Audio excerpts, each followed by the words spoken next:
The Reading Lantern presents Pride and Prejudice by Jane Austen. Chapter 1. It is a truth universally acknowledged that a single man in possession of a good fortune must be in want of a wife. However little known the feelings or views of such a man may be on his first entering a neighbourhood, this truth is so well fixed in the minds of the surrounding families that he is considered the rightful property of some one or other of their daughters. "My dear Mr. Bennet," said his lady to him one day, "have you heard that Netherfield Park is let at last?" Mr. Bennet replied that he had not. "But it is," returned she, "for Mrs. Long has just been here and she told me all about it." Mr. Bennet made no answer. "Do you not want to know who has taken it?" cried his wife impatiently. "You want to tell me, and I have no objection to hearing it." This was invitation enough. "Why, my dear, you must know, Mrs. Long says that Netherfield is taken by a young man of large fortune from the north of England, that he came down on Monday in a chaise and four to see the place, and was so much delighted with it that he agreed with Mr. Morris immediately, that he is to take possession before Michaelmas, and some of his servants are to be in the house by the end of next week. What is his name? Bingley. Is he married or single? Oh, single, my dear, to be sure. A single man of large fortune, 4,000 or 5,000 a year, what a fine thing for our girls." "How so? How can it affect them?" "My dear Mr. Bennet," replied his wife, "how can you be so tiresome? You must know that I am thinking of his marrying one of them." "Is that his design in settling here?" "Design? Nonsense, how can you talk so? But it is very likely that he may fall in love with one of them, and therefore you must visit him as soon as he comes." "I see no occasion for that. You and the girls may go, or you may send them by themselves, which perhaps will be still better, for as you are as handsome as any of them, Mr. Bingley may like you the best of the party." "My dear, you flatter me. I certainly have had my share of beauty, but I do not pretend to be anything extraordinary now. When a woman has 5 grown-up daughters, she ought to give over thinking of her own beauty. In such cases a woman has not often much beauty to think of, but, my dear, you must indeed go and see Mr. Bingley when he comes into the neighbourhood. It is more than I engage for, I assure you. But consider your daughters. Only think what an establishment it would be for one of them. Sir William and Lady Lucas are determined to go, merely on that account, for in general, you know, they visit no newcomers. Indeed, you must go, for it will be impossible for us to visit him if you do not. You are over-scrupulous, surely. I dare say Mr. Bingley will be very glad to see you, and I will send a few lines by you to assure him of my hearty consent to his marrying whichever he chooses of the girls, though I must throw in a good word for my little Lizzie. I desire you will do no such thing. Lizzie is not a bit better than the others, and I am sure she is not half so handsome as Jane, nor half so good-humoured as Lydia, but you are always giving her the preference." "They have none of them much to recommend them," replied he. "They are all silly and ignorant like other girls, but Lizzie has something more of quickness than her sisters." "Mr. Bennet, how can you abuse your own children in such a way? You take delight in vexing me. You have no compassion for my poor nerves." "You mistake me, my dear. I have a high respect for your nerves. They are my old friends. I have heard you mention them with consideration these last 20 years at least." Mr. Bennet was so odd a mixture of quick parts, sarcastic humour, reserve and caprice, that the experience of 23 years had been insufficient to make his wife understand his character. Her mind was less difficult to develop. She was a woman of mean understanding, little information and uncertain temper. When she was discontented, she fancied herself nervous. The business of her life was to get her daughters married. Its solace was visiting and news. Chapter 2.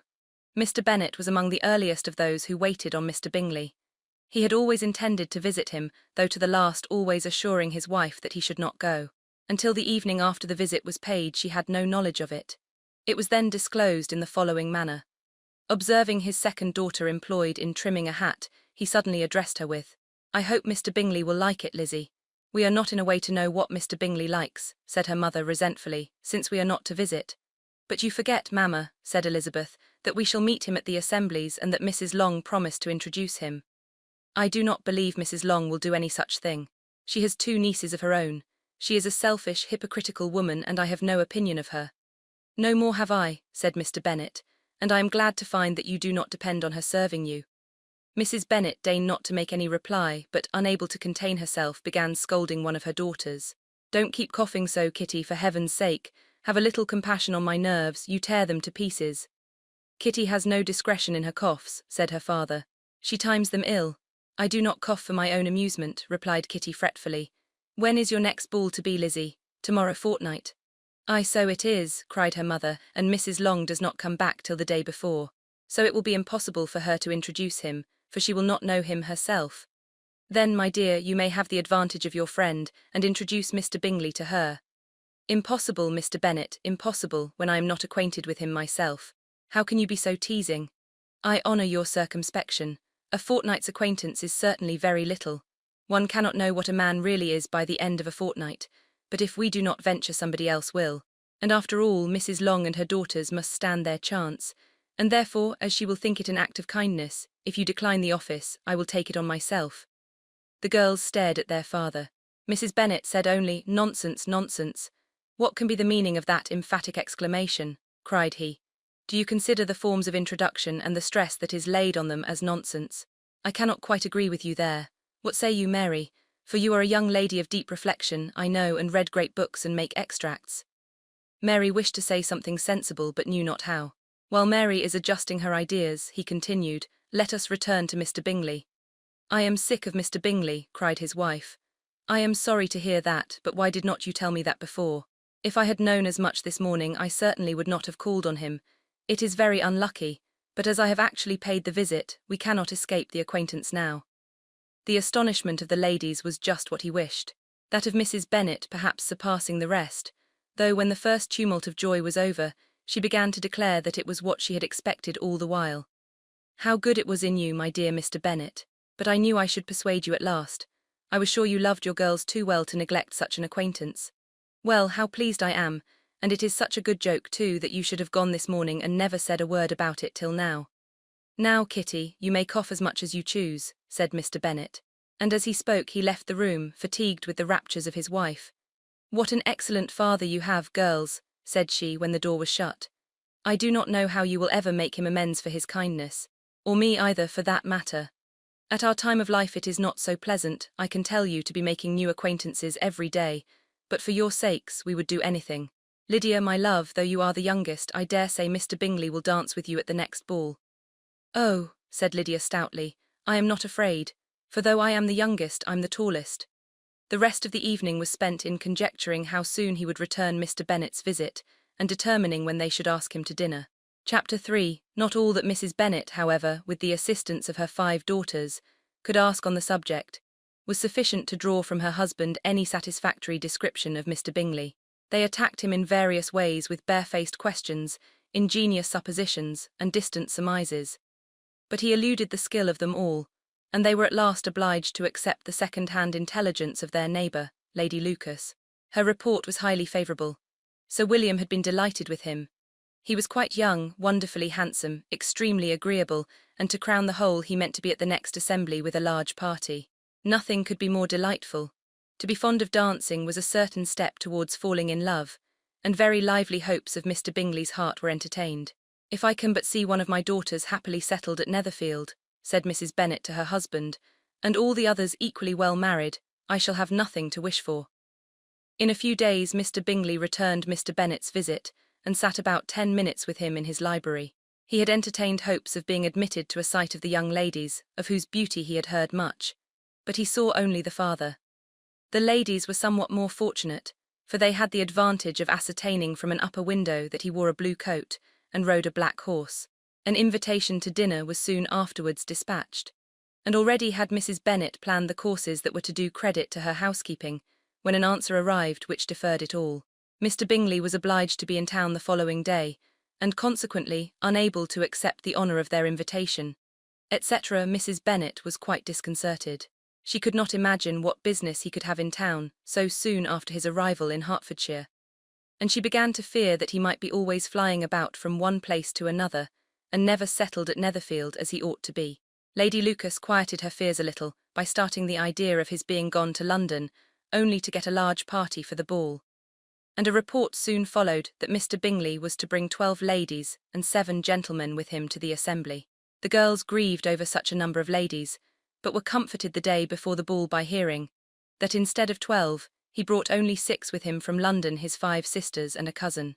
And when the party entered the assembly room it consisted of only 5 altogether: Mr. Bingley, his 2 sisters, the husband of the eldest, and another young man. Mr. Bingley was good-looking and gentlemanlike. He had a pleasant countenance and easy, unaffected manners. His sisters were fine women with an air of decided fashion. His brother-in-law, Mr. Hurst, merely looked the gentleman, but his friend Mr. Darcy soon drew the attention of the room by his fine, tall person, handsome features, noble mien, and the report which was in general circulation within 5 minutes after his entrance, of his having 10,000 a year. The gentlemen pronounced him to be a fine figure of a man, the ladies declared he was much handsomer than Mr. Bingley, and he was looked at with great admiration for about half the evening, till his manners gave a disgust which turned the tide of his popularity, for he was discovered to be proud, to be above his company and above being pleased, and not all his large estate in Derbyshire could then save him from having a most forbidding, disagreeable countenance, and being unworthy to be compared with his friend. Mr. Bingley had soon made himself acquainted with all the principal people in the room. He was lively and unreserved, danced every dance, was angry that the ball closed so early, and talked of giving one himself at Netherfield. Such amiable qualities must speak for themselves. What a contrast between him and his friend! Mr. Darcy danced only once with Mrs. Hurst and once with Miss Bingley, declined being introduced to any other lady, and spent the rest of the evening in walking about the room, speaking occasionally to one of his own party. His character was decided. He was the proudest, most disagreeable man in the world, and everybody hoped that he would never come there again. Amongst the most violent against him was Mrs. Bennet, whose dislike of his general behaviour was sharpened into particular resentment by his having slighted one of her daughters. Elizabeth Bennet had been obliged, by the scarcity of gentlemen, to sit down for 2 dances, and during part of that time, Mr. Darcy had been standing near enough for her to hear a conversation between him and Mr. Bingley, who came from the dance for a few minutes, to press his friend to join it. "Come, Darcy," said he, "I must have you dance. I hate to see you standing about by yourself in this stupid manner. You had much better dance." "I certainly shall not. You know how I detest it unless I am particularly acquainted with my partner. At such an assembly as this it would be insupportable. Your sisters are engaged, and there is not another woman in the room whom it would not be a punishment to me to stand up with." "I would not be so fastidious as you are," cried Mr. Bingley, "for a kingdom. Upon my honour, I never met with so many pleasant girls in my life as I have this evening, and there are several of them you see uncommonly pretty." "You are dancing with the only handsome girl in the room," said Mr. Darcy, looking at the eldest Miss Bennet. "Oh, she is the most beautiful creature I ever beheld. But there is one of her sisters sitting down just behind you, who is very pretty, and I dare say very agreeable. Do let me ask my partner to introduce you." "Which do you mean?" And turning round he looked for a moment at Elizabeth, till catching her eye, he withdrew his own and coldly said, "She is tolerable but not handsome enough to tempt me. I am in no humour at present to give consequence to young ladies who are slighted by other men. You had better return to your partner and enjoy her smiles, for you are wasting your time with me." Mr. Bingley followed his advice. Mr. Darcy walked off, and Elizabeth remained with no very cordial feelings toward him. She told the story, however, with great spirit among her friends, for she had a lively, playful disposition, which delighted in anything ridiculous. The evening altogether passed off pleasantly to the whole family. Mrs. Bennet had seen her eldest daughter much admired by the Netherfield party. Mr. Bingley had danced with her twice, and she had been distinguished by his sisters. Jane was as much gratified by this as her mother could be, though in a quieter way. Elizabeth felt Jane's pleasure. Mary had heard herself mentioned to Miss Bingley as the most accomplished girl in the neighbourhood, and Catherine and Lydia had been fortunate enough never to be without partners, which was all that they had yet learnt to care for at a ball. They returned, therefore, in good spirits to Longbourn, the village where they lived, and of which they were the principal inhabitants. They found Mr. Bennet still up. With a book he was regardless of time, and on the present occasion he had a good deal of curiosity as to the events of an evening which had raised such splendid expectations. He had rather hoped that his wife's views on the stranger would be disappointed, but he soon found out that he had a different story to hear. "Oh, my dear Mr. Bennet," as she entered the room, "we have had a most delightful evening, a most excellent ball. I wish you had been there. Jane was so admired, nothing could be like it. Everybody said how well she looked, and Mr. Bingley thought her quite beautiful and danced with her twice. Only think of that, my dear. He actually danced with her twice, and she was the only creature in the room that he asked a second time. First of all, he asked Miss Lucas. I was so vexed to see him stand up with her, but however, he did not admire her at all. Indeed, nobody can, you know, and he seemed quite struck with Jane as she was going down the dance. So he inquired who she was and got introduced and asked her for the 2 next. Then the 2 third he danced with Miss King, and the 2/4 with Maria Lucas, and the 2/5 with Jane again, and the 2/6 with Lizzie, and the Boulangr. If he had had any compassion for me, cried her husband impatiently, he would not have danced half so much. For God's sake, say no more of his partners. Oh, that he had sprained his ankle in the first place. Oh, my dear, I am quite delighted with him. He is so excessively handsome, and his sisters are charming women. I never in my life saw anything more elegant than their dresses. I dare say the lace upon Mrs. Hurst's gown," here she was interrupted again. Mr. Bennet protested against any description of finery. She was therefore obliged to seek another branch of the subject, and related, with much bitterness of spirit and some exaggeration, the shocking rudeness of Mr. Darcy. "But I can assure you," she added, "that Lizzie does not lose much by not suiting his fancy, for he is a most disagreeable, horrid man, not at all worth pleasing. So high and so conceited that there was no enduring him. He walked here and he walked there, fancying himself so very great, not handsome enough to dance with. I wish you had been there, my dear, to have given him one of your set-downs. I quite detest the man." Chapter 4. When Jane and Elizabeth were alone, the former, who had been cautious in her praise of Mr. Bingley before, expressed to her sister just how very much she admired him. "He is just what a young man ought to be," said she, "sensible, good-humoured, lively, and I never saw such happy manners, so much ease, with such perfect good breeding." "He is also handsome," replied Elizabeth, "which a young man ought likewise to be if he possibly can. His character is thereby complete. I was very much flattered by his asking me to dance a second time. I did not expect such a compliment. Did not you? I did for you, but that is one great difference between us. Compliments always take you by surprise, and me never. What could be more natural than his asking you again? He could not help seeing that you were about 5 times as pretty as every other woman in the room. No thanks to his gallantry for that. Well, he certainly is very agreeable, and I give you leave to like him. You have liked many a stupider person. Dear Lizzie, oh, you are a great deal too apt, you know, to like people in general. You never see a fault in anybody. All the world are good and agreeable in your eyes. I never heard you speak ill of a human being in your life. I would not wish to be hasty in censuring anyone, but I always speak what I think. I know you do, and it is that which makes the wonder, with your good sense, to be so honestly blind to the follies and nonsense of others. Affectation of candour is common enough, one meets with it everywhere.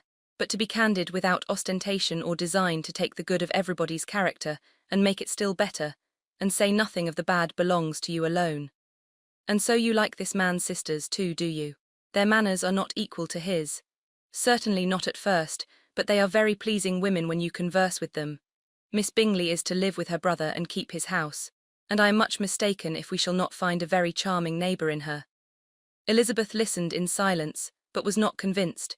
Their behaviour at the assembly had not been calculated to please in general, and with more quickness of observation and less pliancy of temper than her sister, and with a judgment too unassailed by any attention to herself, she was very little disposed to approve them. They were in fact very fine ladies, not deficient in good humour when they were pleased, nor in the power of making themselves agreeable when they chose it, but proud and conceited.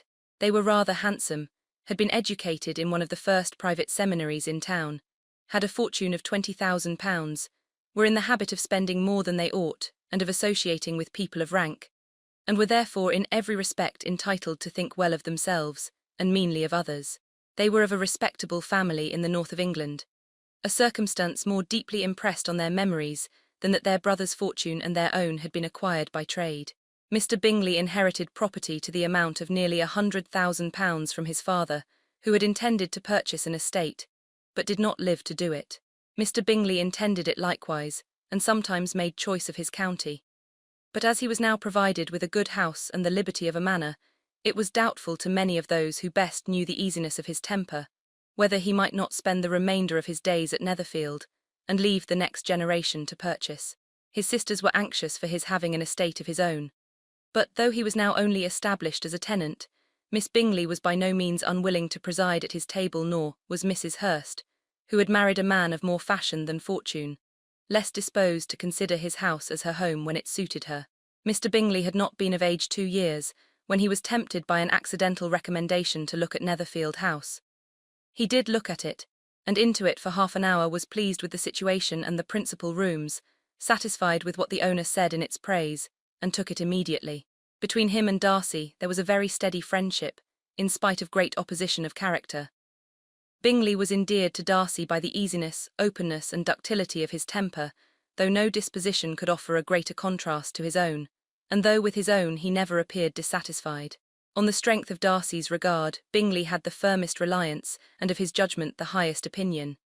In understanding, Darcy was the superior. Bingley was by no means deficient, but Darcy was clever. He was at the same time haughty, reserved, and fastidious, and his manners, though well-bred, were not inviting. In that respect his friend had greatly the advantage. Bingley was sure of being liked wherever he appeared. Darcy was continually giving offence. The manner in which they spoke of the Meryton assembly was sufficiently characteristic. Bingley had never met with more pleasant people or prettier girls in his life. Everybody had been most kind and attentive to him. There had been no formality, no stiffness. He had soon felt acquainted with all the room, and as to Miss Bennet, he could not conceive an angel more beautiful. Darcy, on the contrary, had seen a collection of people in whom there was little beauty and no fashion, for none of whom he had felt the smallest interest, and from none received either attention or pleasure. Miss Bennet he acknowledged to be pretty, but she smiled too much.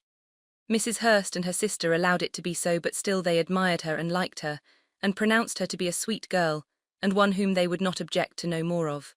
Miss Bennet was therefore established as a sweet girl, and their brother felt authorised by such commendation to think of her as he chose. Chapter 5. Within a short walk of Longbourn lived a family with whom the Bennets were particularly intimate. Sir William Lucas had been formerly in trade in Meryton, where he had made a tolerable fortune, and risen to the honour of knighthood by an address to the king during his mayoralty. The distinction had perhaps been felt too strongly. It had given him a disgust to his business, and to his residence in a small market town. And in quitting them both, he had removed with his family to a house about a mile from Meryton, denominated from that period Lucas Lodge, where he could think with pleasure of his own importance, and, unshackled by business, occupy himself solely in being civil to all the world. For though elated by his rank, it did not render him supercilious. On the contrary, he was all attention to everybody. By nature inoffensive, friendly, and obliging, his presentation at St. James's had made him courteous. Lady Lucas was a very good kind of woman, not too clever to be a valuable neighbour to Mrs. Bennet. They had several children. The eldest of them, a sensible, intelligent young woman about 27, was Elizabeth's intimate friend. That the Miss Lucases and the Miss Bennets should meet to talk over a ball was absolutely necessary, and the morning after the assembly brought the former to Longbourn to hear and to communicate. "You began the evening well, Charlotte," said Mrs. Bennet with civil self-command to Miss Lucas. "You were Mr. Bingley's first choice." "Yes, but he seemed to like his second better." "Oh, you mean Jane, I suppose, because he danced with her twice." "To be sure, that did seem as if he admired her indeed. I rather believe he did. I heard something about it, but I hardly know what something about Mr. Robinson." "Perhaps you mean what I overheard between him and Mr. Robinson. Did not I mention it to you? Mr. Robinson's asking him how he liked our Meryton assemblies, and whether he did not think there were a great many pretty women in the room, and which he thought the prettiest, and his answering immediately to the last question, 'Oh, the eldest Miss Bennet, beyond a doubt, there cannot be two opinions on that point.' Upon my word, well, that is very decided indeed. That does seem as if, but however, it may all come to nothing, you know." "My overhearings were more to the purpose than yours, Eliza," said Charlotte. "Mr. Darcy is not so well worth listening to as his friend, is he? Poor Eliza, to be only just tolerable.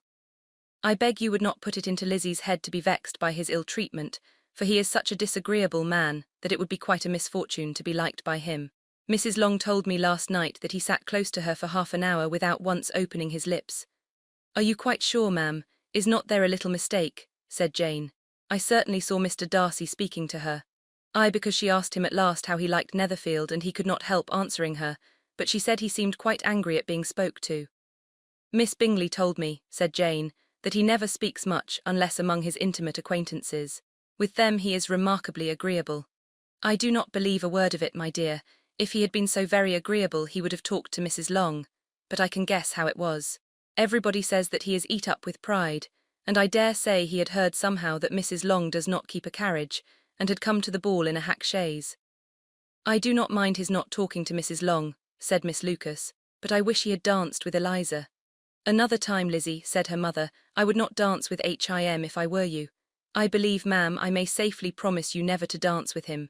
"His pride," said Miss Lucas, "does not offend me so much as pride often does, because there is an excuse for it.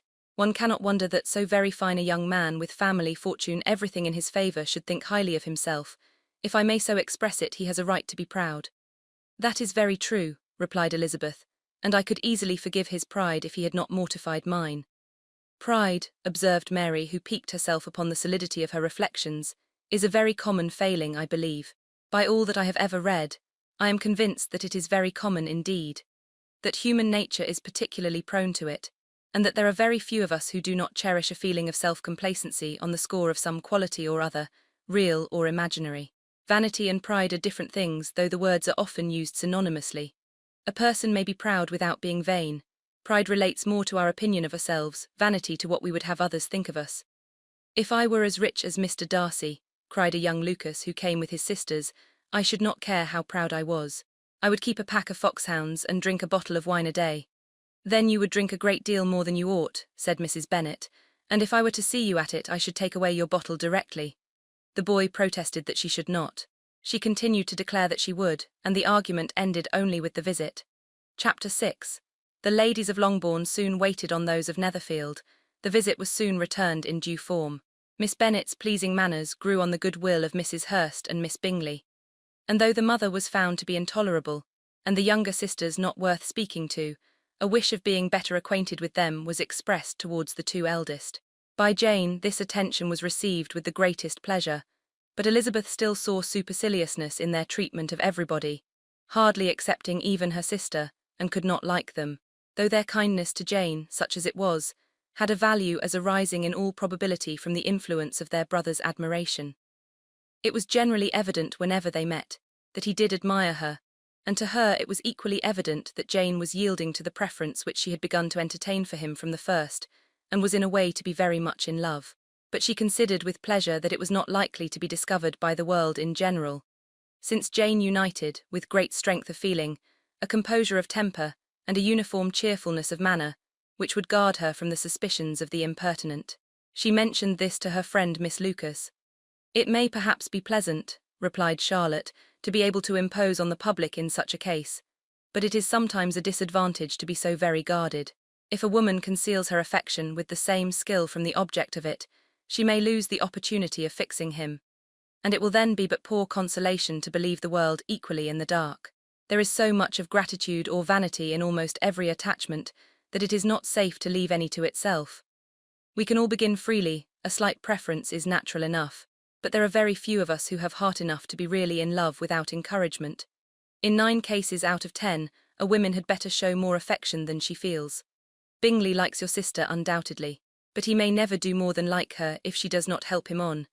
But she does help him on, as much as her nature will allow. If I can perceive her regard for him, he must be a simpleton indeed not to discover it too. Remember, Eliza, that he does not know Jane's disposition as you do, but if a woman is partial to a man and does not endeavour to conceal it, he must find it out. Perhaps he must if he sees enough of her, but though Bingley and Jane meet tolerably often, it is never for many hours together, and, as they always see each other in large mixed parties, it is impossible that every moment should be employed in conversing together. Jane should therefore make the most of every half-hour in which she can command his attention. When she is secure of him, there will be more leisure for falling in love as much as she chooses. Your plan is a good one, replied Elizabeth, where nothing is in question but the desire of being well married, and if I were determined to get a rich husband or any husband, I dare say I should adopt it. But these are not Jane's feelings. She is not acting by design. As yet she cannot even be certain of the degree of her own regard nor of its reasonableness. She has known him only a fortnight. She danced 4 dances with him at Meryton. She saw him one morning at his own house, and has since dined with him in company 4 times. This is not quite enough to make her understand his character. Not as you represent it. Had she merely dined with him, she might only have discovered whether he had a good appetite. But you must remember that 4 evenings have also been spent together, and 4 evenings may do a great deal. Yes, these 4 evenings have enabled them to ascertain that they both like Vington better than commerce, but with respect to any other leading characteristic, I do not imagine that much has been unfolded. Well, said Charlotte, I wish Jane success with all my heart, and if she were married to him tomorrow, I should think she had as good a chance of happiness as if she were to be studying his character for a 12-month. Happiness in marriage is entirely a matter of chance. If the dispositions of the parties are ever so well known to each other, or ever so similar beforehand, it does not advance their felicity in the least. They always continue to grow sufficiently unlike afterwards to have their share of vexation, and it is better to know as little as possible of the defects of the person with whom you are to pass your life. You make me laugh, Charlotte, but it is not sound. You know it is not sound, and that you would never act in this way yourself. Occupied in observing Mr. Bingley's attentions to her sister, Elizabeth was far from suspecting that she was herself becoming an object of some interest in the eyes of his friend. Mr. Darcy had at first scarcely allowed her to be pretty. He had looked at her without admiration at the ball, and when they next met he looked at her only to criticise. But no sooner had he made it clear to himself and his friends that she hardly had a good feature in her face, than he began to find it was rendered uncommonly intelligent by the beautiful expression of her dark eyes. To this discovery succeeded some others equally mortifying. Though he had detected with a critical eye more than one failure of perfect symmetry in her form, he was forced to acknowledge her figure to be light and pleasing, and in spite of his asserting that her manners were not those of the fashionable world, he was caught by their easy playfulness. Of this she was perfectly unaware. To her he was only the man who made himself agreeable nowhere, and who had not thought her handsome enough to dance with. He began to wish to know more of her, and as a step towards conversing with her himself, attended to her conversation with others. His doing so drew her notice. It was at Sir William Lucas's, where a large party were assembled. "What does Mr. Darcy mean," said she to Charlotte, "by listening to my conversation with Colonel Forster? That is a question which Mr. Darcy only can answer. But if he does it any more, I shall certainly let him know that I see what he is about. He has a very satirical eye, and if I do not begin by being impertinent myself, I shall soon grow afraid of him." On his approaching them soon afterwards, though without seeming to have any intention of speaking, Miss Lucas defied her friend to mention such a subject to him, which immediately provoking Elizabeth to do it, she turned to him and said, "Did you not think, Mr. Darcy, that I expressed myself uncommonly well just now, when I was teasing Colonel Forster to give us a ball at Meryton?" "With great energy. But it is always a subject which makes a lady energetic. You are severe on us. It will be her turn soon to be teased," said Miss Lucas. "I am going to open the instrument, Eliza, and you know what follows. You are a very strange creature by way of a friend, always wanting me to play and sing before anybody and everybody. If my vanity had taken a musical turn, you would have been invaluable. But as it is, I would really rather not sit down before those who must be in the habit of hearing the very best performers." On Miss Lucas's persevering, however, she added, "Very well, if it must be so, it must." And gravely glancing at Mr. Darcy, "There is a fine old saying, which everybody here is of course familiar with, 'Keep your breath to cool your porridge, and I shall keep mine to swell my song.'" Her performance was pleasing, though by no means capital. After a song or two, and before she could reply to the entreaties of several that she would sing again, she was eagerly succeeded at the instrument by her sister Mary, who having, in consequence of being the only plain one in the family, worked hard for knowledge and accomplishments, was always impatient for display. Mary had neither genius nor taste, and though vanity had given her application, it had given her likewise a pedantic air and conceited manner, which would have injured a higher degree of excellence than she had reached. Elizabeth, easy and unaffected, had been listened to with much more pleasure, though not playing half so well. And Mary, at the end of a long concerto, was glad to purchase praise and gratitude by Scotch and Irish airs, at the request of her younger sisters, who, with some of the Lucases and 2 or 3 officers, joined eagerly in dancing at one end of the room. Mr. Darcy stood near them in silent indignation at such a mode of passing the evening, to the exclusion of all conversation, and was too much engrossed by his thoughts to perceive that Sir William Lucas was his neighbour, till Sir William thus began. "What a charming amusement for young people this is, Mr. Darcy. There is nothing like dancing after all. I consider it as one of the first refinements of polished society." "Certainly, sir, and it has the advantage also of being in vogue amongst the less polished societies of the world. Every savage can dance." Sir William only smiled. "Your friend performs delightfully," he continued after a pause, on seeing Bingley join the group, "and I doubt not that you are an adept in the science yourself, Mr. Darcy. You saw me dance at Meryton, I believe, sir?" "Yes, indeed, and received no inconsiderable pleasure from the sight. Do you often dance at St. James's?" "Never, sir. Do you not think it would be a proper compliment to the place?" "It is a compliment which I never pay to any place if I can avoid it." "You have a house in town, I conclude?" Mr. Darcy bowed. "I had once had some thought of fixing in town myself, for I am fond of superior society, but I did not feel quite certain that the air of London would agree with Lady Lucas." He paused in hopes of an answer, but his companion was not disposed to make any, and Elizabeth at that instant moving towards them, he was struck with the action of doing a very gallant thing and called out to her. "My dear Miss Eliza, why are you not dancing? Mr. Darcy, you must allow me to present this young lady to you as a very desirable partner. You cannot refuse to dance, I am sure, when so much beauty is before you." And, taking her hand, he would have given it to Mr. Darcy who, though extremely surprised, was not unwilling to receive it, when she instantly drew back, and said with some discomposure to Sir William, "Indeed, sir, I have not the least intention of dancing. I entreat you not to suppose that I moved this way in order to beg for a partner." Mr. Darcy, with grave propriety, requested to be allowed the honour of her hand, but in vain. Elizabeth was determined, nor did Sir William at all shake her purpose by his attempt at persuasion. "You excel so much in the dance, Miss Eliza, that it is cruel to deny me the happiness of seeing you, and though this gentleman dislikes the amusement in general, he can have no objection, I am sure, to oblige us for 1/2 hour." "Mr. Darcy is all politeness," said Elizabeth, smiling. "He is indeed. But considering the inducement, my dear Miss Eliza, we cannot wonder at his complaisance, for who would object to such a partner?" Elizabeth looked archly and turned away. Her resistance had not injured her with the gentleman, and he was thinking of her with some complacency, when thus accosted by Miss Bingley. "I can guess the subject of your reverie." "I should imagine not. You are considering how insupportable it would be to pass many evenings in this manner in such society, and indeed I am quite of your opinion. I was never more annoyed.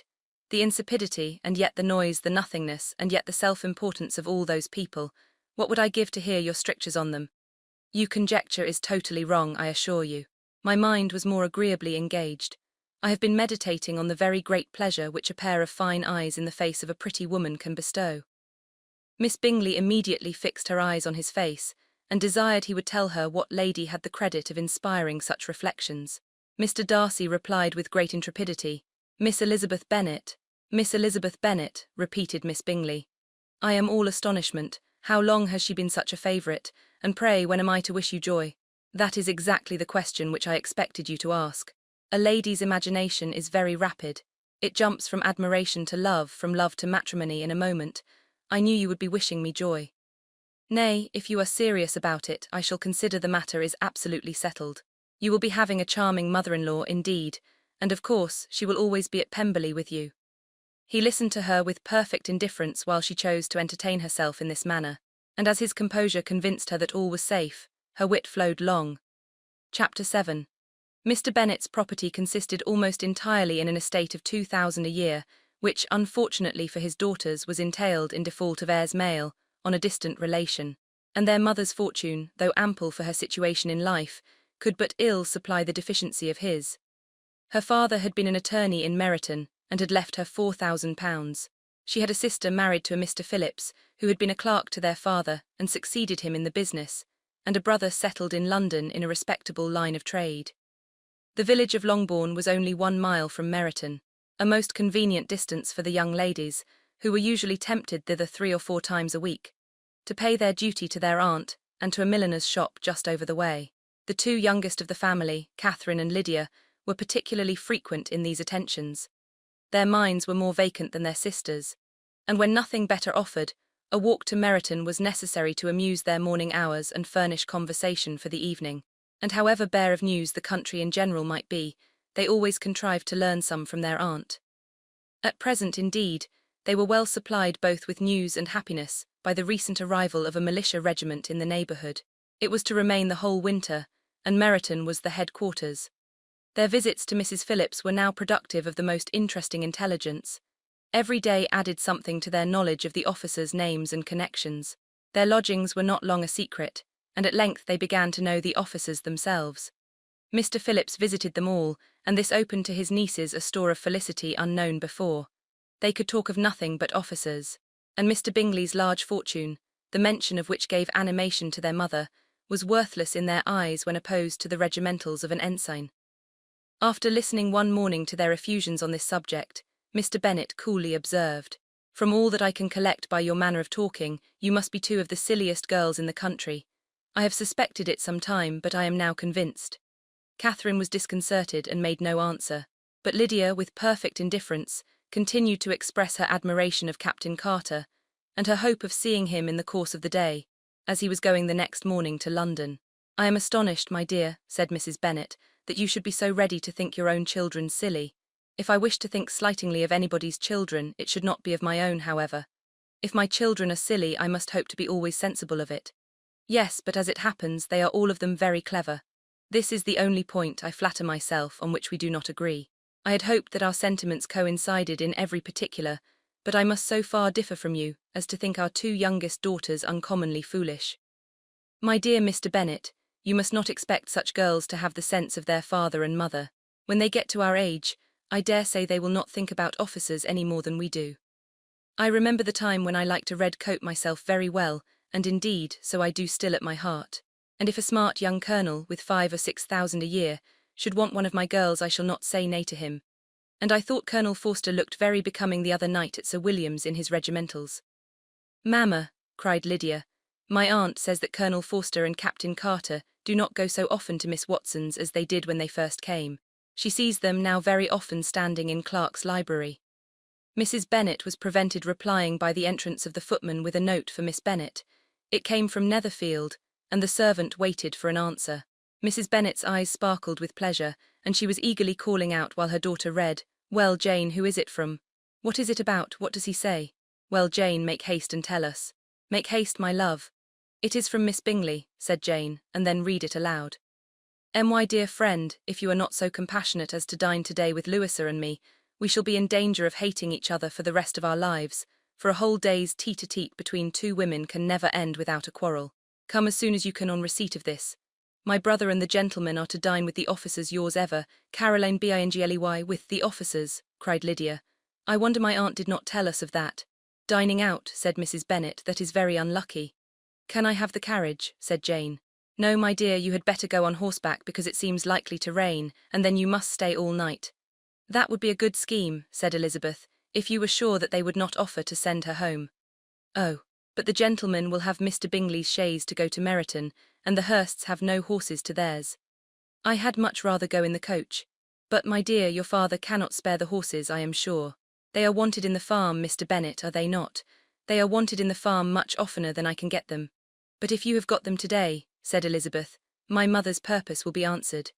She did at last extort from her father an acknowledgment that the horses were engaged. Jane was therefore obliged to go on horseback, and her mother attended her to the door with many cheerful prognostics of a bad day. Her hopes were answered. Jane had not been gone long before it rained hard. Her sisters were uneasy for her, but her mother was delighted. The rain continued the whole evening without intermission. Jane certainly could not come back. "This was a lucky idea of mine, indeed," said Mrs. Bennet more than once, as if the credit of making it rain were all her own. Till the next morning, however, she was not aware of all the felicity of her contrivance.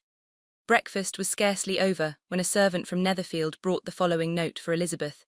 "My dearest Lizzy, I find myself very unwell this morning, which, I suppose, is to be imputed to my getting wet through yesterday. My kind friends will not hear of my returning till I am better. They insist also on my seeing Mr. Jones, therefore do not be alarmed if you should hear of his having been to me, and excepting a sore throat and headache, there is not much the matter with me. Yours, etc."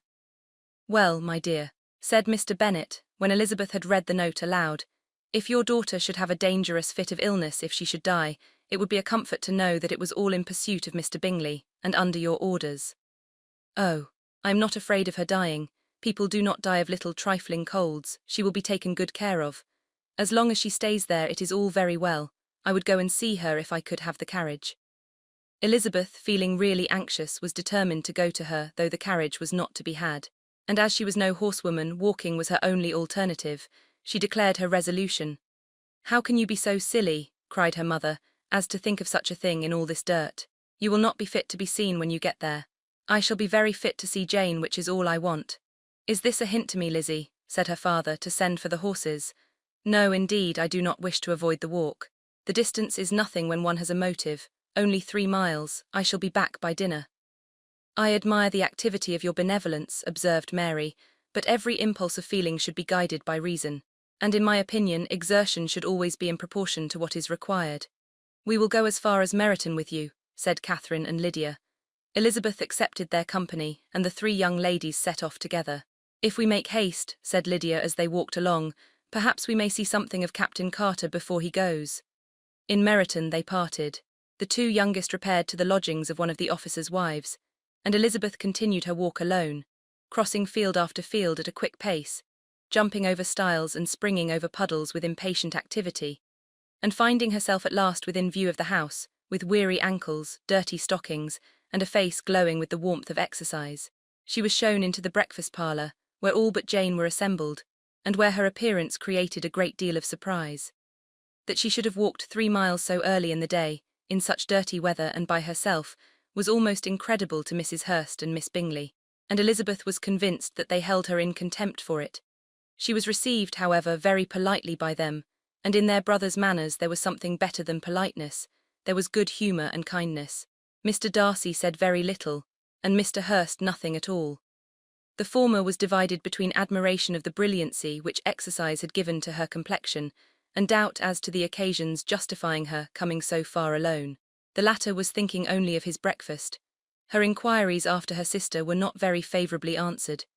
Miss Bennet had slept ill, and though up was very feverish and not well enough to leave her room. Elizabeth was glad to be taken to her immediately. And Jane, who had only been withheld by the fear of giving alarm or inconvenience from expressing in her note how much she longed for such a visit, was delighted at her entrance. She was not equal, however, to much conversation, and when Miss Bingley left them together, could attempt little besides expressions of gratitude for the extraordinary kindness she was treated with. Elizabeth silently attended her. When breakfast was over they were joined by the sisters, and Elizabeth began to like them herself, when she saw how much affection and solicitude they showed for Jane. The apothecary came, and having examined his patient, said, as might be supposed, that she had caught a violent cold, and that they must endeavour to get the better of it, advised her to return to bed and promised her some draughts. The advice was followed readily, for the feverish symptoms increased, and her head ached acutely. Elizabeth did not quit her room for a moment, nor were the other ladies often absent. The gentlemen being out, they had, in fact, nothing to do elsewhere. When the clock struck 3, Elizabeth felt that she must go, and very unwillingly said so. Miss Bingley offered her the carriage, and she only wanted a little pressing to accept it, when Jane testified such concern in parting with her, that Miss Bingley was obliged to convert the offer of the chaise to an invitation to remain at Netherfield for the present. Elizabeth most thankfully consented, and a servant was dispatched to Longbourn to acquaint the family with her stay and bring back a supply of clothes. Chapter 8. At 5 o'clock the two ladies retired to dress, and at 6:30 Elizabeth was summoned to dinner. To the civil inquiries which then poured in, and amongst which she had the pleasure of distinguishing the much superior solicitude of Mr. Bingley's, she could not make a very favourable answer. Jane was by no means better. The sisters, on hearing this, repeated 3 or 4 times how much they were grieved, how shocking it was to have a bad cold, and how excessively they disliked being ill themselves. And then thought no more of the matter, and their indifference towards Jane, when not immediately before them, restored Elizabeth to the enjoyment of all her former dislike. Their brother, indeed, was the only one of the party whom she could regard with any complacency. His anxiety for Jane was evident, and his attentions to herself most pleasing, and they prevented her feeling herself so much an intruder as she believed she was considered by the others. She had very little notice from any but him. Miss Bingley was engrossed by Mr. Darcy, her sister scarcely less so. And as for Mr. Hurst, by whom Elizabeth sat, he was an indolent man who lived only to eat, drink, and play at cards, who, when he found her to prefer a plain dish to a ragout, had nothing to say to her. When dinner was over, she returned directly to Jane, and Miss Bingley began abusing her as soon as she was out of the room. Her manners were pronounced to be very bad indeed, a mixture of pride and impertinence. She had no conversation, no style, no beauty. Mrs. Hurst thought the same, and added, "She has nothing, in short, to recommend her but being an excellent walker. I shall never forget her appearance this morning. She really looked almost wild." "She did, indeed, Louisa. I could hardly keep my countenance. Very nonsensical to come at all. Why must she be scampering about the country because her sister had a cold? Her hair so untidy, so blousy. Yes, and her petticoat. I hope you saw her petticoat, 6 inches deep in mud, I am absolutely certain, and the gown which had been let down to hide it not doing its office." "Your picture may be very exact, Louisa," said Bingley, "but this was all lost upon me.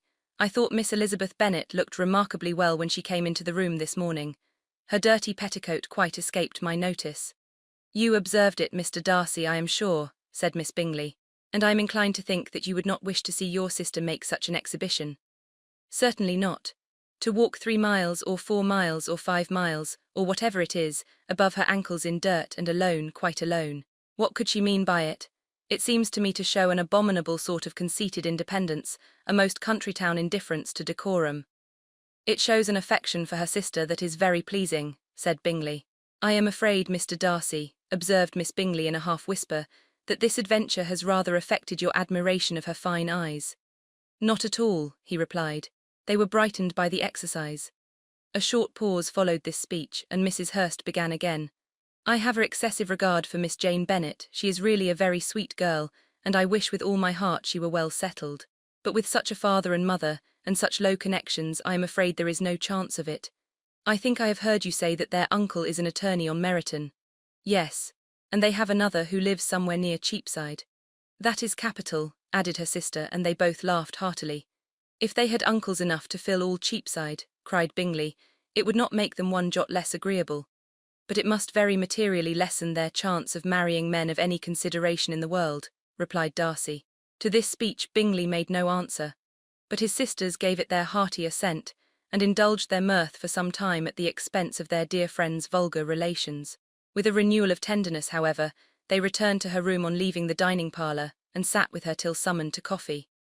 She was still very poorly, and Elizabeth would not quit her at all till late in the evening, when she had the comfort of seeing her sleep, and when it seemed to her rather right than pleasant that she should go downstairs herself. On entering the drawing-room she found the whole party at loo, and was immediately invited to join them. But suspecting them to be playing high she declined it, and making her sister the excuse, said she would amuse herself for the short time she could stay below, with a book. Mr. Hurst looked at her with astonishment. Do you prefer reading to cards? Said he. That is rather singular.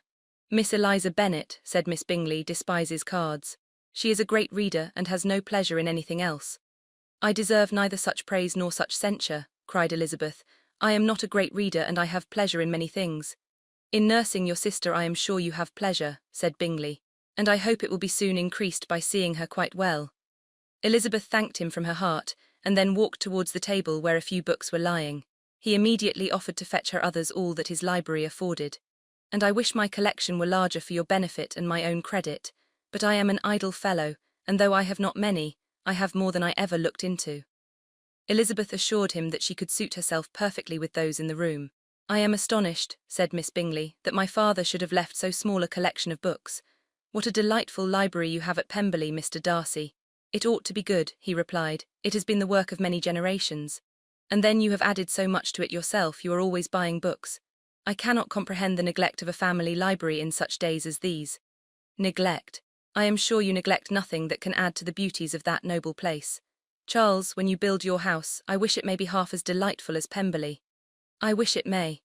But I would really advise you to make your purchase in that neighbourhood, and take Pemberley for a kind of model. There is not a finer county in England than Derbyshire. With all my heart, I will buy Pemberley itself if Darcy will sell it. I am talking of possibilities, Charles. Upon my word, Caroline, I should think it more possible to get Pemberley by purchase than by imitation. Elizabeth was so much caught with what passed, as to leave her very little attention for her book, and soon laying it wholly aside, she drew near the card table, and stationed herself between Mr. Bingley and his eldest sister, to observe the game. Is Miss Darcy much grown since the spring? Said Miss Bingley. Will she be as tall as I am? I think she will. She is now about Miss Elizabeth Bennet's height, or rather taller. How I long to see her again. I never met with anybody who delighted me so much, such a countenance, such manners, and so extremely accomplished for her age. Her performance on the pianoforte is exquisite. It is amazing to me, said Bingley, how young ladies can have patience to be so very accomplished as they all are. All young ladies accomplished. My dear Charles, what do you mean? Yes, all of them, I think. They all paint tables, cover screens, and net purses. I scarcely know anyone who cannot do all this, and I am sure I never heard a young lady spoken of for the first time without being informed that she was very accomplished. Your list of the common extent of accomplishments, said Darcy, has too much truth. The word is applied to many a woman who deserves it no otherwise than by netting a purse or covering a screen. But I am very far from agreeing with you in your estimation of ladies in general. I cannot boast of knowing more than half a dozen in the whole range of my acquaintance that are really accomplished. Nor I am sure, said Miss Bingley. Then, observed Elizabeth, you must comprehend a great deal in your idea of an accomplished woman. Yes, I do comprehend a great deal in it.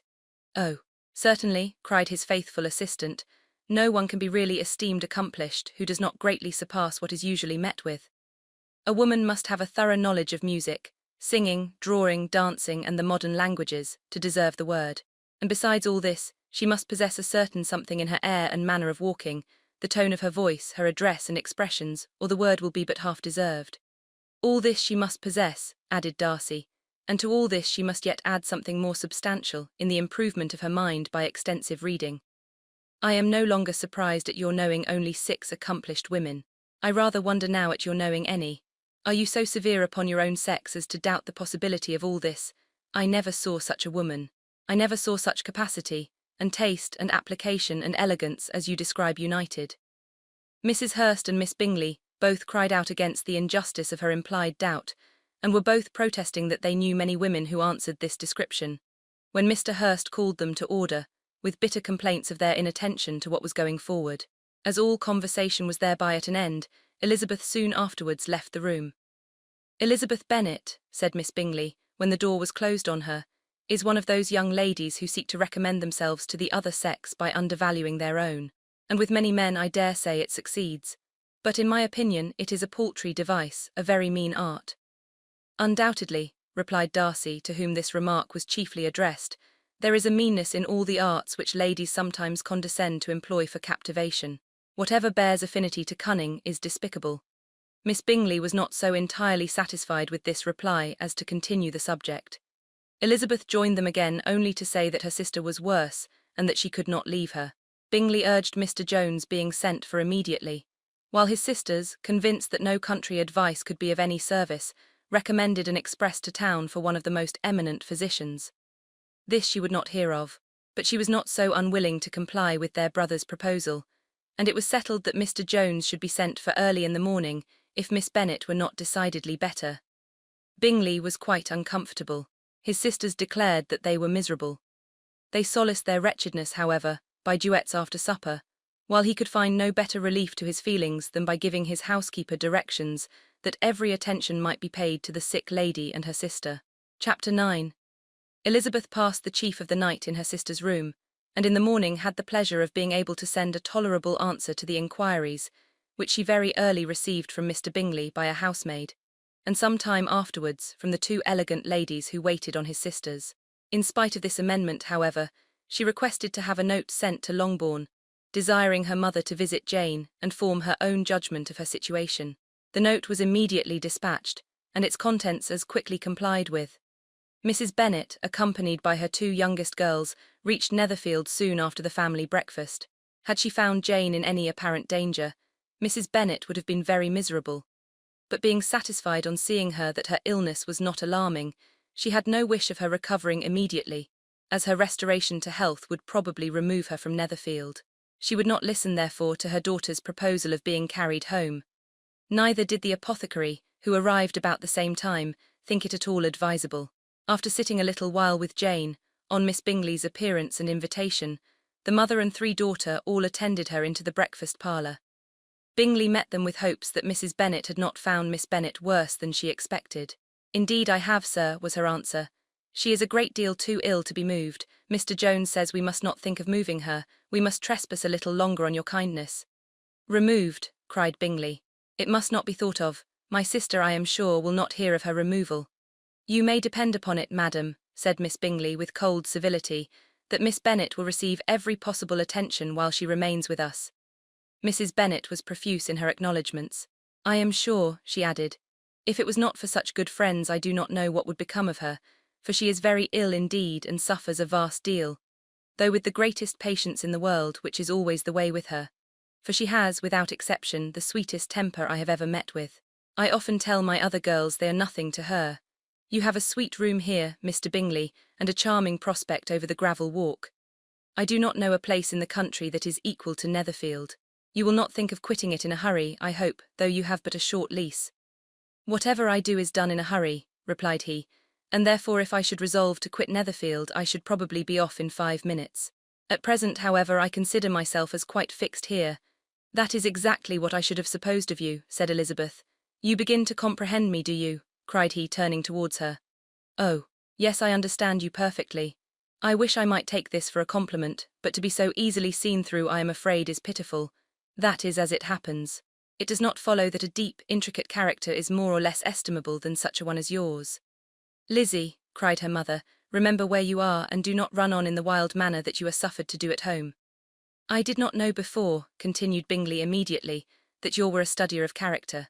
It must be an amusing study. Yes, but intricate characters are the most amusing, they have at least that advantage. The country, said Darcy, can in general supply but a few subjects for such a study. In a country neighbourhood you move in a very confined and unvarying society. But people themselves alter so much that there is something new to be observed in them forever. Yes, indeed, cried Mrs. Bennet, offended by his manner of mentioning a country neighbourhood. I assure you there is quite as much of that going on in the country as in town. Everybody was surprised, and Darcy, after looking at her for a moment, turned silently away. Mrs. Bennet, who fancied she had gained a complete victory over him, continued her triumph. I cannot see that London has any great advantage over the country, for my part, except the shops and public places. The country is a vast deal pleasanter, is it not, Mr. Bingley? When I am in the country, he replied, I never wish to leave it, and when I am in town it is pretty much the same. They have each their advantages, and I can be equally happy in either. Aye, that is because you have the right disposition, but that gentleman, looking at Darcy, seemed to think the country was nothing at all. Indeed, mamma, you are mistaken, said Elizabeth, blushing for her mother. You quite mistook Mr. Darcy. He only meant that there was not such a variety of people to be met with in the country as in the town, which you must acknowledge to be true. Certainly, my dear, nobody said there were. But as to not meeting with many people in this neighbourhood, I believe there are few neighbourhoods larger. I know we dine with 24 families. Nothing but concern for Elizabeth could enable Bingley to keep his countenance. His sister was less delicate, and directed her eyes towards Mr. Darcy with a very expressive smile.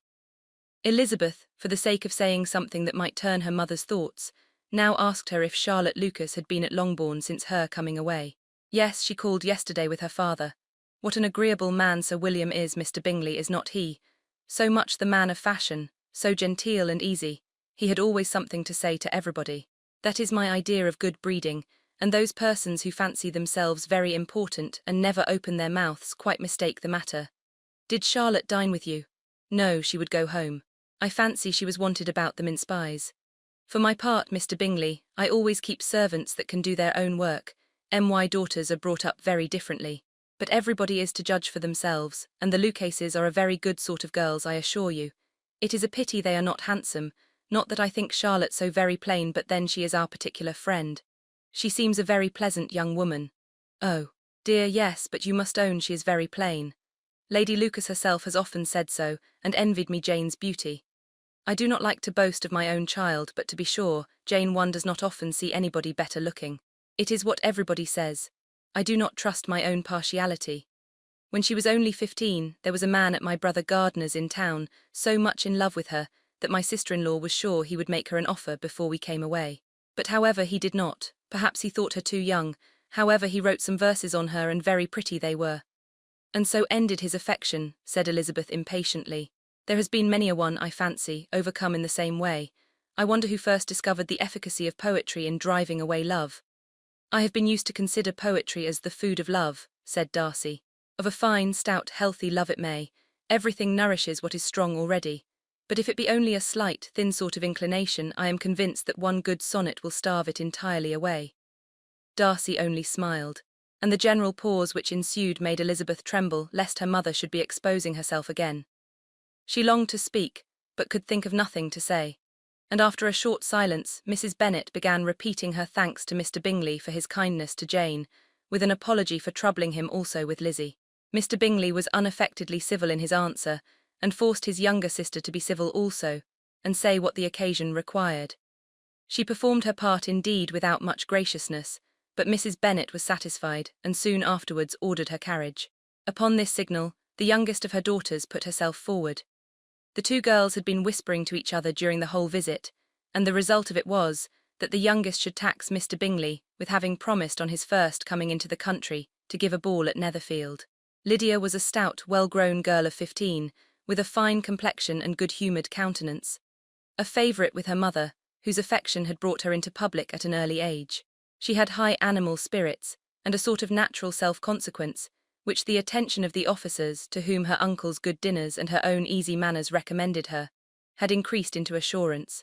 She was very equal, therefore, to address Mr. Bingley on the subject of the ball, and abruptly reminded him of his promise, adding that it would be the most shameful thing in the world if he did not keep it.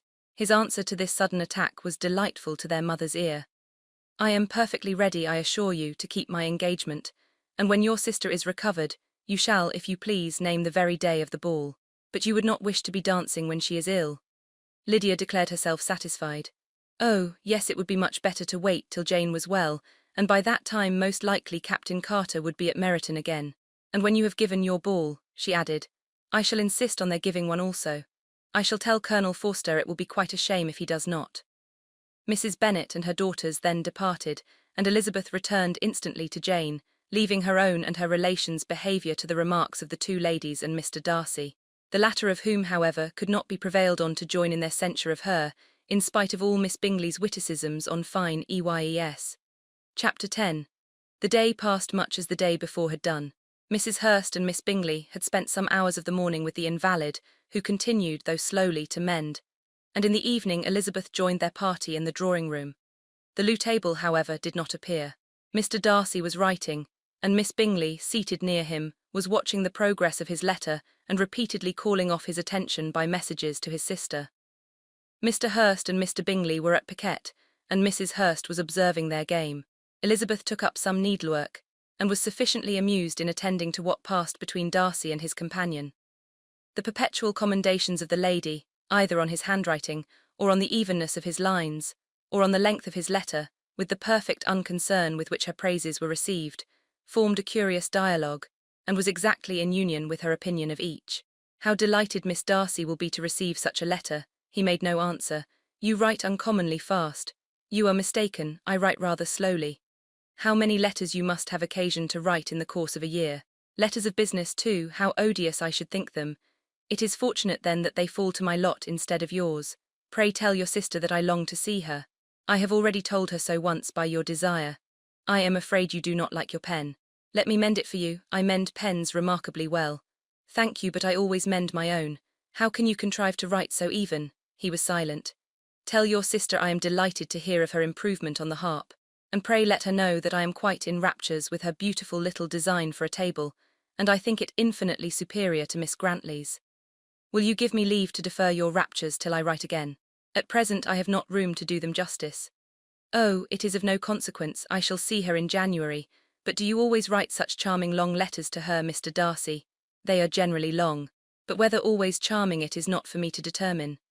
It is a rule with me that a person who can write a long letter with ease cannot write ill." "That will not do for a compliment to Darcy, Caroline," cried her brother, "because he does not write with ease. He studies too much for words of 4 syllables. Do not you, Darcy? My style of writing is very different from yours." "Oh," cried Miss Bingley, "Charles writes in the most careless way imaginable. He leaves out half his words and blots the rest.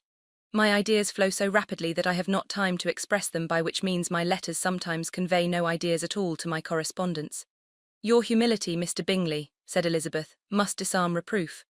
"Nothing is more deceitful," said Darcy, "than the appearance of humility.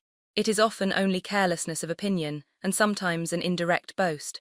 "And which of the two do you call my little recent piece of modesty?" "The indirect boast. For you are really proud of your defects in writing, because you consider them as proceeding from a rapidity of thought and carelessness of execution, which, if not estimable, you think at least highly interesting. The power of doing anything with quickness is always prized much by the possessor, and often without any attention to the imperfection of the performance.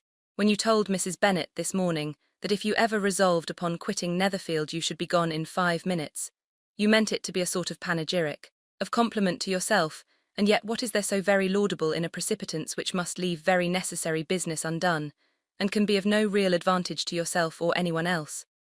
"Nay," cried Bingley, "this is too much. To remember at night all the foolish things that were said in the morning. And yet, upon my honour, I believe what I said of myself to be true, and I believe it at this moment. At least, therefore, I did not assume the character of needless precipitance merely to show off before the ladies." "I dare say you believed it, but I am by no means convinced that you would be gone with such celerity. Your conduct would be quite as dependent on chance as that of any man I know, And if, as you were mounting your horse, a friend were to say, "Bingley, you had better stay till next week," you would probably do it, you would probably not go, and at another word might stay a month. "You have only proved by this," cried Elizabeth, "that Mr. Bingley did not do justice to his own disposition. You have shown him off now much more than he did himself." "I am exceedingly gratified," said Bingley, "by your converting what my friend says into a compliment on the sweetness of my temper, but I am afraid you are giving it a turn which that gentleman did by no means intend, for he would certainly think better of me, if under such a circumstance I were to give a flat denial, and ride off as fast as I could. Would Mr. Darcy then consider the rashness of your original intentions as atoned for by your obstinacy in adhering to it? Upon my word, I cannot exactly explain the matter. Darcy must speak for himself. You expect me to account for opinions which you choose to call mine, but which I have never acknowledged. Allowing the case, however, to stand according to your representation, you must remember, Miss Bennet, that the friend who is supposed to desire his return to the house, and the delay of his plan, has merely desired it, asked it without offering one argument in favour of its propriety. To yield readily, easily to the persuasion of a friend is no merit with you. To yield without conviction is no compliment to the understanding of either. You appear to me, Mr. Darcy, to allow nothing for the influence of friendship and affection. A regard for the requester would often make one readily yield to a request, without waiting for arguments to reason one into it. I am not particularly speaking of such a case as you have supposed about Mr. Bingley. We may as well wait, perhaps, till the circumstance occurs before we discuss the discretion of his behaviour thereupon. But in general and ordinary cases between friend and friend, where one of them is desired by the other to change a resolution of no very great moment, should you think ill of that person for complying with the desire, without waiting to be argued into it? Will it not be advisable, before we proceed on this subject, to arrange with rather more precision the degree of importance which is to appertain to this request, as well as the degree of intimacy subsisting between the parties?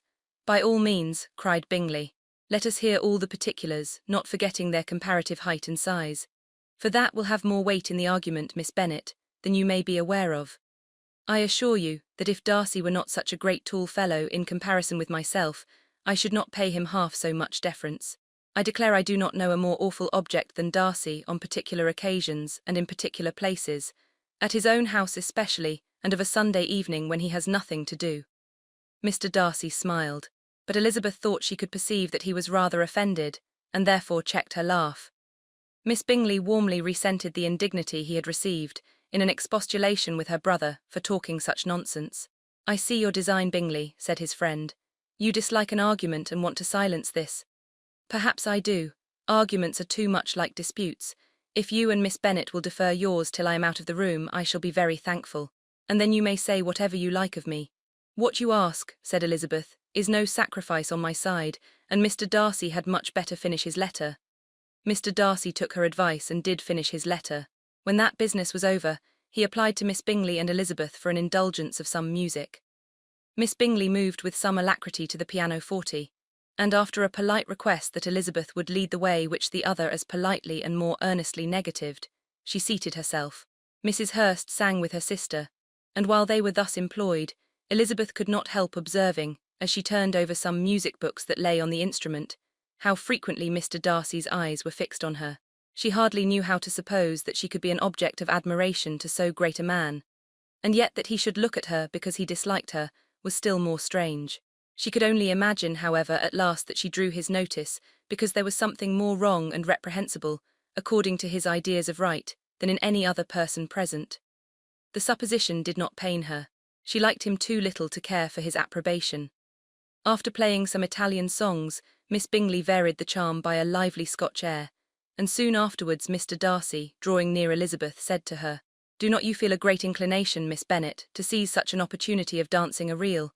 She smiled, but made no answer. He repeated the question with some surprise at her silence.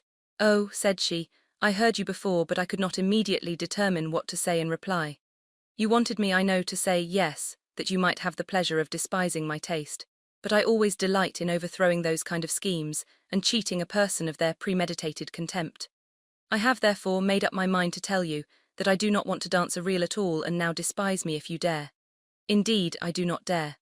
Elizabeth, having rather expected to affront him, was amazed at his gallantry, but there was a mixture of sweetness and archness in her manner which made it difficult for her to affront anybody, And Darcy had never been so bewitched by any woman as he was by her. He really believed that were it not for the inferiority of her connections, he should be in some danger. Miss Bingley saw or suspected enough to be jealous, and her great anxiety for the recovery of her dear friend Jane received some assistance from her desire of getting rid of Elizabeth. She often tried to provoke Darcy into disliking her guest, by talking of their supposed marriage and planning his happiness in such an alliance. "I hope," said she, as they were walking together in the shrubbery the next day, "you will give your mother-in-law a few hints, when this desirable event takes place, as to the advantage of holding her tongue. And if you can compass it, do assure the younger girls of running after officers. And, if I may mention so delicate a subject, endeavour to check that little something, bordering on conceit and impertinence, which your lady possesses. Have you anything else to propose for my domestic felicity? Oh, yes, do let the portraits of your uncle and Aunt Phillips be placed in the gallery at Pemberley. Put them next to your great-uncle the judge. They are in the same profession, you know, only in different lines. As for your Elizabeth's picture, you must not have it taken, for what painter could do justice to those beautiful eyes? It would not be easy indeed to catch their expression, but their colour and shape, and the eyelashes, so remarkably fine, might be copied." At that moment they were met from another walk by Mrs. Hurst and Elizabeth herself. "I did not know that you intended to walk," said Miss Bingley in some confusion, lest they had been overheard. "You used us abominably ill," answered Mrs. Hurst, "running away without telling us that you were coming out." Then, taking the disengaged arm of Mr. Darcy, she left Elizabeth to walk by herself. The path just admitted 3. Mr. Darcy felt their rudeness and immediately said, "This walk is not wide enough for our party, we had better go into the avenue." But Elizabeth, who had not the least inclination to remain with them, laughingly answered, "No, no, stay where you are charmingly grouped and appear to uncommon advantage. The picturesque would be spoilt by admitting a 4th. Goodbye." She then ran gaily off, rejoicing as she rambled about in the hope of being at home again in a day or 2. Jane was already so much recovered as to intend leaving her room for a couple of hours that evening. Chapter 11. When the ladies removed after dinner, Elizabeth ran up to her sister, and seeing her well guarded from cold, attended her into the drawing-room, where she was welcomed by her 2 friends with many professions of pleasure, and Elizabeth had never seen them so agreeable as they were during the hour which passed before the gentlemen appeared. Their powers of conversation were considerable. They could describe an entertainment with accuracy, relate an anecdote with humour, and laugh at their acquaintance with spirit. But when the gentlemen entered, Jane was no longer the first object. Miss Bingley's eyes were instantly turned toward Darcy, and she had something to say to him before he had advanced many steps. He addressed himself to Miss Bennet with a polite congratulation. Mr. Hurst also made her a slight bow and said he was very glad, but diffuseness and warmth remained for Bingley's salutation. He was full of joy and attention. The first half-hour was spent in piling up the fire, lest she should suffer from the change of room, and she removed at his desire to the other side of the fireplace, that she might be further from the door. He then sat down by her and talked scarcely to anyone else. Elizabeth, at work in the opposite corner, saw it all with great delight. When tea was over, Mr. Hurst reminded his sister-in-law of the card-table, but in vain. She had obtained private intelligence that Mr. Darcy did not wish for cards, and Mr. Hurst soon found even his open petition rejected. She assured him that no one intended to play, and the silence of the whole party on the subject seemed to justify her. Mr. Hurst had therefore nothing to do but to stretch himself on one of the sofas and go to sleep. Darcy took up a book, Miss Bingley did the same, and Mrs. Hurst, principally occupied in playing with her bracelets and rings, joined now and then in her brother's conversation with Miss Bennet. Miss Bingley's attention was quite as much engaged in watching Mr. Darcy's progress through his book as in reading her own, and she was perpetually either making some inquiry or looking at his page. She could not win him, however, to any conversation. He merely answered her question and read on. At length, quite exhausted by the attempt to be amused with her own book, which she had only chosen because it was the 2nd volume of his, she gave a great yawn and said, "How pleasant it is to spend an evening in this way. I declare after all there is no enjoyment like reading. How much sooner one tires of anything than of a book. When I have a house of my own, I shall be miserable if I have not an excellent library." No one made any reply. She then yawned again, threw aside her book, and cast her eyes round the room in quest for some amusement. When hearing her brother mentioning a ball to Miss Bennet, she turned suddenly towards him and said, "By the by, Charles, are you really serious in meditating a dance at Netherfield? I would advise you, before you determine on it, to consult the wishes of the present party. I am much mistaken if there are not some among us to whom a ball would be rather a punishment than a pleasure." "If you mean Darcy," cried her brother, "he may go to bed if he chooses before it begins, but as for the ball, it is quite a settled thing. And as soon as Nishals has made white soup enough, I shall send round my cards." "I should like balls infinitely better," she replied, "if they were carried on in a different manner. But there is something insufferably tedious in the usual process of such a meeting. It would surely be much more rational if conversation instead of dancing were made the order of the day." "Much more rational, my dear Caroline, I dare say, but it would not be near so much like a ball." Miss Bingley made no answer, and soon afterwards she got up and walked about the room. Her figure was elegant, and she walked well, but Darcy, at whom it was all aimed, was still inflexibly studious. In the desperation of her feelings, she resolved on one effort more, and turning to Elizabeth, said, "Miss Eliza Bennet, let me persuade you to follow my example and take a turn about the room. I assure you it is very refreshing after sitting so long in one attitude." Elizabeth was surprised, but agreed to it immediately. Miss Bingley succeeded no less in the real object of her civility. Mr. Darcy looked up. He was as much awake to the novelty of attention in that quarter as Elizabeth herself could be, and unconsciously closed his book. He was directly invited to join their party, but he declined it, observing that he could imagine but two motives for their choosing to walk up and down the room together, with either of which motives his joining them would interfere. What could he mean? She was dying to know what could be his meaning, and asked Elizabeth whether she could at all understand him. "Not at all," was her answer, "but depend upon it, he means to be severe on us, and our surest way of disappointing him will be to ask nothing about it." Miss Bingley, however, was incapable of disappointing Mr. Darcy in anything, and persevered therefore in requiring an explanation of his two motives. "I have not the smallest objection to explaining them," said he, as soon as she allowed him to speak. "You either choose this method of passing the evening because you are in each other's confidence and have secret affairs to discuss, or because you are conscious that your figures appear to the greatest advantage in walking. If the first, I would be completely in your way, and if the second, I can admire you much better as I sit by the fire." "Oh, shocking!" cried Miss Bingley. "I never heard anything so abominable. How shall we punish him for such a speech?" "Nothing so easy if you have but the inclination," said Elizabeth. "We can all plague and punish one another, tease him, laugh at him. Intimate as you are, you must know how it is to be done. But upon my honour I do not. I do assure you that my intimacy has not yet taught me that. Tease calmness of manner and presence of mind. No feel he may defy us there. And as to laughter, we will not expose ourselves, if you please, by attempting to laugh without a subject. Mr. Darcy may hug himself." "Mr. Darcy is not to be laughed at," cried Elizabeth. "That is an uncommon advantage, and uncommon I hope it will continue, for it would be a great loss to me to have many such acquaintances. I dearly love a laugh." "Miss Bingley," said he, "has given me more credit than can be. The wisest and the best of men, nay, the wisest and best of their actions, may be rendered ridiculous by a person whose first object in life is a joke." "Certainly," replied Elizabeth, "there are such people, but I hope I am not one of them. I hope I never ridicule what is wise and good. Follies and nonsense, whims and inconsistencies do divert me, I own, and I laugh at them whenever I can. But these, I suppose, are precisely what you are without. Perhaps that is not possible for anyone, but it has been the study of my life to avoid those weaknesses which often expose a strong understanding to ridicule, such as vanity and pride. Yes, vanity is a weakness indeed, but pride, where there is a real superiority of mind, pride will be always under good regulation." Elizabeth turned away to hide a smile. "Your examination of Mr. Darcy is over, I presume," said Miss Bingley. "And pray what is the result? I am perfectly convinced by it that Mr. Darcy has no defect. He owns it himself without disguise." "No," said Darcy, "I have made no such pretension. I have faults enough, but they are not, I hope, of understanding. My temper I dare not vouch for. It is, I believe, too little yielding, certainly too little for the convenience of the world.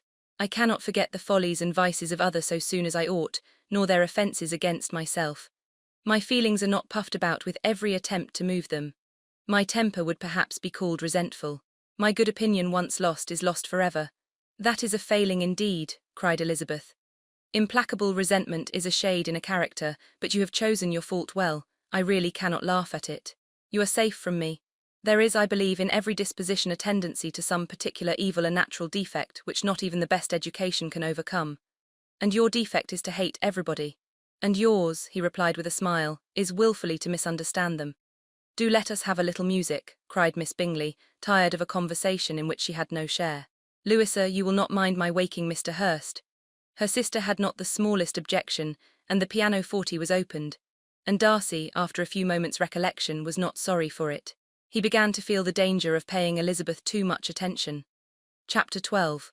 In consequence of an agreement between the sisters, Elizabeth wrote the next morning to their mother, to beg that the carriage might be sent for them in the course of the day. But Mrs. Bennet, who had calculated on her daughters remaining at Netherfield till the following Tuesday, which would exactly finish Jane's week, could not bring herself to receive them with pleasure before. Her answer, therefore, was not propitious, at least not to Elizabeth's wishes, for she was impatient to get home. Mrs. Bennet sent them word that they could not possibly have the carriage before Tuesday, and in her postscript it was added that if Mr. Bingley and his sister pressed them to stay longer, she could spare them very well. Against staying longer, however, Elizabeth was positively resolved, nor did she much expect it would be asked, and fearful, on the contrary, as being considered as intruding themselves needlessly long, she urged Jane to borrow Mr. Bingley's carriage immediately, and at length it was settled that their original design of leaving Netherfield that morning should be mentioned, and the request made.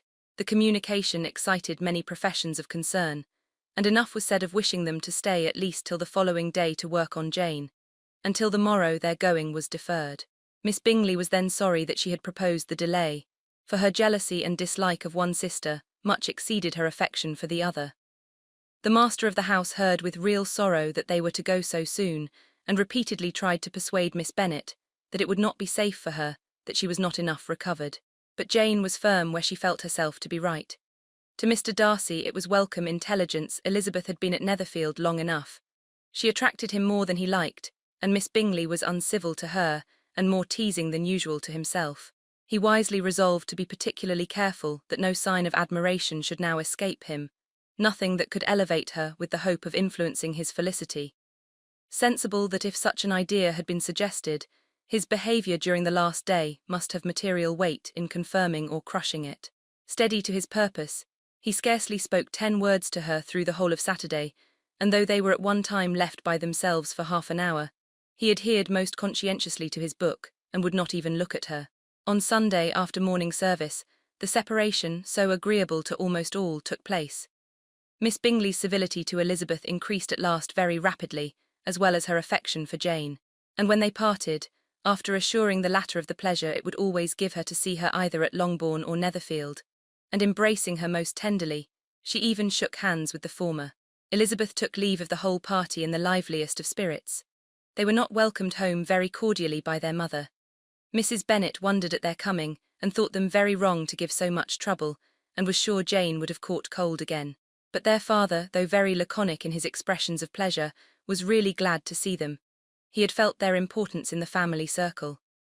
The evening conversation, when they were all assembled, had lost much of its animation, and almost all its sense by the absence of Jane and Elizabeth.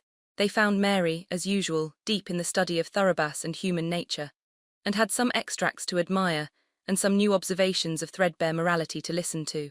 Catherine and Lydia had information for them of a different sort.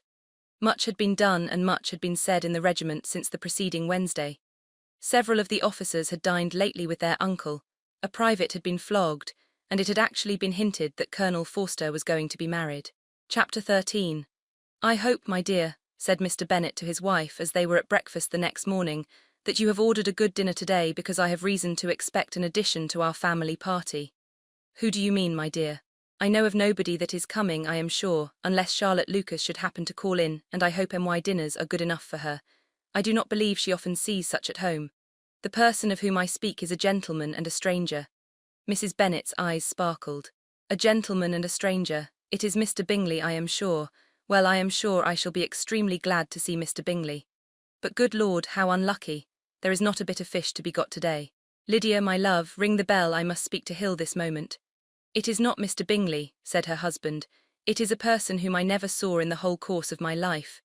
This roused a general astonishment, and he had the pleasure of being eagerly questioned by his wife and his 5 daughters at once. After amusing himself some time with their curiosity, he thus explained: "About a month ago I received this letter, and about a fortnight ago I answered it, for I thought it a case of some delicacy and requiring early attention. It is from my cousin, Mr. Collins, who, when I am dead, may turn you all out of this house as soon as he pleases." "Oh, my dear," cried his wife, "I cannot bear to hear that mentioned. Pray do not talk of that odious man. I do think it is the hardest thing in the world that your estate should be entailed away from your own children, and I am sure, if I had been you, I should have tried long ago to do something or other about it." Jane and Elizabeth tried to explain to her the nature of an entail. They had often attempted to do it before, but it was a subject on which Mrs. Bennet was beyond the reach of reason, and she continued to rail bitterly against the cruelty of settling an estate away from a family of 5 daughters, in favour of a man whom nobody cared anything about.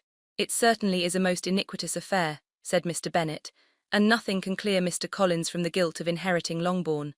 But if you will listen to his letter, you may perhaps be a little softened by his manner of expressing himself." "No, that I am sure I shall not. And I think it is very impertinent of him to write to you at all, and very hypocritical. I hate such false friends.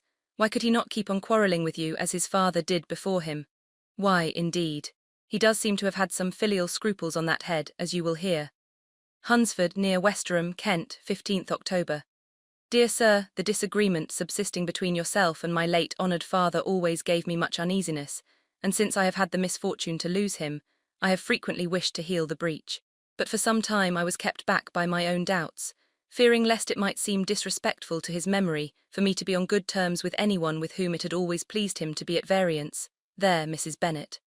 My mind, however, is now made up on the subject, for having received ordination at Easter, I have been so fortunate as to be distinguished by the patronage of the Right Honourable Lady Catherine de Bourgh, widow of Sir Lewis de Bourgh, whose bounty and beneficence has preferred me to the valuable rectory of this parish, where it shall be my earnest endeavour to demean myself with grateful respect towards her ladyship, and be ever ready to perform those rites and ceremonies which are instituted by the Church of England.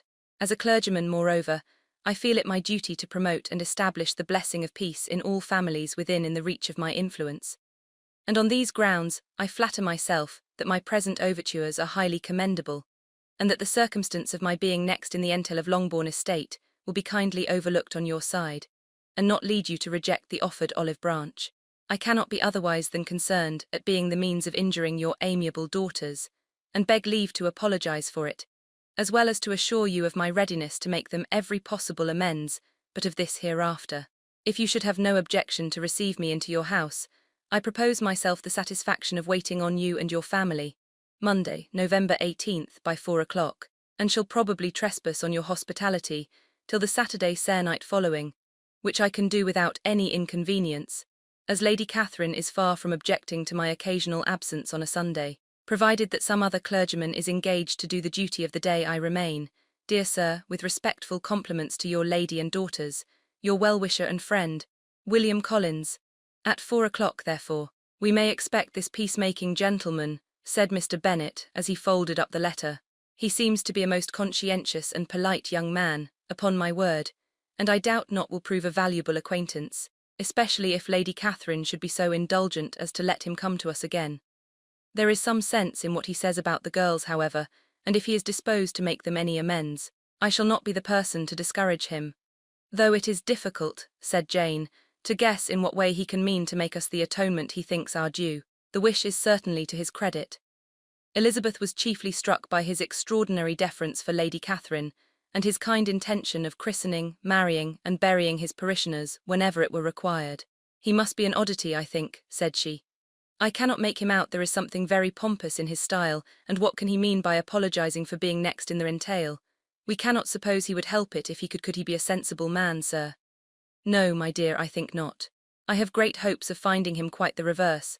There is a mixture of civility and self-importance in his letter which promises well. I am impatient to see him. In point of composition, said Mary, the letter does not seem defective. The idea of the olive branch perhaps is not wholly new, yet I think it is well expressed. To Catherine and Lydia, neither the letter nor its writer were in any degree interesting. It was next to impossible that their cousin should come in a scarlet coat, and it was now some weeks since they had received pleasure from the society of a man in any other colour.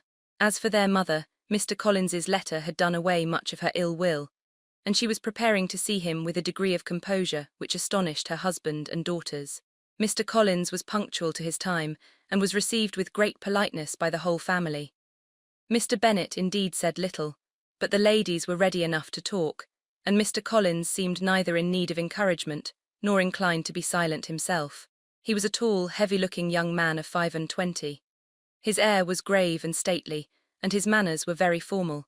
He had not been long seated before he complimented Mrs. Bennet on having so fine a family of daughters, said he had heard much of their beauty, but that in this instance fame had fallen short of the truth, and added that he did not doubt her seeing them all in due time disposed of in marriage. This gallantry was not much to the taste of some of his hearers, but Mrs. Bennet, who quarrelled with no compliments, answered most readily, "You are very kind, I am sure, and I wish with all my heart it may prove so, for else they will be destitute enough. Things are settled so oddly. You allude perhaps to the entail of this estate." "Ah, sir, I do indeed. It is a grievous affair to my poor girls, you must confess. Not that I mean to find fault with you, for such things I know are all chance in this world. There is no knowing how estates will go when once they come to be entailed. I am very sensible, madam, of the hardship to my fair cousins, and could say much on the subject, but that I am cautious of appearing forward and precipitate. But I can assure the young ladies that I come prepared to admire them. At present I will not say more, but perhaps when we are better acquainted." He was interrupted by a summons to dinner, and the girls smiled on each other. They were not the only objects of Mr. Collins's admiration. The hall, the dining room, and all its furniture were examined and praised, and his commendation of everything would have touched Mrs. Bennet's heart, but for the mortifying supposition of his viewing it all as his own future property. The dinner, too, in its turn was highly admired, and he begged to know to which of his fair cousins the excellency of its cooking was owing. But he was set right there by Mrs. Bennet, who assured him with some asperity that they were very well able to keep a good cook, and that her daughters had nothing to do in the kitchen. He begged pardon for having displeased her. In a softened tone she declared herself not at all offended, but he continued to apologize for about a quarter of an hour. Chapter 14. During dinner, Mr. Bennet scarcely spoke at all. But when the servants were withdrawn, he thought it time to have some conversation with his guest, and therefore started a subject in which he expected him to shine, by observing that he seemed very fortunate in his patroness. Lady Catherine de Bourgh's attention to his wishes, and consideration for his comfort, appeared very remarkable. Mr. Bennet could not have chosen better. Mr. Collins was eloquent in her praise. The subject elevated him to more than usual solemnity of manner, and with a most important aspect, he protested that he had never in his life witnessed such behaviour in a person of rank, such affability and condescension, as he had himself experienced from Lady Catherine. She had been graciously pleased to approve of both of the discourses which he had already had the honour of preaching before her.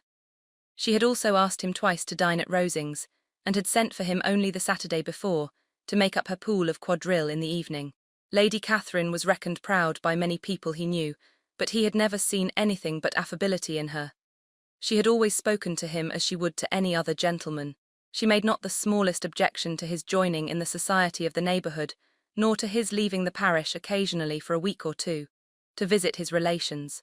She had even condescended to advise him to marry as soon as he could, provided he chose with discretion, and had once paid him a visit in his humble parsonage, where she had perfectly approved all the alterations he had been making, and had even vouchsafed to suggest some shelves in the closet upstairs. "That is all very proper and civil, I am sure," said Mrs. Bennet, "and I dare say she is a very agreeable woman. It is a pity that great ladies in general are not more like her. Does she live near you, sir? The garden in which stands my humble abode is separated only by a lane from Rosings Park, her ladyship's residence." "I think you said she was a widow, sir. Has she any family?" "She has only one daughter, the heiress of Rosings, and of very extensive property." "Ah," said Mrs. Bennet, shaking her head, "then she is better off than many girls. And what sort of young lady is she? Is she handsome?" "She is a most charming young lady indeed. Lady Catherine herself says that, in point of true beauty, Miss de Bourgh is far superior to the handsomest of her sex, because there is that in her features which marks the young lady of distinguished birth.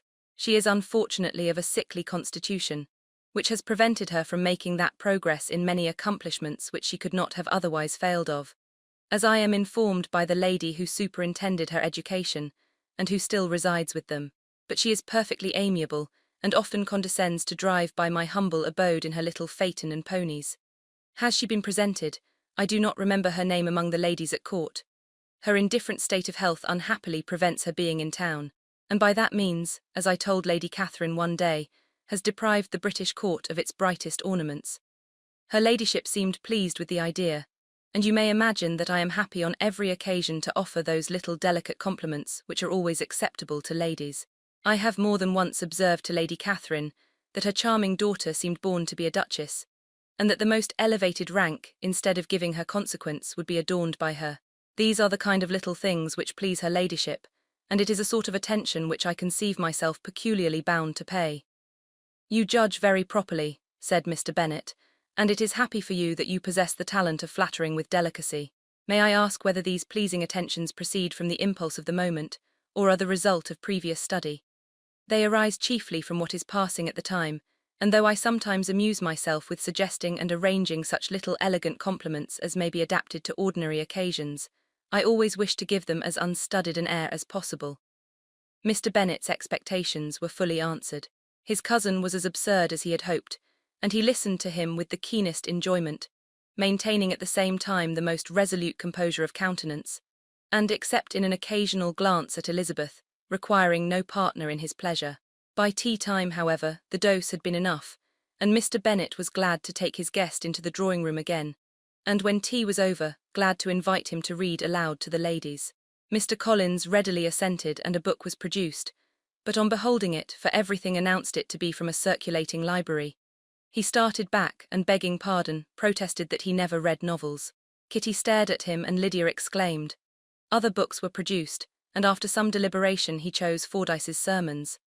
Lydia gaped as he opened the volume, and before he had, with very monotonous solemnity, read 3 pages, she interrupted him with, "Do you know, mamma, that my Uncle Phillips talks of turning away Richard, and if he does, Colonel Forster will hire him. My aunt told me so herself on Saturday. I shall walk to Meryton tomorrow to hear more about it, and to ask when Mr. Denny comes back from town." Lydia was bid by her 2 eldest sisters to hold her tongue, but Mr. Collins, much offended, laid aside his book and said, "I have often observed how little young ladies are interested by books of a serious stamp, though written solely for their benefit. It amazes me, I confess, for certainly there can be nothing so advantageous to them as instruction, but I will no longer importune my young cousin." Then turning to Mr. Bennet, he offered himself as his antagonist at backgammon. Mr. Bennet accepted the challenge, observing that he acted very wisely in leaving the girls to their own trifling amusements. Mrs. Bennet and her daughters apologized most civilly for Lydia's interruption, and promised that it should not occur again if he would resume his book. But Mr. Collins, after assuring them that he bore his young cousin no ill will, and should never resent her behaviour as any affront, seated himself at another table with Mr. Bennet and prepared for backgammon. Chapter 15. Mr. Collins was not a sensible man, and the deficiency of nature had been but little assisted by education or society, the greatest part of his life having been spent under the guidance of an illiterate and miserly father, and though he belonged to one of the universities, he had merely kept the necessary terms, without forming at it any useful acquaintance. The subjection in which his father had brought him up had given him originally great humility of manner, but it was now a good deal counteracted by the self-conceit of a weak head, living in retirement, and the consequential feelings of early and unexpected prosperity. A fortunate chance had recommended him to Lady Catherine de Bourgh when the living of Hunsford was vacant, and the respect which he felt for her high rank, and his veneration for her as his patroness, mingling with a very good opinion of himself, of his authority as a clergyman and his right as a rector, made him altogether a mixture of pride and obsequiousness, self-importance and humility. Having now a good house and a very sufficient income, he intended to marry, and in seeking a reconciliation with the Longbourn family he had a wife in view, as he meant to choose one of the daughters, if he found them as handsome and amiable as they were represented by common report. This was his plan of amends of atonement for inheriting their father's estate, and he thought it an excellent one, full of eligibility and suitableness, and excessively generous and disinterested on his own part. His plan did not vary on seeing them. Miss Bennet's lovely face confirmed his views, and established all his strictest notions of what was due to seniority, and for the first evening she was his settled choice. The next morning, however, made an alteration, for in a quarter of an hour's tete-a-tete with Mrs. Bennet before breakfast, a conversation beginning with his parsonage house, and leading naturally to the avowal of his hopes, that a mistress might be found for it at Longbourn, produced from her, amid very complaisant smiles and general encouragement, a caution against the very Jane he had fixed on. As to her younger daughters, she could not take upon her to say she could not positively answer, but she did not know of any prepossession. Her eldest daughter, she must just mention she felt it incumbent on her to hint, was likely to be very soon engaged. Mr. Collins had only to change from Jane to Elizabeth, and it was soon done while Mrs. Bennet was stirring the fire.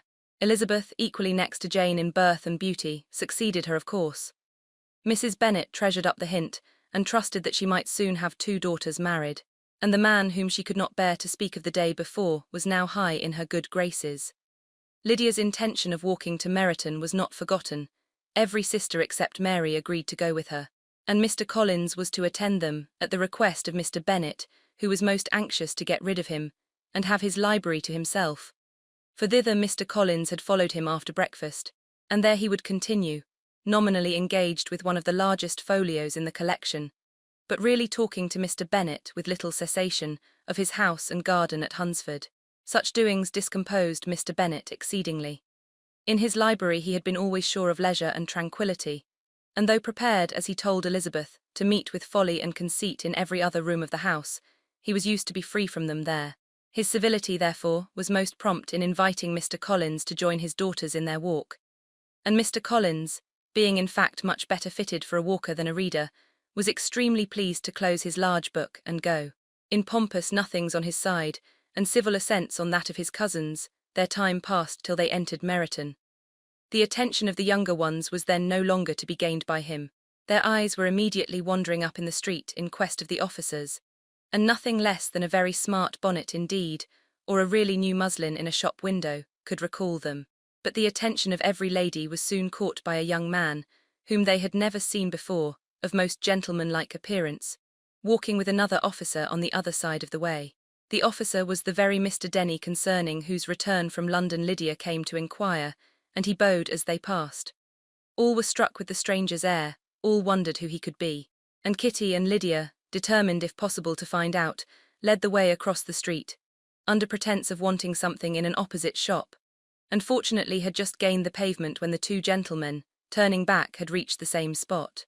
Mr. Denny addressed them directly, and entreated permission to introduce his friend, Mr. Wickham, who had returned with him the day before from town, and he was happy to say had accepted a commission in their corps.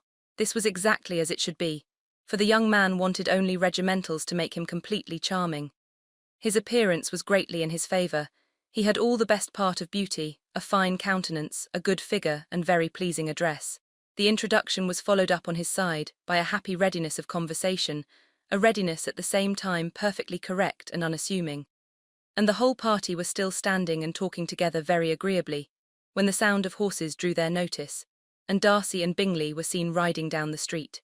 On distinguishing the ladies of the group, the 2 gentlemen came directly towards them, and began the usual civilities. Bingley was the principal spokesman, and Miss Bennet the principal object. He was then, he said, on his way to Longbourn on purpose to inquire after her. Mr. Darcy corroborated it with a bow, and was beginning to determine not to fix his eyes on Elizabeth, when they were suddenly arrested by the sight of the stranger, and Elizabeth, happening to see the countenance of both as they looked at each other, was all astonishment at the effect of the meeting. Both changed colour, one looked white, the other red. Mr. Wickham, after a few moments, touched his hat, a salutation which Mr. Darcy just deigned to return. What could be the meaning of it? It was impossible to imagine. It was impossible not to long to know. In another minute Mr. Bingley, but without seeming to have noticed what passed, took leave and rode on with his friend. Mr. Denny and Mr. Wickham walked with the young ladies to the door of Mr. Phillips's house, and then made their bows, in spite of Miss Lydia's pressing entreaties that they should come in, and even in spite of Mrs. Phillips's throwing up the parlour window and loudly seconding the invitation. Mrs. Phillips was always glad to see her nieces, and the 2 eldest from their recent absence were particularly welcome, and she was eagerly expressing her surprise at their sudden return home, which, as their own carriage had not fetched them, she should have known nothing about, if she had not happened to see Mr. Jones's shop-boy in the street, who had told her that they were not to send any more drafts to Netherfield, because the Miss Bennets were come away. When her civility was claimed towards Mr. Collins, by Jane's introduction of him, she received him with her very best politeness, which he returned with as much more, apologizing for his intrusion, without any previous acquaintance with her, which he could not help flattering himself, however, might be justified by his relationship to the young ladies who introduced him to her notice. Mrs. Phillips was quite awed by such an excess of good breeding, but her contemplation of one stranger was soon put to an end by exclamations and inquiries about the other, of whom, however, she could only tell her nieces what they already knew, that Mr. Denny had brought him from London, and that he was to have a lieutenant's commission in the shire. She had been watching him the last hour, she said, as he walked up and down the street, and had Mr. Wickham appeared, Kitty and Lydia would certainly have continued the occupation, but unluckily no one passed windows now except a few of the officers, who, in comparison with the stranger, were become stupid, disagreeable fellows. Some of them were to dine with the Phillipses the next day, and their aunt promised to make her husband call on Mr. Wickham, and give him an invitation also, if the family from Longbourn would come in the evening. This was agreed to, and Mrs. Phillips protested that they would have a nice comfortable noisy game of lottery tickets, and a little bit of hot supper afterwards. The prospect of such delights was very cheering, and they parted in mutual good spirits. Mr. Collins repeated his apologies in quitting the room, and was assured with unwearying civility that they were perfectly needless. As they walked home, Elizabeth related to Jane what she had seen pass between the two gentlemen, but though Jane would have defended either or both, had they appeared to be in the wrong, she could no more explain such behaviour than her sister. Mr. Collins, on his return, highly gratified Mrs. Bennet by admiring Mrs. Phillips's manners and politeness. He protested that, except Lady Catherine and her daughter, he had never seen a more elegant woman, for she had not only received him with the utmost civility, but even pointedly included him in her invitation for the next evening, although utterly unknown to her before. Something, he supposed, might be attributed to his connection with them, but yet he had never met with so much attention in the whole course of his life. Chapter 16. As no objection was made to the young people's engagement with their aunt, and all Mr. Collins's scruples of leaving Mr. and Mrs. Bennet for a single evening during his visit were most steadily resisted, the coach conveyed him and his 5 cousins at a suitable hour to Meryton, and the girls had the pleasure of hearing, as they entered the drawing-room, that Mr. Wickham had accepted their uncle's invitation, and was then in the house. When this information was given, and they had all taken their seats, Mr. Collins was at leisure to look around him and admire, and he was so much struck with the size and furniture of the apartment that he declared he might almost have supposed himself in the small summer breakfast parlour at Rosings, a comparison that did not at first convey much gratification. But when Mrs. Phillips understood from him what Rosings was, and who was its proprietor, when she had listened to the description of only one of Lady Catherine's drawing-rooms, and found that the chimney-piece alone had cost £800, she felt all the force of the compliment, and would hardly have resented a comparison with the housekeeper's room. In describing to her all the grandeur of Lady Catherine and her mansion, with occasional digressions in praise of his own humble abode, and the improvements it was receiving, he was happily employed until the gentlemen joined them, and he found in Mrs. Phillips a very attentive listener, whose opinion of his consequence increased with what she heard, and who was resolving to retell it all among her neighbours as soon as she could. To the girls, who could not listen to their cousin, and who had nothing to do but to wish for an instrument, and examine their own indifferent imitations of china on the mantelpiece, the interval of waiting appeared very long. It was over at last, however. The gentlemen did approach, and when Mr. Wickham walked into the room, Elizabeth felt that she had neither been seeing him before, nor thinking of him since, with the smallest degree of unreasonable admiration. The officers of the shire were in general a very creditable, gentlemanlike set, and the best of them were of the present party. But Mr. Wickham was as far beyond them all in person, countenance, air, and walk, as they were superior to the broad-faced, stuffy Uncle Phillips, breathing port wine, who followed them into the room. Mr. Wickham was the happy man towards whom almost every female eye was turned, and Elizabeth was the happy woman by whom he finally seated himself. And the agreeable manner in which he immediately fell into conversation, though it was only on its being a wet night, made her feel that the commonest, dullest, most threadbare topic might be rendered interesting by the skill of the speaker. With such rivals for the notice of the fair as Mr. Wickham and the officers, Mr. Collins seemed to sink into insignificance. To the young ladies he certainly was nothing, but he had still at intervals a kind listener in Mrs. Phillips, and was by her watchfulness most abundantly supplied with coffee and muffin. When the card tables were placed, he had the opportunity of obliging her in turn by sitting down to whist.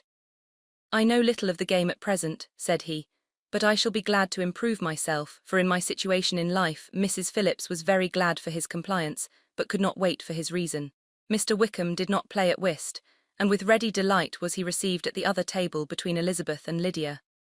At first there seemed danger of Lydia's engrossing him entirely, for she was a most determined talker.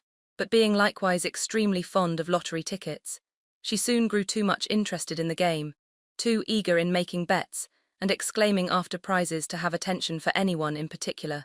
Allowing for the common demands of the game, Mr. Wickham was therefore at leisure to talk to Elizabeth, and she was very willing to hear him, though what she chiefly wished to hear she could not hope to be told the history of his acquaintance with Mr. Darcy. She dared not even mention that gentleman. Her curiosity, however, was unexpectedly relieved. Mr. Wickham began the subject himself. He inquired how far Netherfield was from Meryton, and after receiving her answer, asked in a hesitating manner how long Mr. Darcy had been staying there.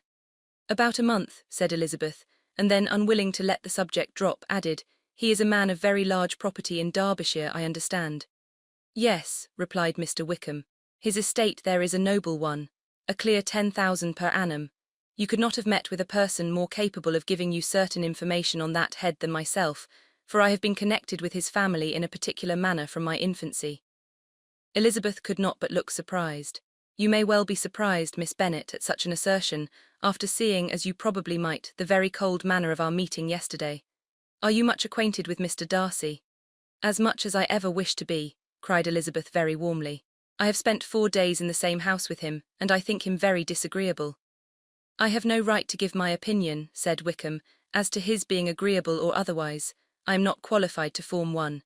I have known him too long and too well to be a fair judge. It is impossible for me to be impartial. But I believe your opinion of him would in general astonish, and perhaps you would not express it quite so strongly anywhere else. Here you are in your own family. Upon my word, I say no more here than I might say in any house in the neighbourhood, except Netherfield. He is not at all liked in Hertfordshire. Everybody is disgusted with his pride. You will not find him more favourably spoken of by anyone." "I cannot pretend to be sorry," said Wickham, after a short interruption, "that he or that any man should not be estimated beyond their deserts. But with him I believe it does not often happen. The world is blinded by his fortune and consequence, or frightened by his high and imposing manners, and sees him only as he chooses to be seen. I should take him, even on my slight acquaintance, to be an ill-tempered man." Wickham only shook his head. "I wonder," said he at the next opportunity of speaking, "whether he is likely to be in this country much longer." "I do not at all know, but I heard nothing of his going away when I was at Netherfield. I hope your plans in favour of the Shire will not be affected by his being in the neighbourhood." "Oh, no, it is not for me to be driven away by Mr. Darcy. If he wishes to avoid seeing me, he must go. We are not on friendly terms, and it always gives me pain to meet him. But I have no reason for avoiding him but what I might proclaim before all the world: a sense of very great illusage, and most painful regrets at his being what he is. His father, Miss Bennet, the late Mr. Darcy, was one of the best men that ever breathed, and the truest friend I ever had. And I can never be in company with this Mr. Darcy without being grieved to the soul by 1,000 tender recollections. His behaviour to myself has been scandalous, but I verily believe I could forgive him anything and everything, rather than his disappointing the hopes and disgracing the memory of his father." Elizabeth found the interest of the subject increase, and listened with all her heart, but the delicacy of it prevented further inquiry. Mr. Wickham began to speak on more general topics: Meryton, the neighbourhood, the society, appearing highly pleased with all that he had yet seen, and speaking of the latter with gentle but very intelligible gallantry. "It was the prospect of constant society, and good society," he added, "which was my chief inducement to enter the Shire. I knew it to be a most respectable, agreeable corps, and my friend Denny tempted me further by his account of their present quarters, and the very great attentions and excellent acquaintances Meryton had procured them. Society, I own, is necessary to me. I have been a disappointed man, and my spirits will not bear solitude. I must have employment and society. A military life is not what I was intended for, but circumstances have now made it eligible. The church ought to have been my profession. I was brought up for the church, and I should at this time have been in possession of a most valuable living, had it pleased the gentleman we were speaking of just now. Indeed, yes, the late Mr. Darcy bequeathed me the next presentation of the best living in his gift. He was my godfather and excessively attached to me. I cannot do justice to his kindness. He meant to provide for me amply and thought he had done it, but when the living fell it was given elsewhere." "Good heavens!" cried Elizabeth. "But how could that be? How could his will be disregarded? Why did you not seek legal redress?" "There was just such an informality in the terms of the bequest as to give me no hope from law. A man of honour could not have doubted the intention.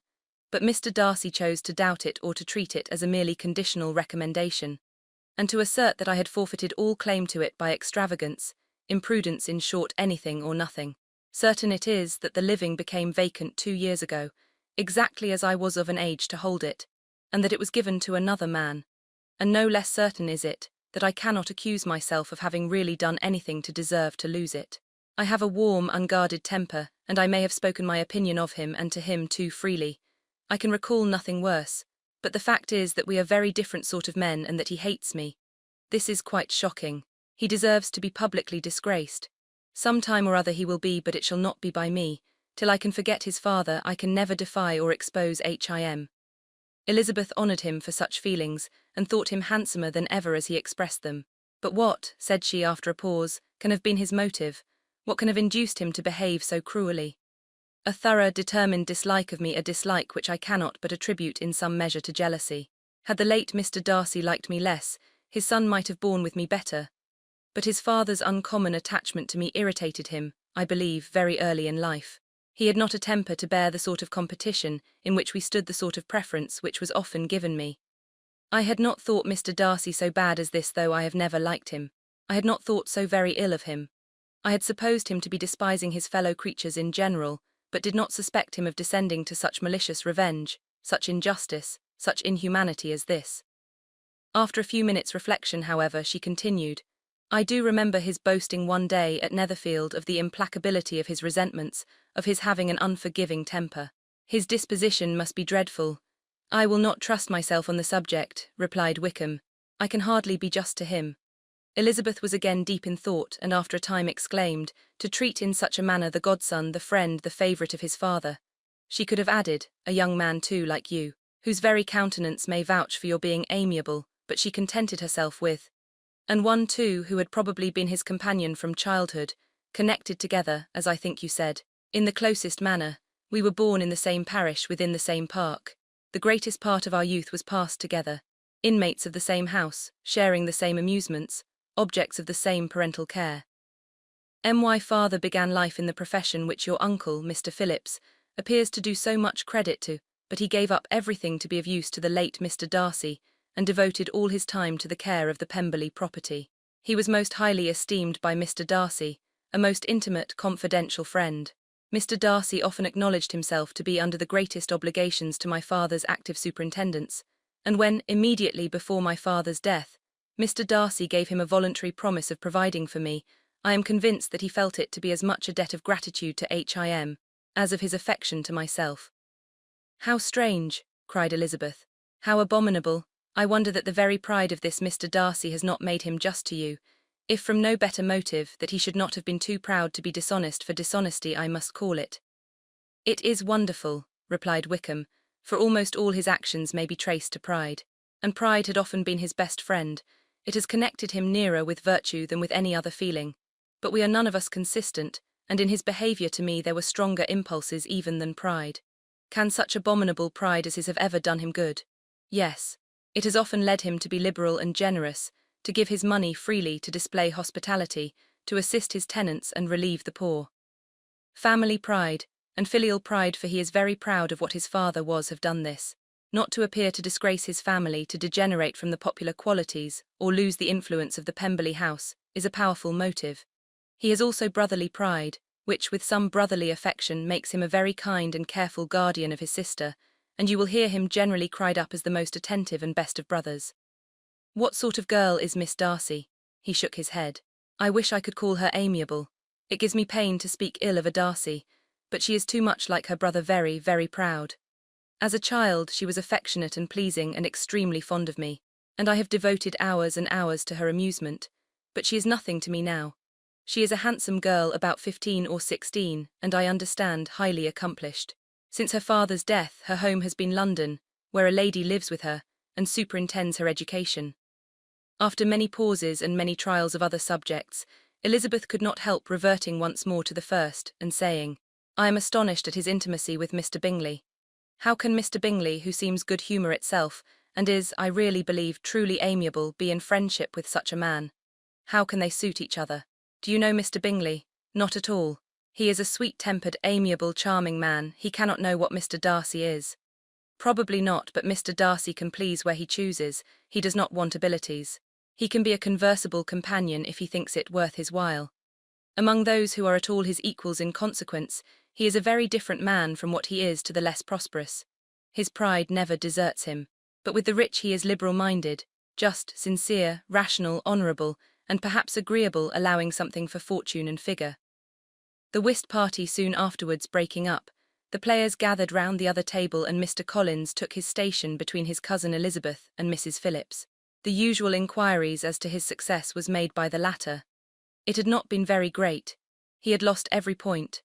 But when Mrs. Phillips began to express her concern thereupon, he assured her with much earnest gravity that it was not of the least importance, that he considered the money as a mere trifle, and begged that she would not make herself uneasy. "I know very well, madam," said he, "that when persons sit down to a card table, they must take their chances of these things, and happily I am not in such circumstances as to make 5 shillings any object. There are undoubtedly many who could not say the same, but thanks to Lady Catherine de Bourgh, I am removed far beyond the necessity of regarding little matters." Mr. Wickham's attention was caught, and after observing Mr. Collins for a few moments, he asked Elizabeth in a low voice whether her relation was very intimately acquainted with the family of de Bourgh. "Lady Catherine de Bourgh," she replied, "has very lately given him a living. I hardly know how Mr. Collins was first introduced to her notice, but he certainly has not known her long. You know of course that Lady Catherine de Bourgh and Lady Anne Darcy were sisters, consequently that she is aunt to the present Mr. Darcy." "No, indeed I did not. I knew nothing at all of Lady Catherine's connections. I never heard of her existence till the day before yesterday. Her daughter, Miss de Bourgh, will have a very large fortune, and it is believed that she and her cousin will unite the 2 estates." This information made Elizabeth smile, as she thought of poor Miss Bingley. Vain indeed must be all her attentions, vain and useless her affection for his sister and her praise of himself, if he were already self-destined for another. "Mr. Collins," said she, "speaks highly both of Lady Catherine and her daughter, but from some particulars that he has related of her ladyship, I suspect his gratitude misleads him, and that in spite of her being his patroness, she is an arrogant, conceited woman." "I believe her to be both in a great degree," replied Wickham. "I have not seen her for many years, but I very well remember that I never liked her, and that her manners were dictatorial and insolent. She has the reputation of being remarkably sensible and clever, but I rather believe she derives part of her abilities from her rank and fortune, part from her authoritative manner, and the rest from the pride for her nephew, who chooses that everyone connected with him should have an understanding of the first class." Elizabeth allowed that he had given a very rational account of it, and they continued talking together, with mutual satisfaction till supper put an end to cards, and gave the rest of the ladies their share of Mr. Wickham's attentions. There could be no conversation in the noise of Mrs. Phillips's supper party, but his manners recommended him to everybody. Whatever he said was said well, and whatever he did done gracefully. Elizabeth went away with her head full of him. She could think of nothing but of Mr. Wickham, and of what he had told her all the way home. But there was not time for her even to mention his name as they went, for neither Lydia nor Mr. Collins were once silent. Lydia talked incessantly of lottery tickets, of the fish she had lost and the fish she had won. And Mr. Collins, in describing the civility of Mr. and Mrs. Phillips, protesting that he did not in the least regard his losses at whist, enumerating all the dishes at supper, and repeatedly fearing that he crowded his cousins, had more to say than he could well manage before the carriage stopped at Longbourn House. Chapter 17. Elizabeth related to Jane the next day what had passed between Mr. Wickham and herself. Jane listened with astonishment and concern. She knew not how to believe that Mr. Darcy could be so unworthy of Mr. Bingley's regard. And yet it was not in her nature to question the veracity of a young man of such amiable appearance as Wickham. The possibility of his having endured such unkindness was enough to interest all her tender feelings, and nothing remained therefore to be done, but to think well of them both, to defend the conduct of each, and throw into the account of accident or mistake whatever could not be otherwise explained. "They have both," said she, "been deceived, I dare say, in some way or other of which we can form no idea. Interested people have perhaps misrepresented each to the other. It is, in short, impossible for us to conjecture the causes or circumstances which may have alienated them, without actual blame on either side." "Very true, indeed. And now, my dear Jane, what have you got to say on behalf of the interested people who have probably been concerned in the business? Do clear them too, or we shall be obliged to think ill of somebody." Laugh as much as you choose, but you will not laugh me out of my opinion. My dearest Lizzie, do but consider in what a disgraceful light it places Mr. Darcy, to be treating his father's favourite in such a manner, one whom his father had promised to provide for. It is impossible. No man of common humanity, no man who had any value for his character could be capable of it. Can his most intimate friends be so excessively deceived in him? Oh, no, I can much more easily believe Mr. Bingley's being imposed on, than that Mr. Wickham should invent such a history of himself as he gave me last night. Names, facts, everything mentioned without ceremony. If it be not so, let Mr. Darcy contradict it. Besides, there was truth in his looks. It is difficult indeed, it is distressing. One does not know what to think. I beg your pardon. One knows exactly what to think. But Jane could think with certainty, on only one point, that Mr. Bingley, if he had been imposed on, would have much to suffer when the affair became public. The two young ladies were summoned from the shrubbery, where this conversation passed, by the arrival of the very persons of whom they had been speaking. Mr. Bingley and his sisters came to give their personal invitation for the long-expected ball at Netherfield, which was fixed for the following Tuesday. The two ladies were delighted to see their dear friend again, called it an age since they had met, and repeatedly asked what she had been doing with herself since their separation. To the rest of the family they paid little attention, avoiding Mrs. Bennet as much as possible, saying not much to Elizabeth and nothing at all to the others. They were soon gone again, rising from their seats with an activity which took their brother by surprise, and hurrying off as if eager to escape from Mrs. Bennet's civilities. The prospect of the Netherfield ball was extremely agreeable to every female of the family. Mrs. Bennet chose to consider it as given in compliment to her eldest daughter, and was particularly flattered by receiving the invitation from Mr. Bingley himself, instead of a ceremonious card. Jane pictured to herself a happy evening in the society of her two friends, and the attentions of her brother, and Elizabeth thought with pleasure of dancing a great deal with Mr. Wickham, and of seeing a confirmation of everything in Mr. Darcy's look and behaviour. The happiness anticipated by Catherine and Lydia depended less on any single event, or any particular person, for though they each, like Elizabeth, meant to dance half the evening with Mr. Wickham, he was by no means the only partner who could satisfy them, and a ball was, at any rate, a ball, and even Mary could assure her family that she had no disinclination for it. "While I can have my mornings to myself," said she, "it is enough. I think it is no sacrifice to join occasionally in evening engagements. Society has claims on us all, and I profess myself one of those who consider intervals of recreation and amusement as desirable for everybody." Elizabeth's spirits were so high on this occasion, that though she did not often speak unnecessarily to Mr. Collins, she could not help asking him whether he intended to accept Mr. Bingley's invitation, and if he did, whether he would think it proper to join in the evening's amusement. And she was rather surprised to find that he entertained no scruple whatever on that head, and was very far from dreading a rebuke either from the Archbishop or Lady Catherine de Bourgh by venturing to dance. "I am by no means of the opinion, I assure you," said he, "that a ball of this kind, given by a young man of character to respectable people, can have any evil tendency, and I am so far from objecting to dancing myself, that I shall hope to be honoured with the hands of all my fair cousins in the course of the evening, and I take this opportunity of soliciting yours, Miss Elizabeth, for the two first dances especially, a preference which I trust my cousin Jane will attribute to the right cause, and not to any disrespect for her." Elizabeth felt herself completely taken in. She had fully proposed being engaged by Mr. Wickham for those very dances, and to have Mr. Collins instead. Her liveliness had never been worse timed. There was no help for it, however. Mr. Wickham's happiness and her own were perforce delayed a little longer, and Mr. Collins's proposal accepted with as good a grace as she could. She was not the better pleased with his gallantry from the idea it suggested of something more.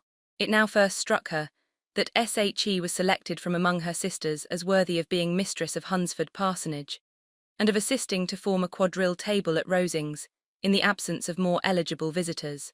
The idea soon reached to conviction, as she observed his increasing civilities toward herself, and heard his frequent attempt at a compliment on her wit and vivacity, and though more astonished than gratified herself by this effect of her charms, it was not long before her mother gave her to understand that the probability of their marriage was extremely agreeable to her. Elizabeth, however, did not choose to take the hint, being well aware that a serious dispute must be the consequence of any reply. Mr. Collins might never make the offer, until he did. It was useless to quarrel about him. If there had not been a Netherfield ball to prepare for and talk of, The younger Miss Bennets would have been in a very pitiable state at this time, for from the day of the invitation to the day of the ball, there was such a succession of rain as prevented their walking to Meryton once. No aunt, no officers, no news could be sought after the very shoe roses for Netherfield were got by proxy. Even Elizabeth might have found some trial of her patience in weather which totally suspended the improvement of her acquaintance with Mr. Wickham, and nothing less than a dance on Tuesday could have made such a Friday, Saturday, Sunday and Monday endurable to Kitty and Lydia. Chapter 18. Till Elizabeth entered the drawing-room at Netherfield, and looked in vain for Mr. Wickham among the cluster of red coats there assembled, a doubt of his being present had never occurred to her. The certainty of meeting him had not been checked by any of those recollections that might not unreasonably have alarmed her. She had dressed with more than usual care, and prepared in the highest spirits for the conquest of all that remained unsubdued of his heart, trusting that it was not more than might be won in the course of the evening.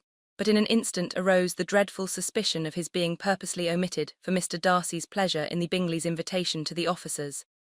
And though this was not exactly the case, the absolute fact of his absence was pronounced by his friend Denny, to whom Lydia eagerly applied, and who told them that Wickham had been obliged to go to town on business the day before, and was not yet returned, adding with a significant smile, "I do not imagine his business would have called him away just now if he had not wanted to avoid a certain gentleman here."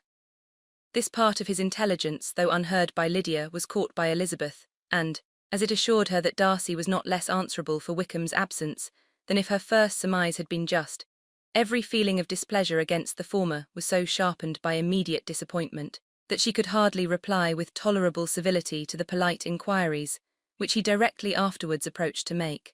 Attendance, forbearance, patience with Darcy was injury to Wickham. She was resolved against any sort of conversation with him, and turned away with a degree of ill-humour which she could not wholly surmount even in speaking to Mr. Bingley, whose blind partiality provoked her. But Elizabeth was not formed for ill-humour, and though every prospect of her own was destroyed for the evening, it could not dwell long on her spirits. And having told all her griefs to Charlotte Lucas, whom she had not seen for a week, she was soon able to make a voluntary transition to the oddities of her cousin, and to point him out to her particular notice. The first 2 dances, however, brought a return of distress. They were dances of mortification. Mr. Collins, awkward and solemn, apologising instead of attending, and often moving wrong without being aware of it, gave her all the shame and misery which a disagreeable partner for a couple of dances can give. The moment of her release from him was ecstasy. She danced next with an officer, and had the refreshment of talking of Wickham, and of hearing that he was universally liked. When those dances were over, she returned to Charlotte Lucas, and was in conversation with her, when she found herself suddenly addressed by Mr. Darcy, who took her so much by surprise in his application for her hand, that without knowing what she did, she accepted him. He walked away again immediately, and she was left to fret over her own want of presence of mind. Charlotte tried to console her. "I dare say you will find him very agreeable." "Heaven forbid. That would be the greatest misfortune of all, to find a man agreeable whom one is determined to hate. Do not wish me such an evil." When the dancing recommenced, however, and Darcy approached to claim her hand, Charlotte could not help cautioning her in a whisper not to be a simpleton, and allow her fancy for Wickham to make her appear unpleasant in the eyes of a man 10 times his consequence. Elizabeth made no answer, and took her place in the set, amazed at the dignity to which she was arrived in being allowed to stand opposite to Mr. Darcy, and reading in her neighbours' looks their equal amazement in beholding it. They stood for some time without speaking a word, and she began to imagine that their silence was to last through the 2 dances, and at first was resolved not to break it, till suddenly fancying that it would be the greater punishment to her partner to oblige him to talk, she made some slight observation on the dance. He replied, and was again silent. After a pause of some minutes, she addressed him a second time with, "It is your turn to say something now, Mr. Darcy. I talked about the dance, and you ought to make some sort of remark on the size of the room or the number of couples." He smiled, and assured her that whatever she wished him to say should be said. "Very well, that reply will do for the present. Perhaps by and by I may observe that private balls are much pleasanter than public ones, but now we may be silent. Do you talk by rule, then, while you are dancing?" "Sometimes. One must speak a little, you know. It would look odd to be entirely silent for half an hour together, and yet for the advantage of SOME, conversation ought to be so arranged as that they may have the trouble of saying as little as possible." "Are you consulting your own feelings in the present case, or do you imagine that you are gratifying mine?" "Both," replied Elizabeth archly, for I have always seen a great similarity in the turn of our minds. We are each of an unsocial, taciturn disposition, unwilling to speak, unless we expect to say something that will amaze the whole room and be handed down to posterity with all the eclat of a proverb. This is no very striking resemblance of your own character, I am sure, said he. How near it may be to mine I cannot pretend to say. You think it a faithful portrait undoubtedly. I must not decide on my own performance. He made no answer, and they were again silent till they had gone down the dance, when he asked her if she and her sisters did not very often walk to Meryton. She answered in the affirmative, and, unable to resist the temptation, added, "When you met us there the other day, we had just been forming a new acquaintance." The effect was immediate. A deeper shade of hauteur overspread his features, but he said not a word, and Elizabeth, though blaming herself for her own weakness, could not go on. At length Darcy spoke, and in a constrained manner said, "Mr. Wickham is blessed with such happy manners as may ensure his making friends. Whether he may be equally capable of retaining them is less certain." "He has been so unlucky as to lose your friendship," replied Elizabeth with emphasis, "and in a manner which he is likely to suffer from all his life." Darcy made no answer, and seemed desirous of changing the subject. At that moment, Sir William Lucas appeared close to them, meaning to pass through the set to the other side of the room. But on perceiving Mr. Darcy, he stopped with a bow of superior courtesy to compliment him on his dancing and his partner. "I have been most highly gratified indeed, my dear sir. Such very superior dancing is not often seen. It is evident that you belong to the first circles. Allow me to say, however, that your fair partner does not disgrace you, and that I must hope to have this pleasure often repeated, especially when a certain desirable event, my dear Eliza," glancing at her sister and Bingley, "shall take place. What congratulations will then flow in! I appeal to Mr. Darcy, but let me not interrupt you, sir. You will not thank me for detaining you from the bewitching converse of that young lady, whose bright eyes are also upbraiding me." The latter part of this address was scarcely heard by Darcy, but Sir William's allusion to his friend seemed to strike him forcibly, and his eyes were directed with a very serious expression towards Bingley and Jane, who were dancing together. Recovering himself, however, shortly, he turned to his partner and said, "Sir William's interruption has made me forget what we were talking of." "I do not think we were speaking at all." Sir William could not have interrupted two people in the room who had less to say for themselves. "We have tried 2 or 3 subjects already without success, and what we are to talk of next I cannot imagine." "What think you of books?" said he, smiling. "Books? Oh, no, I am sure we never read the same, or not with the same feelings." "I am sorry you think so, but if that be the case there can at least be no want of subject.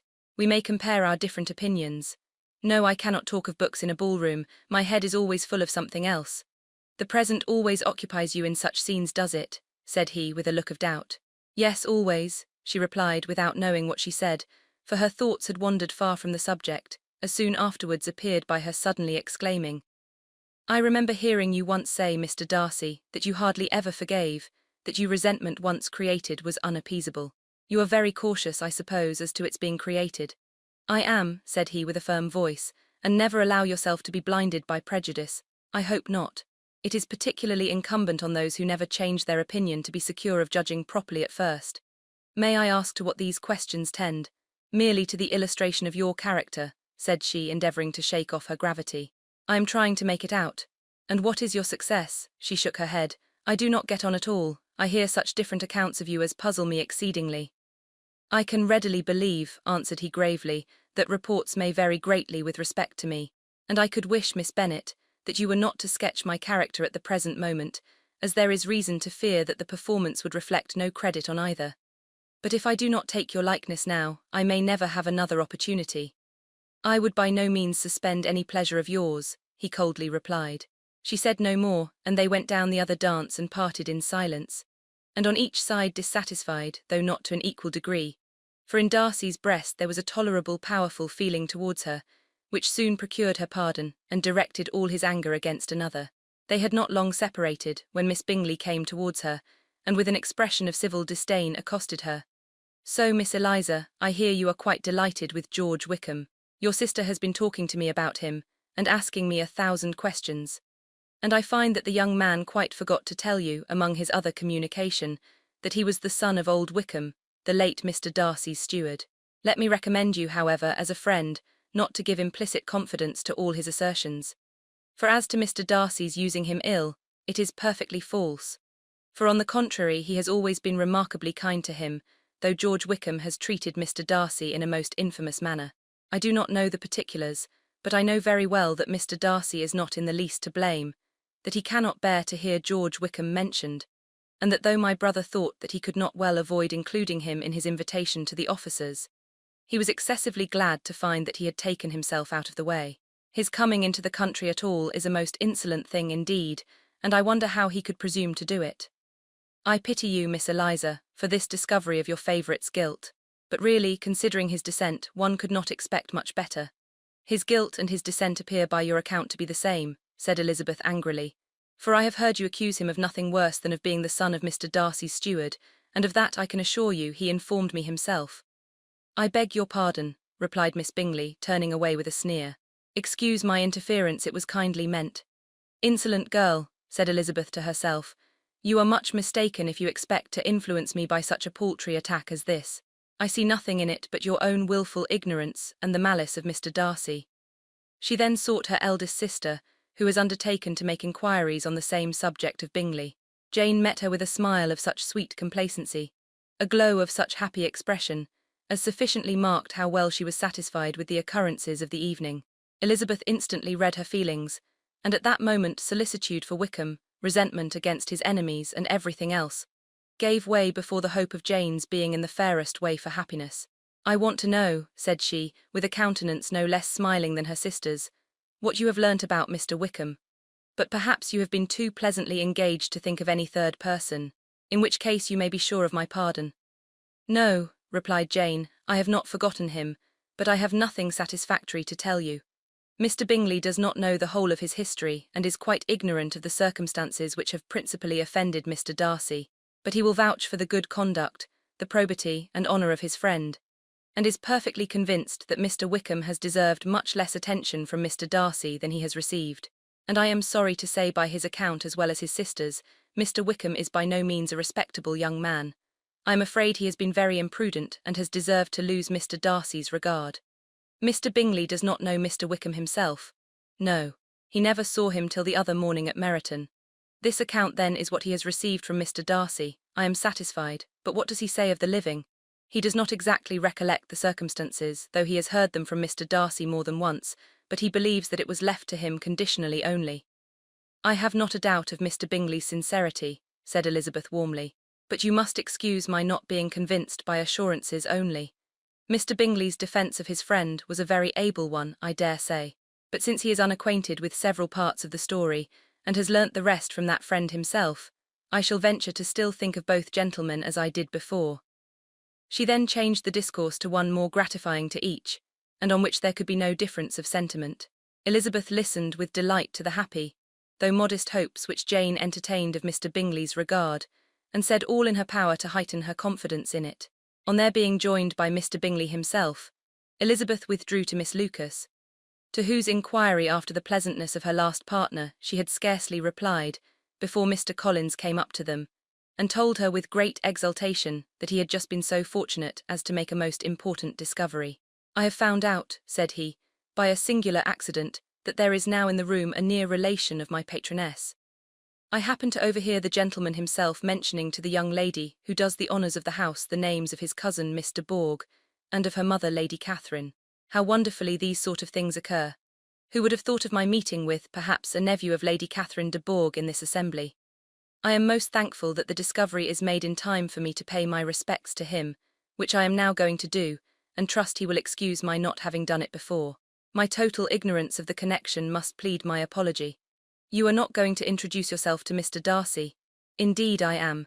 I shall entreat his pardon for not having done it earlier. I believe him to be Lady Catherine's nephew. It will be in my power to assure him that her ladyship was quite well yesterday se'nnight. Elizabeth tried hard to dissuade him from such a scheme, assuring him that Mr. Darcy would consider his addressing him without introduction as an impertinent freedom, rather than a compliment to his aunt, that it was not in the least necessary there should be any notice on either side, and that if it were, it must belong to Mr. Darcy, the superior in consequence, to begin the acquaintance. Mr. Collins listened to her with the determined air of following his own inclination, and when she ceased speaking, replied thus: My dear Miss Elizabeth, I have the highest opinion in the world in your excellent judgment in all matters within the scope of your understanding, but permit me to say that there must be a wide difference between the established forms of ceremony amongst the laity and those which regulate the clergy. For give me leave to observe that I consider the clerical office as equal in point of dignity, with the highest rank in the kingdom, provided that a proper humility of behaviour is at the same time maintained. You must therefore allow me to follow the dictates of my conscience on this occasion, which leads me to perform what I look on as a point of duty. Pardon me for neglecting to profit by your advice, which on every other subject shall be my constant guide, though in the case before us, I consider myself more fitted by education and habitual study to decide on what is right than a young lady like yourself. And with a low bow he left her to attack Mr. Darcy, whose reception of his advances she eagerly watched, and whose astonishment at being so addressed was very evident. Her cousin prefaced his speech with a solemn bow, and though she could not hear a word of it, she felt as if hearing it all, and saw in the motion of his lips the words apology, Hunsford, and Lady Catherine de Bourgh. It vexed her to see him expose himself to such a man. Mr. Darcy was eyeing him with unrestrained wonder, and when at last Mr. Collins allowed him time to speak, replied with an air of distant civility. Mr. Collins, however, was not discouraged from speaking again, and Mr. Darcy's contempt seemed abundantly increasing with the length of his second speech, and at the end of it he only made him a slight bow, and moved another way. Mr. Collins then returned to Elizabeth. I have no reason, I assure you, said he, to be dissatisfied with my reception. Mr. Darcy seemed much pleased with the attention. He answered me with the utmost civility, and even paid me the compliment of saying that he was so well convinced of Lady Catherine's discernment as to be certain she could never bestow a favour unworthily. It was really a very handsome thought. Upon the whole, I am much pleased with him.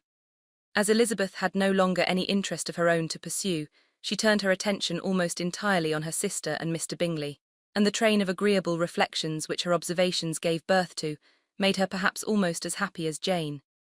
She saw her in idea settled in that very house, in all the felicity which a marriage of true affection could bestow, and she felt capable, under such circumstances, of endeavouring even to like Bingley's two sisters. Her mother's thoughts she plainly saw were bent the same way, and she determined not to venture near her, lest she might hear too much. When they sat down to supper, therefore, she considered it a most unlucky perverseness which placed them within one of each other, and deeply was she vexed to find that her mother was talking to that one person, Lady Lucas, freely, openly, and of nothing else but her expectation that Jane would soon be married to Mr. Bingley. It was an animating subject, and Mrs. Bennet seemed incapable of fatigue while enumerating the advantages of the match. His being such a charming young man, and so rich and living but 3 miles from them, were the first points of self-gratulation, and then it was such a comfort to think how fond the two sisters were of Jane, and to be certain that they must desire the connection as much as she could do. It was, moreover, such a promising thing for her younger daughters, as Jane's marrying so greatly must throw them in the way of other rich men. And lastly, it was so pleasant at her time of life to be able to consign her single daughters to the care of their sister, that she might not be obliged to go into company more than she liked. It was necessary to make this circumstance a matter of pleasure, because on such occasions it is the etiquette. But no one was less likely than Mrs. Bennet to find comfort in staying home at any period of her life. She concluded with many good wishes that Lady Lucas might soon be equally fortunate, though evidently and triumphantly believing there was no chance of it.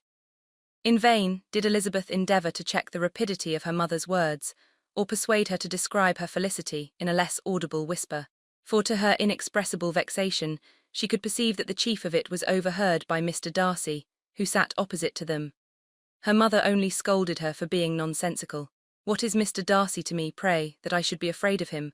I am sure we owe him no such particular civility as to be obliged to say nothing he may not like to hear. For heaven's sake, madam, speak lower. What advantage can it be for you to offend Mr. Darcy? You will never recommend yourself to his friend by so doing. Nothing that she could say, however, had any influence. Her mother would talk of her views in the same intelligible tone. Elizabeth blushed and blushed again with shame and vexation. She could not help frequently glancing her eye at Mr. Darcy, though every glance convinced her of what she dreaded. For though he was not always looking at her mother, she was convinced that his attention was invariably fixed by her. The expression of his face changed gradually from indignant contempt to a composed and steady gravity. At length, however, Mrs. Bennet had no more to say, and Lady Lucas, who had been long yawning at the repetition of delights which she saw no likelihood of sharing, was left to the comforts of cold ham and chicken. Elizabeth now began to revive. But not long was the interval of tranquillity, for when supper was over, singing was talked of, and she had the mortification of seeing Mary, after very little entreaty, preparing to oblige the company. By many significant looks and silent entreaties did she endeavour to prevent such a proof of complaisance, but in vain. Mary would not understand them. Such an opportunity of exhibiting was delightful to her, and she began her song. Elizabeth's eyes were fixed on her with most painful sensations, and she watched her progress through the several stanzas with an impatience which was very ill rewarded at their close. For Mary, on receiving, amongst the thanks of the table, the hint of a hope that she might be prevailed on to favour them again, after the pause of half a minute began another. Mary's powers were by no means fitted for such a display. Her voice was weak and her manner affected. Elizabeth was in agonies. She looked at Jane to see how she bore it, but Jane was very composedly talking to Bingley. She looked at his two sisters and saw them making signs of derision at each other, and at Darcy, who continued, however, imperturbably grave. She looked at her father to entreat his interference, lest Mary should be singing all night. He took the hint, and when Mary had finished her second song, said aloud, "That will do extremely well, child. You have delighted us long enough. Let the other young ladies have time to exhibit." Mary, though pretending not to hear, was somewhat disconcerted, and Elizabeth, sorry for her and sorry for her father's speech, was afraid her anxiety had done no good. Others of the party were now applied to. "If I," said Mr. Collins, "were so fortunate as to be able to sing, I should have great pleasure, I am sure, in obliging the company with an air, for I consider music as a very innocent diversion, and perfectly compatible with the profession of a clergyman. I do not mean, however, to assert that we can be justified in devoting too much of our time to music, for there are certainly other things to be attended to. The rector of a parish has much to do. In the first place, he must make such an agreement for tithes as may be beneficial to himself and not offensive to his patron. He must write his own sermons, and the time that remains will not be too much for his parish duties, and the care and improvement of his dwelling, which he cannot be excused from making as comfortable as possible. And I do not think it of light importance that he should have attentive and conciliatory manner towards everybody, especially towards those to whom he owes his preferment. I cannot acquit him of that duty, nor could I think well of the man who should omit an occasion of testifying his respect towards anybody connected with the family." And with a bow to Mr. Darcy, he concluded his speech, which had been spoken so loud as to be heard by half the room. Many stared, many smiled, but no one looked more amused than Mr. Bennet himself, while his wife seriously commended Mr. Collins for having spoken so sensibly, and observed in a half-whisper to Lady Lucas that he was a remarkably clever, good kind of young man. To Elizabeth it appeared that, had her family made an agreement to expose themselves as much as they could during the evening, it would have been impossible for them to play their parts with more spirit or finer success, and happy did she think it for Bingley and her sister that some of the exhibition had escaped his notice, and that his feelings were not of a sort to be much distressed by the folly which he must have witnessed. That his two sisters and Mr. Darcy, however, should have such an opportunity of ridiculing her relations, was bad enough, and she could not determine whether the silent contempt of the gentlemen or the insolent smiles of the ladies were more intolerable. The rest of the evening brought her little amusement. She was teased by Mr. Collins, who continued most perseveringly by her side, and though he could not prevail on her to dance with him again, put it out of her power to dance with others. In vain did she entreat him to stand up with somebody else, and offer to introduce him to any young lady in the room. He assured her that as to dancing he was perfectly indifferent to it, that his chief object was by delicate attentions to recommend himself to her, and that he should therefore make a point of remaining close to her the whole evening. There was no arguing upon such a project. She owed her greatest relief to her friend Miss Lucas, who often joined them, and good-naturedly engaged Mr. Collins's conversation to herself. She was at least free from the offence of Mr. Darcy's further notice. Though often standing within a very short distance of her, quite disengaged, he never came near enough to speak. She felt it to be the probable consequence of her allusions to Mr. Wickham, and rejoiced in it. The Longbourn party were the last of all the company to depart, and by a manoeuvre of Mrs. Bennet, had to wait for their carriage a quarter of an hour after everybody else was gone, which gave them time to see how heartily they were wished away by some of the family.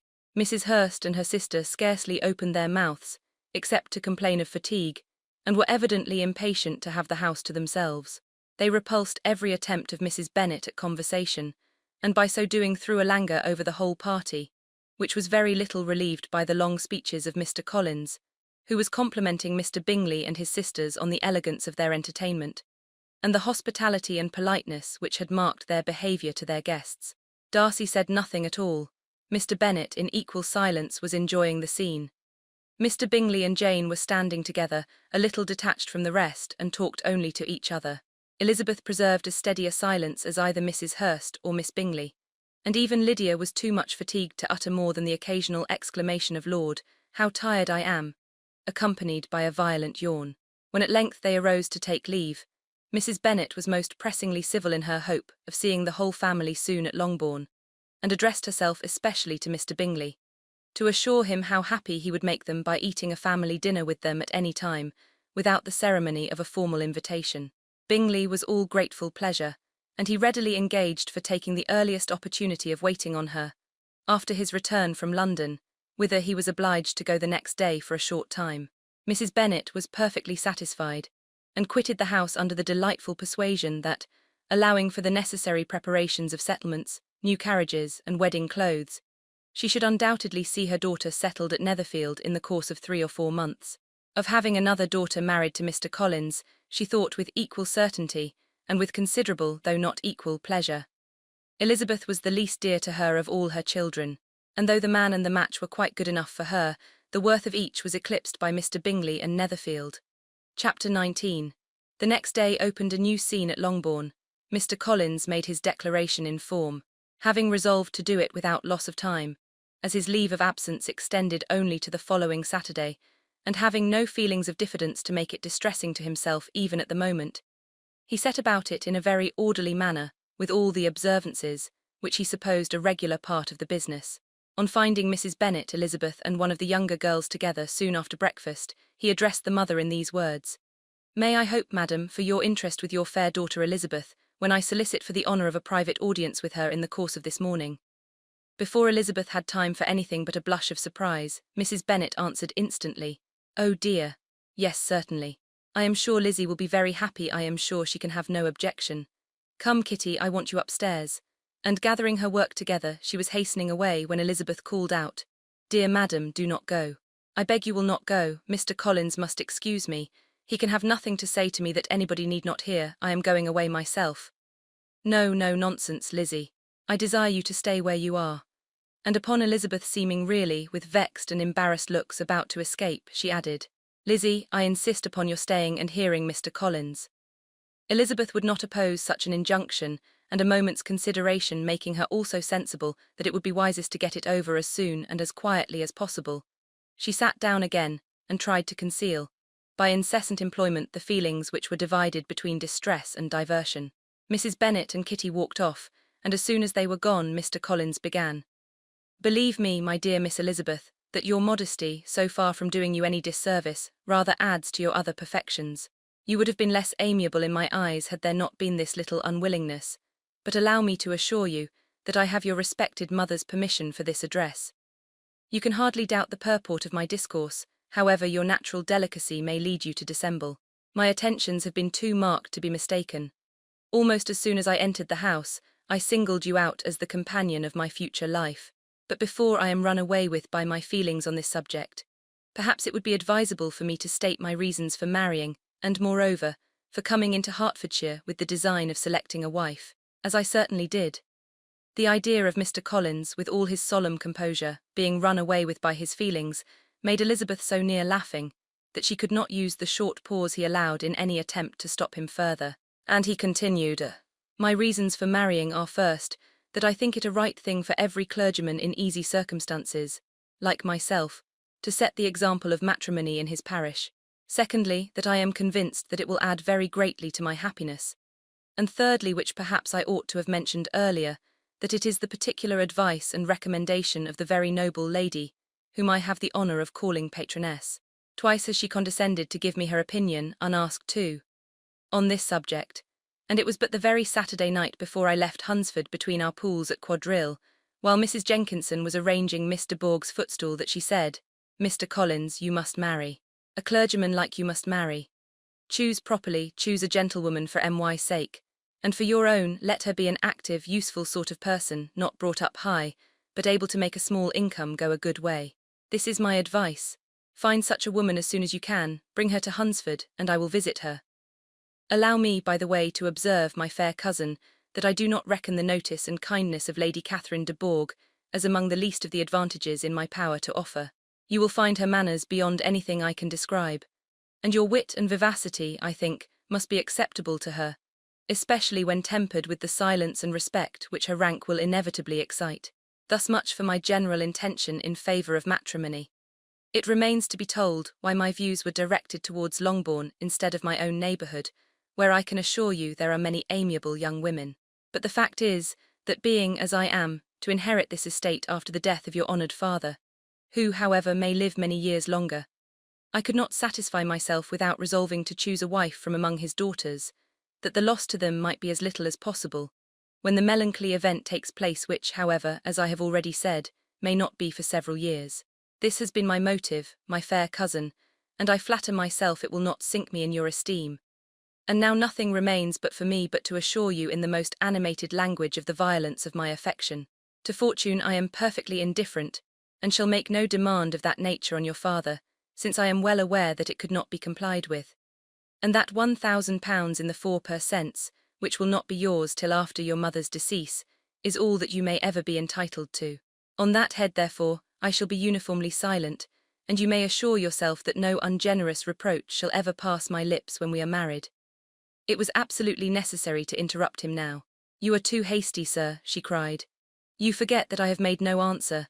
Let me do it without further loss of time. Accept my thanks for the compliment you are paying me. I am very sensible of the honour of your proposals, but it is impossible for me to do otherwise than to decline them. I am not now to learn, replied Mr. Collins, with a formal wave of the hand, that it is usual with young ladies to reject the addresses of the man whom they secretly mean to accept when he first applies for their favour, and that sometimes the refusal is repeated a second or even a third time. I am therefore by no means discouraged by what you have just said, and shall hope to lead you to the altar ere long. Upon my word, sir, cried Elizabeth, your hope is a rather extraordinary one after my declaration. I do assure you that I am not one of those young ladies, if such young ladies there are, who are so daring as to risk their happiness on the chance of being asked a second time. I am perfectly serious in my refusal. You could not make me happy, and I am convinced that I am the last woman in the world who could make you so. Nay, were your friend Lady Catherine to know me, I am persuaded she would find me in every respect ill qualified for the situation. Were it certain that Lady Catherine would think so, said Mr. Collins very gravely, but I cannot imagine that her ladyship would at all disapprove of you, and you may be certain when I have the honour of seeing her again, I shall speak in the very highest terms of your modesty, economy, and other amiable qualification. Indeed, Mr. Collins, all praise of me will be unnecessary. You must give me leave to judge for myself, and pay me the compliment of believing what I say. I wish you very happy and very rich, and by refusing you hand, do all in my power to prevent your being otherwise.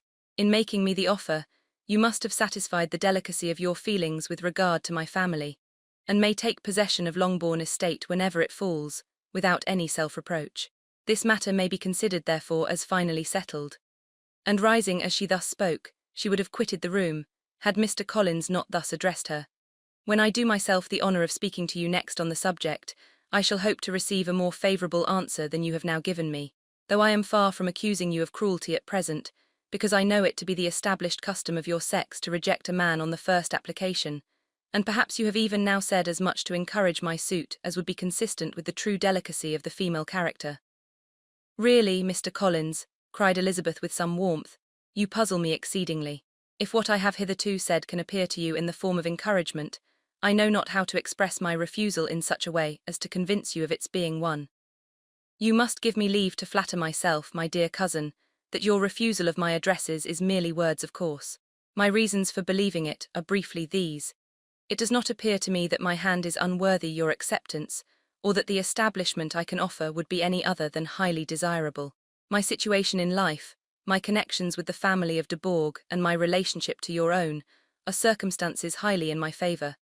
And you should take it into further consideration, that in spite of your manifold attractions, it is by no means certain that another offer of marriage may ever be made you.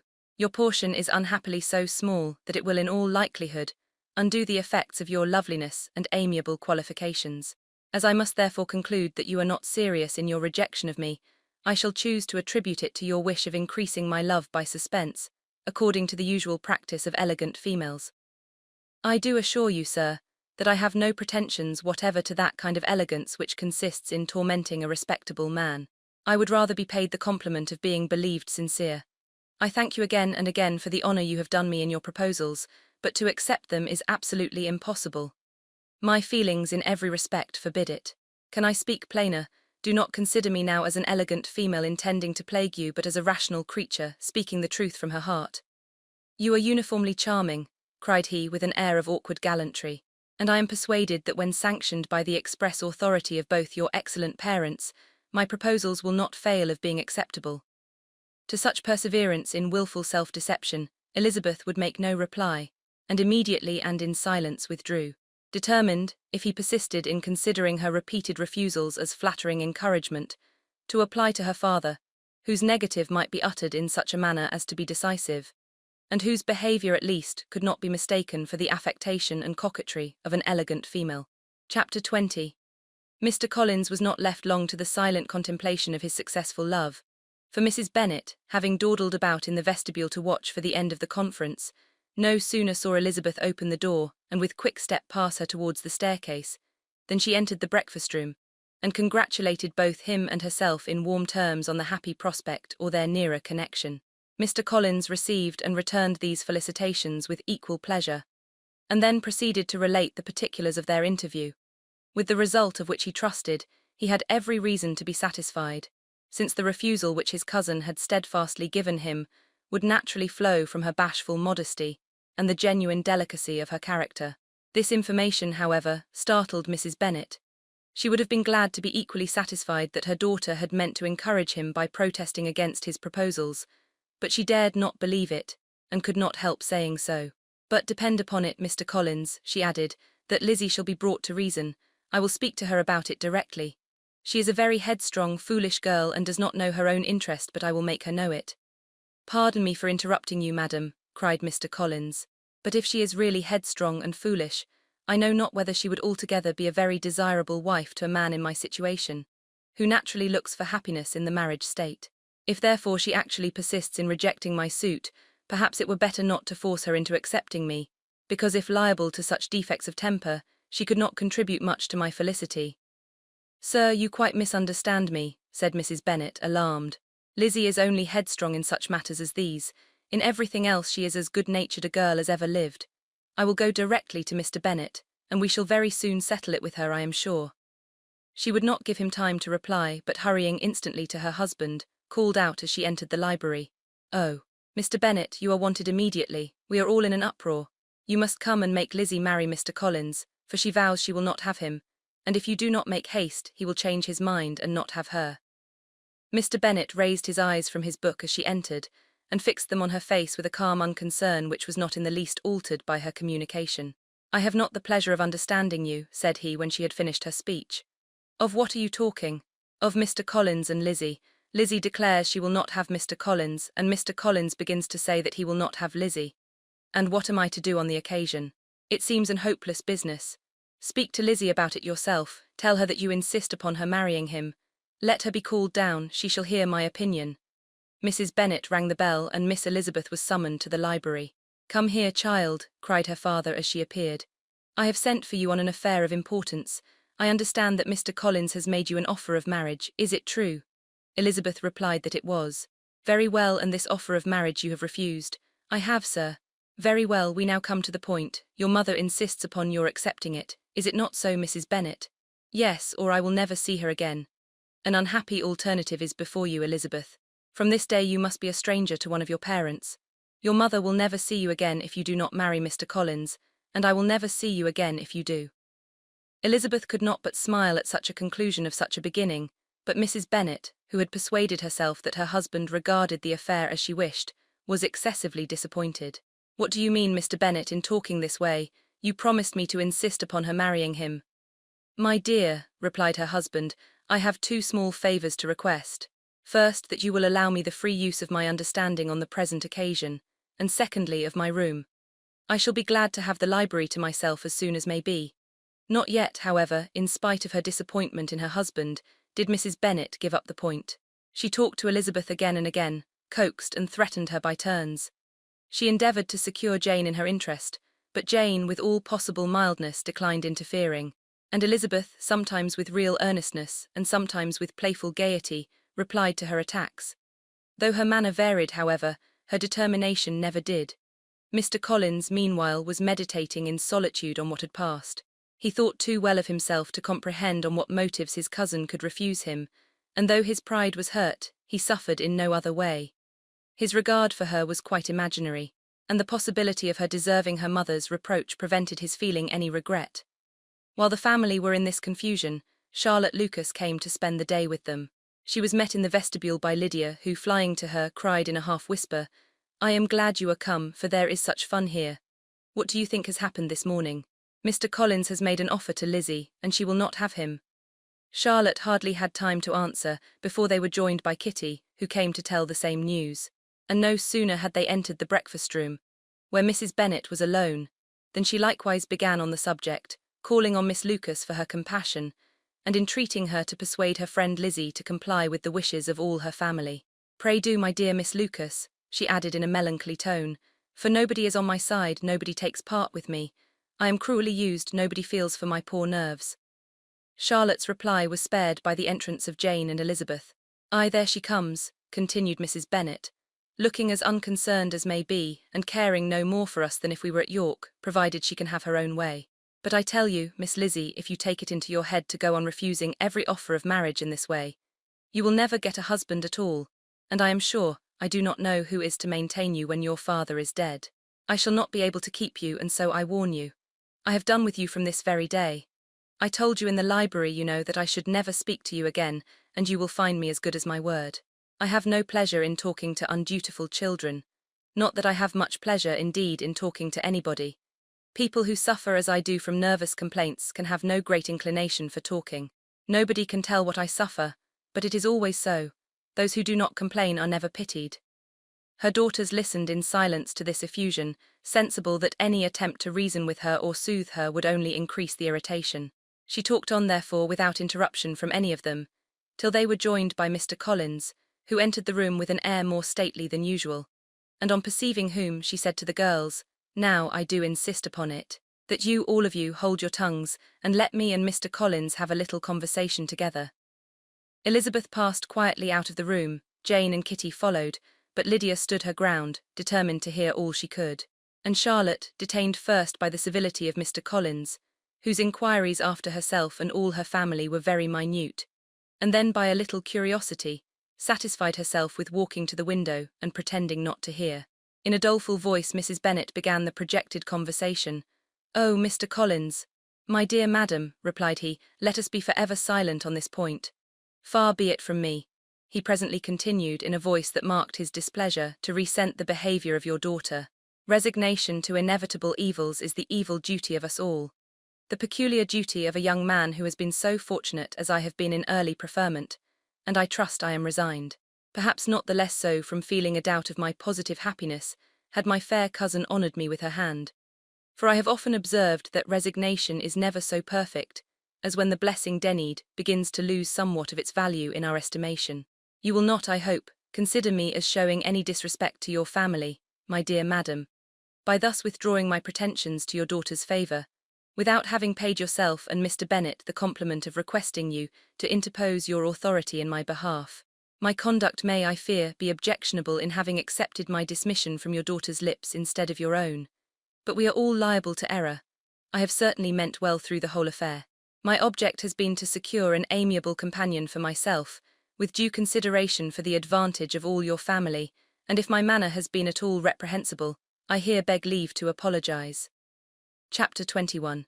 The discussion of Mr. Collins's offer was now nearly at an end, and Elizabeth had only to suffer from the uncomfortable feelings necessarily attending it, and occasionally from some peevish allusions of her mother. As for the gentleman himself, his feelings were chiefly expressed, not by embarrassment or dejection, or by trying to avoid her, but by stiffness of manner and resentful silence. He scarcely ever spoke to her, and the assiduous attentions which he had been so sensible of himself were transferred for the rest of the day to Miss Lucas, whose civility in listening to him was a seasonable relief to them all, and especially to her friend. The morrow produced no abatement of Mrs. Bennet's ill humour or ill health. Mr. Collins was also in the same state of angry pride. Elizabeth had hoped that his resentment might shorten his visit, but his plan did not appear in the least affected by it. He was always to have gone on Saturday, and to Saturday he meant to stay. After breakfast, the girls walked to Meryton to inquire if Mr. Wickham were returned, and to lament over his absence from the Netherfield ball. He joined them on their entering the town, and attended them to their aunt's, where his regret and vexation, and the concern of everybody, was well talked over. To Elizabeth, however, he voluntarily acknowledged that the necessity of his absence had been self-imposed. "I found," said he, "as the time drew near that I had better not meet Mr. Darcy, that to be in the same room, the same party with him for so many hours together, might be more than I could bear, and that scenes might arise unpleasant to more than myself." She highly approved his forbearance, and they had leisure for a full discussion of it, and for all the commendation which they civilly bestowed on each other, as Wickham and another officer walked back with them to Longbourn, and during the walk he particularly attended to her. His accompanying them was a double advantage. She felt all the compliment it offered to herself, and it was most acceptable as an occasion of introducing him to her father and mother. Soon after their return, a letter was delivered to Miss Bennet. It came from Netherfield. The envelope contained a sheet of elegant little hot-pressed paper, well covered with a lady's fair, flowing hand, and Elizabeth saw her sister's countenance change as she read it, and saw her dwelling intently on some particular passages. Jane recollected herself soon, and putting the letter away, tried to join with her usual cheerfulness in the general conversation. But Elizabeth felt an anxiety on the subject, which drew off her attention even from Wickham, and no sooner had he and his companion taken leave than a glance from Jane invited her to follow her upstairs. When they had gained their own room, Jane, taking out the letter, said, "This is from Caroline Bingley. What it contains has surprised me a good deal. The whole party have left Netherfield by this time, and are on their way to town and without any intention of coming back again. You shall hear what she says." She then read the first sentence aloud, which comprised the information of their having just resolved to follow their brother to town directly, and of their meaning to dine in Grosvenor Street, where Mr. Hurst had a house. The next was in these words: "I do not pretend to regret anything I shall leave in Hertfordshire, except your society, my dearest friend. But we will hope, at some future period, to enjoy many returns of that delightful intercourse we have known, and in the meanwhile may lessen the pain of separation by a very frequent and most unreserved correspondence. I depend on you for that." To these high-flown expressions Elizabeth listened with all the insensibility of distrust, and though the suddenness of their removal surprised her, she saw nothing in it really to lament. It was not to be supposed that their absence from Netherfield would prevent Mr. Bingley's being there, and as to the loss of their society, she was persuaded that Jane must cease to regard it, in the enjoyment of his. "It is unlucky," said she, after a short pause, "that you should not be able to see your friends before they leave the country. But may we not hope that the period of future happiness to which Miss Bingley looks forward may arrive earlier than she is aware, and that the delightful intercourse you have known as friends will be renewed with yet greater satisfaction as sisters. Mr. Bingley will not be detained in London by them. Caroline decidedly says that none of the party will return into Hertfordshire this winter. I will read it to you. When my brother left us yesterday, he imagined that the business which took him to London might be concluded in 3 or 4 days, but as we are certain it cannot be so, and at the same time convinced that when Charles gets to town he will be in no hurry to leave it again, we have determined on following him thither, that he may not be obliged to spend his vacant hours in a comfortless hotel. Many of my acquaintances are already there for the winter. I wish that I could hear that you, my dearest friend, had any intention of making one of the crowd, but of that I despair. I sincerely hope your Christmas in Hertfordshire may abound in the gaieties which that season generally brings, and that your beaux will be so numerous as to prevent your feeling the loss of the 3 of whom we shall deprive you. It is evident by this," added Jane, "that he comes back no more this winter. It is only evident that Miss Bingley does not mean that he should. Why will you think so? It must be his own doing. He is his own master, but you do not know all. I will read you the passage which particularly hurts me. I will have no reserves from you. Mr. Darcy is impatient to see his sister, and to confess the truth, we are scarcely less eager to meet her again. I really do not think Georgiana Darcy has her equal for beauty, elegance, and accomplishments, and the affection she inspires in Louisa and myself is heightened into something still more interesting, from the hope we dare entertain of her being hereafter our sister. I do not know whether I ever before mentioned to you my feelings on this subject, but I will not leave the country without confiding them, and I trust you will not esteem them unreasonable. My brother admires her greatly already. He will have frequent opportunity now of seeing her on the most intimate footing. Her relations all wish the connection as much as his own. And a sister's partiality is not misleading me, I think, when I call Charles most capable of engaging any woman's heart. With all these circumstances to favour an attachment, and nothing to prevent it, am I wrong, my dearest Jane, in indulging the hope of an event which will secure the happiness of so many? What do you think of this sentence, my dear Lizzie? Said Jane as she finished it. Is it not clear enough? Does it not expressly declare that Caroline neither expects nor wishes me to be her sister, that she is perfectly convinced of her brother's indifference, and that if she suspects the nature of my feelings for him, she means, most kindly, to put me on my guard? Can there be any other opinion on the subject? Yes, there can, for mine is totally different. Will you hear it? Most willingly. You shall have it in a few words. Miss Bingley sees that her brother is in love with you and wants him to marry Miss Darcy. She follows him to town in hope of keeping him there and tries to persuade you that he does not care about you. Jane shook her head. Indeed, Jane, you ought to believe me. No one who has ever seen you together can doubt his affection. Miss Bingley, I am sure, cannot. She is not such a simpleton. Could she have seen half as much love in Mr. Darcy for herself, she would have ordered her wedding clothes. But the case is this. We are not rich enough or grand enough for them. And she is the more anxious to get Miss Darcy for her brother, from the notion that when there has been one into marriage, she may have less trouble in achieving a second, in which there is certainly some ingenuity, and I dare say it would succeed, if Mr. Bourg were out of the way. But, my dearest Jane, you cannot seriously imagine that because Miss Bingley tells you her brother greatly admires Miss Darcy, he is in the smallest degree less sensible of your merit than when he took leave of you on Tuesday, or that it will be in her power to persuade him that instead of being in love with you, he is very much in love with her friend. If we thought alike of Miss Bingley, replied Jane, your representation of all this might make me quite easy, but I know the foundation is unjust. Caroline is incapable of wilfully deceiving anyone, and all that I can hope in this case is that she is deceiving herself. That is right. You could not have started a more happy idea, since you will not take comfort in mine. Believe her to be deceived by all means. You have now done your duty by her and must fret no longer. But, my dear sister, can I be happy, even supposing the best, in accepting a man whose sisters and friends are all wishing him to marry elsewhere? You must decide for yourself, said Elizabeth, and if, upon mature deliberation, you find that the misery of disobliging his two sisters is more than equivalent to the happiness of being his wife, I advise you by all means to refuse him. How can you talk so? Said Jane, faintly smiling. You must know that though I should be exceedingly grieved at their disapprobation, I could not hesitate. I did not think you would, and that being the case, I cannot consider your situation with much compassion. But if he returns no more this winter, my choice will never be required. 1,000 things may arise in 6 months. The idea of his returning no more Elizabeth treated with the utmost contempt. It appeared to her merely the suggestion of Caroline's interested wishes, and she could not for a moment suppose that those wishes, however openly or artfully spoken, could influence a young man so totally independent of everyone. She represented to her sister as forcibly as possible what she felt on the subject, and had soon the pleasure of seeing its happy effect. Jane's temper was not desponding, and she was gradually led to hope, though the diffidence of affection sometimes overcame the hope, that Bingley would return to Netherfield and answer every wish of her heart. They agreed that Mrs. Bennet should only hear of the departure of the family, without being alarmed on the score of the gentleman's conduct. But even this partial communication gave her a great deal of concern, and she bewailed it as exceedingly unlucky that the ladies should happen to go away just as they were all getting so intimate together.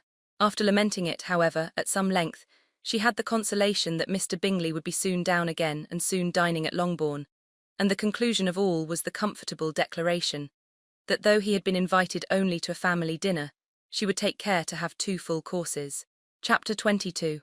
The Bennets were engaged to dine with the Lucases, and again during the chief of the day was Miss Lucas so kind as to listen to Mr. Collins. Elizabeth took an opportunity of thanking her. It keeps him in good humour, said she, and I am more obliged to you than I can express. Charlotte assured her friend of her satisfaction in being useful, and that it amply repaid her for the little sacrifice of her time. This was very amiable, but Charlotte's kindness extended farther than Elizabeth had any conception of. Its object was nothing else than to secure her from any return of Mr. Collins's addresses by engaging them towards herself. Such was Miss Lucas's scheme, and appearances were so favourable that when they parted at night, she would have felt almost secure of success if he had not been to leave Hertfordshire so very soon. But here she did injustice to the fire and independence of his character, for it led him to escape out of Longbourn House the next morning with admirable slyness, and hasten to Lucas Lodge to throw himself at her feet. He was anxious to avoid the notice of his cousins, from a conviction that if they saw him depart, they could not fail to conjecture his design, and he was not willing to have the attempt known till its success might be known likewise. For though feeling almost secure, and with reason, for Charlotte had been tolerably encouraging, he was comparatively diffident since the adventure of Wednesday. His reception, however, was of the most flattering kind. Miss Lucas perceived him from an upper window as he walked towards the house, and instantly set out to meet him accidentally in the lane. But little had she dared to hope that so much love and eloquence awaited her there. In as short a time as Mr. Collins's long speeches would allow, everything was settled between them to the satisfaction of both. And as they entered the house, he earnestly entreated her to name the day that was to make him the happiest of men. And though such a solicitation must be waived for the present, the lady felt no inclination to trifle with his happiness. The stupidity with which he was favoured by nature must guard his courtship from any charm that could make a woman wish for its continuance, and Miss Lucas, who accepted him solely from the pure and disinterested desire of an establishment, cared not how soon that establishment were gained. Sir William and Lady Lucas were speedily applied to for their consent, and it was bestowed with a most joyful alacrity. Mr. Collins's present circumstances made it a most eligible match for their daughter, to whom they could give little fortune, and his prospects of future wealth were exceedingly fair. Lady Lucas began directly to calculate, with more interest than the matter had ever excited before, how many years longer Mr. Bennet was likely to live. And Sir William gave it as his decided opinion that whenever Mr. Collins should be in possession of the Longbourn estate, it would be highly expedient that both he and his wife should make their appearance at St. James's. The whole family, in short, were properly overjoyed on the occasion. The younger girls formed hopes of coming out a year or two sooner than they might otherwise have done, and the boys were relieved from their apprehension of Charlotte's dying an old maid. Charlotte herself was tolerably composed. She had gained her point and had time to consider of it. Her reflections were in general satisfactory. Mr. Collins, to be sure, was neither sensible nor agreeable. His society was irksome, and his attachment to her must be imaginary. But still he would be her husband. Without thinking highly either of men or matrimony, marriage had always been her object. It was the only provision for well-educated young women of small fortune, and however uncertain of giving happiness, must be their pleasantest preservative from want. This preservative she had now obtained, and at the age of 27, without having ever been handsome, she felt all the good luck of it. The least agreeable circumstance in the business was the surprise it must occasion to Elizabeth Bennet, whose friendship she valued beyond that of any other person. Elizabeth would wonder and probably would blame her, and though her resolution was not to be shaken, her feelings must be hurt by such a disapprobation. She resolved to give her the information herself, and therefore charged Mr. Collins, when he returned to Longbourn to dinner, to drop no hint of what had passed before any of the family. A promise of secrecy was of course very dutifully given, but it could not be kept without difficulty, for the curiosity excited by his long absence burst forth in such very direct questions on his return as required some ingenuity to evade, and he was at the same time exercising great self-denial, for he was longing to publish his prosperous love. As he was to begin his journey too early on the morrow to see any of the family, the ceremony of leave-taking was performed when the ladies moved for the night, and Mrs. Bennet, with great politeness and cordiality, said how happy they should be to see him at Longbourn again, whenever his engagements might allow him to visit them. "My dear madam," he replied, "this invitation is particularly gratifying because it is what I have been hoping to receive, and you may be very certain that I shall avail myself of it as soon as possible." They were all astonished, and Mr. Bennet, who could by no means wish for so speedy a return, immediately said, "But is there not danger of Lady Catherine's disapprobation here, my good sir? You had better neglect your relations than run the risk of offending your patroness." "My dear sir," replied Mr. Collins, "I am particularly obliged to you for this friendly caution, and you may depend upon my not taking so material a step without her ladyship's concurrence." You cannot be too much upon your guard. Risk anything rather than her displeasure, and if you find it likely to be raised by your coming to us again, which I should think exceedingly probable, stay quietly at home, and be satisfied that we shall take no offence. Believe me, my dear sir, my gratitude is warmly excited by such affectionate attention, and depend upon it, you will speedily receive from me a letter of thanks for this, and for every other mark of your regard during my stay in Hertfordshire. As for my fair cousins, though my absence may not be long enough to render it necessary, I shall now take the liberty of wishing them health and happiness, not excepting my cousin Elizabeth. With proper civilities the ladies then withdrew, all of them equally surprised that he meditated a quick return. Mrs. Bennet wished to understand by it that he thought of paying his addresses to one of her younger girls, and Mary might have been prevailed on to accept him. She rated his abilities much higher than any of the others. There was a solidity in his reflections which often struck her, and though by no means so clever as herself, she thought that if encouraged to read and improve himself by such an example as hers, he might become a very agreeable companion. But on the following morning, every hope of this kind was done away. Miss Lucas called soon after breakfast, and in a private conference with Elizabeth, related the event of the day before. The possibility of Mr. Collins's fancying herself in love with her friend had once occurred to Elizabeth within the last day or two. But that Charlotte could encourage him seemed almost as far from possibility as she could encourage him herself, and her astonishment was consequently so great as to overcome at first the bounds of decorum, and she could not help crying out, "Engaged to Mr. Collins? My dear Charlotte, impossible." The steady countenance which Miss Lucas had commanded in telling her story gave way to a momentary confusion here on receiving so direct a reproach, though as it was no more than she expected, she soon regained her composure and calmly replied, "Why should you be surprised, my dear Eliza? Do you think it incredible that Mr. Collins should be able to procure any woman's good opinion, because he was not so happy as to succeed with you?" But Elizabeth had now recollected herself, and making a strong effort for it, was able to assure with tolerable firmness that the prospect of their relationship was highly grateful to her, and that she wished her all imaginable happiness. "I see what you are feeling," replied Charlotte. "You must be surprised, very much surprised so lately as Mr. Collins was wishing to marry you. But when you have had time to think it over, I hope you will be satisfied with what I have done. I am not romantic, you know, I never was. I ask only a comfortable home, and considering Mr. Collins's character, connection, and situation in life, I am convinced that my chance of happiness with him is as fair as most people can boast on entering the marriage state."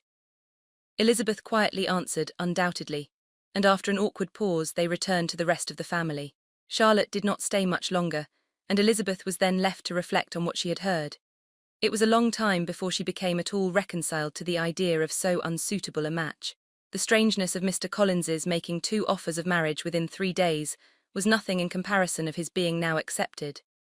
She had always felt that Charlotte's opinion of matrimony was not exactly like her own, but she had not supposed it to be possible that, when called into action, she would have sacrificed every better feeling to worldly advantage.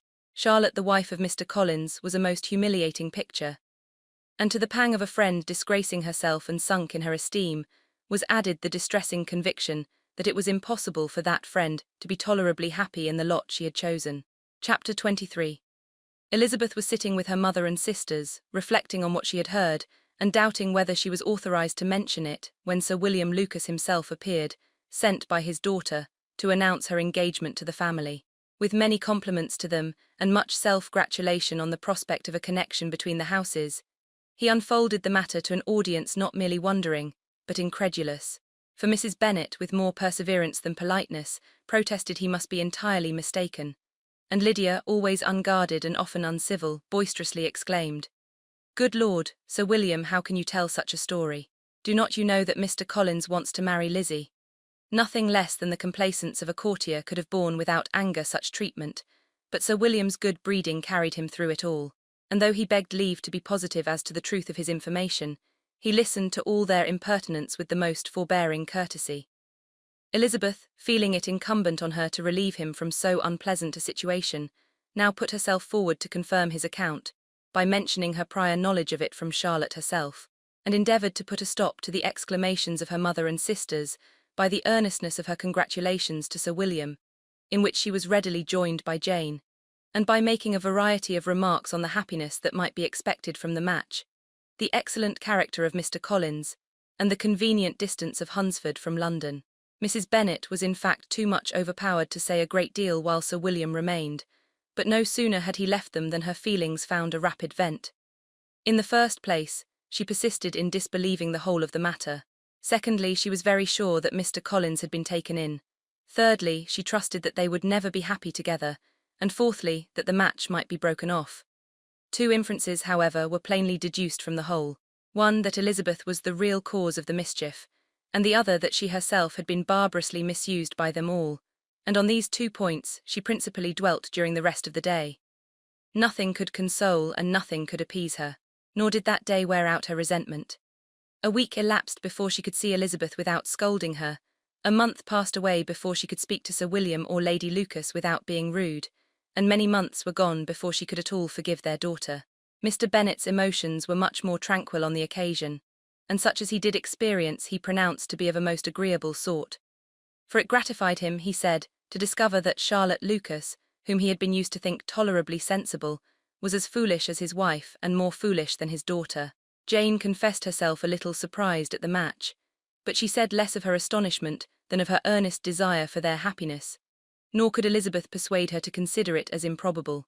Kitty and Lydia were far from envying Miss Lucas, for Mr. Collins was only a clergyman, and it affected them in no other way than as a piece of news to spread at Meryton. Lady Lucas could not be insensible of triumph on being able to retort on Mrs. Bennet the comfort of having a daughter well married, and she called at Longbourn rather oftener than usual to say how happy she was, though Mrs. Bennet's sour looks and ill-natured remarks might have been enough to drive happiness away. Between Elizabeth and Charlotte there was a restraint which kept them mutually silent on the subject, and Elizabeth felt persuaded that no real confidence could ever subsist between them again. Her disappointment in Charlotte made her turn with fonder regard to her sister, of whose rectitude and delicacy she was sure her opinion could never be shaken, and for whose happiness she grew daily more anxious, as Bingley had now been gone a week, and nothing more was heard of his return. Jane had sent Caroline an early answer to her letter, and was counting the days till she might reasonably hope to hear again. The promised letter of thanks from Mr. Collins arrived on Tuesday, addressed to their father, and written with all the solemnity of gratitude which a 12-month's abode in the family might have prompted.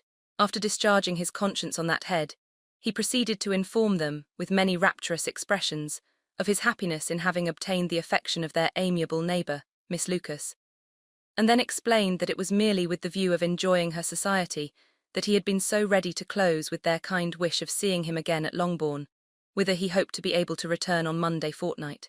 For Lady Catherine, he added, so heartily approved his marriage, that she wished it to take place as soon as possible, which he trusted would be an unanswerable argument with his amiable Charlotte to name an early day for making him the happiest of men. Mr. Collins's return into Hertfordshire was no longer a matter of pleasure to Mrs. Bennet. On the contrary, she was as much disposed to complain of it as her husband. It was very strange that he should come to Longbourn instead of to Lucas Lodge. It was also very inconvenient and exceedingly troublesome. She hated having visitors in the house while her health was so indifferent, and lovers were of all people the most disagreeable. Such were the gentle murmurs of Mrs. Bennet, and they gave way only to the greater distress of Mr. Bingley's continued absence. Neither Jane nor Elizabeth were comfortable on this subject. Day after day passed away without bringing any other tidings of him than the report which shortly prevailed in Meryton, of his coming no more to Netherfield the whole winter, a report which highly incensed Mrs. Bennet, and which she never failed to contradict as a most scandalous falsehood. Even Elizabeth began to fear not that Bingley was indifferent, but that his sisters would be successful in keeping him away. Unwilling as she was to admit an idea so destructive of Jane's happiness, and so dishonourable to the stability of her lover, she could not prevent its frequently occurring. The united efforts of his two unfeeling sisters and of his overpowering friend, assisted by the attractions of Miss Darcy and the amusements of London, might be too much, she feared, for the strength of his attachment. As for Jane, her anxiety under this suspense was, of course, more painful than Elizabeth's, but whatever she felt she was desirous of concealing, and between herself and Elizabeth, therefore, the subject was never alluded to.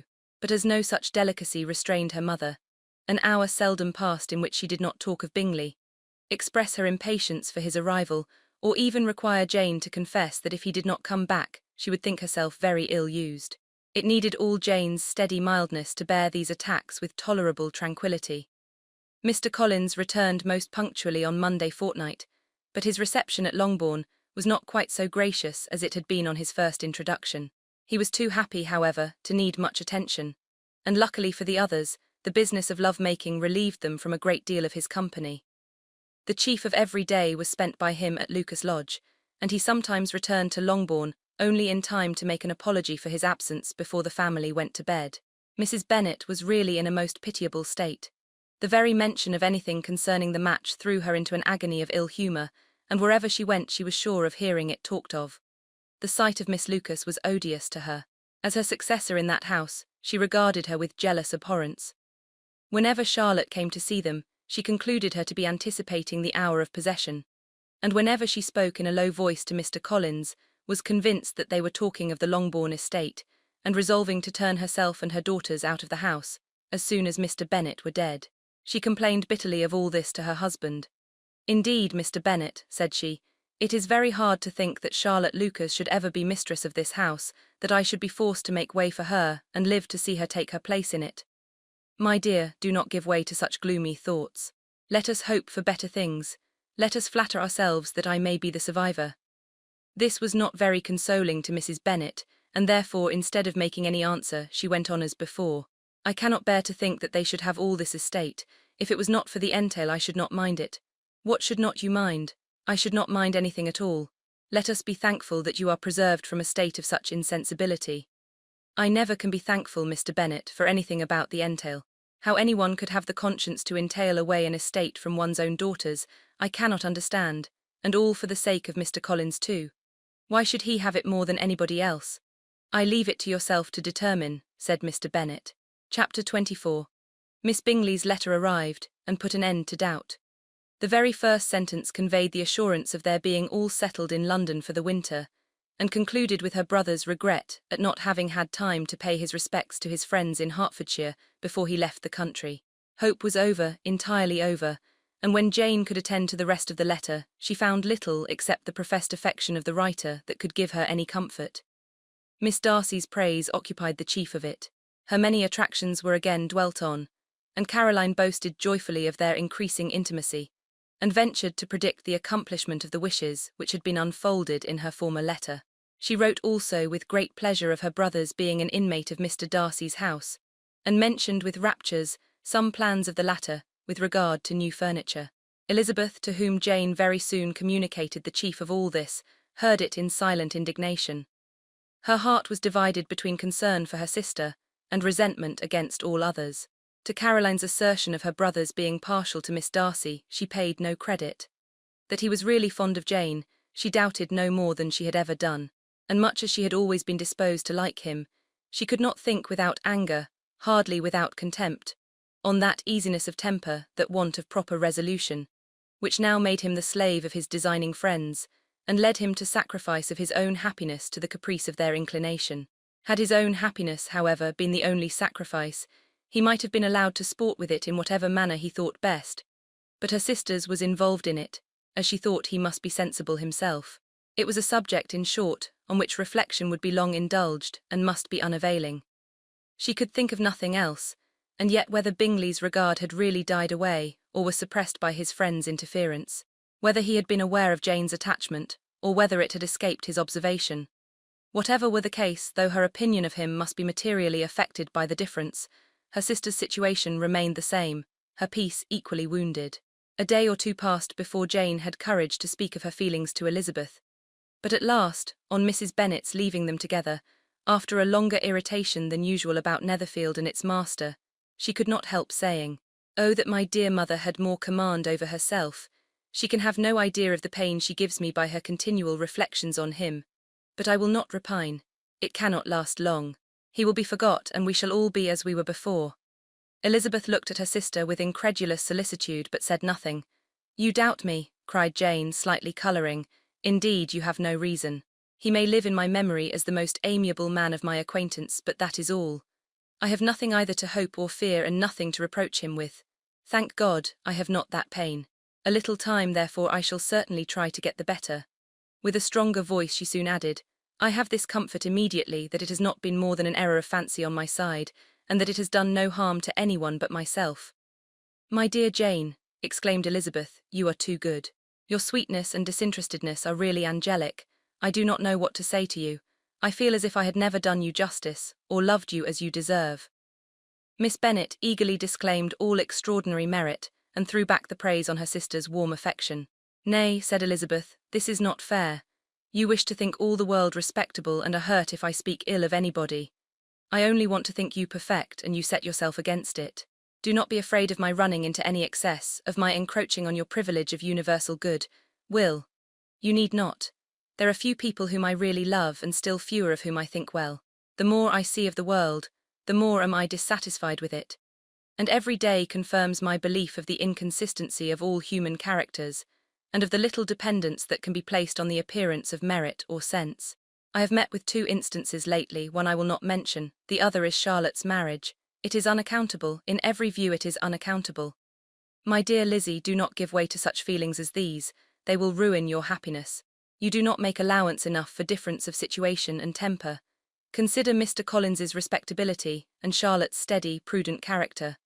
Remember that she is one of a large family, that as to fortune, it is a most eligible match, and be ready to believe for everybody's sake, that she may feel something like regard and esteem for our cousin.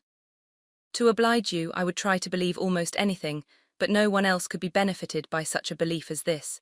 For were I persuaded that Charlotte had any regard for him, I should only think worse of her understanding than I now do of her heart. My dear Jane, Mr. Collins is a conceited, pompous, narrow-minded, silly man. You know he is as well as I do, and you must feel as well as I do that the woman who married him cannot have a proper way of thinking.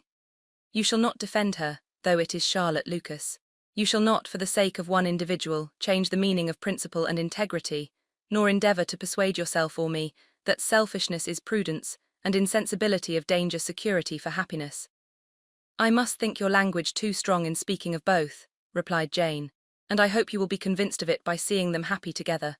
But enough of this. You alluded to something else. You mentioned 2 instances. I cannot misunderstand you, but I entreat you, dear Lizzie, not to pain me by thinking that person to blame, and saying your opinion of him is sunk. We must not be so ready to fancy ourselves intentionally injured. We must not expect a lively young man to be always so guarded and circumspect. It is very often nothing but our own vanity that deceives us. Women fancy admiration means more than it does, and men take care that they should. If it is designedly done, they cannot be justified, but I have no idea of there being so much design in the world as some persons imagine." "I am far from attributing any part of Mr. Bingley's conduct to design," said Elizabeth. "But without scheming to do wrong or to make others unhappy, there may be error and there may be misery. Thoughtlessness, want of attention to other people's feelings and want of resolution will do the business. And do you impute it to either of those?" "Yes, to the last, but if I go on I shall displease you by saying what I think of persons you esteem. Stop me whilst you can." "You persist, then, in supposing his sisters influence him?" "Yes, in conjunction with his friend." "I cannot believe it. Why should they try to influence him? They can only wish his happiness, and if he is attached to me, no other woman can secure it." "Your first position is false. They may wish many things besides his happiness. They may wish his increase of wealth and consequence.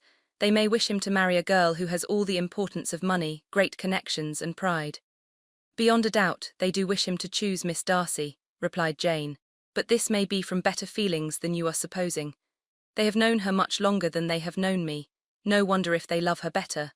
But whatever may be their own wishes, it is very unlikely they should have opposed their brothers. What sister would think herself at liberty to do it, unless there were something very objectionable? If they believed him attached to me, they would not try to part us. If he were so, they could not succeed. By supposing such an affection, you make everybody acting unnaturally and wrong, and me most unhappy. Do not distress me by the idea. I am not ashamed of having been mistaken, or at least it is light. It is nothing in comparison of what I should feel in thinking ill of him or his sisters. Let me take it in the best light, in the light in which it may be understood."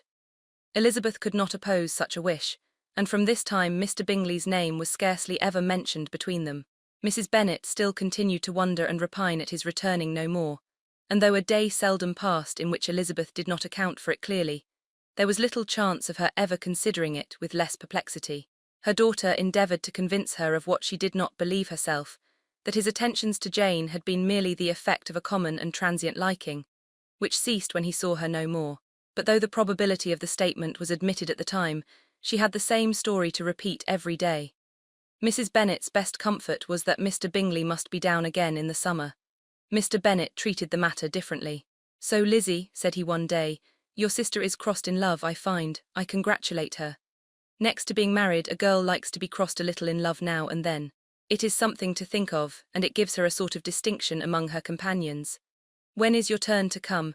You will hardly bear to be long outdone by Jane. Now is your time. Here are officers enough in Meryton to disappoint all the young ladies in the country. Let Wickham be your man. He is a pleasant fellow and would jilt you creditably." "Thank you, sir, but a less agreeable man would satisfy me. We must not all expect Jane's good fortune." "True," said Mr. Bennet, "but it is a comfort to think that whatever of that kind may befall you, you have an affectionate mother who will make the most of it." Mr. Wickham's society was of material service in dispelling the gloom which the late perverse occurrences had thrown on many of the Longbourn family. They saw him often, and to his other recommendations was now added that of general unreserve. The whole of what Elizabeth had already heard, his claims on Mr. Darcy and all that he had suffered from him, was now openly acknowledged and publicly canvassed, and everybody was pleased to know how much they had always disliked Mr. Darcy before they had known anything of the matter. Miss Bennet was the only creature who could suppose there might be any extenuating circumstances in the case, unknown to the society of Hertfordshire. Her mild and steady candour always pleaded for allowances, and urged the possibility of mistakes, but by everybody else Mr. Darcy was condemned as the worst of men. Chapter 25. After a week spent in professions of love and schemes of felicity, Mr. Collins was called from his amiable Charlotte by the arrival of Saturday. The pain of separation, however, might be alleviated on his side, by preparations for the reception of his bride, as he had reason to hope that shortly after his return into Hertfordshire, the day would be fixed that was to make him the happiest of men. He took leave of his relations at Longbourn with as much solemnity as before, wished his fair cousin's health and happiness again, and promised their father another letter of thanks. On the following Monday, Mrs. Bennet had the pleasure of receiving her brother and his wife, who came as usual to spend the Christmas at Longbourn. Mr. Gardiner was a sensible, gentlemanlike man, greatly superior to his sister, as well by nature as education. The Netherfield ladies would have had difficulty in believing that a man who lived by trade, and within view of his own warehouses, could have been so well-bred and agreeable. Mrs. Gardiner, who was several years younger than Mrs. Bennet and Mrs. Phillips, was an amiable, intelligent, elegant woman, and a great favourite with all her Longbourn nieces. Between the two eldest and herself especially, there subsisted a particular regard. They had frequently been staying with her in town. The first part of Mrs. Gardiner's business on her arrival was to distribute her presents and describe the newest fashions. When this was done, she had a less active part to play. It became her turn to listen. Mrs. Bennet had many grievances to relate and much to complain of. They had all been very illused since she last saw her sister. 2 of her girls had been upon the point of marriage, and after all there was nothing in it. "I do not blame Jane," she continued, "for Jane would have got Mr. Bingley if she could.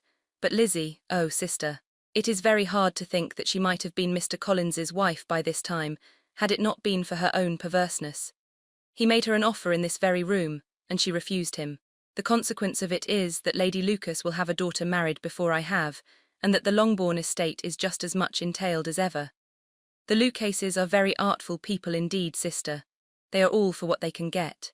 I am sorry to say it of them, but so it is.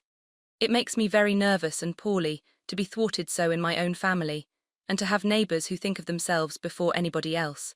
However, your coming just at this time is the greatest of comforts, and I am very glad to hear what you tell us of long sleeves." Mrs. Gardiner, to whom the chief of this news had been given before, in the course of Jane and Elizabeth's correspondence with her, made her sister a slight answer, and in compassion to her nieces turned the conversation. When alone with Elizabeth afterwards, she spoke more on the subject. "It seems likely to have been a desirable match for Jane," said she.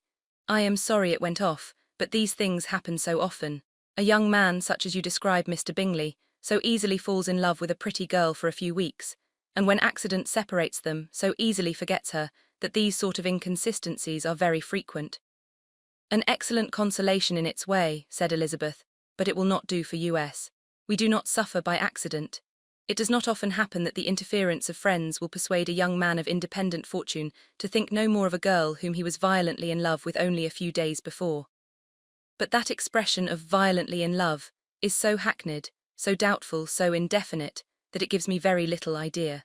It is as often applied to feelings which arise from a half-hour's acquaintance as to a real, strong attachment. Pray, how violent was Mr. Bingley's love? I never saw a more promising inclination. He was growing quite inattentive to other people, and wholly engrossed by her. Every time they met, it was more decided and remarkable. At his own ball he offended 2 or 3 young ladies by not asking them to dance, and I spoke to him twice myself without receiving an answer. Could there be finer symptoms? Is not general incivility the very essence of love? Oh yes, of that kind of love which I suppose him to have felt. Poor Jane. I am sorry for her because with her disposition she may not get over it immediately. It had better have happened to you, Lizzie. You would have laughed yourself out of it sooner. But do you think she would be prevailed upon to go back with us? Change of scene might be of service, and perhaps a little relief from home may be as useful as anything. Elizabeth was exceedingly pleased with this proposal, and felt persuaded of her sister's ready acquiescence. I hope, added Mrs. Gardiner, that no consideration with regard to this young man will influence her. We live in so different a part of town, all our connections are so different, and as you well know we go out so little that it is very improbable that they should meet at all unless he really comes to see her. And that is quite impossible, for he is now in the custody of his friend, and Mr. Darcy would no more suffer him to call on Jane in such a part of London. My dear aunt, how could you think of it? Mr. Darcy may perhaps have heard of such a place as Gracechurch Street, but he would hardly think a month's ablution enough to cleanse him from its impurities, were he once to enter it. And depend upon it, Mr. Bingley never stirs without him. So much the better. I hope they will not meet at all, but does not Jane correspond with his sister? She will not be able to help calling. She will drop the acquaintance entirely. But in spite of the certainty in which Elizabeth affected to place this point, as well as the still more interesting one of Bingley's being withheld from seeing Jane, she felt a solicitude on the subject which convinced her, on examination, that she did not consider it entirely hopeless. It was possible, and sometimes she thought it probable, that his affection might be reanimated, and the influence of his friends successfully combated by the more natural influence of Jane's attractions. Miss Bennet accepted her aunt's invitation with pleasure, and the Bingleys were no otherwise in her thoughts at the same time, than as she hoped by Caroline's not living in the same house with her brother, she might occasionally spend a morning with her, without any danger of seeing him. The Gardiners stayed a week at Longbourn, and what with the Phillipses, the Lucases, and the officers, there was not a day without its engagement. Mrs. Bennet had so carefully provided for the entertainment of her brother and sister that they did not once sit down to a family dinner. When the engagement was for home, some of the officers always made part of it, of which officers Mr. Wickham was sure to be one. And on these occasions, Mrs. Gardiner, rendered suspicious by Elizabeth's warm commendation, narrowly observed them both. Without supposing them, from what she saw, to be very seriously in love, their preference of each other was plain enough to make her a little uneasy, and she resolved to speak to Elizabeth on the subject before she left Hertfordshire, and represent to her the imprudence of encouraging such an attachment. To Mrs. Gardiner, Wickham had one means of affording pleasure, unconnected with his general powers. About 10 or a dozen years ago, before her marriage, she had spent a considerable time in that very part of Derbyshire to which he belonged. They had therefore many acquaintances in common, and though Wickham had been little there since the death of Darcy's father, it was yet in his power to give her fresher intelligence of her former friends than she had been in the way of procuring. Mrs. Gardiner had seen Pemberley, and known the late Mr. Darcy by character perfectly well. Here consequently was an inexhaustible subject of discourse. In comparing her recollection of Pemberley with the minute description which Wickham could give, and in bestowing her tribute of praise on the character of its late possessor, she was delighting both him and herself. On being made acquainted with the present Mr. Darcy's treatment of him, she tried to remember some of that gentleman's reputed disposition when quite a lad which might agree with it, and was confident at last that she recollected having heard Mr. Fitzwilliam Darcy formerly spoken of as a very proud, ill-natured boy. Chapter 26. Mrs. Gardiner's caution to Elizabeth was punctually and kindly given on the first favourable opportunity of speaking to her alone. After honestly telling her what she thought, she thus went on. You are too sensible a girl, Lizzie, to fall in love merely because you are warned against it, and therefore I am not afraid of speaking openly. Seriously, I would have you be on your guard. Do not involve yourself or endeavour to involve him in an affection which the want of fortune would make so very imprudent. I have nothing to say against him, he is a most interesting young man, and if he had the fortune he ought to have, I should think you could not do better. But as it is, you must not let your fancy run away with you. You have sense, and we all expect you to use it. Your father would depend on your resolution and good conduct, I am sure. You must not disappoint your father. My dear aunt, this is being serious indeed. Yes, and I hope to engage you to be serious likewise. Well then, you need not be under any alarm. I will take care of myself and of Mr. Wickham too. He shall not be in love with me if I can prevent it. Elizabeth, you are not serious now. I beg your pardon, I will try again. At present I am not in love with Mr. Wickham. No, I certainly am not. But he is, beyond all comparison, the most agreeable man I ever saw, and if he becomes really attached to me I believe it will be better that he should not. I see the imprudence of it. Oh, that abominable Mr. Darcy. My father's opinion of me does me the greatest honour, and I should be miserable to forfeit it. My father, however, is partial to Mr. Wickham. In short, my dear aunt, I should be very sorry to be the means of making any of you unhappy. But since we see every day that where there is affection, young people are seldom withheld by immediate want of fortune from entering into engagements with each other, how can I promise to be wiser than so many of my fellow creatures if I am tempted, or how am I even to know that it would be wisdom to resist? All that I can promise you, therefore, is not to be in a hurry. I will not be in a hurry to believe myself his first object. When I am in company with him, I will not be wishing. In short, I will do my best. Perhaps it will be as well if you discourage his coming here so very often. At least you should not remind you, mother, of inviting him. As I did the other day, said Elizabeth with a conscious smile. Very true, it will be wise in me to refrain from that. But do not imagine that he is always here so often. It is on your account that he has been so frequently invited this week. You know my mother's ideas as to the necessity of constant company for her friends. But really, and upon my honour, I will try to do what I think to be the wisest. And now I hope you are satisfied. Her aunt assured her that she was, and Elizabeth having thanked her for the kindness of her hints, they parted. A wonderful instance of advice being given on such a point, without being resented. Mr. Collins returned into Hertfordshire soon after it had been quitted by the Gardiners and Jane, but as he took up his abode with the Lucases, his arrival was no great inconvenience to Mrs. Bennet. His marriage was now fast approaching, and she was at length so far resigned as to think it inevitable, and even repeatedly to say, in an ill-natured tone, that she wished they might be happy. Thursday was to be the wedding day, and on Wednesday Miss Lucas paid her farewell visit, and when she rose to take leave, Elizabeth, ashamed of her mother's ungracious and reluctant good wishes, and sincerely affected herself, accompanied her out of the room. As they went downstairs together, Charlotte said, I shall depend on hearing from you very often, Eliza. That you certainly shall. And I have another favour to ask you. Will you come and see me? We shall often meet, I hope, in Hertfordshire. I am not likely to leave Kent for some time. Promise me, therefore, to come to Hunsford. Elizabeth could not refuse, though she foresaw little pleasure in the visit. My father and Maria are coming to me in March, added Charlotte, and I hope you will consent to be of the party. Indeed, Eliza, you will be as welcome as either of them. The wedding took place. The bride and bridegroom set off for Kent from the church door, and everybody had as much to say or to hear on the subject as usual. Elizabeth soon heard from her friend, and their correspondence was as regular and frequent as it had ever been. That it should be equally unreserved was impossible. Elizabeth could never address her without feeling that all the comfort of intimacy was over, and though determined not to slacken as a correspondent, it was for the sake of what had been, rather than what was. Charlotte's first letters were received with a good deal of eagerness.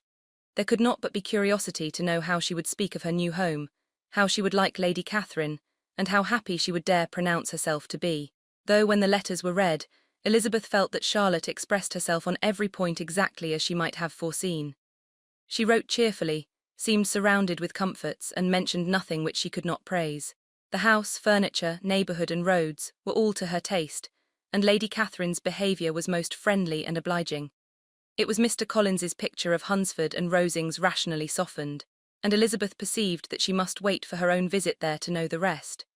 Jane had already written a few lines to her sister to announce their safe arrival in London, and when she wrote again, Elizabeth hoped it would be in her power to say something of the Bingleys. Her impatience for this second letter was as well rewarded as impatience generally is. Jane had been a week in town without either seeing or hearing from Caroline. She accounted for it, however, by supposing that her last letter to her friend from Longbourn had by some accident been lost. My aunt, she continued, is going tomorrow into that part of the town, and I shall take the opportunity of calling in Grosvenor Street. She wrote again when the visit was paid, and she had seen Miss Bingley. I did not think Caroline in spirits, were her words, but she was very glad to see me and reproached me for giving her no notice of my coming to London. I was right, therefore, my last letter had never reached her. I inquired after their brother, of course. He was well, but so much engaged with Mr. Darcy that they scarcely ever saw him. I found that Miss Darcy was expected to dinner. I wish I could see her. My visit was not long, as Caroline and Mrs. Hurst were going out. I dare say I shall see them soon here. Elizabeth shook her head over this letter. It convinced her that accident only could discover to Mr. Bingley her sister's being in town. 4 weeks passed away, and Jane saw nothing of him. She endeavoured to persuade herself that she did not regret it, but she could no longer be blind to Miss Bingley's inattention. After waiting at home every morning for a fortnight, and inventing every evening a fresh excuse for her, the visitor did at last appear. But the shortness of her stay, and yet more, the alteration of her manner would allow Jane to deceive herself no longer. The letter which she wrote on this occasion to her sister will prove what she felt. My dearest Lizzie will, I am sure, be incapable of triumphing in her better judgment, at my expense, when I confess myself to have been entirely deceived in Miss Bingley's regard for me. But my dear sister, though the event has proved you right, do not think me obstinate if I still assert that, considering what her behaviour was, my confidence was as natural as your suspicion. I do not at all comprehend her reason for wishing to be intimate with me, but if the same circumstances were to happen again, I am sure I should be deceived again. Caroline did not return my visit till yesterday, and not a note, not a line did I receive in the meantime. When she did come, it was very evident that she had no pleasure in it. She made a slight, formal apology for not calling before, said not a word of wishing to see me again, and was in every respect so altered a creature, that when she went away I was perfectly resolved to continue the acquaintance no longer. I pity, though I cannot help blaming her. She was very wrong in singling me out as she did. I can safely say that every advance to intimacy began on her side. But I pity her, because she must feel that she has been acting wrong, and because I am very sure that anxiety for her brother is the cause of it. I need not explain myself farther, and though we know this anxiety to be quite needless, yet if she feels it, it will easily account for her behaviour to me. And so deservedly dear as he is to his sister, whatever anxiety she must feel on his behalf is natural and amiable. I cannot but wonder, however, at her having any such fears now, because, if he had at all cared about me, we must have met long ago. He knows of my being in town, I am certain, from something she said herself, and yet it would seem, by her manner of talking, as if she wanted to persuade herself that he is really partial to Miss Darcy. I cannot understand it. If I were not afraid of judging harshly, I should be almost tempted to say that there is a strong appearance of duplicity in all this. But I will endeavour to banish every painful thought, and think only of what will make me happy, your affection, and the invariable kindness of my dear uncle and aunt. Let me hear from you very soon. Miss Bingley said something of his never returning to Netherfield again, of giving up the house, but not with any certainty. We had better not mention it. I am extremely glad that you have such pleasant accounts from our friends at Hunsford. Pray go to see them with Sir William and Maria. I am sure you will be very comfortable there, yours, etc.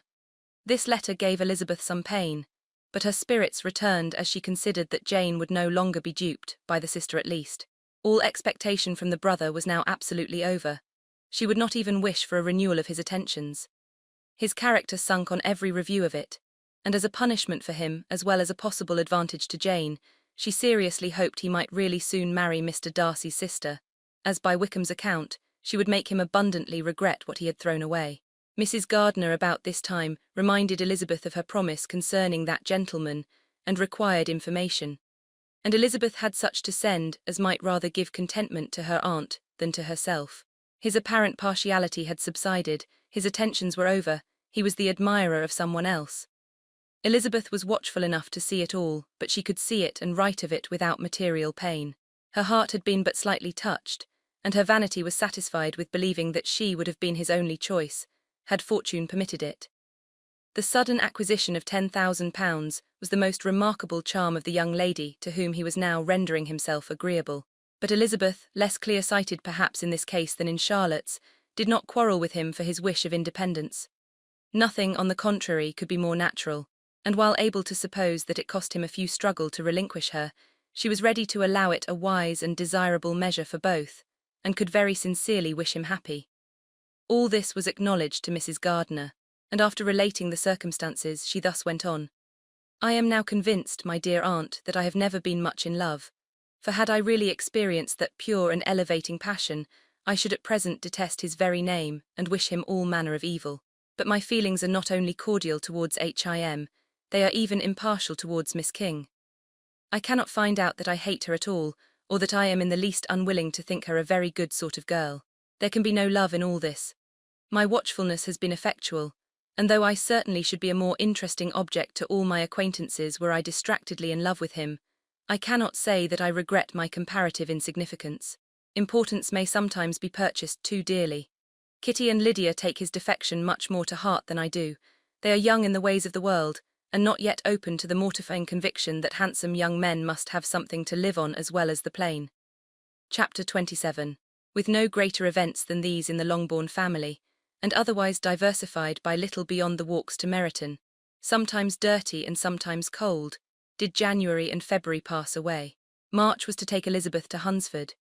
She had not at first thought very seriously of going thither, but Charlotte, she soon found, was depending on the plan, and she gradually learned to consider it herself with greater pleasure as well as greater certainty. Absence had increased her desire of seeing Charlotte again, and weakened her disgust of Mr. Collins. There was novelty in the scheme, and as with such a mother and such uncompanionable sisters, home could not be faultless, a little change was not unwelcome for its own sake. The journey would moreover give her a peep at Jane, and in short, as the time drew near, she would have been very sorry for any delay. Everything, however, went on smoothly, and was finally settled according to Charlotte's first sketch. She was to accompany Sir William and his second daughter. The improvement of spending a night in London was added in time, and the plan became perfect as plan could be. The only pain was in leaving her father, who would certainly miss her, and who, when it came to the point, so little liked her going that he told her to write to him and almost promised to answer her letter. The farewell between herself and Mr. Wickham was perfectly friendly, on his side even more. His present pursuit could not make him forget that Elizabeth had been the first to excite and to deserve his attention, the first to listen and to pity, the first to be admired. And in his manner of bidding her adieu, wishing her every enjoyment, reminding her of what she was to expect in Lady Catherine de Bourgh, and trusting their opinion of her, their opinion of everybody would always coincide. There was a solicitude, an interest which she felt must ever attach her to him with a most sincere regard, and she parted from him convinced that, whether married or single, he must always be her model of the amiable and pleasing. Her fellow travellers the next day were not of a kind to make her think him less agreeable. Sir William Lucas and his daughter Maria, a good-humoured girl, but as empty-headed as himself, had nothing to say that could be worth hearing, and were listened to with about as much delight as the rattle of the chaise. Elizabeth loved absurdities, but she had known Sir William's too long. He could tell her nothing new of the wonders of his presentation and knighthood, and his civilities were worn out like his information. It was a journey of only 24 miles, and they began it so early as to be in Gracechurch Street by noon. As they drove to Mr. Gardiner's door, Jane was at a drawing-room window watching their arrival. When they entered the passage, she was there to welcome them, and Elizabeth, looking earnestly in her face, was pleased to see it healthful and lovely as ever. On the stairs were a troop of little boys and girls, whose eagerness for their cousin's appearance would not allow them to wait in the drawing-room, and whose shyness, as they had not seen her for a 12-month, prevented their coming lower. All was joy and kindness. The day passed most pleasantly away, the morning in bustle and shopping, and the evening at one of the theatres. Elizabeth then contrived to sit by her aunt. Their first object was her sister, and she was more grieved than astonished to hear, in reply to her minute inquiries, that though Jane always struggled to support her spirits, there were periods of dejection. It was reasonable, however, to hope that they would not continue long.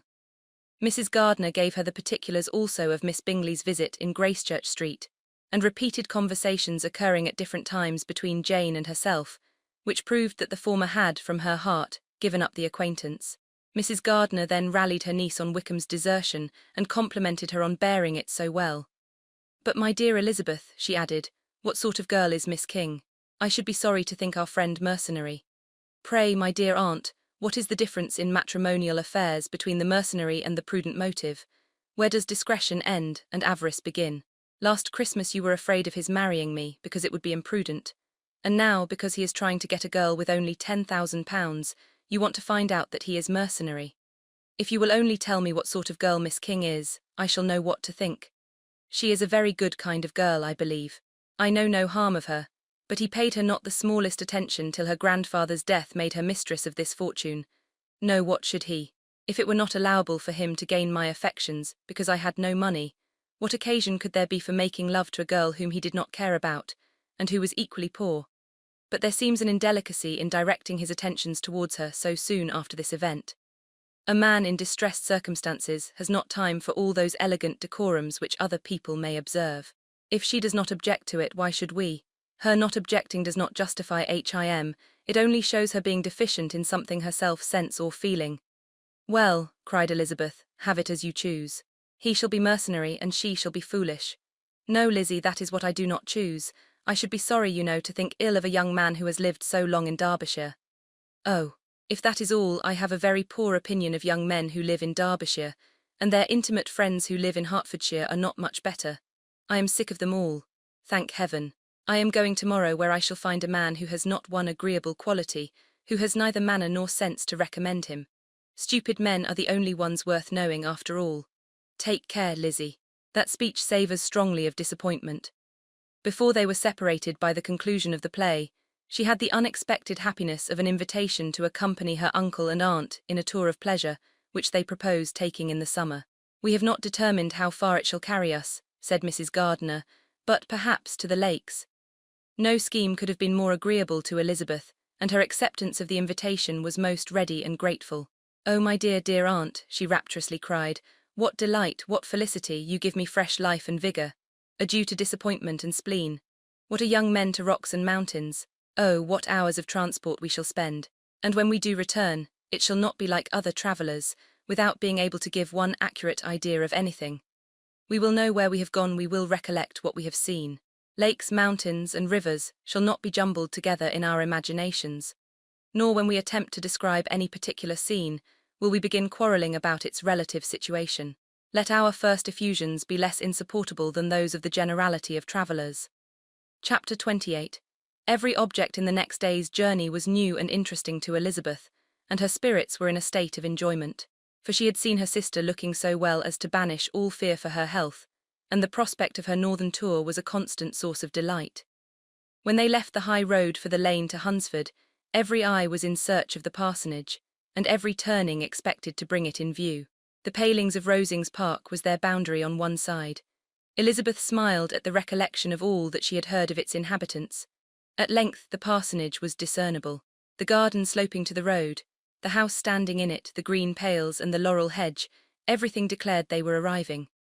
Mr. Collins and Charlotte appeared at the door, and the carriage stopped at the small gate which led by a short gravel walk to the house, amidst the nods and smiles of the whole party.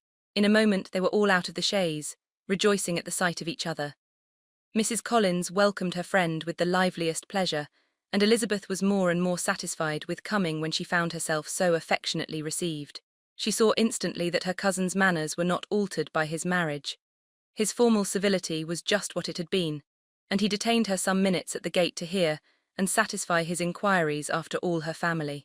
They were then, with no other delay than his pointing out the neatness of the entrance, taken into the house. And as soon as they were in the parlour, he welcomed them a second time, with ostentatious formality to his humble abode, and punctually repeated all his wife's offers of refreshment. Elizabeth was prepared to see him in his glory, and she could not help in fancying that in displaying the good proportion of the room, its aspect and its furniture, he addressed himself particularly to her, as if wishing to make her feel what she had lost in refusing him. But though everything seemed neat and comfortable, she was not able to gratify him by any sigh of repentance, and rather looked with wonder at her friend that she could have so cheerful an air with such a companion. When Mr. Collins said anything of which his wife might reasonably be ashamed, which certainly was not unseldom, she involuntarily turned her eye on Charlotte. Once or twice she could discern a faint blush, but in general Charlotte wisely did not hear. After sitting long enough to admire every article of furniture in the room, from the sideboard to the fender, to give an account of their journey and of all that had happened in London, Mr. Collins invited them to take a stroll in the garden, which was large and well laid out, and to the cultivation of which he attended himself. To work in this garden was one of his most respectable pleasures, and Elizabeth admired the command of countenance with which Charlotte talked of the healthfulness of the exercise, and owned she encouraged it as much as possible. Here, leading the way through every walk and cross-walk, and scarcely allowing them an interval to utter the praises he asked for. Every view was pointed out with a minuteness which left beauty entirely behind. He could number the fields in every direction, and could tell how many tress there were in the most distant clump. But of all the views which his garden, or which the country or kingdom could boast, none were to be compared with the prospect of Rosings, afforded by an opening in the trees that bordered the park nearly opposite the front of his house. It was a handsome modern building, well situated on rising ground. From his garden Mr. Collins would have led them round his 2 meadows, but the ladies, not having shoes to encounter the remains of a white frost, turned back, and while Sir William accompanied him, Charlotte took her sister and friend over the house, extremely well pleased, probably, to have the opportunity of showing it without her husband's help. It was rather small, but well built and convenient, and everything was fitted up and arranged with a neatness and consistency of which Elizabeth gave Charlotte all the credit. When Mr. Collins could be forgotten, there was really an air of great comfort throughout, and by Charlotte's evident enjoyment of it, Elizabeth supposed he must be often forgotten.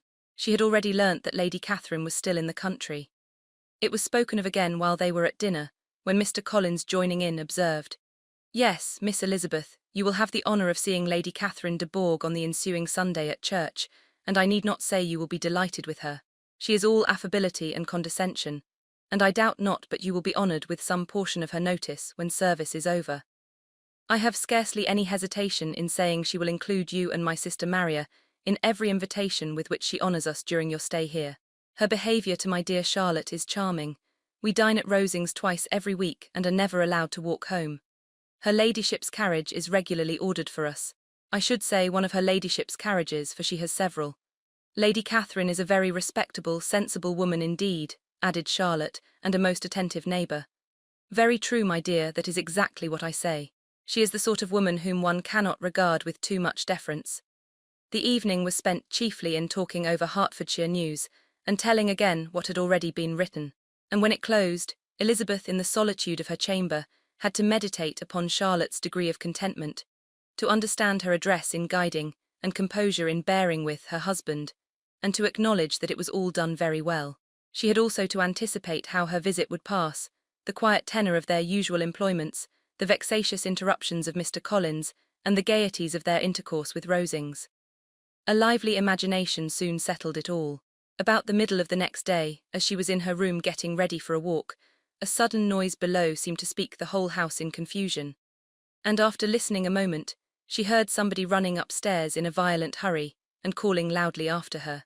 She opened the door and met Maria in the landing-place, who, breathless with agitation, cried out, "Oh, my dear Eliza! Pray make haste and come into the dining-room, for there is such a sight to be seen. I will not tell you what it is. Make haste and come down this moment." Elizabeth asked questions in vain. Maria would tell her nothing more, and down they ran into the dining-room, which fronted the lane, in quest of this wonder. It was 2 ladies stopping in a low phaeton at the garden gate.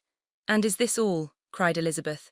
"I expected at least that the pigs were got into the garden, and here is nothing but Lady Catherine and her daughter." "La, my dear," said Maria, quite shocked at the mistake, "it is not Lady Catherine. The old lady is Mrs. Jenkinson, who lives with them, the other is Miss de Bourgh. Only look at her. She is quite a little creature. Who would have thought that she could be so thin and small? She is abominably rude to keep Charlotte out of doors in all this wind. Why does she not come in? Oh, Charlotte says she hardly ever does. It is the greatest of favours when Miss de Bourgh comes in." "I like her appearance," said Elizabeth, struck with other ideas. "She looks sickly and cross. Yes, she will do for him very well. She will make him a very proper wife." Mr. Collins and Charlotte were both standing at the gate in conversation with the ladies, and Sir William, to Elizabeth's high diversion, was stationed in the doorway, in earnest contemplation of the greatness before him, and constantly bowing whenever Miss de Bourgh looked that way. At length there was nothing more to be said. The ladies drove on, and the others returned into the house. Mr. Collins no sooner saw the 2 girls than he began to congratulate them on their good fortune, which Charlotte explained by letting them know that the whole party was asked to dine at Rosings the next day. Chapter 29. Mr. Collins's triumph, in consequence of this invitation, was complete. The power of displaying the grandeur of his patroness to his wondering visitors, and of letting them see her civility towards himself and his wife, was exactly what he had wished for, and that an opportunity of doing it should be given so soon, was such an instance of Lady Catherine's condescension, as he knew not how to admire enough. "I confess," said he, that I should not have been at all surprised by her ladyship's asking us on Sunday to drink tea and spend the evening at Rosings. I rather expected, from my knowledge of her affability, that it would happen. But who could have foreseen such an attention as this? Who could have imagined that we should receive an invitation to dine there, an invitation, moreover, including the whole party, so immediately after your arrival? I am the less surprised at what has happened, replied Sir William, from that knowledge of what the manners of the great really are, which my situation in life has allowed me to acquire. About the court, such instances of elegant breeding are not uncommon. Scarcely anything was talked of the whole day or next morning but their visit to Rosings. Mr. Collins was carefully instructing them in what they were to expect, that the sight of such rooms, so many servants and so splendid a dinner, might not wholly overpower them. When the ladies were separating for the toilette, he said to Elizabeth, "Do not make yourself uneasy, my dear cousin, about your apparel. Lady Catherine is far from requiring that elegance of dress in us which becomes herself and her daughter. I would advise you merely to put on whatever of your clothes is superior to the rest. There is no occasion for anything more. Lady Catherine will not think the worse of you for being simply dressed. She likes to have the distinction of rank preserved." While they were dressing, he came 2 or 3 times to their different doors, to recommend their being quick, as Lady Catherine very much objected to be kept waiting for her dinner. Such formidable accounts of her ladyship, and her manner of living, quite frightened Maria Lucas, who had been little used to company, and she looked forward to her introduction at Rosings with as much apprehension as her father had done to his presentation at St. James's. As the weather was fine, they had a pleasant walk of about half a mile across the park. Every park has its beauty and its prospects, and Elizabeth saw much to be pleased with, though she could not be in such raptures as Mr. Collins expected the scene to inspire, and was but slightly affected by his enumeration of the windows in front of the house, and his relation of what the glazing altogether had originally cost Sir Louis de Bourgh. When they ascended the steps to the hall, Maria's alarm was every moment increasing, and even Sir William did not look perfectly calm. Elizabeth's courage did not fail her. She had heard nothing of Lady Catherine that spoke her awful from any extraordinary talents or miraculous virtue, and the mere stateliness of money or rank she thought she could witness without trepidation. From the entrance hall, of which Mr. Collins pointed out with a rapturous air the fine proportion and the finished ornaments, they followed the servants through an antechamber, to the room where Lady Catherine, her daughter, and Mrs. Jenkinson were sitting. Her ladyship, with great condescension, arose to receive them, and as Mrs. Collins had settled it with her husband that the office of introduction should be hers, it was performed in a proper manner, without any of those apologies and thanks which he would have thought necessary. In spite of having been at St. James's, Sir William was so completely awed by the grandeur surrounding him, that he had but just courage enough to make a very low bow, and take his seat without saying a word.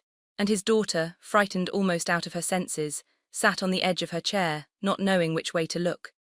Elizabeth found herself quite equal to the scene, and could observe the 3 ladies before her composedly. Lady Catherine was a tall, large woman, with strongly marked features, which might once have been handsome. Her air was not conciliating, nor was her manner of receiving them such as to make her visitors forget their inferior rank.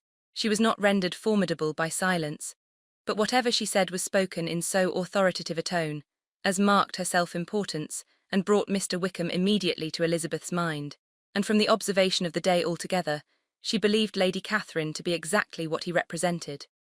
When, after examining the mother, in whose countenance and deportment she soon found some resemblance of Mr. Darcy, she turned her eyes on the daughter, she could almost have joined in Maria's astonishment at her being so thin and so small. There was neither in figure nor face any likeness between the ladies. Mr. Bourgh was pale and sickly. Her features, though not plain, were insignificant, and she spoke very little except in a low voice, to Mrs. Jenkinson, in whose appearance there was nothing remarkable, and who was entirely engaged in listening to what she said, and placing a screen in the proper direction before her eyes. After sitting a few minutes, they were all sent to one of the windows to admire the view, Mr. Collins attending them to point out its beauties, and Lady Catherine kindly informing them that it was much better worth looking at in the summer. The dinner was exceedingly handsome, and there were all the servants and all the articles of plate which Mr. Collins had promised. And as he had likewise foretold, he took his seat at the bottom of the table by her ladyship's desire, and looked as if he felt that life could furnish nothing greater.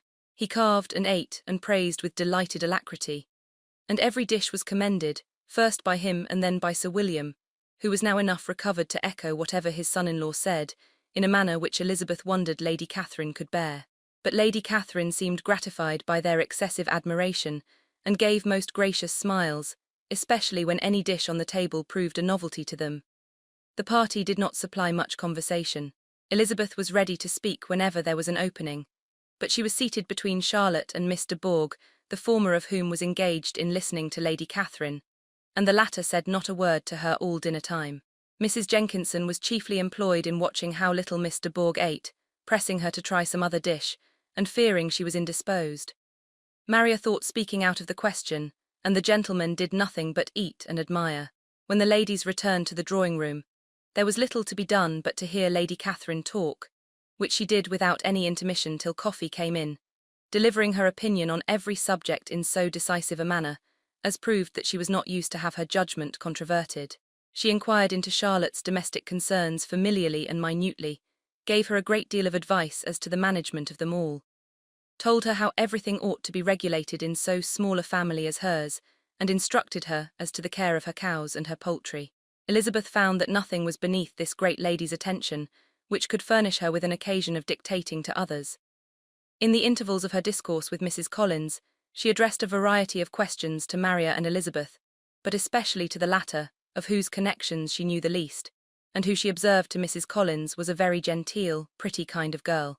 She asked her at different times how many sisters she had, whether they were older or younger than herself, whether any of them were likely to be married, whether they were handsome, where they had been educated, what carriage her father kept, and what had been her mother's maiden name. Elizabeth felt all the impertinence of her questions but answered them very composedly. Lady Catherine then observed, "Your father's estate is entailed on Mr. Collins, I think. For your sake," turning to Charlotte, "I am glad of it. But otherwise I see no occasion for entailing estates from the female line. It was not thought necessary in Sir Lewis de Bourgh's family. Do you play and sing, Miss Bennet?" "A little." "Oh, then some time or other we shall be happy to hear you. Our instrument is a capital one, probably superior to, you shall try it some day. Do your sisters play and sing?" "One of them does." "Why did not you all learn?" "You ought all to have learned. The Miss Webbs all play and their father has not so good an income as yours. Do you draw?" "No, not at all." "What, none of you?" "Not one." "That is very strange, but I suppose you had no opportunity. Your mother should have taken you to town every spring for the benefit of masters." "My mother would have had no objection, but my father hates London." "Has your governess left you?" "We never had any governess." "No governess. How was that possible? 5 daughters brought up at home without a governess. I never heard of such a thing. Your mother must have been quite a slave to your education." Elizabeth could hardly help smiling as she assured her that had not been the case. "Then who taught you, who attended to you? Without a governess you must have been neglected." "Compared with some families, I believe we were, but such of us as wished to learn never wanted the means. We were always encouraged to read and had all the masters that were necessary. Those who chose to be idle certainly might." "Ay, no doubt, but that is what a governess will prevent, and if I had known your mother, I should have advised her most strenuously to engage one. I always say that nothing is to be done in education without steady and regular instruction, and nobody but a governess can give it. It is wonderful how many families I have been the means of supplying in that way. I am always glad to get a young person well placed out.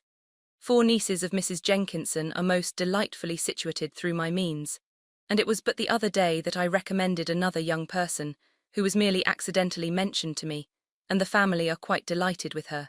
Mrs. Collins, did I tell you of Lady Metcalfe's calling yesterday to thank me? She finds Miss Pope a treasure." "Lady Catherine," said she, "you have given me a treasure. Are any of your younger sisters out, Miss Bennet?" "Yes, ma'am, all." "All? What, all 5 out at once? Very odd, and you only the second. The younger ones out before the elder ones are married. Your younger sisters must be very young." "Yes, my youngest is not 16. Perhaps she is full young to be much in company. But really, ma'am, I think it would be very hard upon younger sisters, that they should not have their share of society and amusement, because the elder may not have the means or inclination to marry early. The last-born has as good a right to the pleasures of youth at the first, and to be kept back on such a motive, I think it would not be very likely to promote sisterly affection or delicacy of mind." "Upon my word," said her ladyship, "you give your opinion very decidedly for so young a person. Pray, what is your age?" "With 3 younger sisters grown up," replied Elizabeth, smiling, "your ladyship can hardly expect me to own it." Lady Catherine seemed quite astonished at not receiving a direct answer, and Elizabeth suspected herself to be the first creature who had ever dared to trifle with so much dignified impertinence. "You cannot be more than 20, I am sure, therefore you need not conceal your age." "I am not 21." When the gentlemen had joined them and tea was over, the card tables were placed. Lady Catherine, Sir William, and Mr. and Mrs. Collins sat down to quadrille. And as Mr. Borg chose to play at casino, the two girls had the honour of assisting Mrs. Jenkinson to make up her party. Their table was superlatively stupid. Scarcely a syllable was uttered that did not relate to the game, except when Mrs. Jenkinson expressed her fears of Mr. Borg's being too hot or too cold, or having too much or too little light. A great deal more passed at the other table. Lady Catherine was generally speaking stating the mistakes of the three others, or relating some anecdote of herself. Mr. Collins was employed in agreeing to everything her ladyship said, thanking her for every fish he won, and apologising if he thought he won too many. Sir William did not say much. He was storing his memory with anecdotes and noble names. When Lady Catherine and her daughter had played as long as they chose, the tables were broken up. The carriage was offered to Mrs. Collins, gratefully accepted and immediately ordered. The party then gathered round the fire to hear Lady Catherine determine what weather they were to have on the morrow. From these instructions, they were summoned by the arrival of the coach, and with many speeches of thankfulness on Mr. Collins's side, and as many bows on Sir William's, they departed. As soon as they had driven from the door, Elizabeth was called on by her cousin to give her opinion of all that she had seen at Rosings, which, for Charlotte's sake, she made more favourable than it really was. But her commendation, though costing her some trouble, could by no means satisfy Mr. Collins, and he was very soon obliged to take her ladyship's praise into his own hands. Chapter 30. Sir William stayed only a week at Hunsford, but his visit was long enough to convince him of his daughter's being most comfortably settled, and of her possessing such a husband and such a neighbour as were not often met with. While Sir William was with them, Mr. Collins devoted his morning to driving him out in his gig and showing him the country. But when he went away, the whole family returned to their usual employments, and Elizabeth was thankful to find that they did not see more of her cousin by the alteration. For the chief of the time between breakfast and dinner was now passed by him either at work in the garden or in reading and writing, and looking out of the window in his own book-room, which fronted the road. The room in which the ladies sat was backwards. Elizabeth had at first rather wondered that Charlotte should not prefer the dining parlour for common use. It was a better-sized room, and had a more pleasant aspect, but she soon saw that her friend had an excellent reason for what she did, for Mr. Collins would undoubtedly have been much less in his own apartment, had they sat in one equally lively, and she gave Charlotte credit for the arrangement. From the drawing-room they could distinguish nothing in the lane, and were indebted to Mr. Collins for the knowledge of what carriages went along, and how often especially Mr. Borg drove by in her phaeton, which he never failed coming to inform them of, though it happened almost every day. She not unfrequently stopped at the parsonage, and had a few minutes' conversation with Charlotte, but was scarcely ever prevailed upon to get out. Very few days passed in which Mr. Collins did not walk to Rosings, and not many in which his wife did not think it necessary to go likewise.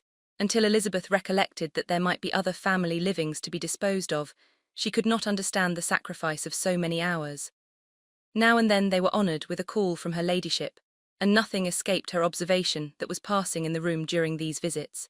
She examined into their employments, looked at their work, and advised them to do it differently, found fault with the arrangement of the furniture, or detected the housemaid in negligence, and if she accepted any refreshment, seemed to do it only for the sake of finding out that Mrs. Collins's joints of meat were too large for her family. Elizabeth soon perceived that though this great lady was not in commission of the peace of the county, she was a most active magistrate in her own parish, the minutest concerns of which were carried to her by Mr. Collins, and whenever any of the cottagers were disposed to be quarrelsome, discontented, or too poor, she sallied forth into the village to settle their differences, silence their complaints, and scold them into harmony and plenty. The entertainment of dining at Rosings was repeated about twice a week, and allowing for the loss of Sir William, and there being only one card table in the evening, every such entertainment was the counterpart of the first. Their other engagements were few, as the style of living in the neighbourhood in general was beyond Mr. Collins's reach. This, however, was no evil to Elizabeth, and upon the whole she spent her time comfortably enough. There were half hours of pleasant conversation with Charlotte, and the weather was so fine for the time of year that she had often great enjoyment out of doors. Her favourite walk, and where she frequently went while the others were calling on Lady Catherine, was along the open grove which edged that side of the park, where there was a nice sheltered path, which no one seemed to value but herself, and where she felt beyond the reach of Lady Catherine's curiosity. In this quiet way, the first fortnight of her visit soon passed away. Easter was approaching, and the week preceding it was to bring an addition to the family at Rosings, which in so small a circle must be important. Elizabeth had heard soon after her arrival that Mr. Darcy was expected there in the course of a few weeks, and though there were not many of her acquaintances whom she did not prefer, his coming would furnish one comparatively new to look at in their Rosings parties, and she might be amused in seeing how hopeless Miss Bingley's designs on him were, by his behaviour to his cousin, for whom he was evidently destined by Lady Catherine, who talked of his coming with the greatest satisfaction, spoke of him in terms of the highest admiration, and seemed almost angry to find that he had already been frequently seen by Miss Lucas and herself. His arrival was soon known at the parsonage, for Mr. Collins was walking the whole morning within view of the lodges opening into Hunsford Lane, in order to have the earliest assurance of it, and after making his bow as the carriage turned into the park, hurried home with the great intelligence. On the following morning he hastened to Rosings to pay his respects. There were 2 nephews of Lady Catherine to require them, for Mr. Darcy had brought with him a Colonel Fitzwilliam, the younger son of his uncle Lord, and, to the great surprise of all the party, when Mr. Collins returned, the gentleman accompanied him. Charlotte had seen them from her husband's room, crossing the road, and immediately running into the other, told the girls what an honour they might expect, adding, "I may thank you, Eliza, for this piece of civility. Mr. Darcy would never have come so soon to wait upon me." Elizabeth had scarcely time to disclaim all right to the compliment, before their approach was announced by the doorbell, and shortly afterwards the 3 gentlemen entered the room. Colonel Fitzwilliam, who led the way, was about 30, not handsome, but in person and address most truly the gentleman. Mr. Darcy looked just as he had been used to look in Hertfordshire, paid his compliments, with his usual reserve, to Mrs. Collins, and whatever might be his feelings toward her friend, met her with every appearance of composure. Elizabeth merely curtsied to him without saying a word. Colonel Fitzwilliam entered into conversation directly with the readiness and ease of a well-bred man, and talked very pleasantly. But his cousin, after having addressed a slight observation on the house and garden to Mrs. Collins, sat for some time without speaking to anybody. At length, however, his civility was so far awakened as to inquire of Elizabeth after the health of her family. She answered him in the usual way, and after a moment's pause added, "My eldest sister has been in town these 3 months. Have you never happened to see her there?" She was perfectly sensible that he never had, but she wished to see whether he would betray any consciousness of what had passed between the Bingleys and Jane, and she thought he looked a little confused, as he answered that he had never been so fortunate as to meet Miss Bennet. The subject was pursued no farther, and the gentlemen soon afterwards went away. Chapter 31. Colonel Fitzwilliam's manners were very much admired at the parsonage, and the ladies all felt that he must add considerably to the pleasures of their engagements at Rosings. It was some days, however, before they received any invitation thither, for while there were visitors in the house, they could not be necessary, and it was not till Easter Day, almost a week after the gentlemen's arrival, that they were honoured by such an attention, and then they were merely asked on leaving church to come there in the evening. For the last week they had seen very little of Lady Catherine or her daughter. Colonel Fitzwilliam had called at the parsonage more than once during the time, but Mr. Darcy they had seen only at church. The invitation was accepted, of course, and at a proper hour they joined the party in Lady Catherine's drawing-room. Her ladyship received them civilly, but it was plain that their company was by no means so acceptable as when she could get nobody else, and she was, in fact, almost engrossed by her nephews, speaking to them, especially to Darcy, much more than to any other person in the room. Colonel Fitzwilliam seemed really glad to see them. Anything was a welcome relief to him at Rosings, and Mrs. Collins's pretty friend had moreover caught his fancy very much. He now seated himself by her, and talked so agreeably of Kent and Hertfordshire, of travelling and staying at home, of new books and music, that Elizabeth had never been half so well entertained in that room before, and they conversed with so much spirit and flow, as to draw the attention of Lady Catherine herself, as well as of Mr. Darcy. His eyes had been soon and repeatedly turned towards them with a look of curiosity, and that her ladyship after a while shared the feeling was more openly acknowledged, for she did not scruple to call out, "What is that you are saying, Fitzwilliam? What is it you are talking of? What are you telling Miss Bennet? Let me hear what it is." "We are speaking of music, madam," said he, when no longer able to avoid a reply. "Of music, then pray speak aloud. It is of all subjects my delight. I must have my share in the conversation if you are speaking of music. There are few people in England, I suppose, who have more true enjoyment of music than myself, or a better natural taste. If I had ever learnt, I should have been a great proficient, and so would Anne if her health had allowed her to apply. I am confident that she would have performed delightfully. How does Georgiana get on, Darcy? Mr. Darcy spoke with affectionate praise of his sister's proficiency. I am very glad to hear such a good account of her, said Lady Catherine, and pray tell her from me that she cannot expect to excel if she does not practice a good deal. I assure you, madam, he replied, that she does not need such advice. She practices very constantly. So much the better, it cannot be done too much, and when I next write to her I shall charge her not to neglect it on any account. I often tell young ladies that no excellence in music is to be acquired without constant practice.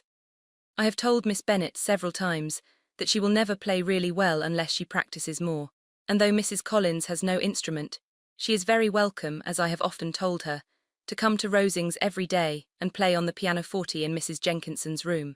She would be in nobody's way, you know, in that part of the house. Mr. Darcy looked a little ashamed of his aunt's ill-breeding and made no answer. When coffee was over, Colonel Fitzwilliam reminded Elizabeth of having promised to play to him, and she sat down directly to the instrument. He drew a chair near her. Lady Catherine listened to half a song, and then talked as before to her other nephew, till the latter walked away from her, and making with his usual deliberation towards the pianoforte, stationed himself so as to command a full view of the fair performer's countenance. Elizabeth saw what he was doing, and at the first convenient pause, turned to him with an arch smile and said, "You mean to frighten me, Mr. Darcy, by coming in all this state to hear me. I will not be alarmed though your sister does play so well.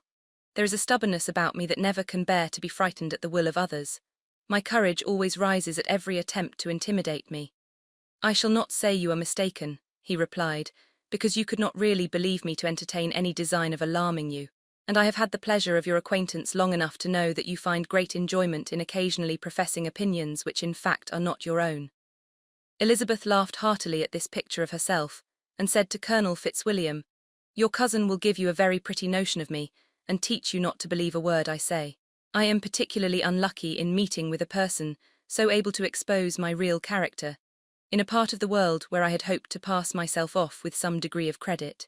Indeed, Mr. Darcy, it is very ungenerous in you to mention all that you knew to my disadvantage in Hertfordshire, and give me leave to say, very impolitic too, for it is provoking me to retaliate, and such things may come out as will shock your relations to hear." "I am not afraid of you," said he smilingly. "Pray let me hear what you have to accuse him of," cried Colonel Fitzwilliam. "I should like to know how he behaves among strangers." "You shall hear then, but prepare yourself for something very dreadful. The first time of my ever seeing him in Hertfordshire, you must know, was at a ball, and at this ball, what do you think he did? He danced only 4 dances, though gentlemen were scarce, and to my certain knowledge, more than one young lady was sitting down in want of a partner. Mr. Darcy, you cannot deny the fact. I had not at that time the honour of knowing any lady in the assembly beyond my own party." "True, and nobody can ever be introduced in a ballroom. Well, Colonel Fitzwilliam, what do I play next? My fingers wait your orders." "Perhaps," said Darcy, "I should have judged better had I sought an introduction, but I am ill qualified to recommend myself to strangers." "Shall we ask your cousin the reason of this?" said Elizabeth, still addressing Colonel Fitzwilliam. "Shall we ask him why a man of sense and education and who has lived in the world is ill qualified to recommend himself to strangers?" "I can answer your question," said Fitzwilliam, without applying to him. "It is because he will not give himself the trouble." "I certainly have not the talent which some people possess," said Darcy, "of conversing easily with those I have never seen before. I cannot catch their tone of conversation, or appear interested in their concerns, as I often see done." "My fingers," said Elizabeth, "do not move over this instrument in the masterly manner which I see so many women's do. They have not the same force or rapidity, and do not produce the same expression. But then I have always supposed it to be my own fault, because I will not take the trouble of practicing. It is not that I do not believe my fingers as capable as any other woman's of superior execution." Darcy smiled and said, "You are perfectly right. You have employed your time much better. No one admitted to the privilege of hearing you can think anything wanting. We neither of us perform to strangers." Here they were interrupted by Lady Catherine, who called out to know what they were talking of. Elizabeth immediately began playing again. Lady Catherine approached, and after listening for a few minutes, said to Darcy, Miss Bennet would not play at all amiss if she practised more, and could have the advantage of a London master. She has a very good notion of fingering, though her taste is not equal to Anne's. Anne would have been a delightful performer, had her health allowed her to learn. Elizabeth looked at Darcy to see how cordially he assented to his cousin's praise, but neither at that moment nor at any other could she discern any symptom of love. And from the whole of his behaviour to Mr. Bourg, she derived this comfort for Miss Bingley, that he might have been just as likely to marry her, had she been his relation. Lady Catherine continued her remarks on Elizabeth's performance, mixing with them many instructions on execution and taste. Elizabeth received them with all the forbearance of civility, and, at the request of the gentlemen, remained at the instrument till her ladyship's carriage was ready to take them all home. Chapter 32. Elizabeth was sitting by herself the next morning, and writing to Jane while Mrs. Collins and Maria were gone on business into the village, when she was startled by a ring at the door, the certain signal of a visitor. As she had heard no carriage, she thought it not unlikely to be Lady Catherine, and under that apprehension was putting away her half-finished letter that she might escape all impertinent questions, when the door opened, and, to her very great surprise, Mr. Darcy and Mr. Darcy only entered the room. He seemed astonished, too, on finding her alone, and apologised for his intrusion by letting her know that he had understood all the ladies were to be within. They then sat down, and when her inquiries after Rosings were made, seemed in danger of sinking into total silence. It was absolutely necessary, therefore, to think of something, and in this emergence, recollecting when she had seen him last in Hertfordshire, and feeling curious to know what he would say on the subject of their hasty departure, she observed, "How very suddenly you all quitted Netherfield last November, Mr. Darcy. It must have been a most agreeable surprise to Mr. Bingley to see you all after him so soon, for, if I recollect right, he went but the day before. He and his sisters were well, I hope, when you left London?" "Perfectly so, I thank you." She found that she was to receive no other answer, and after a short pause added, "I think I have understood that Mr. Bingley has not much idea of ever returning to Netherfield again." "I have never heard him say so, but it is probable that he may spend very little of his time there in the future. He has many friends, and is at a time of life when friends and engagements are continually increasing.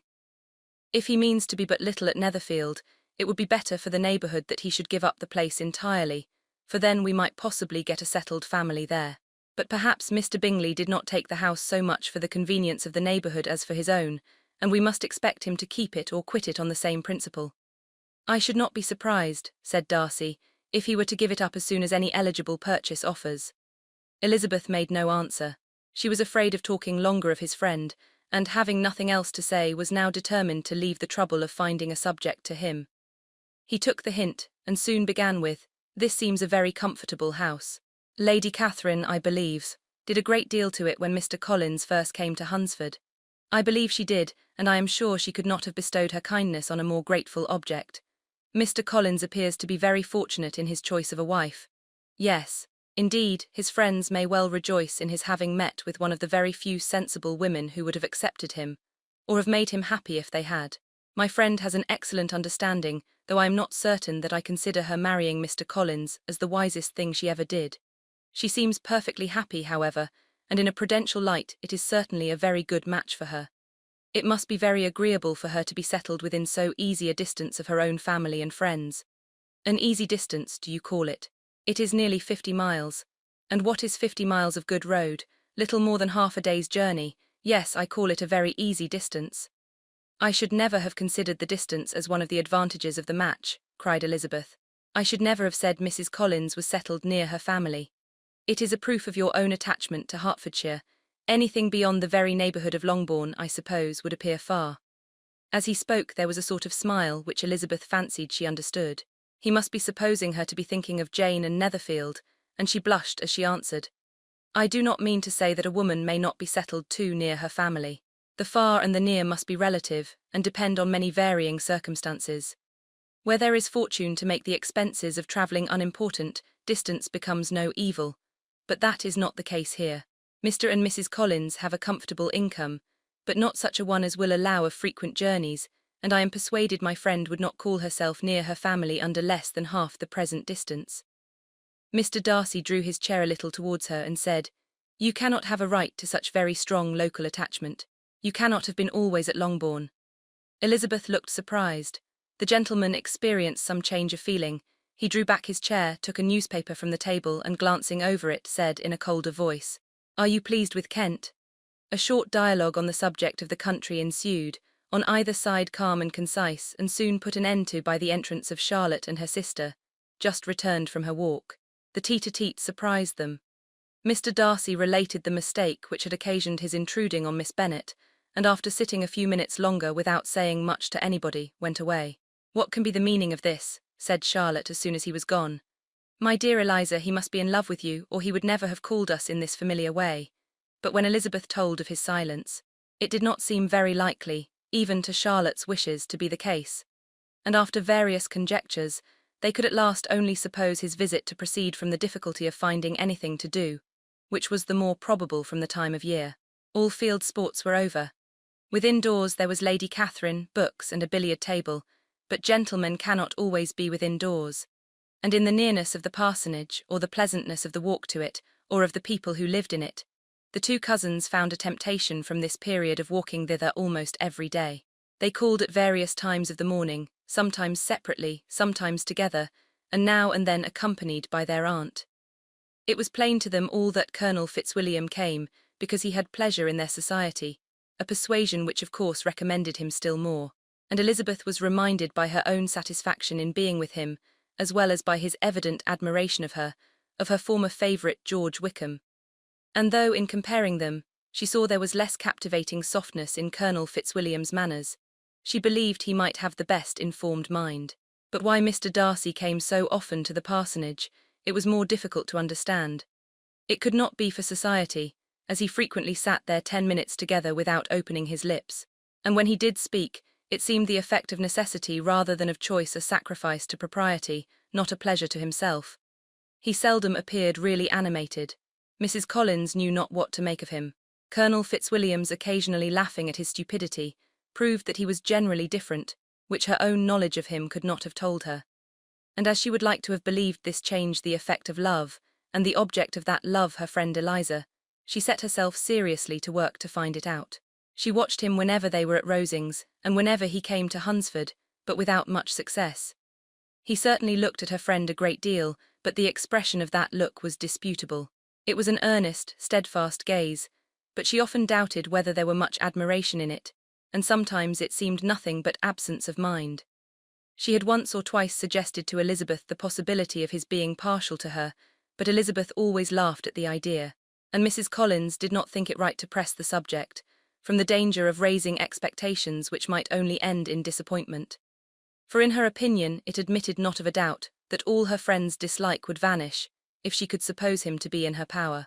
In her kind schemes for Elizabeth, she sometimes planned her marrying Colonel Fitzwilliam. He was beyond comparison the most pleasant man, he certainly admired her, and his situation in life was most eligible. But to counterbalance these advantages, Mr. Darcy had considerable patronage in the church, and his cousin could have none at all. Chapter 33. More than once did Elizabeth, in her ramble within the park, unexpectedly meet Mr. Darcy. She felt all the perverseness of the mischance that should bring him where no one else was brought, and to prevent its ever happening again, took care to inform him at first that it was a favourite haunt of hers. How it could occur a second time, therefore, was very odd. Yet it did, and even a third. It seemed like wilful ill-nature, or a voluntary penance, for on these occasions it was not merely a few formal inquiries and an awkward pause and then away, but he actually thought it necessary to turn back and walk with her. He never said a great deal, nor did she give herself the trouble of talking or of listening much. But it struck her in the course of their third rencontre that he was asking some odd, unconnected questions about her pleasure in being at Hunsford, her love of solitary walks, and her opinion of Mr. and Mrs. Collins's happiness, and that in speaking of Rosings and her not perfectly understanding the house, he seemed to expect that whenever she came into Kent again she would be staying there too. His words seemed to imply it. Could he have Colonel Fitzwilliam in his thoughts? She supposed, if he meant anything, he must mean an allusion to what might arise in that quarter. It distressed her a little, and she was quite glad to find herself at the gate in the Pales opposite the parsonage. She was engaged one day as she walked, in perusing Jane's last letter, and dwelling on some passages which proved that Jane had not written in spirits, when, instead of being again surprised by Mr. Darcy, she saw on looking up that Colonel Fitzwilliam was meeting her. Putting away the letter immediately and forcing a smile, she said, I did not know before that you ever walked this way. I have been making the tour of the park, he replied, as I generally do every year and intend to close it with a call at the parsonage. Are you going much farther? No, I should have turned in a moment, and accordingly she did turn and they walked towards the parsonage together. Do you certainly leave Kent on Saturday? Said she. Yes, if Darcy does not put it off again, but I am at his disposal. He arranges the business just as he pleases. And if not able to please himself in the arrangement, he has at least pleasure in the great power of choice. I do not know anybody who seems more to enjoy the power of doing what he likes than Mr. Darcy. He likes to have his own way very well, replied Colonel Fitzwilliam, but so we all do. It is only that he has better means of having it than many others, because he is rich and many others are poor. I speak feelingly. A younger son, you know, must be inured to self-denial and dependence. In my opinion, the younger son of an earl can know very little of either. Now seriously, what have you ever known of self-denial and dependence? When have you been prevented by want of money from going wherever you chose, or procuring anything you had a fancy for? These are home questions, and perhaps I cannot say that I have experienced many hardships of that nature. But in matters of greater weight I may suffer from want of money. Younger sons cannot marry where they like. Unless where they like women of fortune, which I think they very often do. Our habits of expense make us too dependent, and there are too many in my rank of life who can afford to marry without some attention to money. Is this, thought Elizabeth, meant for me? And she coloured at the idea. But recovering herself, said in a lively tone, And pray, what is the usual price of an earl's younger son? Unless the elder brother is very sickly, I suppose you would not ask above £50,000. He answered her in the same style, and the subject dropped. To interrupt a silence which might make him fancy her affected with what had passed, she soon afterwards said, I imagine your cousin brought you down with him chiefly for the sake of having someone at his disposal. I wonder he does not marry to secure a lasting convenience of that kind. But perhaps his sister does as well for the present, and as she is under his sole care he may do what he likes with her. No, said Colonel Fitzwilliam, that is an advantage which he must divide with me. I am joined with him in the guardianship of Miss Darcy. Are you indeed? And pray what sort of guardians do you make? Does your charge give you much trouble? Young ladies of her age are sometimes a little difficult to manage, and if she has the true Darcy spirit she may like to have her own way. As she spoke she observed him looking at her earnestly, and the manner in which he immediately asked her why she supposed Miss Darcy likely to give them any uneasiness, convinced her that she had somehow or other got pretty near the truth. She directly replied, You need not be frightened. I never heard any harm of her, and I dare say she is one of the most tractable creatures in the world. She is a very great favourite with some ladies of my acquaintance, Mrs. Hurst and Miss Bingley. I think I have heard you say that you know them. I know them a little. Their brother is a pleasant gentleman-like man. He is a great friend of Darcy's. Oh, yes, said Elizabeth dryly. Mr. Darcy is uncommonly kind to Mr. Bingley, and takes a prodigious deal of care of him. Care of him? Yes, I really believe Darcy does take care of him in those points where he most wants care. From something that he told me in our journey hither, I have reason to think Bingley very much indebted to him. But I ought to beg his pardon, for I have no right to suppose that Bingley was the person meant. It was all conjecture. What is it you mean? It is a circumstance which Darcy could not wish to be generally known, because if it were to get round to the lady's family, it would be an unpleasant thing. You may depend upon my not mentioning it, and remember that I have not much reason for supposing it to be Bingley. What he told me was merely this, that he congratulated himself on having lately saved a friend from the inconveniences of a most imprudent marriage, but without mentioning names or any other particulars, and I only suspected it to be Bingley, from believing him the kind of young man to get into a scrape of that sort, and from knowing them to have been together the whole of last summer. Did Mr. Darcy give you reasons for this interference? I understood that there were some very strong objections against the lady. And what arts did he use to separate them? He did not talk to me of his own arts, said Fitzwilliam, smiling. He only told me what I have now told you. Elizabeth made no answer, and walked on, her heart swelling with indignation. After watching her a little, Fitzwilliam asked her why she was so thoughtful. I am thinking of what you have been telling me, said she. Your cousin's conduct does not suit my feelings. Why was he to be the judge? You are rather disposed to call his interference officious. I do not see what right Mr. Darcy had to decide on the propriety of his friend's inclination, or why, upon his own judgment alone, he was to determine and direct in what manner his friend was to be happy. But, she continued, recollecting herself, as we know none of the particulars, it is not fair to condemn him. It is not to be supposed that there was much affection in the case. That is not an unnatural surmise, said Fitzwilliam, but it is a lessening of the honour of my cousin's triumph very sadly." This was spoken jestingly, but it appeared to her so just a picture of Mr. Darcy that she would not trust herself with an answer, and therefore, abruptly changing the conversation, talked on indifferent matters until they reached the parsonage. There, shut into her own room, as soon as their visitor left them, she could think without interruption of all that she had heard.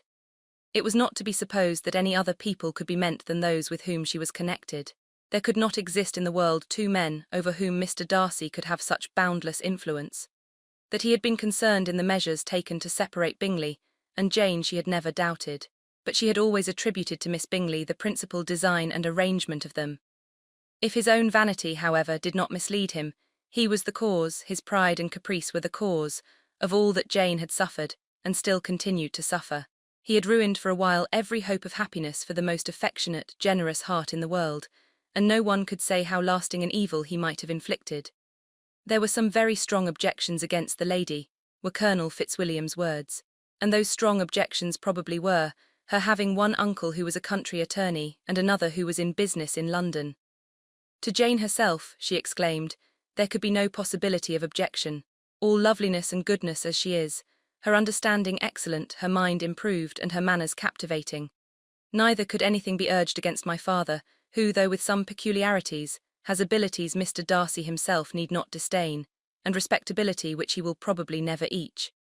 When she thought of her mother, her confidence gave way a little, but she would not allow that any objections there had material weight with Mr. Darcy, whose pride, she was convinced, would receive a deeper wound from the want of importance in his friends' connections than from their want of sense, and she was quite decided at last that he had been partly governed by this worst kind of pride, and partly by the wish of retaining Mr. Bingley for his sister. The agitation and tears which the subject occasioned brought on a headache, and it grew so much worse towards the evening that, added to her unwillingness to see Mr. Darcy, it determined her not to attend her cousins to Rosings, where they were engaged to drink tea. Mrs. Collins, seeing that she was really unwell, did not press her to go, and as much as possible prevented her husband from pressing her.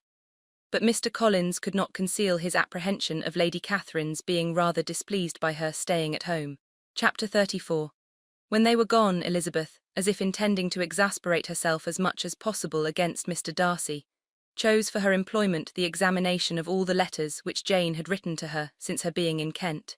They contained no actual complaint, nor was there any revival of past occurrences, or any communication of present suffering.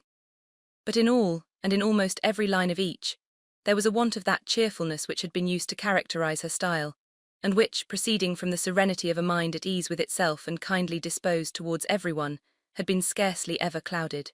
Elizabeth noticed every sentence conveying the idea of uneasiness, with an attention which it had hardly received on the first perusal. Mr. Darcy's shameful boast of what misery he had been able to inflict gave her a keener sense of her sister's sufferings. It was some consolation to think that his visit to Rosings was to end on the day after the next, and a still greater, that in less than a fortnight she should herself be with Jane again, and enabled to contribute to the recovery of her spirits by all that affection could do. She could not think of Darcy's leaving Kent without remembering that his cousin was to go with him. But Colonel Fitzwilliam had made it clear that he had no intentions at all, and agreeable as he was, she did not mean to be unhappy about him. While settling this point, she was suddenly roused by the sound of the doorbell, and her spirits were a little fluttered by the idea of its being Colonel Fitzwilliam himself, who had once before called late in the evening, and might now come to inquire particularly after her. But this idea was soon banished, and her spirits were very differently affected, when, to her utter amazement, she saw Mr. Darcy walk into the room. In an hurried manner he immediately began an inquiry after her health, imputing his visit to a wish of hearing that she were better. She answered him with cold civility. He sat down for a few moments and then getting up walked about the room. Elizabeth was surprised but said not a word. After a silence of several minutes he came towards her in an agitated manner, and thus began. In vain I have struggled, it will not do, my feelings will not be repressed, you must allow me to tell you how ardently I admire and love you. Elizabeth's astonishment was beyond expression. She stared, coloured, doubted, and was silent. This he considered sufficient encouragement, and the avowal of all that he felt and had long felt for her immediately followed.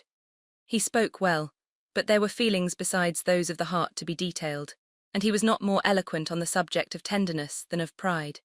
His sense of her inferiority, of its being a degradation of the family obstacles which had always opposed to inclination, were dwelt on with a warmth which seemed due to the consequence he was wounding, but was very unlikely to recommend his suit.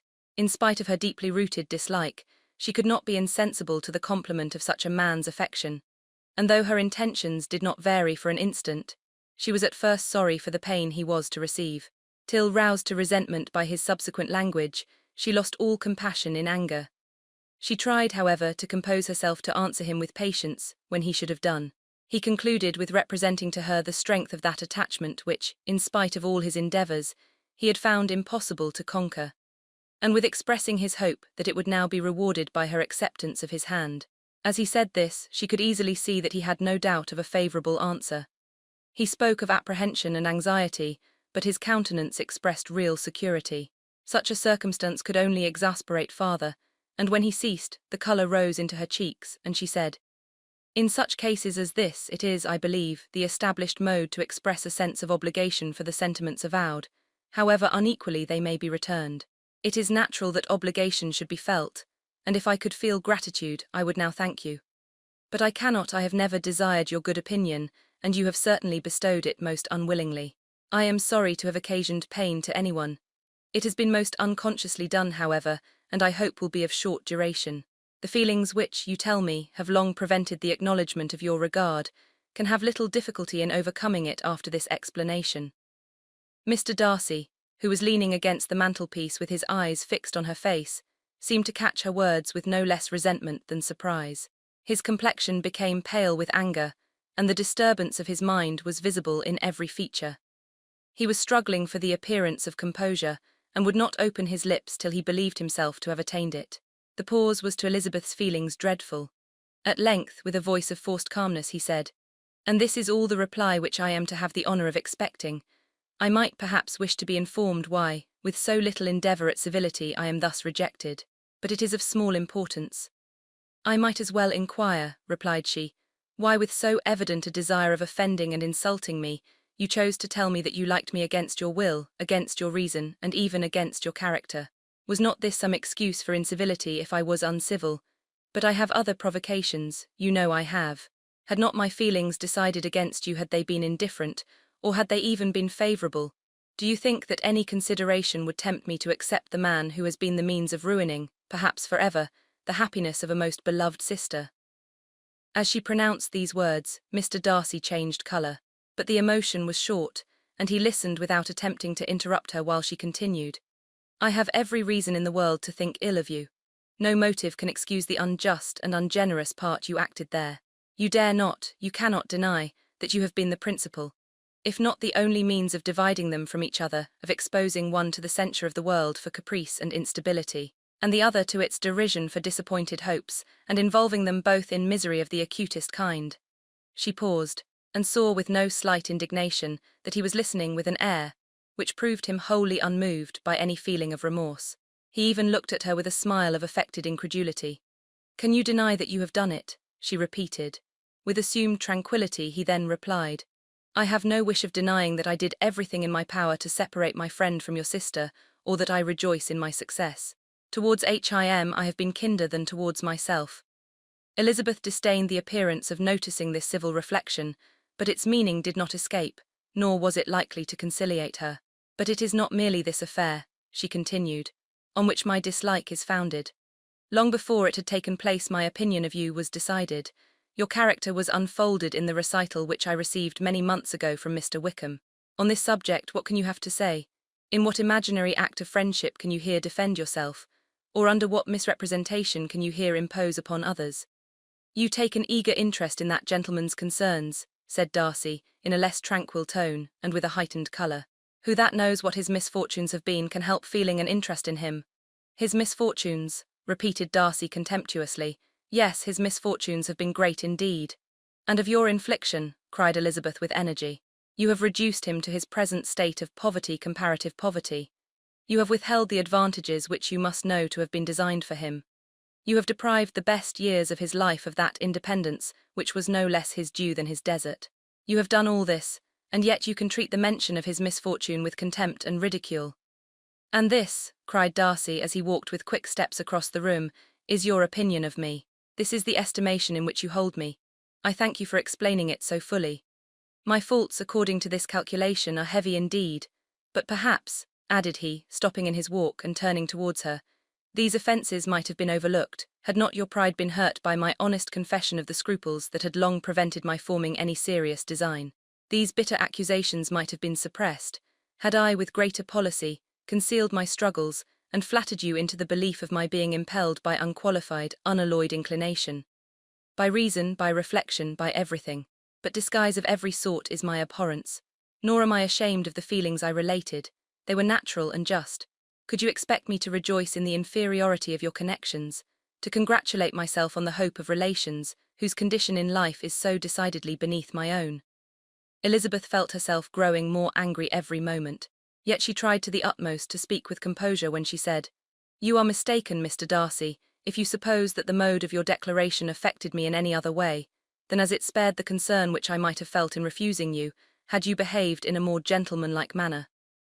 She saw him start at this, but he said nothing, and she continued, "You could not have made the offer of your hand in any possible way that would have tempted me to accept it." Again his astonishment was obvious, and he looked at her with an expression of mingled incredulity and mortification.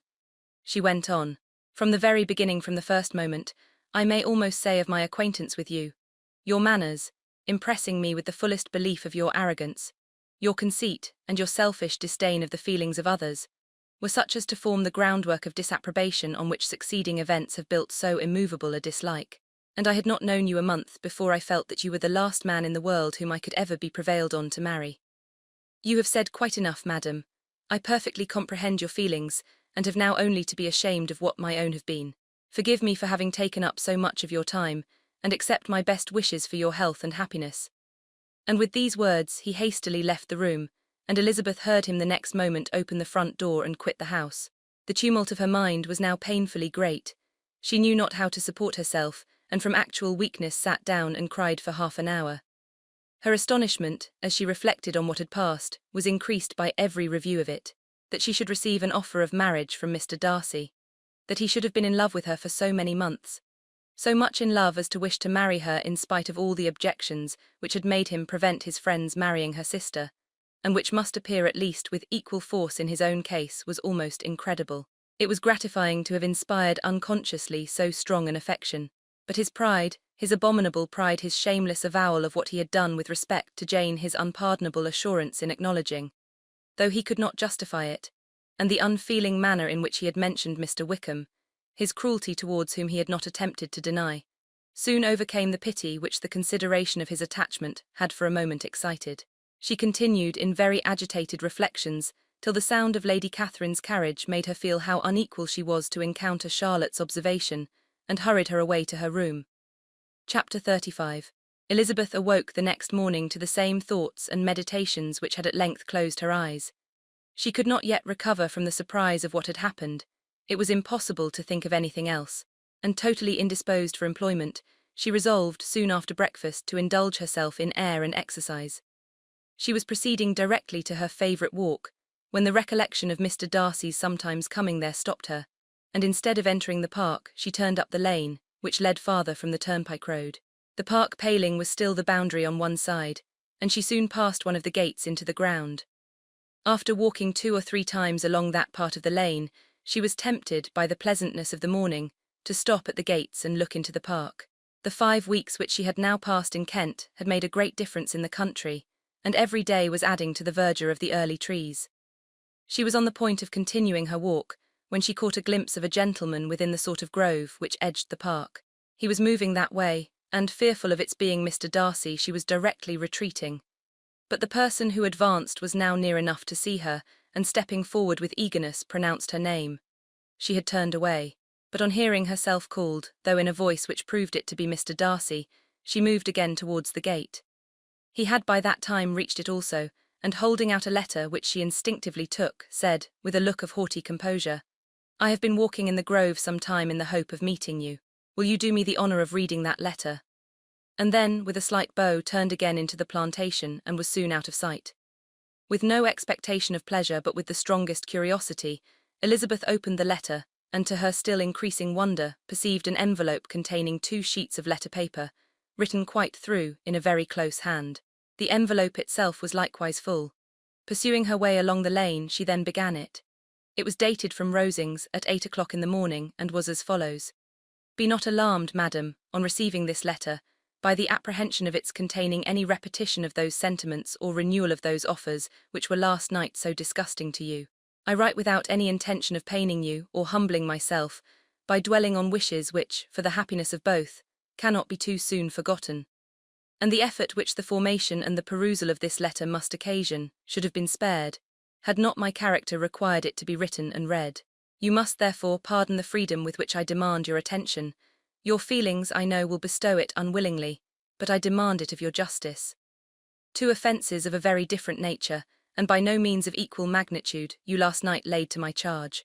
The first mentioned was, that, regardless of the sentiments of either, I had detached Mr. Bingley from your sister, and the other that I had, in defiance of various claims, in defiance of honour and humanity, ruined the immediate prosperity and blasted the prospects of Mr. Wickham, wilfully and wantonly to have thrown off the companion of my youth, the acknowledged favourite of my father, a young man who had scarcely any other dependence than on our patronage, and who had been brought up to expect its exertion, would be a depravity to which the separation of 2 young persons, whose affection could be the growth of only a few weeks, could bear no comparison. But from the severity of that blame which was last night so liberally bestowed, respecting each circumstance, I shall hope to be in the future secured, when the following account of my actions and their motives has been read. If in the explanation of them, which is due to myself, I am under the necessity of relating feelings which may be offensive to yours, I can only say that I am sorry. The necessity must be obeyed, and further apology would be absurd. I had not been long in Hertfordshire, before I saw, in common with others, that Bingley preferred your elder sister to any other young woman in the country. But it was not till the evening of the dance at Netherfield that I had any apprehension of his feeling a serious attachment. I had often seen him in love before. At that ball, while I had the honour of dancing with you, I was first made acquainted, by Sir William Lucas's accidental information, that Bingley's attentions to your sister had given rise to a general expectation of their marriage. He spoke of it as a certain event, of which the time alone could be undecided. From that moment I observed my friend's behaviour attentively, and I could then perceive that his partiality for Miss Bennet was beyond what I had ever witnessed in him. Your sister I also watched. Her look and manners were open, cheerful, and engaging as ever, but without any symptom of peculiar regard, and I remained convinced from the evening's scrutiny, that though she received his attentions with pleasure, she did not invite them by any participation of sentiment. If you have not been mistaken here, I must have been in error. Your superior knowledge of your sister must make the latter probable. If it be so, if I have been misled by such error to inflict pain on her, your resentment has not been unreasonable. But I shall not scruple to assert that the serenity of your sister's countenance and air was such as might have given the most acute observer a conviction that, however amiable her temper, her heart was not likely to be easily touched. That I was desirous of believing her indifferent is certain, but I will venture to say that my investigation and decisions are not usually influenced by my hopes or fears. I did not believe her to be indifferent because I wished it. I believed it on impartial conviction, as truly as I wished it in reason. My objections to the marriage were not merely those which I last night acknowledged to have the utmost force of passion to put aside, in my own case. The want of connection could not be so great an evil to my friend as to me. But there were other causes of repugnance, causes which, though still existing and existing to an equal degree in both instances, I had myself endeavoured to forget, because they were not immediately before me. These causes must be stated, though briefly. The situation of your mother's family, though objectionable, was nothing in comparison to that total want of propriety so frequently, so almost uniformly betrayed by herself, by your 3 younger sisters, and occasionally even by your father. Pardon me, it pains me to offend you. But amidst your concern for the defects of your nearest relations, and your displeasure at this representation of them, let it give you consolation to consider that, to have conducted yourselves so as to avoid any share of the like censure, is praise no less generally bestowed on you and your elder sister, than it is honourable to the sense and disposition of both. I will only say farther that from what passed that evening, my opinion of all parties was confirmed, and every inducement heightened which could have led me before, to preserve my friend from what I esteemed a most unhappy connection. He left Netherfield for London on the day following, as you, I am certain, remember, with the design of soon returning. The part which I acted is now to be explained. His sister's uneasiness had been equally excited with my own. Our coincidence of feeling was soon discovered, and alike sensible that no time was to be lost in detaching their brother, we shortly resolved on joining him directly in London.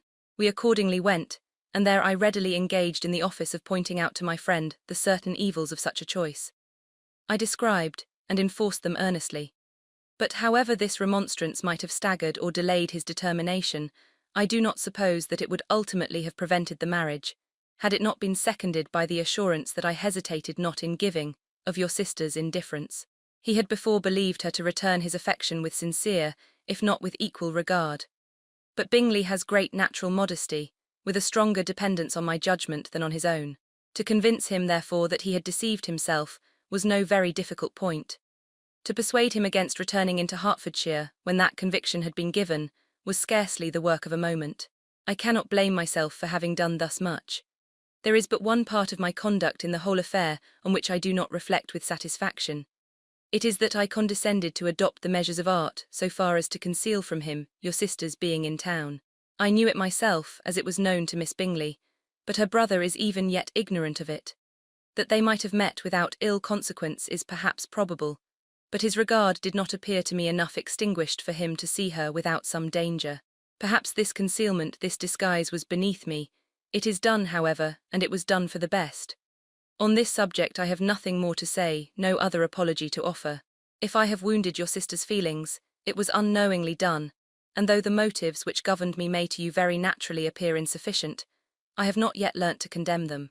With respect to that other, more weighty accusation, of having injured Mr. Wickham, I can only refute it by laying before you the whole of his connection with my family. Of what he has particularly accused me I am ignorant, but of the truth of what I shall relate, I can summon more than one witness of undoubted veracity. Mr. Wickham is the son of a very respectable man, who had for many years the management of all the Pemberley estates, and whose good conduct in the discharge of his trust naturally inclined my father to be of service to him, and on George Wickham, who was his godson, his kindness was therefore liberally bestowed. My father supported him at school, and afterwards at Cambridge most important assistance, as his own father, always poor from the extravagance of his wife, would have been unable to give him a gentleman's education. My father was not only fond of this young man's society, whose manner were always engaging.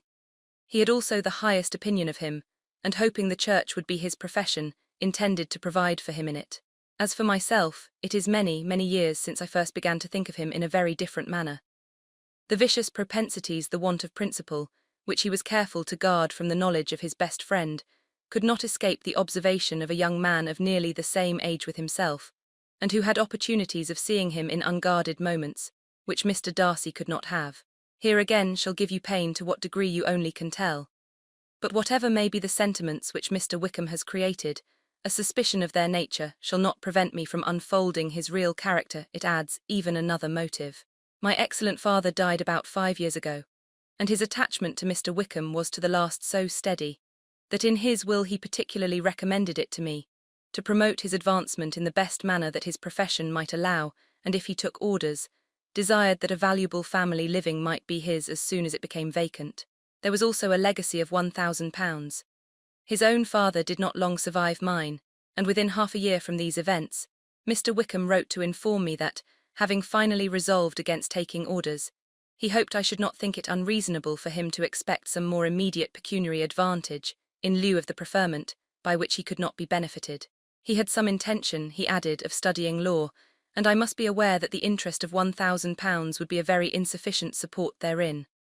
I rather wished than believed him to be sincere, but at any rate was perfectly ready to accede to his proposal. I knew that Mr. Wickham ought not to be a clergyman. The business was therefore soon settled. He resigned all claim to assistance in the church, were it possible that he could ever be in a situation to receive it, and accepted in return £3,000. All connection between us seemed now dissolved. I thought too ill of him to invite him to Pemberley, or admit his society in town. In town I believe he chiefly lived, but his studying the law was a mere pretence, and being now free from all restraint, his life was a life of idleness and dissipation. For about 3 years I heard little of him, but on the decease of the incumbent of the living which had been designed for him, he applied to me again by letter for the presentation. His circumstances, he assured me, and I had no difficulty in believing it, were exceedingly bad. He had found the law a most unprofitable study, and was now absolutely resolved on being ordained, if I would present him to the living in question, of which he trusted there could be little doubt, as he was well assured that I had no other person to provide for, and I could not have forgotten my revered father's intentions. You will hardly blame me for refusing to comply with this entreaty, or for resisting every repetition to it. His resentment was in proportion to the distress of his circumstances, and he was doubtless as violent in his abuse of me to others as in his reproaches to myself.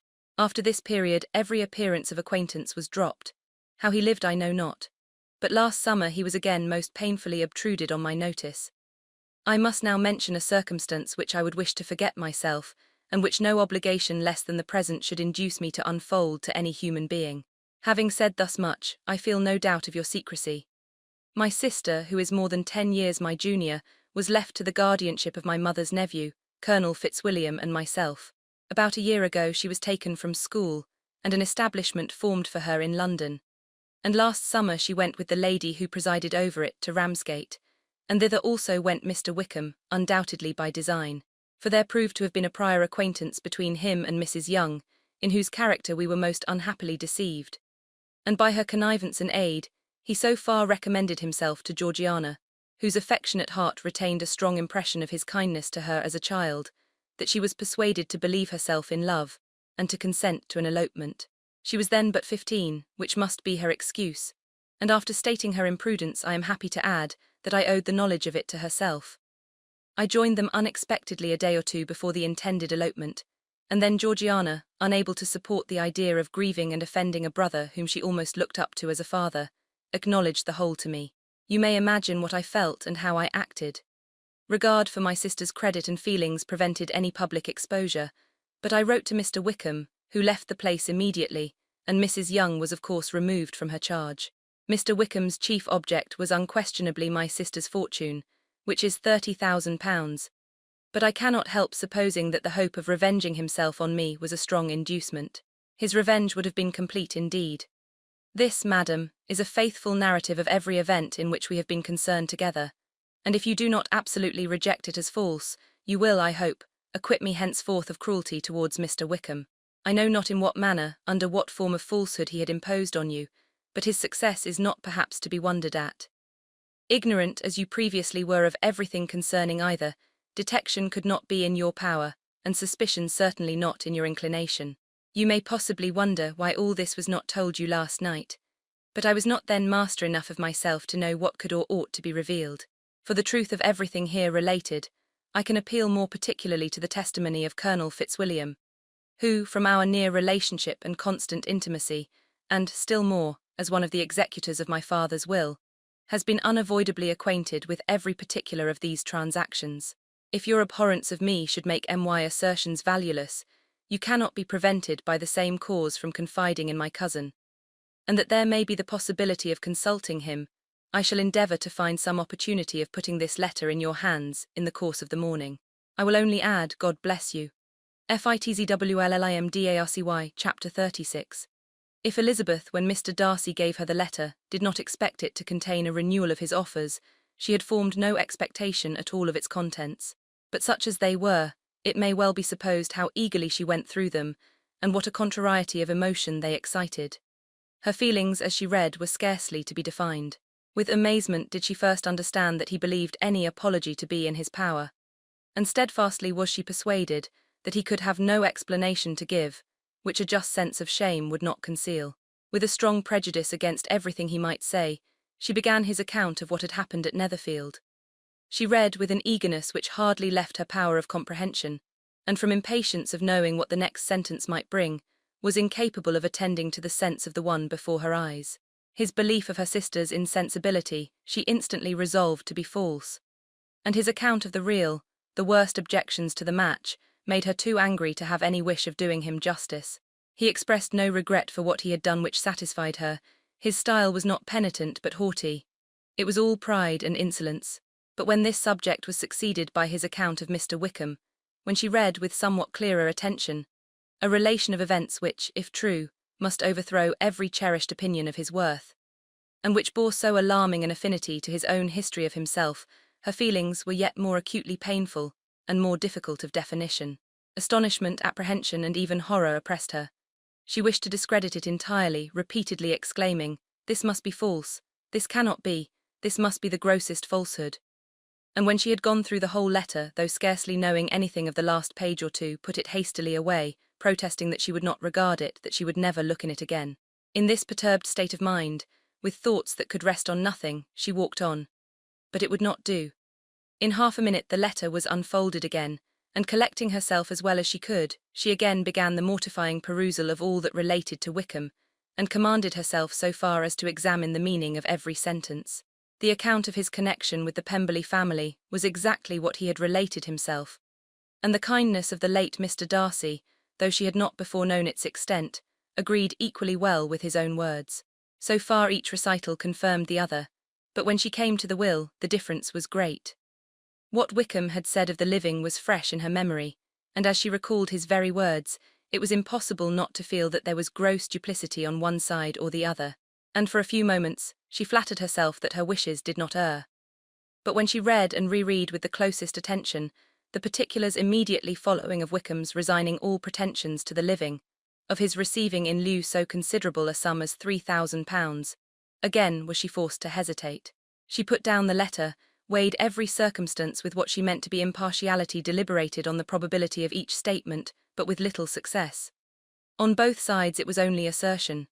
Again she read on, but every line proved more clearly that the affair, which she had believed it impossible that any contrivance could so represent as to render Mr. Darcy's conduct in it less than infamous, was capable of a turn which must make him entirely blameless throughout the whole. The extravagance and general profligacy which he scrupled not to lay at Mr. Wickham's charge exceedingly shocked her, the more so, as she could bring no proof of its injustice.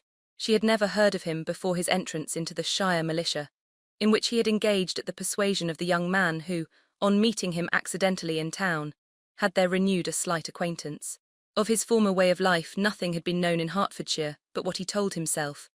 As to his real character, had information been in her power, she had never felt a wish of inquiring. His countenance, voice, and manner had established him at once in the possession of every virtue. She tried to recollect some instance of goodness, some distinguished trait of integrity or benevolence that might rescue him from the attacks of Mr. Darcy, or at least, by the predominance of virtue, atone for those casual errors under which she would endeavour to class what Mr. Darcy had described as the idleness and vice of many years' continuance.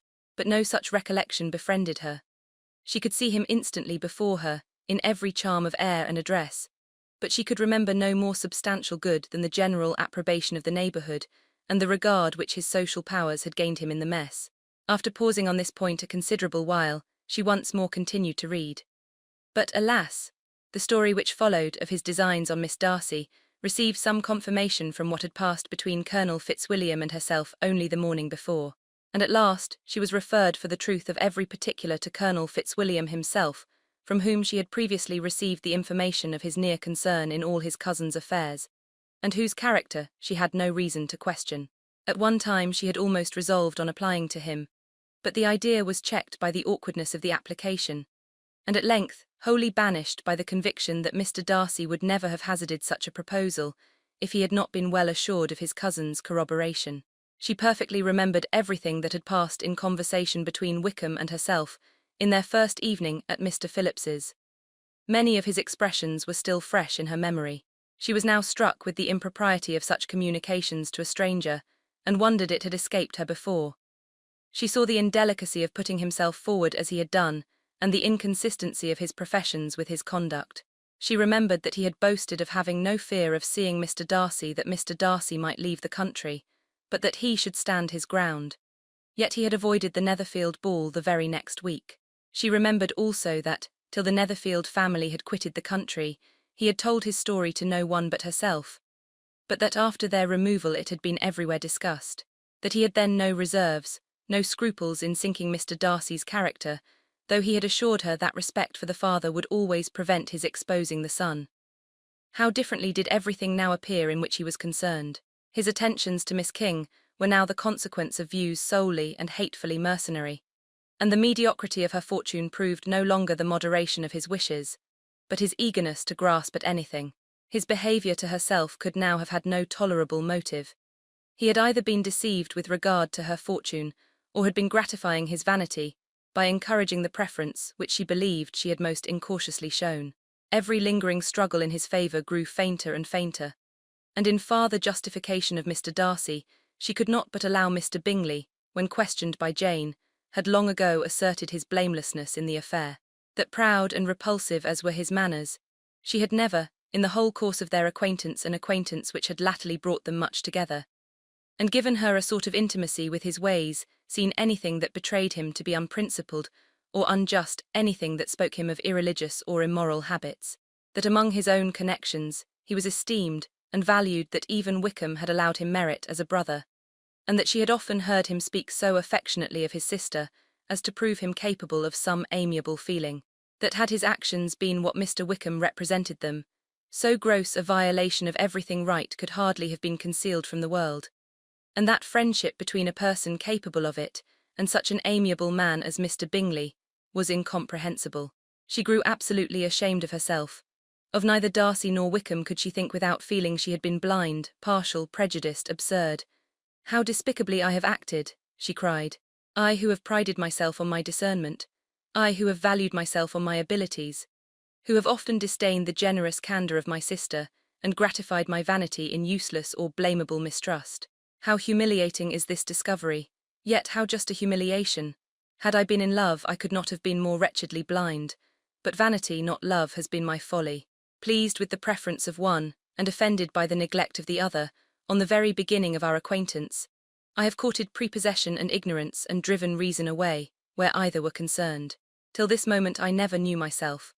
From herself to Jane, from Jane to Bingley, her thoughts were in a line which soon brought to her recollection that Mr. Darcy's explanation THERE had appeared very insufficient, and she read it again. Widely different was the effect of a second perusal. How could she deny that credit to his assertions in one instance, which she had been obliged to give in the other?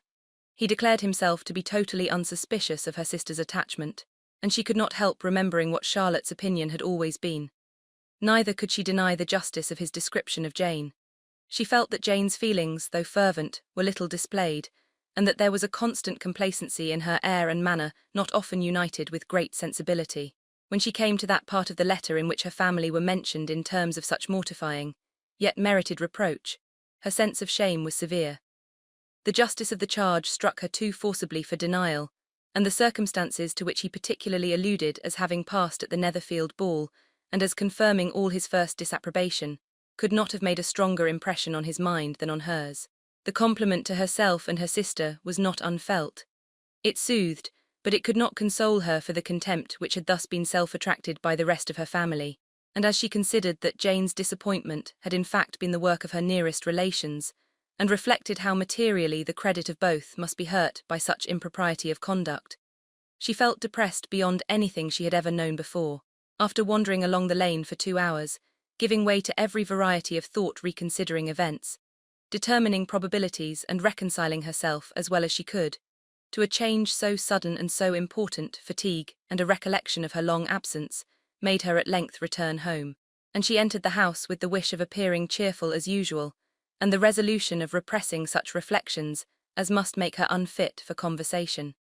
She was immediately told that the 2 gentlemen from Rosings had each called during her absence, Mr. Darcy only for a few minutes, to take leave, but that Colonel Fitzwilliam had been sitting with them at least an hour, hoping for her return, and almost resolving to walk after her till she could be found. Elizabeth could but just affect concern in missing him, she really rejoiced at it. Colonel Fitzwilliam was no longer an object, she could think only of her letter. Chapter 37. The 2 gentlemen left Rosings the next morning, and Mr. Collins, having been in waiting near the lodges, to make them his parting obeisance, was able to bring home the pleasing intelligence of their appearing in very good health, and in as tolerable spirits as could be expected after the melancholy scene so lately gone through at Rosings. To Rosings he then hastened, to console Lady Catherine and her daughter, and on his return brought back, with great satisfaction, a message from her ladyship, importing that she felt herself so dull as to make her very desirous of having them all to dine with her. Elizabeth could not see Lady Catherine without recollecting that, had she chosen it, she might by this time have been presented to her as her future niece. Nor could she think, without a smile, of what her ladyship's indignation would have been. What would she have said, how would she have behaved, were questions with which she amused herself. Their first subject was the diminution of the Rosings party. "I assure you I feel it exceedingly," said Lady Catherine. "I believe no one feels the loss of friends so much as I do. But I am particularly attached to these young men and know them to be so much attached to me. They were excessively sorry to go, but so they always are." The dear Colonel rallied his spirits tolerably till just at last, but Darcy seemed to feel it most acutely, more I think than last year. His attachment to Rosings certainly increases. Mr. Collins had a compliment and an allusion to throw in here, which were kindly smiled on by the mother and daughter. Lady Catherine observed after dinner that Miss Bennet seemed out of spirits, and immediately accounting for it by herself, by supposing that she did not like to go home again so soon, she added, "But if that is the case, you must write to your mother and beg that you may stay a little longer. Mrs. Collins will be very glad of your company, I am sure." "I am much obliged to your ladyship for your kind invitation," replied Elizabeth, "but it is not in my power to accept it. I must be in town next Saturday." "Why, at that rate you will have been here only 6 weeks. I expected you to stay 2 months. I told Mrs. Collins so before you came. There can be no occasion for your going so soon.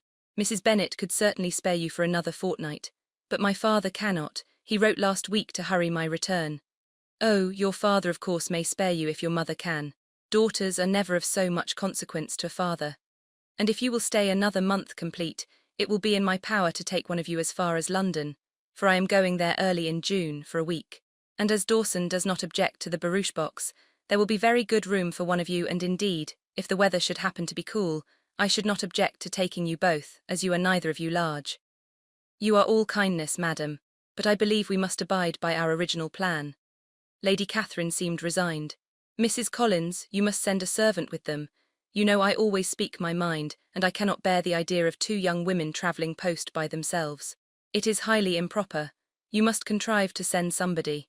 I have the greatest dislike in the world to that sort of thing. Young women should always be properly guarded and attended, according to their situation in life. When my niece Georgiana went to Ramsgate last summer, I made a point of her having 2 men servants go with her. Miss Darcy, the daughter of Mr. Darcy of Pemberley and Lady Anne, could not have appeared with propriety in a different manner. I am excessively attentive to all those things. You must send John with the young ladies, Mrs. Collins. I am glad it occurred to me to mention it, for it would really be discreditable to you to let them go alone. My uncle is to send a servant for us." "Oh, your uncle, he keeps a manservant, does he? I am very glad you have somebody who thinks of these things. Where shall you change horses?" "Oh, Bromley, of course. If you mention my name at the bell, you will be attended to." Lady Catherine had many other questions to ask respecting their journey, and as she did not answer them all herself, attention was necessary, which Elizabeth believed to be lucky for her. Or with a mind so occupied, she might have forgotten where she was. Reflection must be reserved for solitary hours. Whenever she was alone, she gave way to it as the greatest relief, and not a day went by without a solitary walk, in which she might indulge in all the delight of unpleasant recollections. Mr. Darcy's letter she was in a fair way of soon knowing by heart. She studied every sentence, and her feelings towards its writer were at times widely different. When she remembered the style of his address, she was still full of indignation. But when she considered how unjustly she had condemned and upbraided him, her anger was turned against herself, and his disappointed feelings became the object of compassion.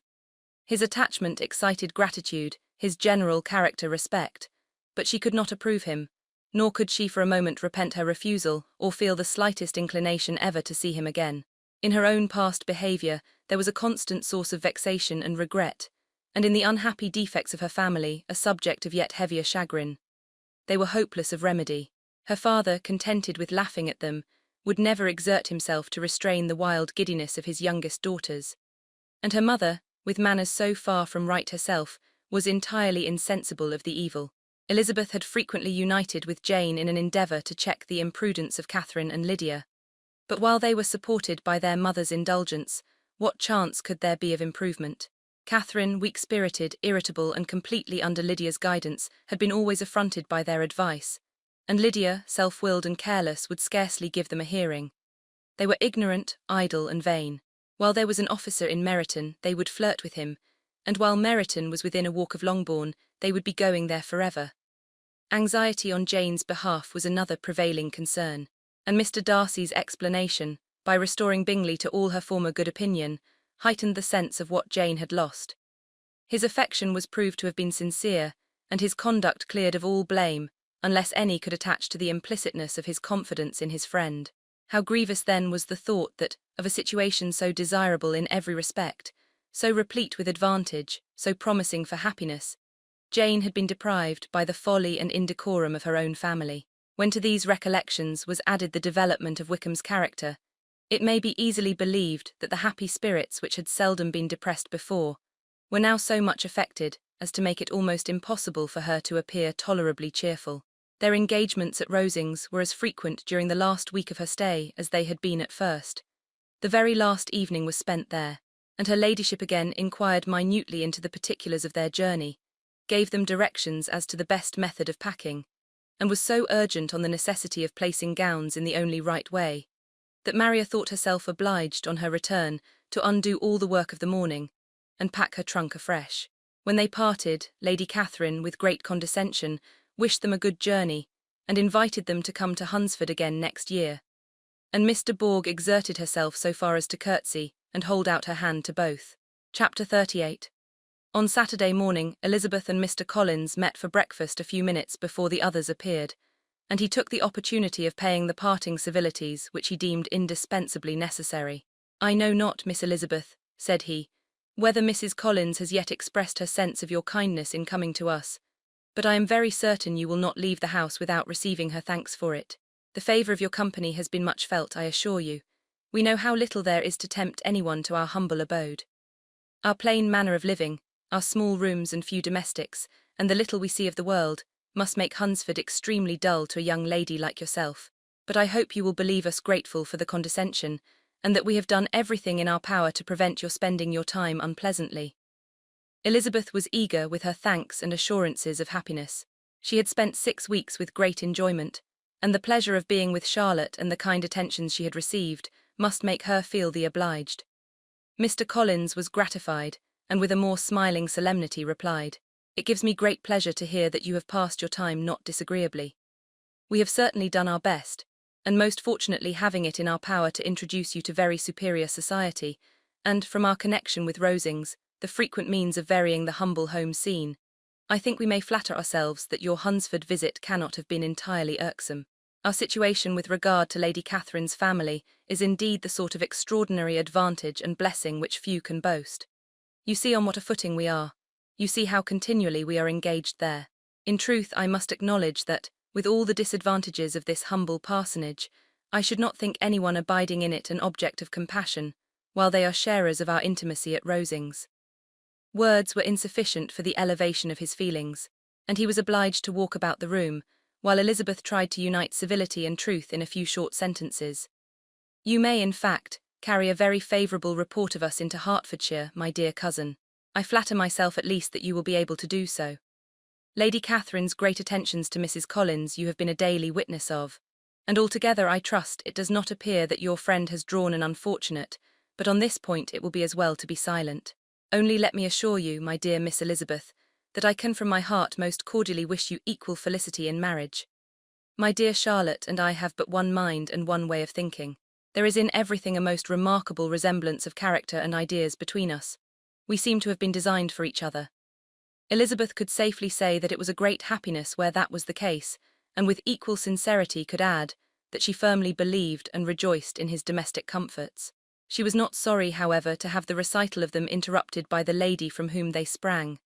Poor Charlotte! It was melancholy to leave her to such society, but she had chosen it with her eyes open, and though evidently regretting that her visitors were to go, she did not seem to ask for compassion. Her home and her housekeeping, her parish and her poultry, and all their dependent concerns, had not yet lost their charms. At length the chaise arrived, the trunks were fastened on, the parcels placed within, and it was pronounced to be ready. After an affectionate parting between the friends, Elizabeth was attended to the carriage by Mr. Collins, and as they walked down the garden he was commissioning her with his best respects to all her family, not forgetting his thanks for the kindness he had received at Longbourn in the winter, and his compliments to Mr. and Mrs. Gardiner, though unknown. He then handed her in, Maria followed, and the door was on the point of being closed, when he suddenly reminded them, with some consternation, that they had hitherto forgotten to leave any message for the ladies at Rosings. But, he added, you will of course wish to have your humble respects delivered to them, with your grateful thanks for their kindness to you while you have been here. Elizabeth made no objection. The door was then allowed to be shut and the carriage drove off. Good gracious, cried Maria after a few minutes' silence, it seems but a day or two since we first came. And yet how many things have happened. A great many indeed, said her companion with a sigh. We have dined 9 times at Rosings besides drinking tea there twice. How much I shall have to tell, Elizabeth added privately, and how much I shall have to conceal. Their journey was performed without much conversation or any alarm, and within 4 hours of their leaving Hunsford, they reached Mr. Gardiner's house, where they were to remain a few days. Jane looked well, and Elizabeth had little opportunity of studying her spirits, amidst the various engagements which the kindness of her aunt had reserved for them. But Jane was to go home with her, and at Longbourn there would be leisure enough for observation. It was not without an effort, meanwhile, that she could wait even for Longbourn, before she told her sister of Mr. Darcy's proposals. To know that she had the power of revealing what would so exceedingly astonish Jane, and must, at the same time, so highly gratify whatever of her own vanity she had not yet been able to reason away, was such a temptation to openness as nothing could have conquered but the state of indecision in which she remained as to the extent of what she should communicate, and her fear, if she once entered on the subject, of being hurried into repeating something of Bingley which might only grieve her sister further. Chapter 39. It was the 2nd week in May, in which the 3 young ladies set out together from Gracechurch Street for the town of in Hertfordshire, and as they drew near the appointed inn where Mr. Bennet's carriage was to meet them, they quickly perceived, in token of the coachman's punctuality, both Kitty and Lydia looking out of a dining-room upstairs. These 2 girls had been above an hour in the place, happily employed in visiting an opposite milliner, watching the sentinel on guard and dressing a salad and cucumber. After welcoming their sisters, they triumphantly displayed a table set out with such cold meat as an inn larder usually affords, exclaiming, "Is not this nice? Is not this an agreeable surprise? And we mean to treat you all," added Lydia, "but you must lend us the money, for we have just spent hours at the shop out there." Then, showing her purchases, "Look here, I have bought this bonnet. I do not think it is very pretty, but I thought I might as well buy it as not. I shall pull it to pieces as soon as I get home, and see if I can make it up any better." And when her sisters abused it as ugly, she added, with perfect unconcern, "Oh, but there were 2 or 3 much uglier in the shop, and when I have bought some prettier coloured satin to trim it with fresh, I think it will be very tolerable. Besides, it will not much signify what one wears this summer, after the Shire have left Meryton and they are going in a fortnight." "Are they indeed?" cried Elizabeth with the greatest satisfaction. "They are going to be encamped near Brighton, and I do so want papa to take us all there for the summer. It would be such a delicious scheme, and I dare say would hardly cost anything at all. Mamma would like to go too of all things. Only think what a miserable summer else we shall have." "Yes," thought Elizabeth, "that would be a delightful scheme indeed, and completely do for us at once. Good heaven, Brighton and a whole campful of soldiers to us who have been overset already by one poor regiment of militia, and the monthly balls of Meryton." "Now I have got some news for you," said Lydia as they sat down at table. "What do you think? It is excellent news, capital news, and about a certain person we all like." Jane and Elizabeth looked at each other, and the waiter was told he need not stay. Lydia laughed and said, "Aye, that is just like your formality and discretion. You thought the waiter must not hear, as if he cared. I dare say he often hears worse things said than I am going to say. But he is an ugly fellow. I am glad he is gone. I never saw such a long chin in my life. Well, but now for my news. It is about dear Wickham. Too good for the waiter, is it not? There is no danger of Wickham's marrying Mary King. There's for you. She is gone down to her uncle at Liverpool. Gone to stay. Wickham is safe. And Mary King is safe," added Elizabeth, "safe from a connection imprudent as to fortune. She is a great fool for going away if she liked him. But I hope there is no strong attachment on either side," said Jane. "I am sure there is not on His. I will answer for it, he never cared 3 straws about her who could about such a nasty little freckled thing." Elizabeth was shocked to think that, however incapable of such coarseness of expression herself, the coarseness of the sentiment was little other than her own breast had harboured and fancied liberal. As soon as all had ate, and the elder ones paid, the carriage was ordered. And after some contrivance, the whole party, with all their boxes, work-bags and parcels, and the unwelcome addition of Kitty's and Lydia's purchases, were seated in it. "How nicely we are all crammed in," cried Lydia. "I am glad I bought my bonnet, if it is only for the fun of having another bandbox. Well, now let us be quite comfortable and snug, and talk and laugh all the way home. And in the first place, let us hear what has happened to you all since you went away. Have you seen any pleasant men? Have you had any flirting? I was in great hopes that one of you would have got a husband before you came back. Jane will be quite an old maid soon, I declare. She is almost 23. Lord, how ashamed I should be of not being married before 23. My Aunt Phillips wants you so to get husbands, you can't think. She says Lizzie had better have taken Mr. Collins, but I do not think there would have been any fun in it. Lord, how I should like to be married before any of you, and then I would chaperon you about to all the balls. Dear me, we had such a good piece of fun the other day at Colonel Forster's. Kitty and me were to spend the day there, and Mrs. Forster promised to have a little dance in the evening. By the by, Mrs. Forster and me are such friends. And so she asked the two Harringtons to come, but Harriet was ill, and so Pen was forced to come by herself. And then, what do you think we did? We dressed up Chamberlain in woman's clothes on purpose to pass for a lady. Only think what fun.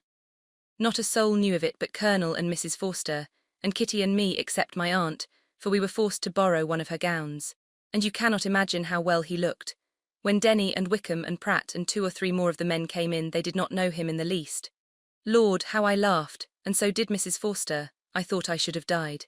And that made the men suspect something, and then they soon found out what was the matter. With such kinds of histories of their parties and good jokes, did Lydia, assisted by Kitty's hints and additions, endeavour to amuse her companions all the way to Longbourn. Elizabeth listened as little as she could, but there was no escaping the frequent mention of Wickham's name. Their reception at home was most kind. Mrs. Bennet rejoiced to see Jane in undiminished beauty, and more than once during dinner did Mr. Bennet say voluntarily to Elizabeth, "I am glad you are come back, Lizzie." Their party in the dining-room was large, for almost all the Lucases came to meet Maria and hear the news, and various were the subjects that occupied them. Lady Lucas was inquiring of Maria, after the welfare and poultry of her eldest daughter.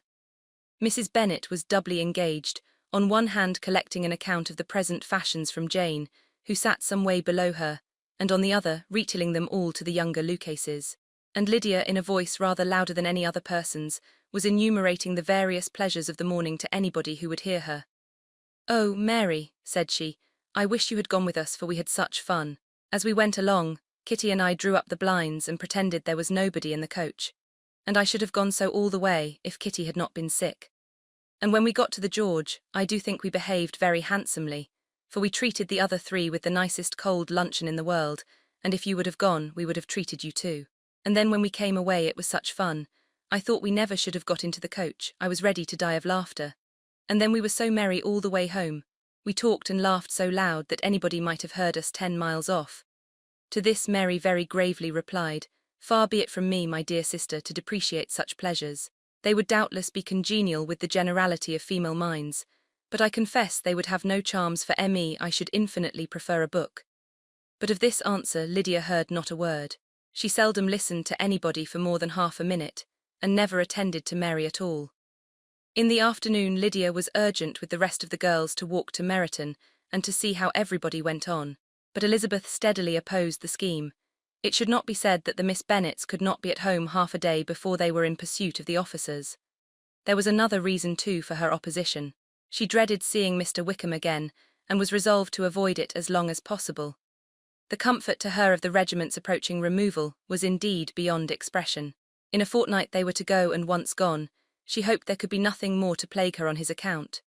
She had not been many hours at home before she found that the Brighton scheme, of which Lydia had given them a hint at the inn, was under frequent discussion between her parents. Elizabeth saw directly that her father had not the smallest intention of yielding, but his answers were at the same time so vague and equivocal, that her mother, though often disheartened, had never yet despaired of succeeding at last. Chapter 40.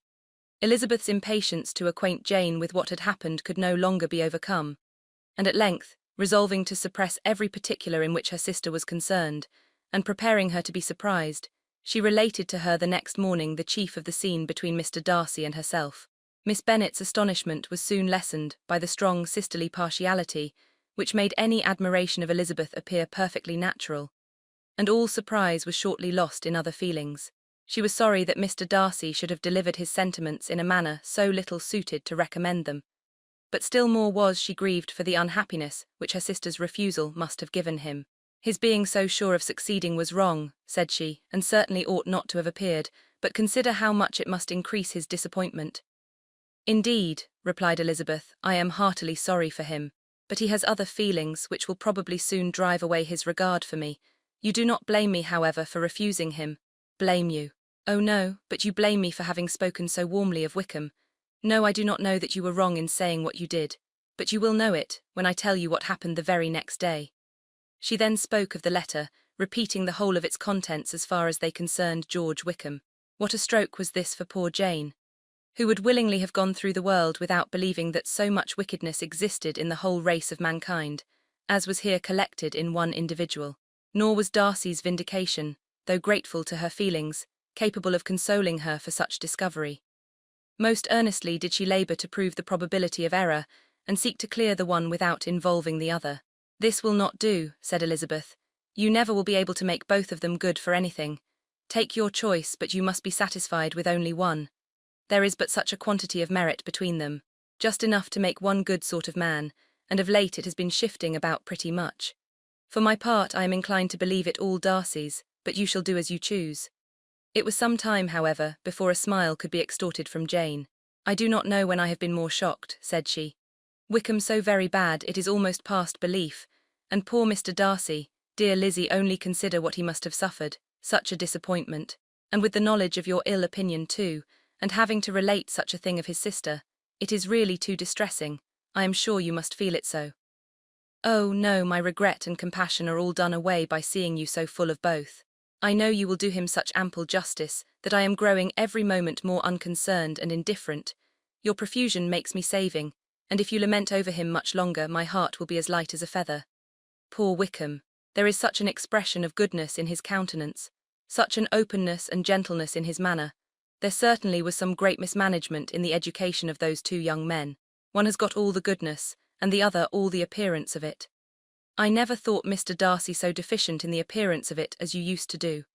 And yet I meant to be uncommonly clever in taking so decided a dislike to him, without any reason. It is such a spur to one's genius, such an opening for wit, to have a dislike of that kind. One may be continually abusive without saying anything just, but one cannot always be laughing at a man without now and then stumbling on something witty. Lizzie, when you first read that letter, I am sure you could not treat the matter as you do now." "Indeed, I could not. I was uncomfortable enough, I may say unhappy, and with no one to speak to about what I felt, no Jane to comfort me and say that I had not been so very weak and vain and nonsensical as I knew I had. Oh, how I wanted you!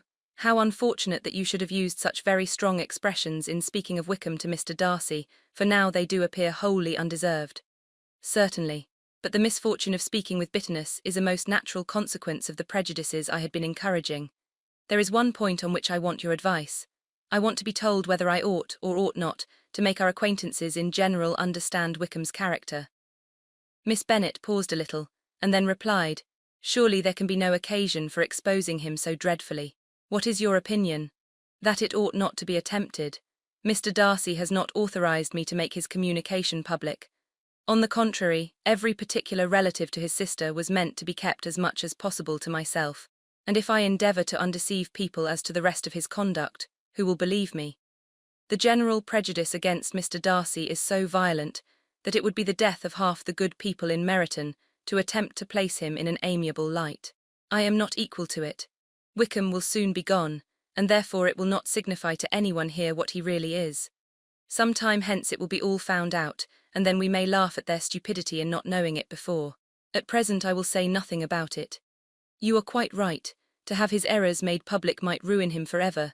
He is now perhaps sorry for what he has done and anxious to re-establish a character. We must not make him desperate." The tumult of Elizabeth's mind was allayed by this conversation. She had got rid of two of the secrets which had weighed on her for a fortnight, and was certain of a willing listener in Jane, whenever she might wish to talk again of either. But there was still something lurking behind, of which prudence forbade the disclosure.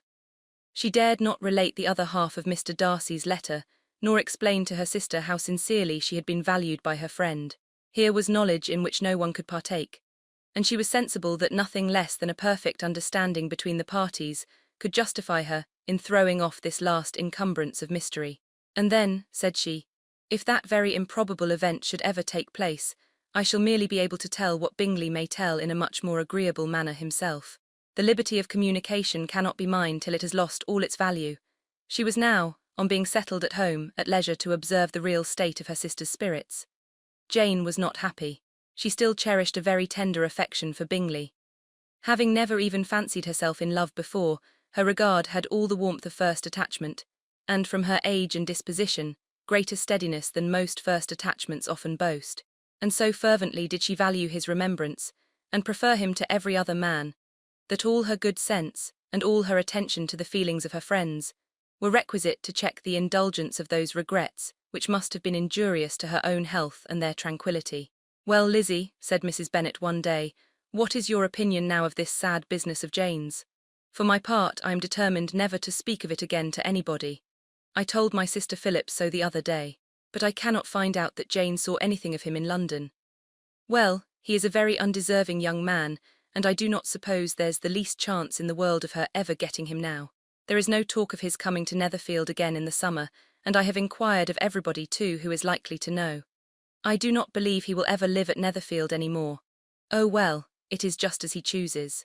Nobody wants him to come, though I shall always say he used my daughter extremely ill, and if I was her I would not have put up with it.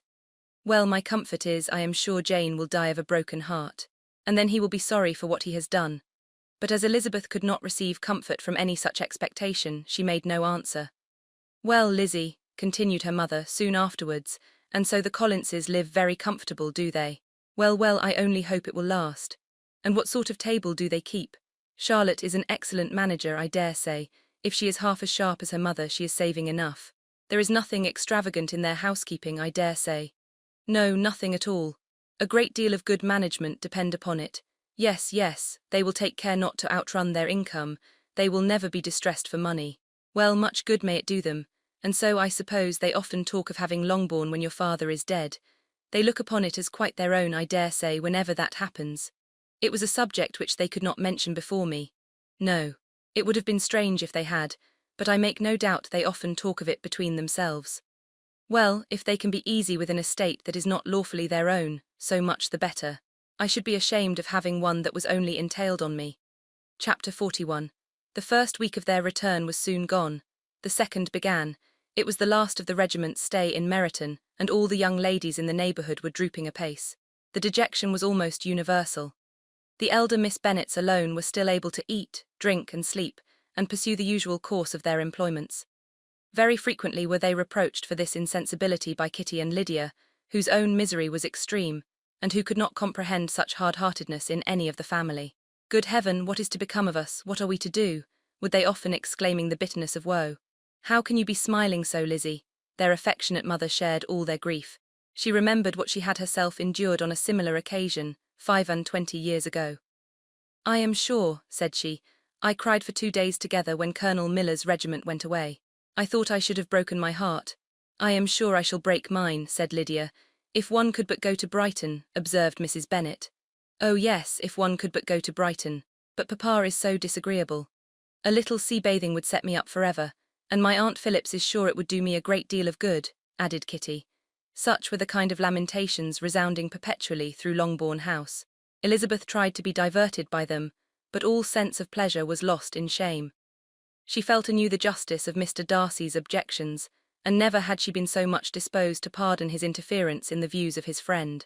But the gloom of Lydia's prospect was shortly cleared away, for she received an invitation from Mrs. Forster, the wife of the colonel of the regiment, to accompany her to Brighton.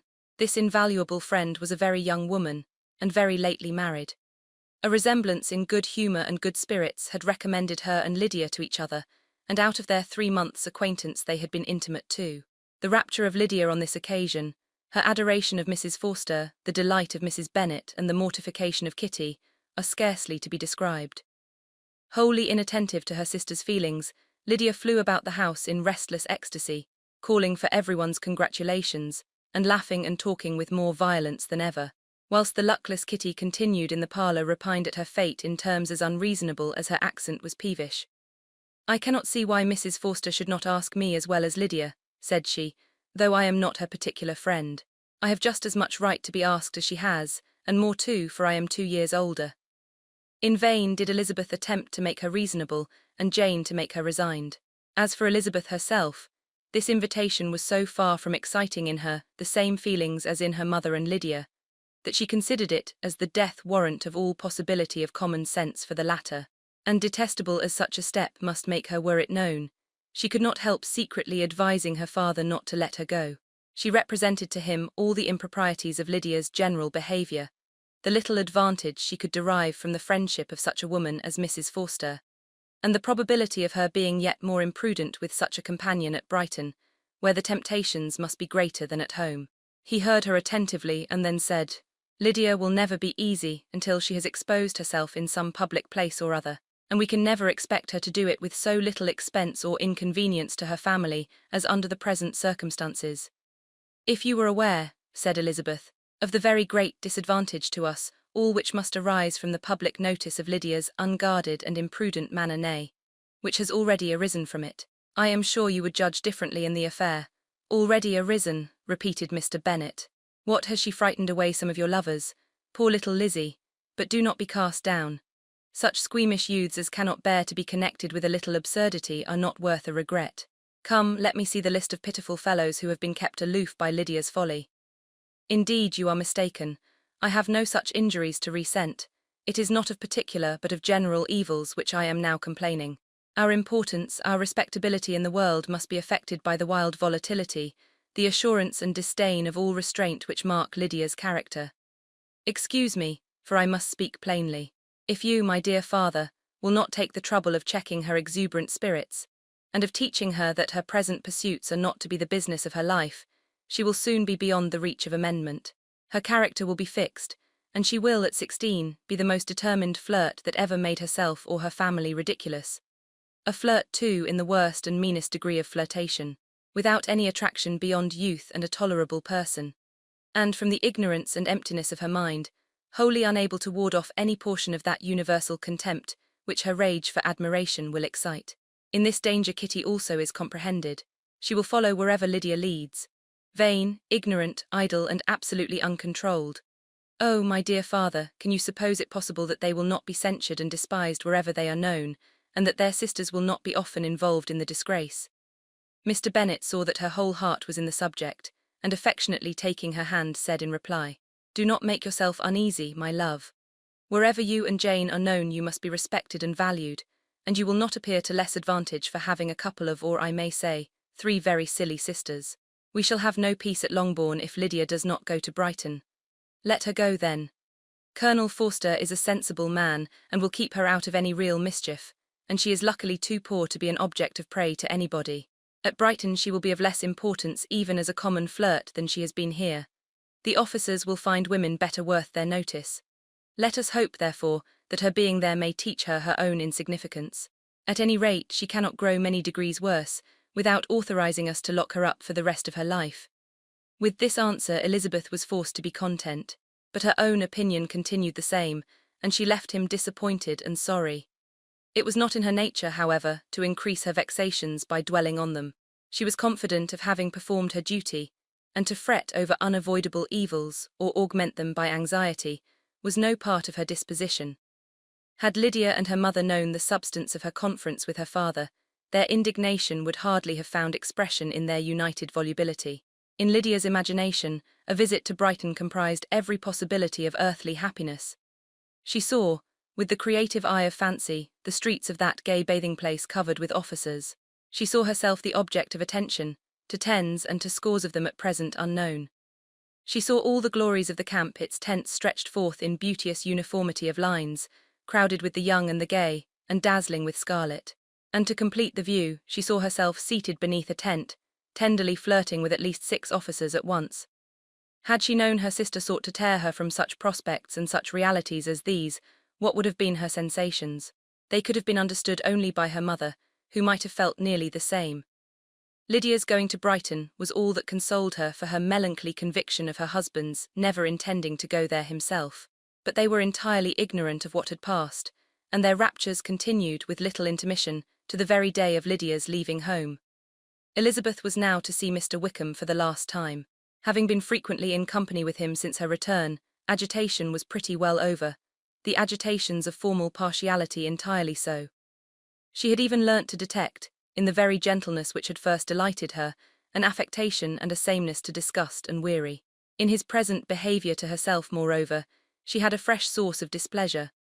For the inclination he soon testified of renewing those intentions which had marked the early part of their acquaintance could only serve, after what had since passed, to provoke her. She lost all concern for him in finding herself thus selected as the object of such idle and frivolous gallantry. And while she steadily repressed it, could not but feel the reproof contained in his believing that however long, and for whatever cause, his attentions had been withdrawn, her vanity would be gratified, and her preference secured at any time by their renewal. On the very last day of the regiment's remaining at Meryton, he dined with other of the officers at Longbourn, and so little was Elizabeth disposed to part from him in good humour, that on his making some inquiry as to the manner in which her time had passed at Hunsford, she mentioned Colonel Fitzwilliam's and Mr. Darcy's having both spent 3 weeks at Rosings, and asked him if he was acquainted with the former. He looked surprised, displeased, alarmed, but with a moment's recollection and a returning smile replied that he had formerly seen him often, and after observing that he was a very gentlemanlike man, asked her how she had liked him. Her answer was warmly in his favour. With an air of indifference he soon afterwards added, "How long did you say he was at Rosings?" "Nearly 3 weeks. And you saw him frequently?" "Yes, almost every day. His manners are very different from his cousin's." "Yes, very different. But I think Mr. Darcy improves upon acquaintance." "Indeed," cried Mr. Wickham with a look which did not escape her. "And pray, may I ask," but checking himself he added in a gayer tone, "is it in address that he improves? Has he deigned to add aught of civility to his ordinary style? For I dare not hope," he continued in a lower and more serious tone, "that he is improved in essentials." "Oh no," said Elizabeth. "In essentials, I believe, he is very much what he ever was." While she spoke, Wickham looked as if scarcely knowing whether to rejoice over her words, or to distrust their meaning. There was a something in her countenance which made him listen with an apprehensive and anxious attention, while she added, "When I said that he improved on acquaintance, I did not mean that his mind or his manners were in a state of improvement, but that from knowing him better, his disposition was better understood." Wickham's alarm now appeared in a heightened complexion and agitated look. For a few minutes he was silent, till, shaking off his embarrassment, he turned to her again, and said in the gentlest of accents, "You, who so well know my feeling towards Mr. Darcy, will readily comprehend how sincerely I must rejoice that he is wise enough to assume even the appearance of what is right. His pride in that direction may be of service, if not to himself, to many others, for it must only deter him from such foul misconduct as I have suffered by. I only fear that the sort of cautiousness to which you, I imagine, have been alluding, is merely adopted on his visits to his aunt, of whose good opinion and judgment he stands much in awe. His fear of her has always operated, I know, when they were together, and a good deal is to be imputed to his wish of forwarding the match with Miss de Bourgh, which I am certain he has very much at heart." Elizabeth could not repress a smile at this, but she answered only by a slight inclination of the head. She saw that he wanted to engage her on the old subject of his grievances, and she was in no humour to indulge him. The rest of the evening passed with the appearance, on his side, of usual cheerfulness, but with no further attempt to distinguish Elizabeth, and they parted at last with mutual civility, and possibly a mutual desire of never meeting again. When the party broke up, Lydia returned with Mrs. Forster to Meryton, from whence they were to set out early the next morning. The separation between her and her family was rather noisy than pathetic. Kitty was the only one who shed tears, but she did weep from vexation and envy. Mrs. Bennet was diffuse in her good wishes for the felicity of her daughter, and impressive in her injunctions that she should not miss the opportunity of enjoying herself as much as possible, advice which there was every reason to believe would be well attended to. And in the clamorous happiness of Lydia herself in bidding farewell, the more gentle adieus of her sisters were uttered without being heard. Chapter 42. Had Elizabeth's opinion been all drawn from her own family, she could not have formed a very pleasing opinion of conjugal felicity or domestic comfort. Her father, captivated by youth and beauty, and that appearance of good humour which youth and beauty generally give, had married a woman whose weak understanding and illiberal mind had very early in their marriage put an end to all real affection for her. Respect, esteem, and confidence had vanished forever, and all his views of domestic happiness were overthrown. But Mr. Bennet was not of a disposition to seek comfort for the disappointment which his own imprudence had brought on, in any of those pleasures which too often console the unfortunate for their folly of their vice. He was fond of the country and of books, and from these tastes had arisen his principal enjoyments. To his wife he was very little otherwise indebted than as her ignorance and folly had contributed to his amusement. This is not the sort of happiness which a man would in general wish to owe to his wife. But where other powers of entertainment are wanting, the true philosopher will derive benefit from such as are given. Elizabeth, however, had never been blind to the impropriety of her father's behaviour as a husband. She had always seen it with pain, but respecting his abilities, and grateful for his affectionate treatment of herself, she endeavoured to forget what she could not overlook, and to banish from her thoughts that continual breach of conjugal obligation and decorum, which, in exposing his wife to the contempt of her own children, was so highly reprehensible. But she had never felt so strongly as now the disadvantages which must attend the children of so unsuitable a marriage, nor ever been so fully aware of the evils arising from so ill-judged a direction of talents which, rightly used, might at least have preserved the respectability of his daughters, even if incapable of enlarging the mind of his wife. When Elizabeth had rejoiced over Wickham's departure, she found little other cause for satisfaction in the loss of the regiment. Their parties abroad were less varied than before, and at home she had a mother and sister whose constant repinings at the dullness of everything around them threw a real gloom over their domestic circle. And though Kitty might in time regain her natural degree of sense, since the disturbers of her brain were removed, her other sister, from whose disposition greater evil might be apprehended, was likely to be hardened in all her folly and assurance by a situation of such double danger as a watering-place and a camp. Upon the whole, therefore, she found, what has been sometimes been found before, that an event to which she had been looking with impatient desire did not, in taking place, bring all the satisfaction she had promised herself. It was consequently necessary to name some other period for the commencement of actual felicity, to have some other point on which her wishes and hopes might be fixed, and by again enjoying the pleasure of anticipation, console herself for the present, and prepare for another disappointment. Her tour to the lakes was now the object of her happiest thoughts. It was her best consolation for all the uncomfortable hours which the discontentedness of her mother and Kitty made inevitable. And could she have included Jane in the scheme, every part of it would have been perfect. But it is fortunate, thought she, that I have something to wish for. Were the whole arrangement complete, my disappointment would be certain.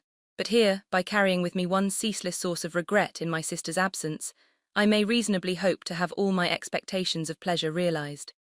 A scheme of which every part promises delight can never be successful, and general disappointment is only warded off by the defence of some little peculiar vexation. When Lydia went away, she promised to write very often and very minutely to her mother and Kitty, but her letters were always long expected, and always very short. Those to her mother contained little else than that they were just returned from the library, where such and such officers had attended them, and where she had seen such beautiful ornaments as made her quite wild, that she had a new gown or a new parasol which she would have described more fully, but was obliged to leave off in a violent hurry, as Mrs. Forster called her, and they were going off to the camp.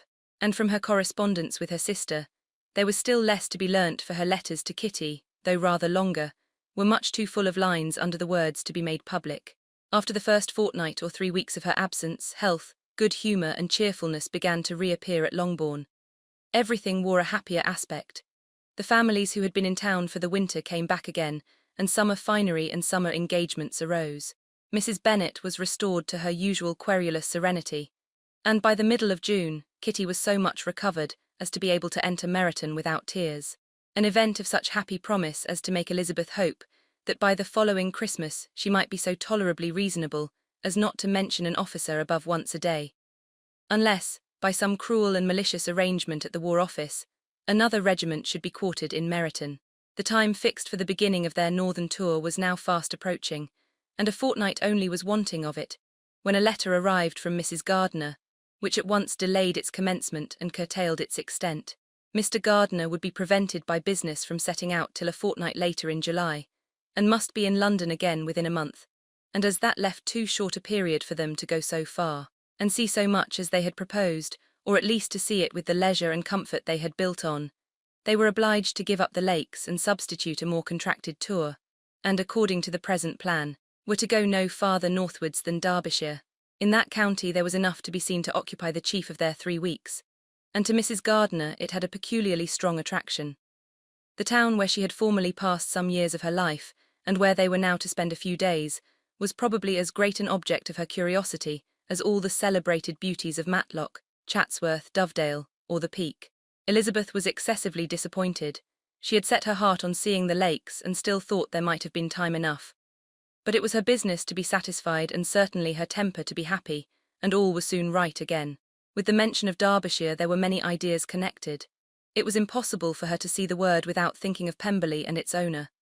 "But surely," said she, "I may enter his county without impunity, and rob it of a few petrified spars without his perceiving me." The period of expectation was now doubled. 4 weeks were to pass away before her uncle and aunt's arrival. But they did pass away, and Mr. and Mrs. Gardiner, with their 4 children, did at length appear at Longbourn. The children, 2 girls of 6 and 8 years old and 2 younger boys, were to be left under the particular care of their cousin Jane, who was the general favourite, and whose steady sense and sweetness of temper exactly adapted her for attending to them in every way, teaching them, playing with them, and loving them. The Gardiners stayed only 1 night at Longbourn, and set off the next morning with Elizabeth in pursuit of novelty and amusement.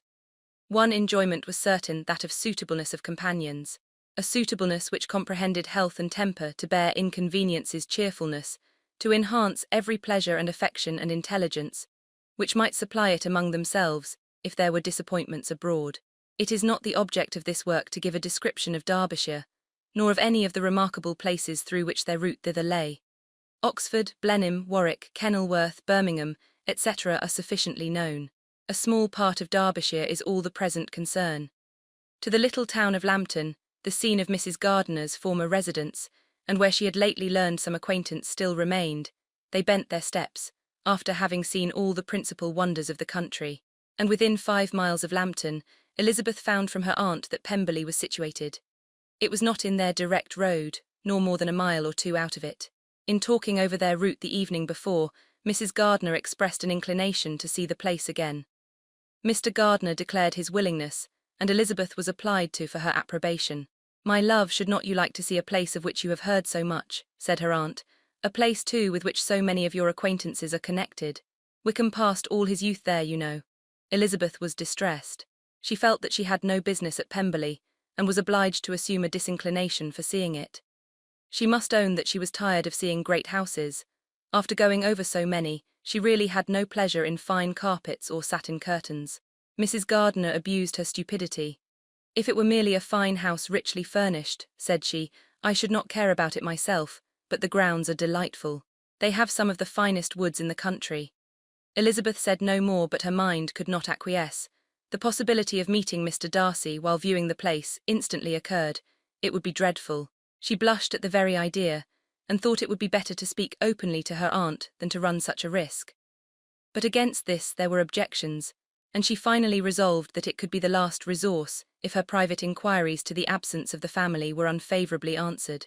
Accordingly, when she retired at night, she asked the chambermaid whether Pemberley were not a very fine place, what was the name of its proprietor, and with no little alarm whether the family were down for the summer. A most welcome negative followed the last question, and her alarms now being removed, she was at leisure to feel a great deal of curiosity to see the house herself, and when the subject was revived the next morning, and she was again applied to, could readily answer, and with a proper air of indifference, that she had not really any dislike to the scheme. To Pemberley, therefore, they were to go. Chapter 43. Elizabeth, as they drove along, watched for the first appearance of Pemberley Woods with some perturbation, and when at length they turned in at the lodge, her spirits were in a high flutter. The park was very large, and contained great variety of ground. They entered it in one of its lowest points, and drove for some time through a beautiful wood stretching over a wide extent.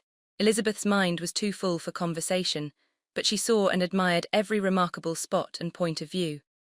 They gradually ascended for 1/2 mile, and then found themselves at the top of a considerable eminence where the wood ceased, and the eye was instantly caught by Pemberley House, situated on the opposite side of a valley, into which the road with some abruptness wound.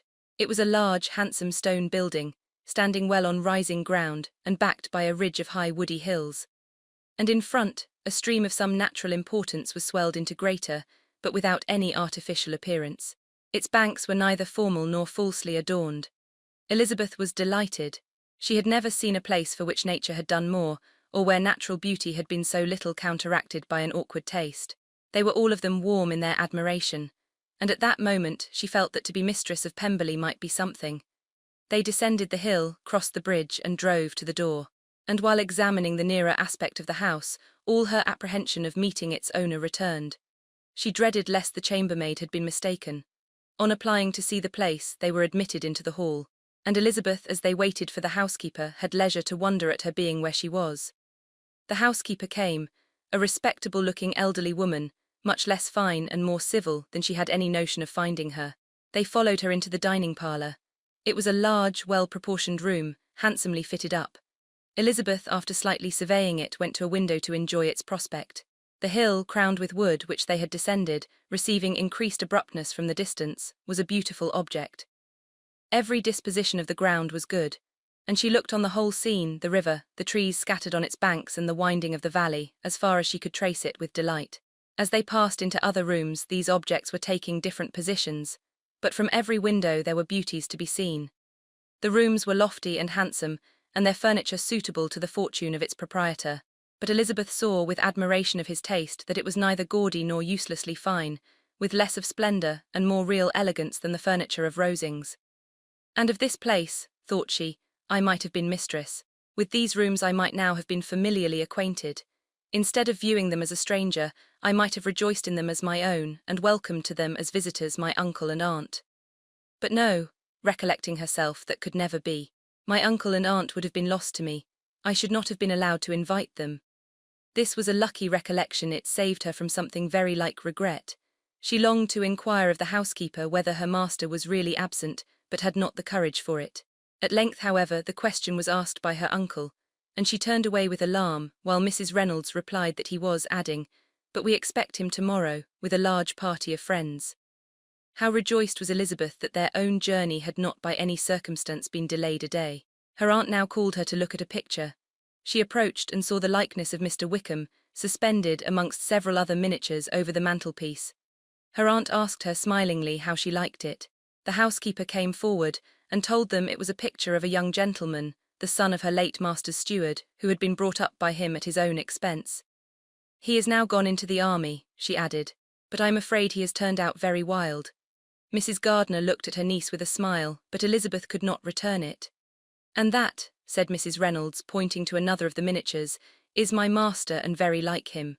It was drawn at the same time as the other about 8 years ago." "I have heard much of your master's fine person," said Mrs. Gardiner, looking at the picture. "It is a handsome face. But Lizzie, you can tell us whether it is like or not." Mrs. Reynolds' respect for Elizabeth seemed to increase on this intimation of her knowing her master. "Does that young lady know Mr. Darcy?" Elizabeth coloured and said, "A little, and do not you think him a very handsome gentleman, ma'am?" "Yes, very handsome." "I am sure I know none so handsome, but in the gallery upstairs you will see a finer, larger picture of him than this. This room was my late master's favourite room, and these miniatures are just as they used to be then. He was very fond of them." This accounted to Elizabeth for Mr. Wickham's being among them. Mrs. Reynolds then directed their attention to one of Miss Darcy, drawn when she was only 8 years old. "And is Miss Darcy as handsome as her brother?" said Mrs. Gardiner. "Oh, yes, the handsomest young lady that ever was seen. And so accomplished. She plays and sings all day long. In the next room is a new instrument just come down for her, a present from my master. She comes here tomorrow with him." Mr. Gardiner, whose manners were very easy and pleasant, encouraged her communicativeness by his questions and remarks. Mrs. Reynolds, either by pride or attachment, had evidently great pleasure in talking of her master and his sister. "Is your master much at Pemberley in the course of the year?" "Not so much as I could wish, sir. But I dare say he may spend half his time here, and Miss Darcy is always down for the summer months. Except," thought Elizabeth, "when she goes to Ramsgate. If your master would marry, you might see more of him." "Yes, sir. But I do not know when that will be. I do not know who is good enough for him." Mr. and Mrs. Gardiner smiled. Elizabeth could not help saying, "It is very much to his credit, I am sure, that you should think so." "I say no more than the truth, and everybody will say that knows him," replied the other.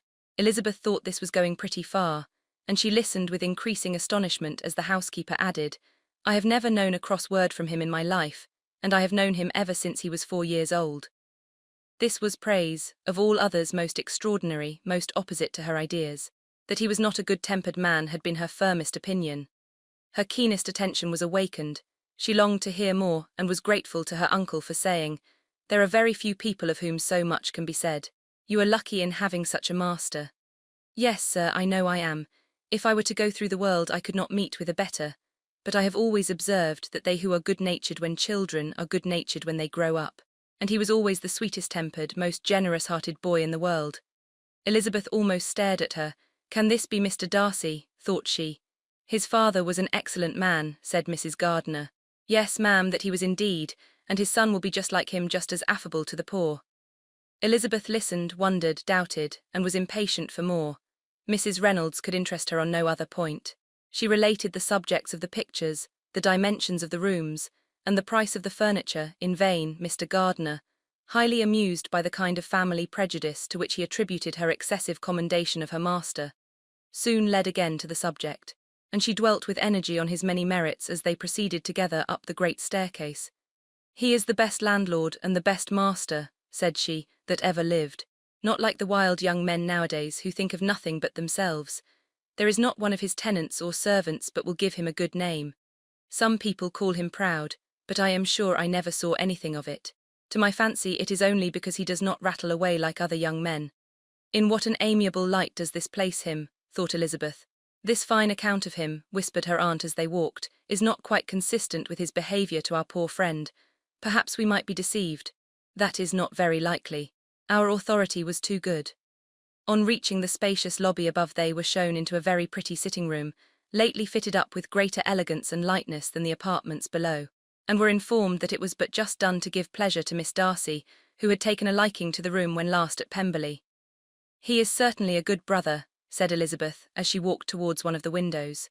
Mrs. Reynolds anticipated Miss Darcy's delight when she should enter the room. And this is always the way with him, she added. Whatever can give his sister any pleasure is sure to be done in a moment. There is nothing he would not do for her. The picture gallery and 2 or 3 of the principal bedrooms were all that remained to be shown.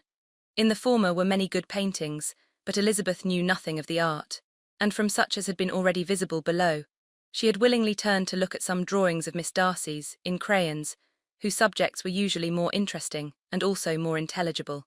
In the gallery there were many family portraits, but they could have little to fix the attention of a stranger. Elizabeth walked in quest of the only face whose features would be known to her. At last it arrested her, and she beheld a striking resemblance to Mr. Darcy, with such a smile over the face as she remembered to have sometimes seen when he looked at her. She stood several minutes before the picture, in earnest contemplation, and returned to it again before they quitted the gallery. Mrs. Reynolds informed them that it had been taken in his father's lifetime. There was certainly at this moment, in Elizabeth's mind, a more gentle sensation towards the original than she had ever felt at the height of their acquaintance. The commendation bestowed on him by Mrs. Reynolds was of no trifling nature. What praise is more valuable than the praise of an intelligent servant? As a brother, a landlord, a master, she considered how many people's happiness were in his guardianship. How much of pleasure or pain was it in his power to bestow? How much of good or evil must be done by him? Every idea that had been brought forward by the housekeeper was favourable to his character, and as she stood before the canvas on which he was represented, and fixed his eyes upon herself, she thought of his regard with a deeper sentiment of gratitude than it had ever raised before. She remembered its warmth, and softened its impropriety of expression. When all of the house that was open to general inspection had been seen, they returned downstairs and, taking leave of the housekeeper, were consigned over to the gardener, who met them at the hall door. As they walked across the hall towards the river, Elizabeth turned back to look again. Her uncle and aunt stopped also, and while the former was conjecturing as to the date of the building, the owner of it himself suddenly came forward from the road, which led behind it to the stables. They were within 20 yards of each other, and so abrupt was his appearance that it was impossible to avoid his sight. Their eyes instantly met, and the cheeks of both were overspread with the deepest blush. He absolutely started, and for a moment seemed immovable from surprise, but shortly recovering himself, advanced towards the party, and spoke to Elizabeth, if not in terms of perfect composure, at least of perfect civility. She had instinctively turned away, but stopping on his approach, received his compliments with an embarrassment impossible to be overcome. Had his first appearance, or his resemblance to the picture they had just been examining, been insufficient to assure the other two that they now saw Mr. Darcy, the gardener's expression of surprise on beholding his master must immediately have told it. They stood a little aloof while he was talking to their niece, who, astonished and confused, scarcely dared lift her eyes to his face, and knew not what answer she returned to his civil inquiries after her family. amazed at the alteration of his manner since they last parted. Every sentence that he uttered was increasing her embarrassment, and every idea of the impropriety of her being found there recurring to her mind. The few minutes in which they continued were some of the most uncomfortable in her life, nor did he seem much more at ease. When he spoke, his accent had none of its usual sedateness, and he repeated his inquiries as to the time of her having left Longbourn, and of her having stayed in Derbyshire so often and in so hurried a way, as plainly spoke the distraction of his thoughts. At length every idea seemed to fail him, and after standing a few moments without saying a word, he suddenly recollected himself and took leave. The others then joined her, and expressed admiration of his figure, but Elizabeth heard not a word, and wholly engrossed by her own feelings followed them in silence. She was overpowered by shame and vexation. Her coming there was the most unfortunate, the most ill-judged thing in the world. How strange it must appear to him! In what a disgraceful light might it not strike so vain a man! It might seem as if she had purposely thrown herself in his way again. Oh, why did she come? Or why did he thus come a day before he was expected? Had they been only 10 minutes sooner, they should have been beyond the reach of his discrimination. For it was plain that he was that moment arrived, that moment alighted from his horse or his carriage. She blushed again and again over the perverseness of the meeting. And his behaviour so strikingly altered what could it mean, that he should even speak to her was amazing.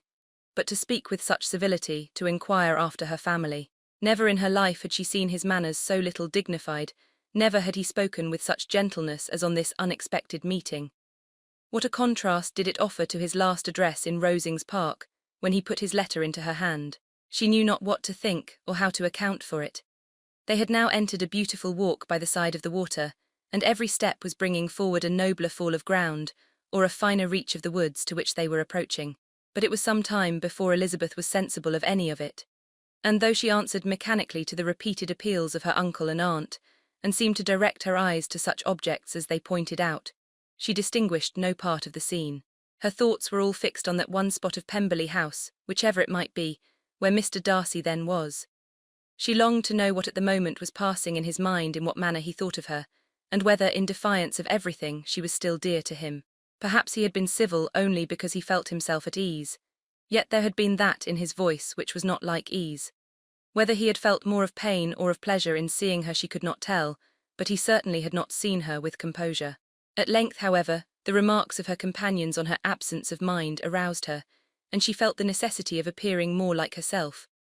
They entered the woods, and bidding adieu to the river for a while, ascended some of the higher grounds, when, in spots where the opening of the trees gave the eye power to wander, were many charming views of the valley, the opposite hills, with the long range of woods overspreading many, and occasionally part of the stream. Mr. Gardiner expressed a wish of going round the whole park, but feared it might be beyond a walk.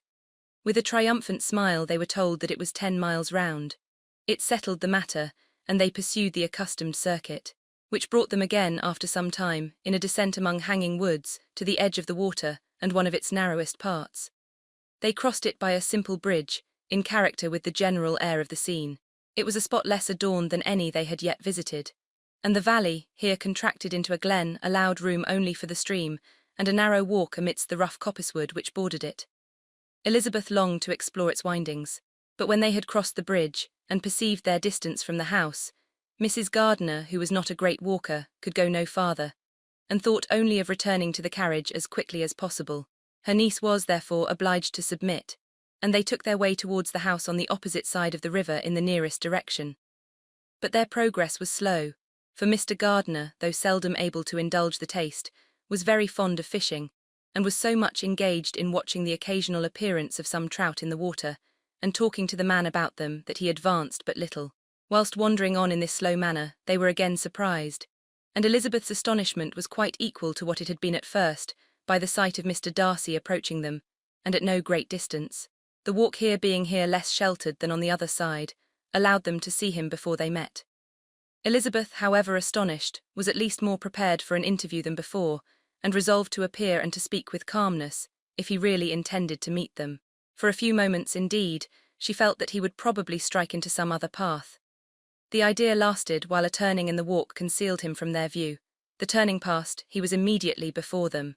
With a glance she saw that he had lost none of his recent civility, and to imitate his politeness, she began, as they met, to admire the beauty of the place. But she had not got beyond the words delightful and charming, when some unlucky recollections obtruded, and she fancied that praise of Pemberley from her might be mischievously construed. Her colour changed, and she said no more. Mrs. Gardiner was standing a little behind, and on her pausing he asked her if she would do him the honour of introducing him to her friends. This was a stroke of civility for which she was quite unprepared, and she could hardly suppress a smile at his being now seeking the acquaintance of some of those very people against whom his pride had revolted in his offer to herself. What will be his surprise, thought she, when he knows who they are? He takes them now for people of fashion. The introduction, however, was immediately made, and as she named their relationship to herself, she stole a sly look at him to see how he bore it, and was not without the expectation of his decamping as fast as he could from such disgraceful companions. That he was surprised by the connection was evident. He sustained it, however, with fortitude, and so far from going away, turned his back with them, and entered into conversation with Mr. Gardiner. Elizabeth could not but be pleased, could not but triumph. It was consoling that he should know she had some relations for whom there was no need to blush. She listened most attentively to all that passed between them, and gloried in every expression, every sentence of her uncle, which marked his intelligence, his taste, or his good manners. The conversation soon turned upon fishing, and she heard Mr. Darcy invite him, with the greatest civility, to fish there as often as he chose while he continued in the neighbourhood, offering at the same time to supply him with fishing tackle, and pointing out those parts of the stream where there was usually most sport. Mrs. Gardiner, who was walking arm in arm with Elizabeth, gave her a look expressive of wonder. Elizabeth said nothing, but it gratified her exceedingly. The compliment must be all for herself. Her astonishment, however, was extreme, and continually was she repeating, "Why is he so altered? From what can it proceed? It cannot be for me, it cannot be for my sake that his manners are thus softened. My reproofs at Hunsford could not work such a change as this. It is impossible that he should still love me." After walking some time in this way, the two ladies in front, the two gentlemen behind, on resuming their places, after descending to the brink of the river for the better inspection of some curious water plant, there chanced to be a little alteration. It originated in Mrs. Gardiner, who, fatigued by the exercise of the morning, found Elizabeth's arm inadequate to her support, and consequently preferred her husband's. Mr. Darcy took her place by her niece, and they walked on together. After a short silence, the lady first spoke. She wished him to know that she had been assured of his absence before she came to the place, and accordingly began by observing that his arrival had been very unexpected, for your housekeeper, she added, informed us that you would certainly not be here till tomorrow. And indeed, before we left Bakewell, we understood that you were not immediately expected in the country. He acknowledged the truth of it all, and said that business with his steward had occasioned his coming forward a few hours before the rest of the party with whom he had been travelling. They will join me early tomorrow, he continued, and among them are some who will claim an acquaintance with you, Mr. Bingley and his sisters. Elizabeth answered only by a slight bow. Her thoughts were instantly driven back to the time when Mr. Bingley's name had been the last mentioned between them, and if she might judge by his complexion, his mind was not very differently engaged. There is also one other person in the party, he continued after a pause, who more particularly wishes to be known to you. Will you allow me, or do I ask too much, to introduce my sister to your acquaintance during your stay at Lambton? The surprise of such an application was great indeed. It was too great for her to know in what manner she acceded to it. She immediately felt that whatever desire Miss Darcy might have of being acquainted with her must be the work of her brother, and without looking farther, it was satisfactory. It was gratifying to know that his resentment had not made him think really ill of her. They now walked on in silence, each of them deep in thought. Elizabeth was not comfortable, that was impossible, but she was flattered and pleased. His wish of introducing his sister to her was a compliment of the highest kind. They soon outstripped the others, and when they had reached the carriage, Mr. and Mrs. Gardiner were half a quarter of a mile behind. He then asked her to walk into the house, but she declared herself not tired, and they stood together on the lawn. At such a time much might have been said, and silence was very awkward. She wanted to talk, but there seemed to be an embargo on every subject. At last she recollected that she had been travelling, and they talked of Matlock and Dovedale with great perseverance. Yet time and her aunt moved slowly, and her patience and her ideas were nearly worn out before the tete-a-tete was over. On Mr. and Mrs. Gardiner's coming up, they were all pressed to go into the house and take some refreshment, but this was declined, and they parted on each side with utmost politeness. Mr. Darcy handed the ladies into the carriage, and when it drove off, Elizabeth saw him walking slowly towards the house. The observations of her uncle and aunt now began, and each of them pronounced him to be infinitely superior to anything they had expected. "He is perfectly well behaved, polite, and unassuming," said her uncle. "There is something a little stately in him, to be sure," replied her aunt, "but it is confined to his air and is not unbecoming. I can now say with the housekeeper that though some people may call him proud, I have seen nothing of it. I was never more surprised than by his behaviour to us. It was more than civil, it was really attentive, and there was no necessity for such attention. His acquaintance with Elizabeth was very trifling." "To be sure, Lizzie," said her aunt, "he is not so handsome as Wickham. Or rather, he has not Wickham's countenance, for his features are perfectly good. But how came you to tell me that he was so disagreeable?" Elizabeth excused herself as well as she could, said that she had liked him better when they had met in Kent than before, and that she had never seen him so pleasant as this morning. "But perhaps he may be a little whimsical in his civilities," replied her uncle. "Your great men often are, and therefore I shall not take him at his word, as he might change his mind another day and warn me off his grounds." Elizabeth felt that they had entirely misunderstood his character, but said nothing. "From what we have seen of him," continued Mrs. Gardiner, "I really should not have thought that he could have behaved in so cruel a way by anybody as he has done by poor Wickham. He has not an ill-natured look. On the contrary, there is something pleasing about his mouth when he speaks, and there is something of dignity in his countenance that would not give one an unfavourable idea of his heart. But to be sure, the good lady who showed us his house did give him a most flaming character. I could hardly help laughing aloud sometimes. But he is a liberal master, I suppose, and that in the eye of a servant comprehends every virtue."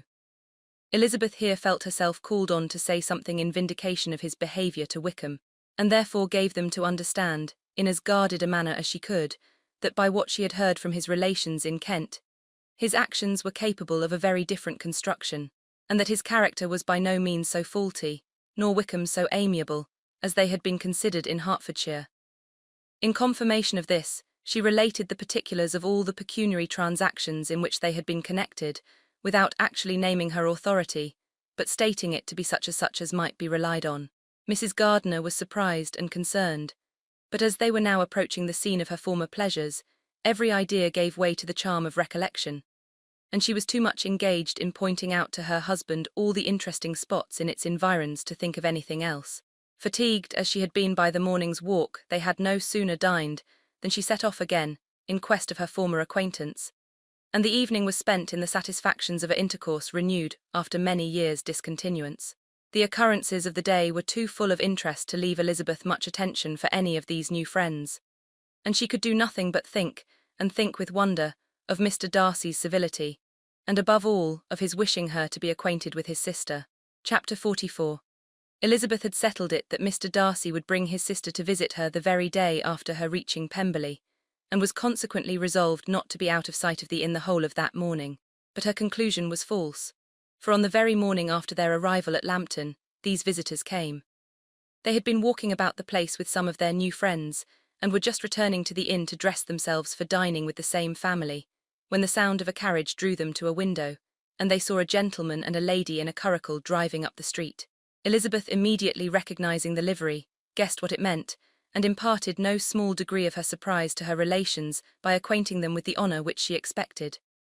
Her uncle and aunt were all amazement, and the embarrassment of her manner as she spoke, joined to the circumstance itself, and many of the circumstances of the preceding day, opened to them a new idea on the business.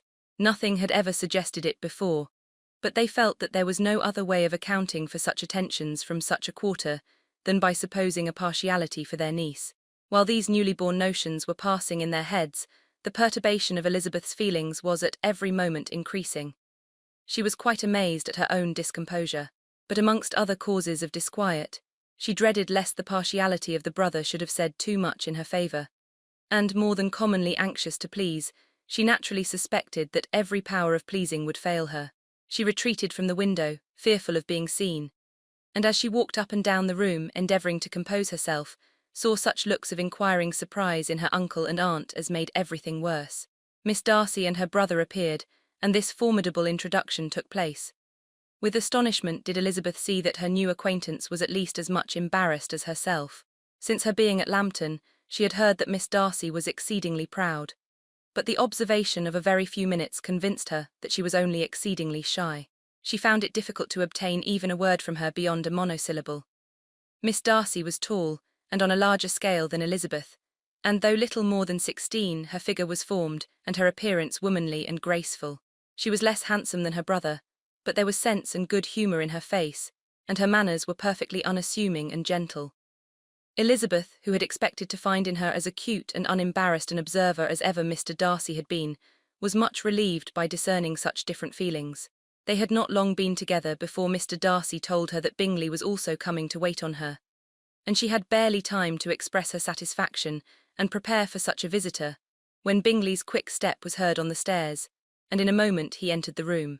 All Elizabeth's anger against him had been long done away, but had she still felt any, it could hardly have stood its ground against the unaffected cordiality with which he expressed himself on seeing her again. He inquired in a friendly, though general way, after her family, and looked and spoke with the same good-humoured ease that he had ever done. To Mr. and Mrs. Gardiner, he was scarcely a less interesting personage than to herself. They had long wished to see him. The whole party before them, indeed, excited a lively attention. The suspicions which had just arisen of Mr. Darcy and their niece directed their observation towards each with an earnest though guarded inquiry, and they soon drew from those inquiries the full conviction that one of them at least knew what it was to love.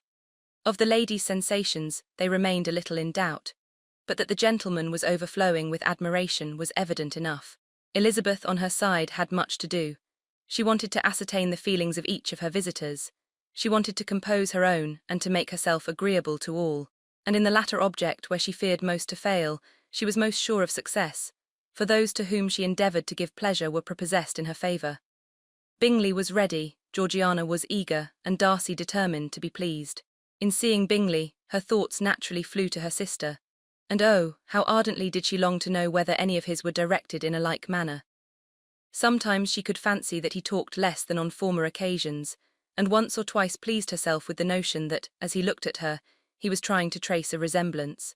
But though this might be imaginary, she could not be deceived as to his behaviour to Miss Darcy, who had been set up as a rival to Jane. No look appeared on either side that spoke particular regard. Nothing occurred between them that could justify the hopes of his sister.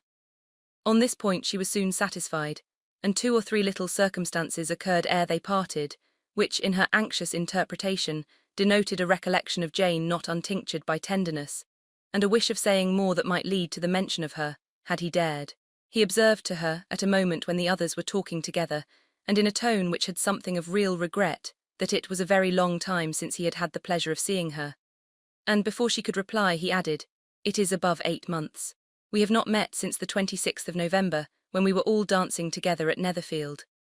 Elizabeth was pleased to find his memory so exact, and he afterwards took occasion to ask her, when unattended to by any of the rest, whether all her sisters were at Longbourn. There was not much in the question, nor in the preceding remark, but there was a look and a manner which gave them meaning. It was not often that she could turn her eyes on Mr. Darcy himself, but whenever she did catch a glimpse, she saw an expression of general complacence, and in all that he said she heard an accent so removed from hauteur or disdain of his companions, as convinced her that the improvement of manners which she had yesterday witnessed, however temporary its existence might prove, had at least outlived one day.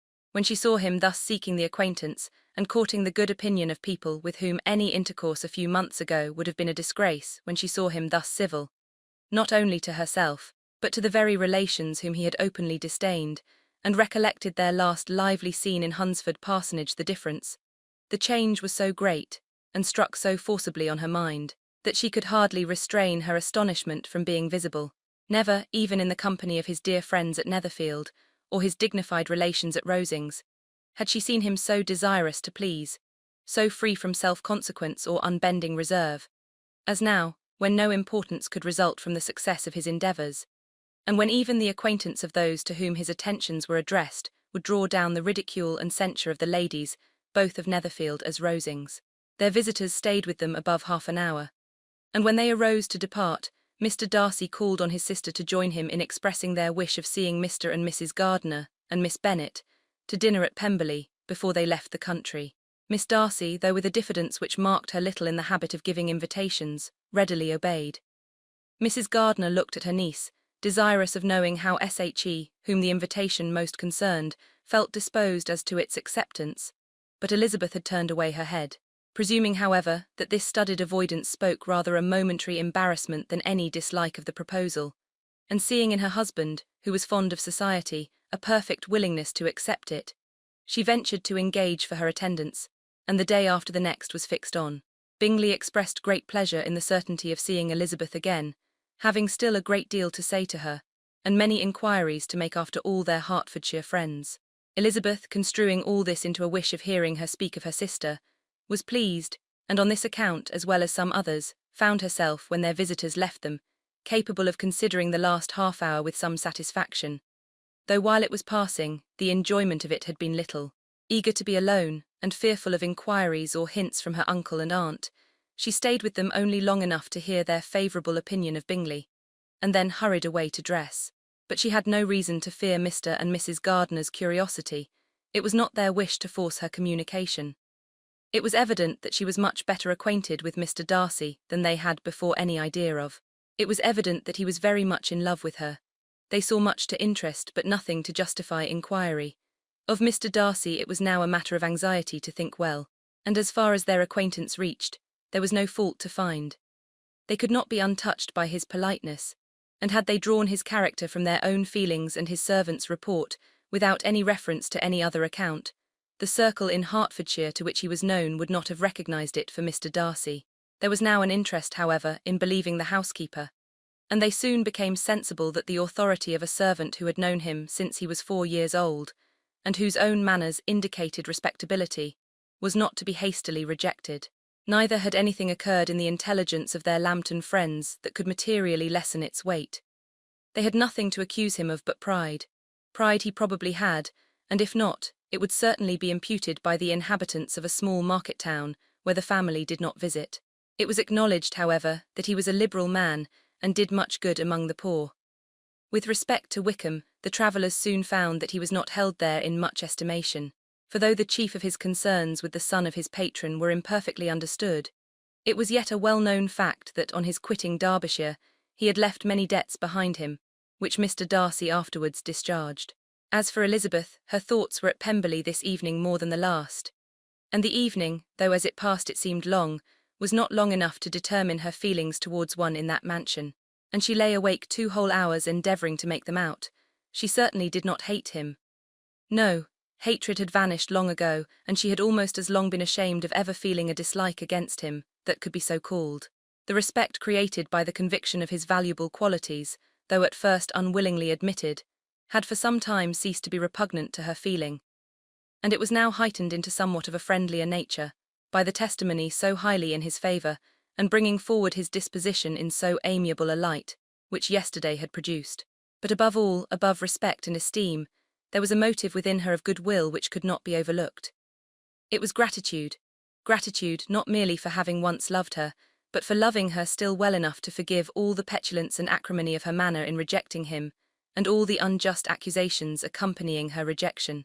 He who, she had been persuaded, would avoid her as his greatest enemy, seemed on this accidental meeting most eager to preserve the acquaintance, and without any indelicate display of regard or any peculiarity of manner, where their 2 selves only were concerned, was soliciting the good opinion of her friends, and bent on making her known to his sister.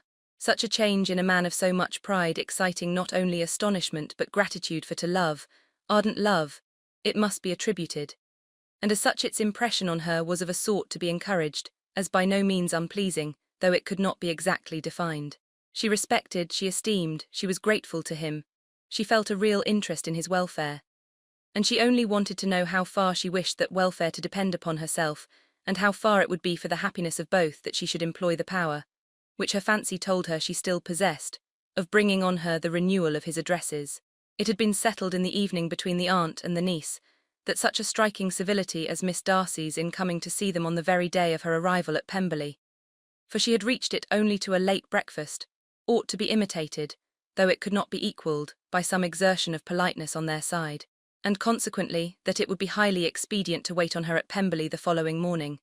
They were therefore to go. Elizabeth was pleased, though when she asked herself the reason she had very little to say in reply. Mr. Gardiner left them soon after breakfast. The fishing scheme had been renewed the day before, and a positive engagement made of his meeting some of the gentlemen at Pemberley before noon. Chapter 45.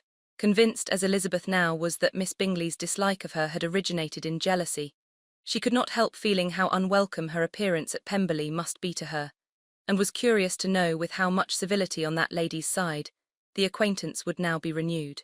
On reaching the house, they were shown through the hall into the saloon, whose northern aspect rendered it delightful for summer. Its windows opening to the ground admitted a most refreshing view of the high woody hills behind the house, and of the beautiful oaks and Spanish chestnuts which were scattered over the intermediate lawn. In this house they were received by Miss Darcy, who was sitting there with Mrs. Hurst and Miss Bingley, and the lady with whom she lived in London. Georgiana's reception of them was very civil, but attended with all the embarrassment which, though proceeding from shyness and the fear of doing wrong, would easily give to those who felt themselves inferior the belief of her being proud and reserved. Mrs. Gardiner and her niece, however, did her justice and pitied her. By Mrs. Hurst and Miss Bingley they were noticed only by a curtsy, and on their being seated, a pause, awkward as such pauses must always be, succeeded for a few moments. It was first broken by Mrs. Annesley, a genteel, agreeable-looking woman, whose endeavour to introduce some kind of discourse proved her to be more truly well-bred than either of the others, and between her and Mrs. Gardiner, with occasional help from Elizabeth, the conversation was carried on. Miss Darcy looked as if she wished for courage enough to join in it, and sometimes did venture a short sentence when there was least danger of its being heard. Elizabeth soon saw that she was herself closely watched by Miss Bingley, and that she could not speak a word, especially to Miss Darcy, without calling her attention. This observation would not have prevented her from trying to talk to the latter, had they not been seated at an inconvenient distance, but she was not sorry to be spared the necessity of saying much. Her own thoughts were employing her. She expected every moment that some of the gentlemen would enter the room. She feared that the master of the house might be amongst them, and whether she wished or feared it most, she could scarcely determine. After sitting in this manner a quarter of an hour without hearing Miss Bingley's voice, Elizabeth was roused by receiving from her a cold inquiry after the health of her family. She answered with equal indifference and brevity, and the others said no more. The next variation which their visit afforded was produced by the entrance of servants with cold meat, cake, and a variety of all the finest fruits in season. But this did not take place till after many a significant look and smile from Mrs. Annesley to Miss Darcy had been given, to remind her of her post. There was now employment for the whole party, for though they could not all talk, they could all eat, and the beautiful pyramids of grapes, nectarines, and peaches soon collected them round the table. While thus engaged, Elizabeth had a fair opportunity of deciding whether she most feared or wished for the appearance of Mr. Darcy, by the feelings which prevailed on his entering the room, and then, though but a moment before she had believed her wishes to predominate, she began to regret that he came. He had been some time with Mr. Gardiner, who, with 2 or 3 other gentlemen from the house, was engaged by the river, and had left him only on learning that the ladies of the family intended a visit to Georgiana that morning. No sooner did he appear than Elizabeth wisely resolved to be perfectly easy and unembarrassed. A resolution the more necessary to be made, but perhaps not the more easily kept, because she saw that the suspicions of the whole party were awakened against them, and that there was scarcely an eye which did not watch his behaviour when he first came into the room. In no countenance was attentive curiosity so strongly marked as in Miss Bingley's, in spite of the smiles which overspread her face whenever she spoke to one of its objects, for jealousy had not yet made her desperate, and her attentions to Mr. Darcy were by no means over. Miss Darcy, on her brother's entrance, exerted herself much more to talk, and Elizabeth saw that he was anxious for his sister and herself to get acquainted, and forwarded as much as possible every attempt at conversation on either side. Miss Bingley saw all this likewise, and in the imprudence of anger took the first opportunity of saying, with sneering civility, "Pray, Miss Eliza, are not the shire militia removed from Meryton? They must be a great loss to your family." In Darcy's presence she dared not mention Wickham's name, but Elizabeth instantly comprehended that he was uppermost in her thoughts, and the various recollections connected with him gave her a moment's distress. But exerting herself vigorously to repel the ill-natured attack, she presently answered the question in a tolerably detached tone. While she spoke, an involuntary glance showed her Darcy, with a heightened complexion, earnestly looking at her, and his sister overcome with confusion, and unable to lift up her eyes. Had Miss Bingley known what pain she was then giving her beloved friend, she undoubtedly would have refrained from the hint, but she had merely intended to discompose Elizabeth by bringing forward the idea of a man to whom she believed her partial, to make her betray a sensibility which might injure her in Darcy's opinion, and perhaps to remind the latter of all the follies and absurdities by which some part of her family were connected with that core. Not a syllable had ever reached her of Miss Darcy's meditated elopement. To no creature had it been revealed, where secrecy was possible except to Elizabeth, and from all Bingley's connections her brother was particularly anxious to conceal it, from the very wish which Elizabeth had long ago attributed to him of their becoming hereafter her own. He had certainly formed such a plan, and without meaning that it should affect his endeavour to separate him from Miss Bennet, it is probable that it might add something to his lively concern for the welfare of his friend. Elizabeth's collected behaviour, however, soon quieted his emotion, and as Miss Bingley, vexed and disappointed, dared not approach nearer to Wickham, Georgiana also recovered in time, though not enough to be able to speak any more. Her brother, whose eye she feared to meet, scarcely recollected her interest in the affair, and the very circumstance which had been designed to turn his thoughts from Elizabeth seemed to have fixed them on her more and more cheerfully. Their visit did not continue long after the question and answer above mentioned, and while Mr. Darcy was attending them to their carriage, Miss Bingley was venting her feelings in criticisms on Elizabeth's person, behaviour, and dress. But Georgiana would not join her. Her brother's recommendation was enough to ensure her favour. His judgment could not err, and he had spoken in such terms of Elizabeth as to leave Georgiana without the power of finding her otherwise than lovely and amiable. When Darcy returned to the saloon, Miss Bingley could not help repeating to him some part of what she had been saying to his sister. "How very ill Miss Eliza Bennet looks this morning, Mr. Darcy," she cried. "I never in my life saw anyone so much altered as she is since the winter. She is grown so brown and coarse. Louisa and I were agreeing that we should not have known her again." However little Mr. Darcy might have liked such an address, he contented himself with coolly replying that he perceived no other alteration than her being rather tanned, no miraculous consequence of travelling in the summer.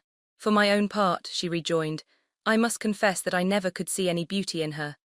Her face is too thin, her complexion has no brilliancy, and her features are not at all handsome. Her nose wants character, there is nothing marked in its lines. Her teeth are tolerable, but not out of the common way. And as for her eyes, which have sometimes been called so fine, I could never see anything extraordinary in them. They have a sharp, shrewish look, which I do not like at all, and in her air altogether there is a self-sufficiency without fashion, which is intolerable." Persuaded as Miss Bingley was that Darcy admired Elizabeth, this was not the best method of recommending herself, but angry people are not always wise, and in seeing him at last look somewhat nettled, she had all the success she expected. He was resolutely silent, however, and from a determination of making him speak, she continued, "I remember, when we first knew her in Hertfordshire, how amazed we all were to find that she was a reputed beauty, and I particularly recollect your saying one night, after they had been dining at Netherfield, 'She a beauty, I should as soon call her mother a wit.' But afterwards she seemed to improve on you, and I believe you thought her rather pretty at one time."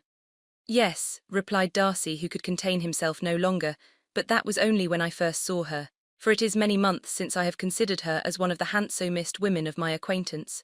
He then went away, and Miss Bingley was left to all the satisfaction of having forced him to say what gave no one any pain but herself. Mrs. Gardiner and Elizabeth talked of all that had occurred during their visit, as they returned, except what had particularly interested them both. The look and behaviour of everybody they had seen were discussed, except of the person who had mostly engaged their attention. They talked of his sister, his friends, his house, his fruit, of everything but himself. Yet Elizabeth was longing to know what Mrs. Gardiner thought of him, and Mrs. Gardiner would have been highly gratified by her niece's beginning the subject. Chapter 46. Elizabeth had been a good deal disappointed in not finding a letter from Jane on their first arrival at Lambton, and this disappointment had been renewed on each of the mornings that had now been spent there. But on the third her repining was over, and her sister justified by the receipt of 2 letters from her at once, on one of which was marked that it had been missent elsewhere. Elizabeth was not surprised at it, as Jane had written the direction remarkably ill. They had just been preparing to walk as the letters came in, and her uncle and aunt, leaving her to enjoy them in quiet, set off by themselves. The one missent must first be attended to. It had been written 5 days ago. The beginning contained an account of all their little parties and engagements, with such news as the country afforded. But the latter half, which was dated a day later, and written in evident agitation, gave more important intelligence. It was to this effect: "Since writing the above, dearest Lizzie, something has occurred of a most unexpected and serious nature. But I am afraid of alarming you. Be assured that we are all well. What I have to say relates to poor Lydia. An express came at 12 last night, just as we were all gone to bed, from Colonel Forster, to inform us that she was gone off to Scotland with one of his officers. To own the truth with Wickham, imagine our surprise. To Kitty, however, it does not seem so wholly unexpected. I am very, very sorry, so imprudent a match on both sides. But I am willing to hope the best, and that his character has been misunderstood. Thoughtless and indiscreet, I can easily believe him, but this step, and let us rejoice over it, marks nothing bad at heart. His choice is disinterested at least, for he must know my father can give her nothing. Our poor mother is sadly grieved. My father bears it better. How thankful am I that we never let them know what has been said against him. We must forget it ourselves. They were off Saturday night about 12, as is conjectured, but were not missed till yesterday morning at 8. The express was sent off directly. My dear Lizzie, they must have passed within 10 miles of us. Colonel Forster gives us reason to expect him here soon. Lydia left a few lines for his wife, informing her of their intention. I must conclude, for I cannot be long from my poor mother. I am afraid you will not be able to make it out, but I hardly know what I have written. Without allowing herself time for consideration, and scarcely knowing what she felt, Elizabeth, on finishing this letter, instantly seized the other, and opening it with the utmost impatience, read as follows. It had been written a day later than the conclusion of the first. By this time, my dearest sister, you have received my hurried letter. I wish this may be more intelligible, but though not confined for time, my head is so bewildered that I cannot answer for being coherent. Dearest Lizzie, I hardly know what I would write, but I have bad news for you, and it cannot be delayed. Imprudent as the marriage between Mr. Wickham and our poor Lydia would be, we are now anxious to be assured it has taken place, for there is but too much reason to fear they are not gone to Scotland. Colonel Forster came yesterday, having left Brighton the day before, not many hours after the express. Though Lydia's short letter to Mrs. F. gave them to understand that they were going to Gretna Green, something was dropped by Denny expressing his belief that W. never intended to go there or to marry Lydia at all, which was repeated to Colonel F., who, instantly taking the alarm, set off from B, intending to trace their route. He did trace them easily to Clapham, but no further, for on entering that place, they removed into a hackney coach and dismissed the chaise that brought them from Epsom. All that is known after this is that they were seen to continue the London road. I know not what to think.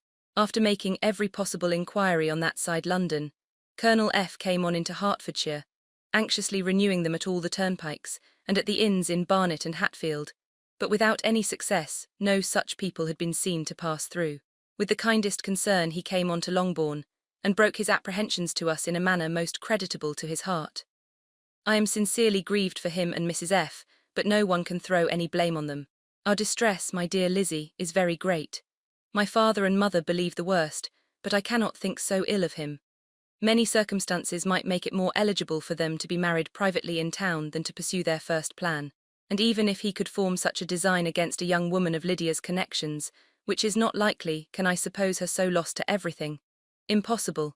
I grieve to find, however, that Colonel F. is not disposed to depend upon their marriage. He shook his head when I expressed my hopes, and said he feared W. was not a man to be trusted. My poor mother is really ill, and keeps her room. Could she exert herself, it would be better, but this is not to be expected. And as to my father, I never in my life saw him so affected. Poor Kitty has anger for having concealed their attachment, but as it was a matter of confidence, one cannot wonder. I am truly glad, dearest Lizzie, that you have been spared something of these distressing scenes. But now, as the first shock is over, shall I own that I long for your return? I am not so selfish, however, as to press for it, if inconvenient. Adieu, I take up my pen again to do what I have just told you I would not. But circumstances are such that I cannot help earnestly begging you all to come here as soon as possible. I know my dear uncle and aunt so well, that I am not afraid of requesting it, though I have still something more to ask of the former. My father is going to London with Colonel Forster instantly, to try to discover her. What he means to do I am sure I know not. But his excessive distress will not allow him to pursue any measure in the best and safest way, and Colonel Forster is obliged to be at Brighton again tomorrow evening. In such an exigence, my uncle's advice and assistance would be everything in the world. He will immediately comprehend what I must feel, and I rely upon his goodness. Oh, where is my uncle?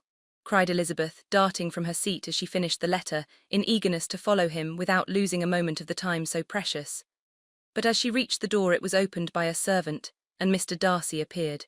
Her pale face and impetuous manner made him start, and before he could recover himself to speak, she, in whose mind every idea was superseded by Lydia's situation, hastily exclaimed, "I beg your pardon, but I must leave you. I must find Mr. Gardiner this moment on business that cannot be delayed. I have not an instant to lose." "Good God, what is the matter?" cried he with more feeling than politeness. Then recollecting himself, "I will not detain you a minute, but let me or let the servant go after Mr. and Mrs. Gardiner. You are not well enough, you cannot go yourself." Elizabeth hesitated, but her knees trembled under her, and she felt how little would be gained by her attempting to pursue them. Calling back the servant, therefore, she commissioned him, though in so breathless an accent as made her almost unintelligible, to fetch his master and mistress home instantly. On his quitting the room she sat down, unable to support herself, and looking so miserably ill, that it was impossible for Darcy to leave her, or to refrain from saying in a tone of gentleness and commiseration, "Let me call your maid. Is there nothing you could take to give you present relief? A glass of wine, shall I get you one? You are very ill." "No, I thank you," she replied, endeavouring to recover herself. "There is nothing the matter with me, I am quite well. I am only distressed by some dreadful news which I have just received from Longbourn." She burst into tears as she alluded to it, and for a few minutes could not speak another word. Darcy, in wretched suspense, could only say something indistinctly of his concern, and observe her in compassionate silence. At length she spoke again. "I have just had a letter from Jane with such dreadful news. It cannot be concealed from anyone. My younger sister has left all her friends, has eloped, has thrown herself into the power of Mr. Wickham. They are gone off together from Brighton. You know him too well to doubt the rest. She has no money, no connections, nothing that can tempt him till she is lost forever."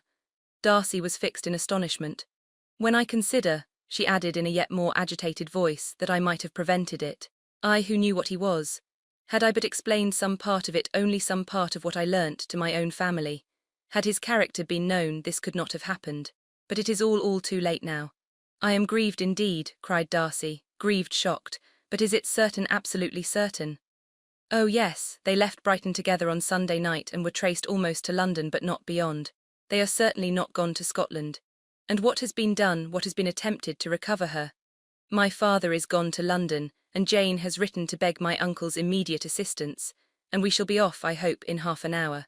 But nothing can be done, I know very well that nothing can be done. How is such a man to be worked on? How are they even to be discovered? I have not the smallest hope. It is every way horrible." Darcy shook his head in silent acquiescence. "When my eyes were opened to his real character, oh, had I known what I ought, what I dared to do. But I knew not, I was afraid of doing too much. Wretched, wretched mistake." Darcy made no answer. He seemed scarcely to hear her, and was walking up and down the room in earnest meditation, his brow contracted, his air gloomy. Elizabeth soon observed and instantly understood it. Her power was sinking. Everything must sink under such a proof of family weakness, such an assurance of the deepest disgrace. She could neither wonder nor condemn, but the belief of his self-conquest brought nothing to her consolatory to her bosom, afforded no palliation of her distress. It was, on the contrary, exactly calculated to make her understand her own wishes. And never had she so honestly felt that she could have loved him, as now, when all love must be vain. But self, though it would intrude, could not engross her. Lydia, the humiliation, the misery she was bringing on them all, soon swallowed up every private care. And covering her face with her handkerchief, Elizabeth was soon lost to everything else, and after a pause of several minutes was only recalled to a sense of her situation by the voice of her companion, who, in a manner which, though it spoke compassion, spoke likewise restraint, said, "I am afraid you have been long desiring my absence, nor have I anything to plead in excuse of my stay, but real though unavailing concern. Would to heaven that anything could be either said or done on my part that might offer consolation to such distress. But I will not torment you with vain wishes, which may seem purposely to ask for your thanks. This unfortunate affair will, I fear, prevent my sister's having the pleasure of seeing you at Pemberley today. Oh yes, be so kind as to apologize for us to Miss Darcy. Say that urgent business calls us home immediately. Conceal the unhappy truth as long as it is possible. I know it cannot be long." He readily assured her of his secrecy, again expressed his sorrow for her distress, wished it a happier conclusion than there was at present reason to hope, and leaving his compliments for her relations with only one serious, parting look, went away. As he quitted the room, Elizabeth felt how improbable it was that they should ever see each other again on such terms of cordiality as had marked their several meetings in Derbyshire. and as she threw a retrospective glance over the whole of their acquaintance, so full of contradictions and varieties, sighed at the perverseness of those feelings which would now have promoted its continuance, and would formerly have rejoiced in its termination. If gratitude and esteem are good foundations of affection, Elizabeth's change of sentiment will be neither improbable nor faulty. But if regard springing from such sources is unreasonable or unnatural, in comparison of what is so often described as arising on a first interview with its object, and even before 2 words have been exchanged, nothing can be said in her defence, except that she had given somewhat of a trial to the latter method in her partiality for Wickham, and that its ill success might, perhaps, authorise her to seek the other less interesting mode of attachment. Be that as it may, she saw him go with regret, and in this early example of what Lydia's infamy must produce, found additional anguish as she reflected on that wretched business. Never, since reading Jane's second letter, had she entertained a hope of Wickham's meaning to marry her. No one but Jane, she thought, could flatter herself with such an expectation. Surprise was the least of her feelings on this development, while the contents of the first letter remained in her mind. She was all surprise, all astonishment, that Wickham should marry a girl whom it was impossible he could marry for money, and how Lydia could ever have attached him had appeared incomprehensible. But now it was all too natural. For such an attachment as this she might have sufficient charms, and though she did not suppose Lydia to be deliberately engaging in an elopement without the intention of marriage, she had no difficulty in believing that neither her virtue nor her understanding would preserve her from falling an easy prey. She had never perceived, while the regiment was in Hertfordshire, that Lydia had any partiality for him, but she was convinced that Lydia wanted only encouragement to attach herself to anybody.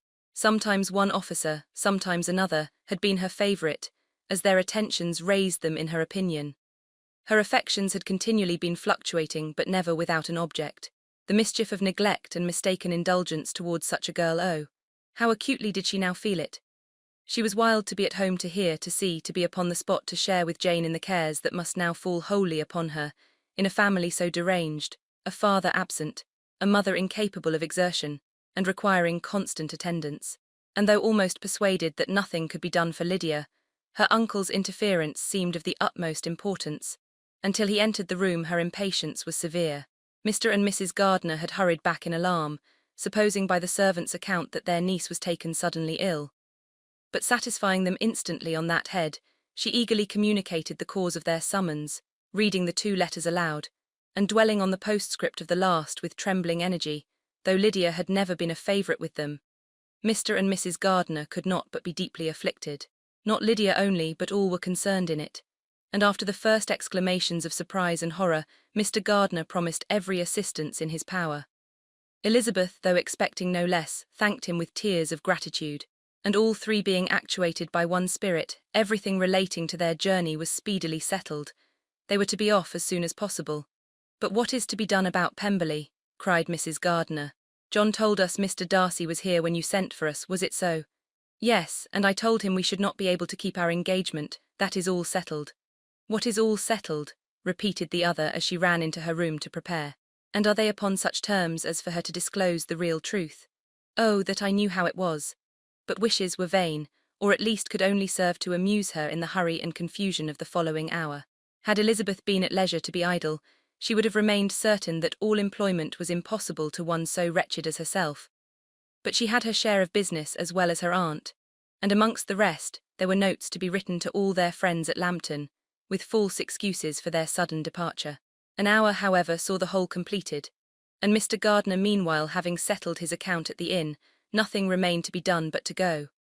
And Elizabeth, after all the misery of the morning, found herself, in a shorter space of time than she could have supposed, seated in the carriage, and on the road to Longbourn. Chapter 47.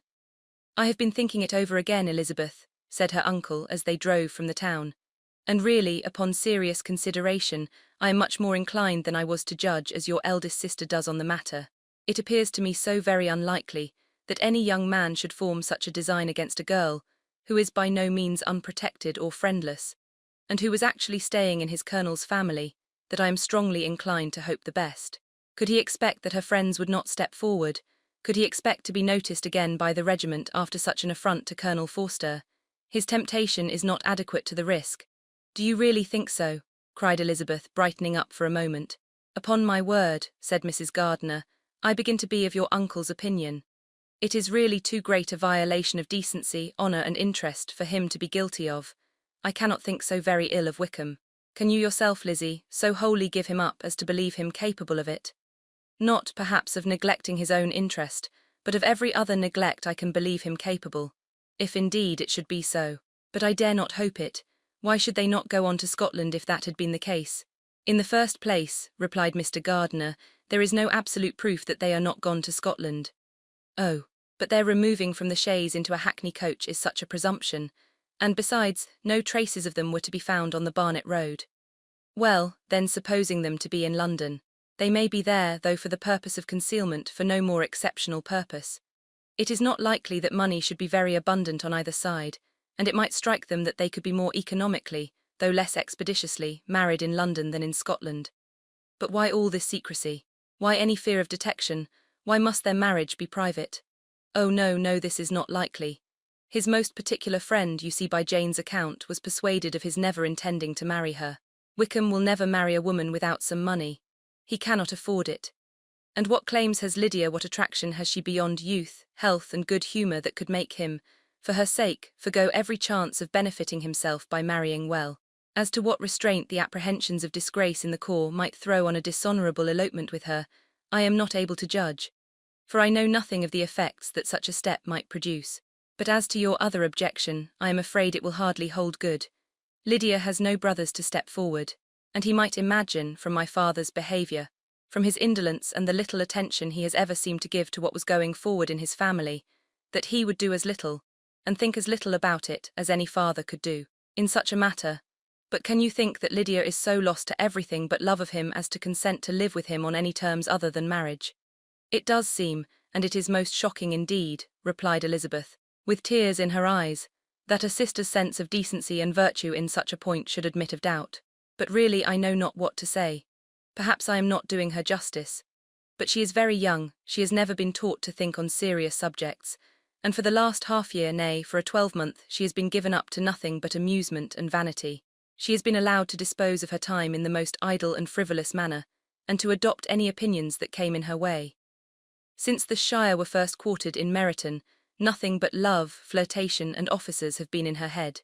She has been doing everything in her power by thinking and talking on the subject, to give greater, what shall I call it, susceptibility to her feelings, which are naturally lively enough. And we all know that Wickham has every charm of person and address that can captivate a woman. But you see that Jane, said her aunt, does not think so very ill of Wickham as to believe him capable of the attempt. Of whom does Jane ever think ill? And who is there, whatever might be their former conduct, that she would think capable of such an attempt, till it were proved against them? But Jane knows, as well as I do, what Wickham really is. We both know that he has been profligate in every sense of the word, that he has neither integrity nor honour, that he is as false and deceitful as he is insinuating. And do you really know all this? Cried Mrs. Gardiner, whose curiosity as to the mode of her intelligence was all alive. I do indeed, replied Elizabeth, colouring. I told you the other day of his infamous behaviour to Mr. Darcy, and you yourself, when last at Longbourn, heard in what manner he spoke of the man who had behaved with such forbearance and liberality towards him. And there are other circumstances which I am not at liberty, which it is not worth while to relate, but his lies about the whole Pemberley family are endless. From what he said of Miss Darcy, I was thoroughly prepared to see a proud, reserved, disagreeable girl. Yet he knew to the contrary himself. He must know that she was as amiable and unpretending as we have found her. But does Lydia know nothing of this? Can she be ignorant of what you and Jane seem so well to understand? Oh, yes, that is the worst of all. Till I was in Kent, and saw so much both of Mr. Darcy and his relation Colonel Fitzwilliam, I was ignorant of the truth myself. And when I returned home, the Shire was to leave Meryton in a week or fortnight's time. As that was the case, neither Jane, to whom I related the whole, nor I, thought it necessary to make our knowledge public. For of what use could it apparently be to anyone, that the good opinion which all the neighbourhood had of him should then be overthrown? And even when it was settled that Lydia should go with Mrs. Forster, the necessity of opening her eyes to his character never occurred to me. That she could be in any danger from the deception never entered my head. That such a consequence as this could ensue, you may easily believe, was far enough from my thoughts. When they all removed to Brighton, therefore, you had no reason, I suppose, to believe them fond of each other. Not the slightest. I can remember no symptom of affection on either side.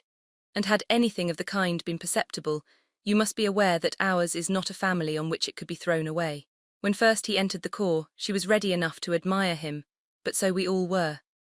Every girl in or near Meryton was out of her senses about him for the first 2 months, but he never distinguished her by any particular attention, and consequently, after a moderate period of extravagant and wild admiration, her fancy for him gave way, and others of the regiment who treated her with more distinction, again became her favourites. It may be easily believed that however little of novelty could be added to their fears, hopes, and conjectures on this interesting subject, by its repeated discussion, no other could detain them from it long, during the whole of the journey.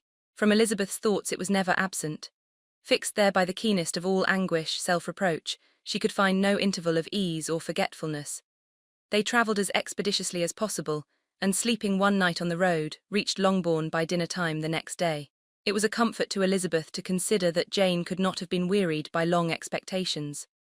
The little gardeners, attracted by the sight of a chaise, were standing on the steps of the house as they entered the paddock, and when the carriage drove up to the door, the joyful surprise that lighted up their faces, and displayed itself over their whole bodies in a variety of capers and frisks, was the first pleasing earnest of their welcome.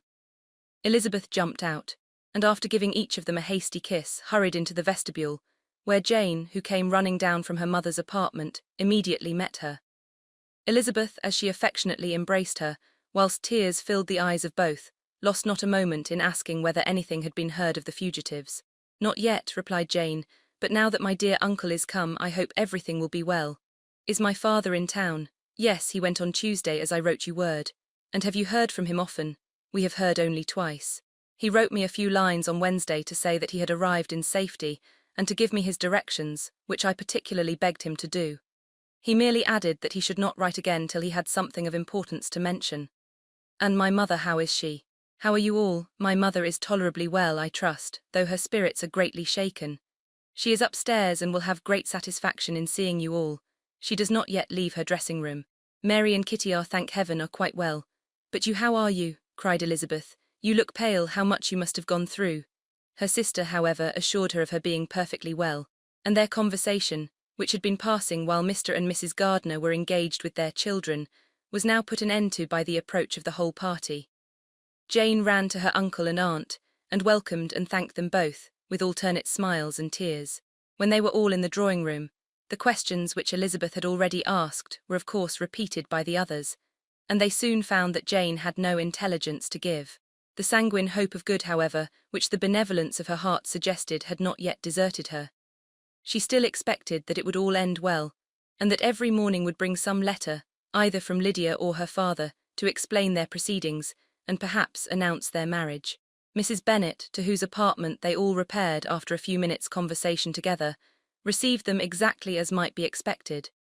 With tears and lamentations of regret, invectives against the villainous conduct of Wickham, and complaints of her own sufferings and ill usage, blaming everybody but the person to whose ill-judging indulgence the errors of her daughter must principally be owing. "If I had been able," said she, "to carry my point in going to Brighton with all my family, this would not have happened. But poor dear Lydia had nobody to take care of her. Why did the Forsters ever let her go out of their sight? I am sure there was some great neglect or other on their side, for she is not the kind of girl to do such a thing if she had been well looked after. I always thought they were very unfit to have the charge of her, but I was overruled, as I always am. Poor dear child. And now here's Mr. Bennet gone away, and I know he will fight Wickham wherever he meets him, and then he will be killed, and what is to become of us all? The Collinses will turn us out before he is cold in his grave, and if you are not kind to us, brother, I do not know what we shall do." They all exclaimed against such terrific ideas, and Mr. Gardiner, after general assurances of his affection for her and all her family, told her that he meant to be in London the very next day, and would assist Mr. Bennet in every endeavour for recovering Lydia. "Do not give way to useless alarm," added he. "Though it is right to be prepared for the worst, there is no occasion to look on it as certain. It is not quite a week since they left Brighton. In a few days more we may gain some news of them. Until we know that they are not married and have no design of marrying, do not let us give the matter over as lost. As soon as I get to town I shall go to my brother and make him come home with me to Gracechurch Street, and then we may consult together as to what is to be done." "Oh, my dear brother," replied Mrs. Bennet, "that is exactly what I could most wish for. And now do, when you get to town, find them out wherever they may be, and if they are not married already, make them marry. And as for wedding clothes, do not let them wait for that, but tell Lydia she shall have as much money as she chooses to buy them, after they are married. And above all, keep Mr. Bennet from fighting. Tell him what a dreadful state I am in, that I am frighted out of my wits and have such tremblings, such flutterings, all over me such spasms in my side and pains in my head, and such beatings at heart, that I can get no rest by night nor by day. And tell my dear Lydia not to give any directions about her clothes till she has seen me, for she does not know which are the best warehouses. Oh, brother, how kind you are! I know you will contrive it all. But Mr. Gardiner, though he assured her again of his earnest endeavours in the cause, could not avoid recommending moderation to her, as well in her hopes as her fear. And after talking with her in this manner till dinner was on the table, they all left her to vent all her feelings on the housekeeper, who attended in the absence of her daughters. Though her brother and sister were persuaded that there was no real occasion for such a seclusion from the family, they did not attempt to oppose it, for they knew that she had not prudence enough to hold her tongue before the servants, while they waited at table, and judged it better that one only of the household, and the one whom they could most trust, should comprehend all her fears and solicitude on the subject. In the dining-room they were soon joined by Mary and Kitty, who had been too busily engaged in their separate apartments to make their appearance before. One came from her books, and the other from her toilette. The faces of both, however, were tolerably calm, and no change was visible in either, except that the loss of her favourite sister, or the anger which she had herself incurred in this business, had given more of fretfulness than usual to the accents of Kitty. As for Mary, she was mistress enough of herself to whisper to Elizabeth, with a countenance of grave reflection, soon after they were seated at table, "This is a most unfortunate affair, and will probably be much talked of, but we must stem the tide of malice, and pour into the wounded bosoms of each other the balm of sisterly consolation."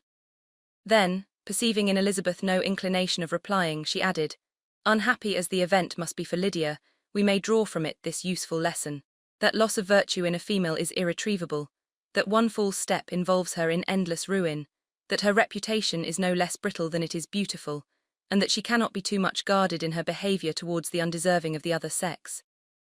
Elizabeth lifted up her eyes in amazement, but was too much oppressed to make any reply. Mary, however, continued to console herself with such kind of moral extractions from the evil before them. In the afternoon, the two elder Miss Bennets were able to be for half an hour by themselves, and Elizabeth instantly availed herself of the opportunity of making any inquiries, which Jane was equally eager to satisfy. After joining in general lamentations over the dreadful sequel of this event, which Elizabeth considered as all but certain, and Miss Bennet could not assert to be wholly impossible, the former continued the subject by saying, "But tell me all and everything about it which I have not already heard. Give me further particulars. What did Colonel Forster say? Had they no apprehension of anything before the elopement took place? They must have seen them together forever." Colonel Forster did own that he had often suspected some partiality, especially on Lydia's side, but nothing to give him any alarm. "I am so grieved for him. His behaviour was attentive and kind to the utmost. He was coming to us in order to assure us of his concern, before he had any idea of their not being gone to Scotland. When that apprehension first got abroad, it hastened his journey. And was Denny convinced that Wickham would not marry? Did he know of their intending to go off? Had Colonel Forster seen Denny himself? Yes. But when questioned by him, Denny denied knowing anything of their plans, and would not give his real opinion about it. He did not repeat his persuasion of their not marrying, and from that I am inclined to hope he might have been misunderstood before. Until Colonel Forster came himself, not one of you entertained a doubt, I suppose, of their being really married. How was it possible that such an idea should enter our brains? I felt a little uneasy, a little fearful of my sister's happiness with him in marriage, because I knew that his conduct had not been always quite right. My father and mother knew nothing of that. They only felt how imprudent a match it must be. Kitty then owned, with a very natural triumph on knowing more than the rest of us, that in Lydia's last letter she had prepared her for such a step. She had known, it seems, of their being in love with each other many weeks, but not before they went to Brighton. No, I believe not. And did Colonel Forster appear to think well of Wickham himself? Does he know his real character? I must confess that he did not speak so well of Wickham as he formerly did. He believed him to be imprudent and extravagant. And since this sad affair has taken place, it is said that he left Meryton greatly in debt. But I hope this may be false. Oh, Jane, had we been less secret, had we told what we knew of him, this could not have happened. Perhaps it would have been better, replied her sister. But to expose the former faults of any person without knowing what their present feelings were seemed unjustifiable. We acted with the best intentions. Could Colonel Forster repeat the particulars of Lydia's note to his wife? He brought it with him for us to see. Jane then took it from her pocketbook and gave it to Elizabeth. These were the contents. My dear Heart, you will laugh when you know where I am gone, and I cannot help laughing myself at your surprise tomorrow morning as soon as I am missed. I am going to Gretna Green, and if you cannot guess with who, I shall think you a simpleton, for there is but one man in the world I love, and he is an angel. I should never be happy without him, so think it no harm to be off. You need not send them word at Longbourn of my going if you do not like it, for it will make the surprise the greater when I write to them and sign my name, Lydia Wickham. What a good joke it will be. I can hardly write for laughing. Pray make my excuses to Pratt for not keeping my engagement and dancing with him tonight. Tell him I hope he will excuse me when he knows all, and tell him I will dance with him at the next ball we meet, with great pleasure. I shall send for my clothes when I get to Longbourn, but I wish you would tell Sally to mend a great slit in my worked muslin gown before they are packed up. Goodbye. Give my love to Colonel Forster. I hope you will drink to our good journey. Your affectionate friend, Lydia Bennet.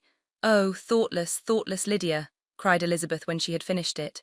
What a letter is this to be written at such a moment, but at least it shows that she was serious on the subject of their journey. Whatever he might afterwards persuade her to, it was not on her side a scheme of infamy.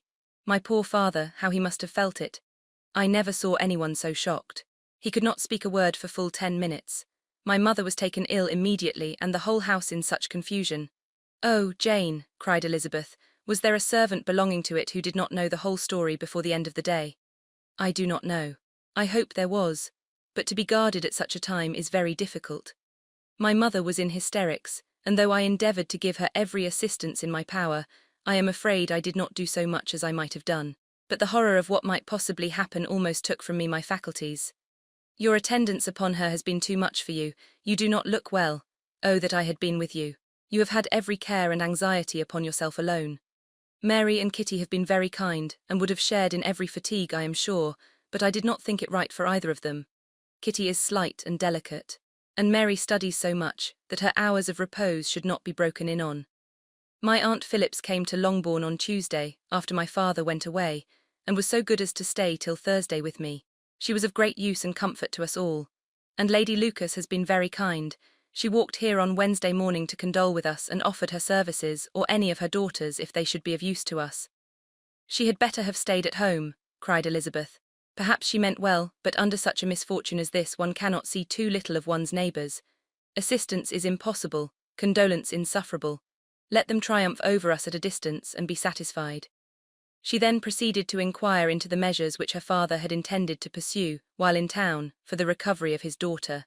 He meant, I believe, replied Jane, to go to Epsom, the place where they last changed horses, see the postilions and try if anything could be made out from them.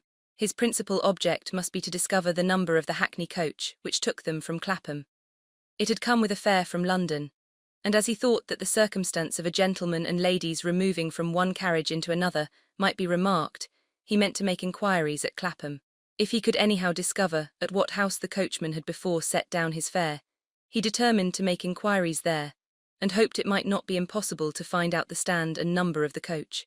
I do not know of any other designs that he had formed, but he was in such a hurry to be gone, and his spirits so greatly discomposed, that I had difficulty in finding out even so much as this. Chapter 48. The whole party were in hopes of a letter from Mr. Bennet the next morning, but the post came in without bringing a single line from him. His family knew him to be, on all common occasions, a most negligent and dilatory correspondent, but at such a time they had hoped for exertion. They were forced to conclude that he had no pleasing intelligence to send, but even of that they would have been glad to be certain. Mr. Gardiner had waited only for the letters before he set off.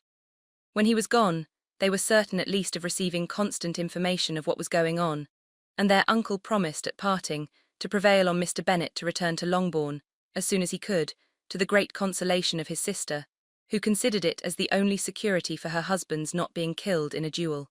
Mrs. Gardiner and the children were to remain in Hertfordshire a few days longer, as the former thought her presence might be serviceable to her nieces.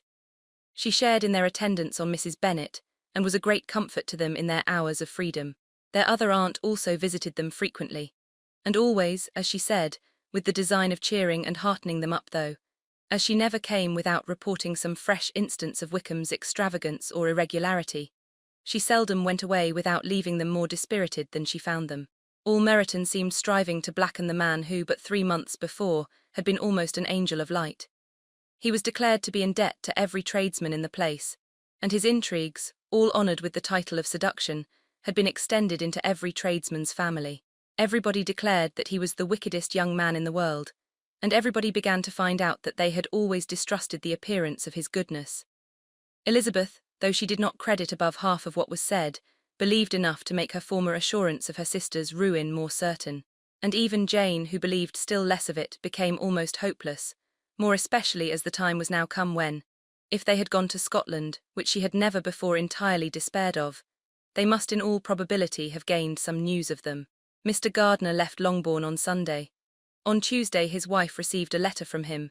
It told them that on his arrival he had immediately found out his brother and persuaded him to come to Gracechurch Street, that Mr. Bennet had been to Epsom and Clapham before his arrival, but without gaining any satisfactory information, and that he was now determined to inquire at all the principal hotels in town, as Mr. Bennet thought it possible they might have gone to one of them, on their first coming to London, before they procured lodgings.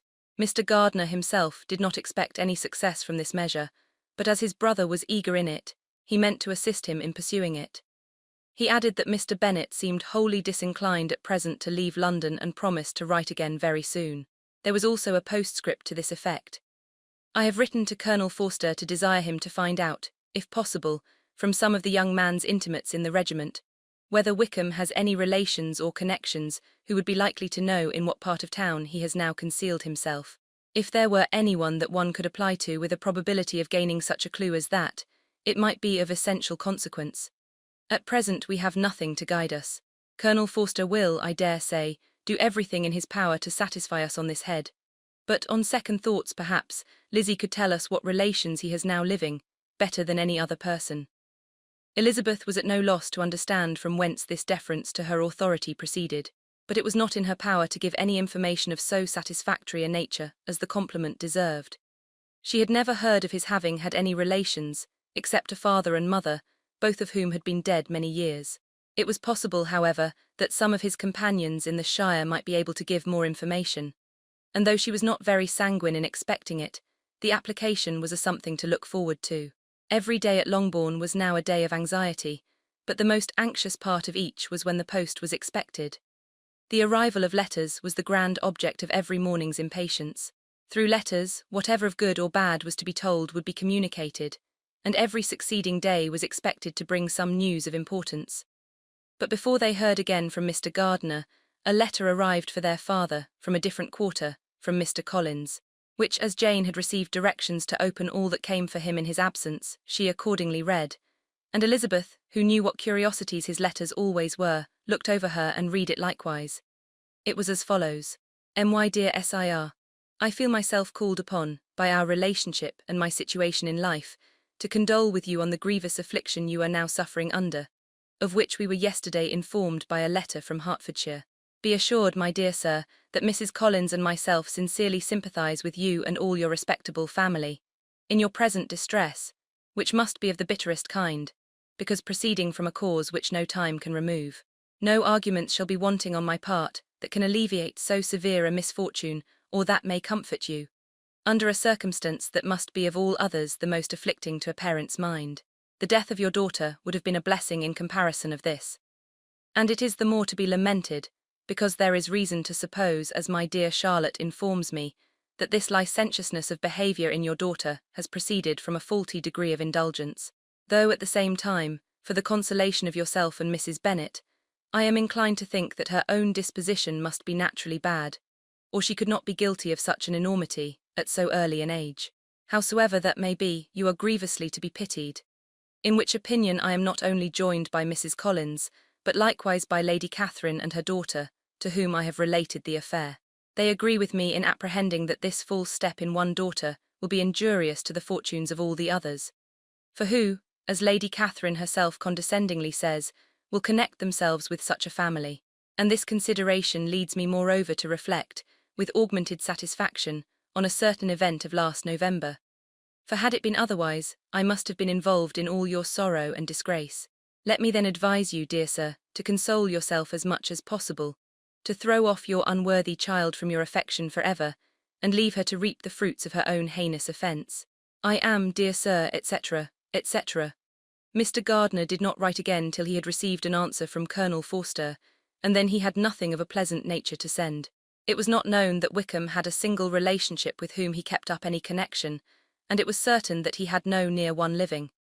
His former acquaintances had been numerous, but since he had been in the militia, it did not appear that he was on terms of particular friendship with any of them. There was no one, therefore, who could be pointed out as likely to give any news of him, and in the wretched state of his own finances, there was a very powerful motive for secrecy, in addition to his fear of discovery by Lydia's relations, for it had just transpired that he had left gaming debts behind him to a very considerable amount. Colonel Forster believed that more than £1,000 would be necessary to clear his expenses at Brighton. He owed a good deal in town, but his debts of honour were still more formidable. Mr. Gardiner did not attempt to conceal these particulars from the Longbourn family. Jane heard them with horror. "A gamester," she cried. "This is wholly unexpected. I had not an idea of it."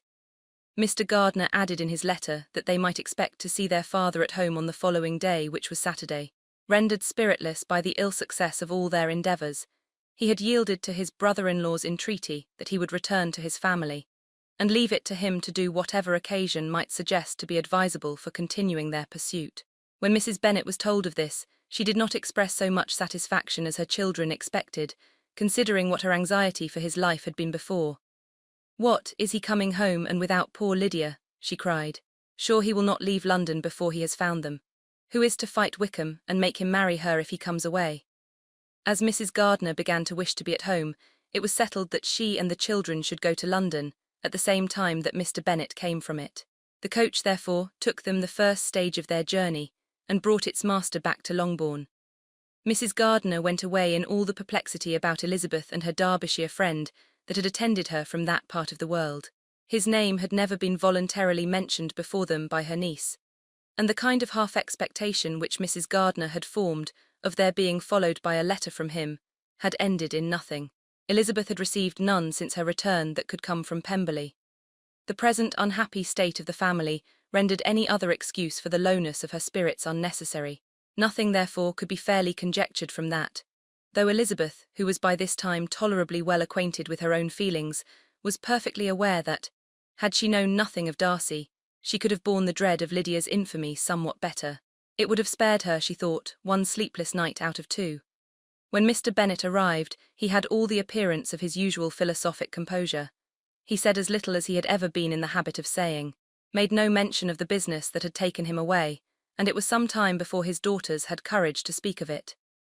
It was not till the afternoon, when he had joined them at tea, that Elizabeth ventured to introduce the subject, and then, on her briefly expressing her sorrow for what he must have endured, he replied, "Say nothing of that. Who should suffer but myself? It has been my own doing, and I ought to feel it." "You must not be too severe upon yourself," replied Elizabeth. "You may well warn me against such an evil. Human nature is so prone to fall into it. No, Lizzie, let me once in my life feel how much I have been to blame. I am not afraid of being overpowered by the impression. It will pass away soon enough. Do you suppose them to be in London?" "Yes, where else can they be so well concealed? And Lydia used to want to go to London," added Kitty. "She is happy then," said her father dryly, "and her residence there will probably be of some duration." Then, after a short silence, he continued, "Lizzie, I bear you no ill will for being justified in your advice to me last May, which, considering the event, shows some greatness of mind." They were interrupted by Miss Bennet, who came to fetch her mother's tea. "This is a parade," he cried, "which does one good. It gives such an elegance to misfortune. Another day I will do the same. I will sit in my library in my nightcap and powdering gown and give as much trouble as I can. Or perhaps I may defer it till Kitty runs away." "I am not going to run away, Papa," said Kitty fretfully. "If I should ever go to Brighton I would behave better than Lydia." "You go to Brighton. I would not trust you so near it as Eastbourne for £50. No, Kitty, I have at last learnt to be cautious, and you will feel the effects of it. No officer is ever to enter into my house again, nor even to pass through the village. Balls will be absolutely prohibited, unless you stand up with one of your sisters. And you are never to stir out of doors till you can prove that you have spent 10 minutes of every day in a rational manner." "Kitty, who took all these threats in a serious light, began to cry. "Well, well," said he, "do not make yourself unhappy. If you are a good girl for the next 10 years, I will take you to a review at the end of them." Chapter 49. 2 days after Mr. Bennet's return, as Jane and Elizabeth were walking together in the shrubbery behind the house, they saw the housekeeper coming towards them, and concluding that she came to call them to their mother, went forward to meet her. But instead of the expected summons when they approached her, she said to Miss Bennet, "I beg your pardon, madam, for interrupting you, but I was in hopes you might have got some good news from town, so I took the liberty of coming to ask." "What do you mean, Hill? We have heard nothing from town." "Dear madam," cried Mrs. Hill in great astonishment, "don't you know there is an express come for master from Mr. Gardiner? He has been here this half-hour, and master has had a letter." Away ran the girls, too eager to get in to have time for speech. They ran through the vestibule into the breakfast-room, from thence to the library. Their father was in neither, and they were on the point of seeking him upstairs with their mother, when they were met by the butler, who said, "If you are looking for my master, ma'am, he is walking towards the little copse." Upon this information, they instantly passed through the hall once more, and ran across the lawn after their father, who was deliberately pursuing his way towards a small wood on one side of the paddock. Jane, who was not so light nor so much in the habit of running as Elizabeth, soon lagged behind, while her sister, panting for breath, came up with him and eagerly cried out, "Oh, papa, what news, what news? Have you heard from my uncle?" "Yes, I have had a letter from him by express." "Well, and what news does it bring, good or bad? What is there of good to be expected?" said he, taking the letter from his pocket. "But perhaps you would like to read it." Elizabeth impatiently caught it from his hand. Jane now came up. "Read it aloud," said their father, "for I hardly know myself what it is about." Gracechurch Street, Monday, August 2. My dear brother, at last I am able to send you some tidings of my niece, and such as, upon the whole, I hope it will give you satisfaction. Soon after you left me on Saturday, I was fortunate enough to find out in what part of London they were. The particulars I reserve till we meet. It is enough to know they are discovered. "I have seen them both, then it is as I always hoped," cried Jane. "They are married." Elizabeth read on. "I have seen them both. They are not married, nor can I find there was any intention of being so. But if you are willing to perform the engagements which I have ventured to make on your side, I hope it will not be long before they are. All that is required of you is, to assure to your daughter, by settlement, her equal share of the £5,000 secured among your children after the decease of yourself and my sister, and moreover to enter into an engagement of allowing her, during your life, £100 per annum. These are conditions which, considering everything, I had no hesitation in complying with, as far as I thought myself privileged for you. I shall send this by express, that no time may be lost in bringing me your answer. You will easily comprehend, from these particulars, that Mr. Wickham's circumstances are not so hopeless as they are generally believed to be. The world has been deceived in that respect, and I am happy to say there will be some little money, even when all his debts are discharged, to settle on my niece, in addition to her own fortune. If, as I conclude will be the case, you send me full powers to act in your name throughout the whole of this business, I will immediately give directions to Haggerston for preparing a proper settlement.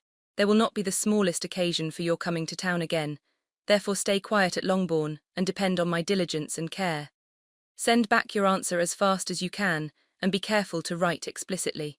We have judged it best that my niece should be married from this house, of which I hope you will approve. She comes to us today. I shall write again as soon as anything more is determined on. Yours, etc., E.D.W. Gardiner. Is it possible? Cried Elizabeth when she had finished. Can it be possible that he will marry her? Wickham is not so undeserving then as we thought him, said her sister. My dear father, I congratulate you. And have you answered the letter? Cried Elizabeth. No, but it must be done soon. Most earnestly did she then entreaty him to lose no more time before he wrote. Oh, my dear father, she cried, come back and write immediately. Consider how important every moment is in such a case. Let me write for you, said Jane, if you dislike the trouble yourself. I dislike it very much, he replied, but it must be done, and so saying he turned back with them and walked towards the house. And may I ask, said Elizabeth, but the terms, I suppose, must be complied with. Complied with. I am only ashamed of his asking so little. And they must marry, yet he is such a man. Yes, yes, they must marry, there is nothing else to be done, but there are two things that I want very much to know. One is how much money your uncle has laid down to bring it about, and the other, how am I ever to pay him? Money, my uncle, cried Jane, what do you mean, sir? I mean that no man in his senses would marry Lydia on so slight a temptation as 100 a year during my life and 50 after I am gone. "That is very true," said Elizabeth, "though it had not occurred to me before. His debts to be discharged and something still to remain. Oh, it must be my uncle's doings. Generous, good man, I am afraid he has distressed himself. A small sum could not do all this." "No," said her father, "Wickham's a fool if he takes her with a farthing less than £10,000. I should be sorry to think so ill of him in the very beginning of our relationship. £10,000. Heaven forbid, how is half such a sum to be repaid?" Mr. Bennet made no answer, and each of them, deep in thought, continued silent till they reached the house. Their father then went on to the library to write, and the girls walked into the breakfast-room. "And they are really to be married," cried Elizabeth as soon as they were by themselves. "How strange this is, and for this we are to be thankful, that they should marry, small as is their chance of happiness and wretched as is his character, we are forced to rejoice." "Oh, Lydia, I comfort myself with thinking," replied Jane, "that he certainly would not marry Lydia if he had not a real regard for her. Though our kind uncle has done something towards clearing him, I cannot believe that £10,000 or anything like it has been advanced. He has children of his own and may have more. How could he spare half £10,000?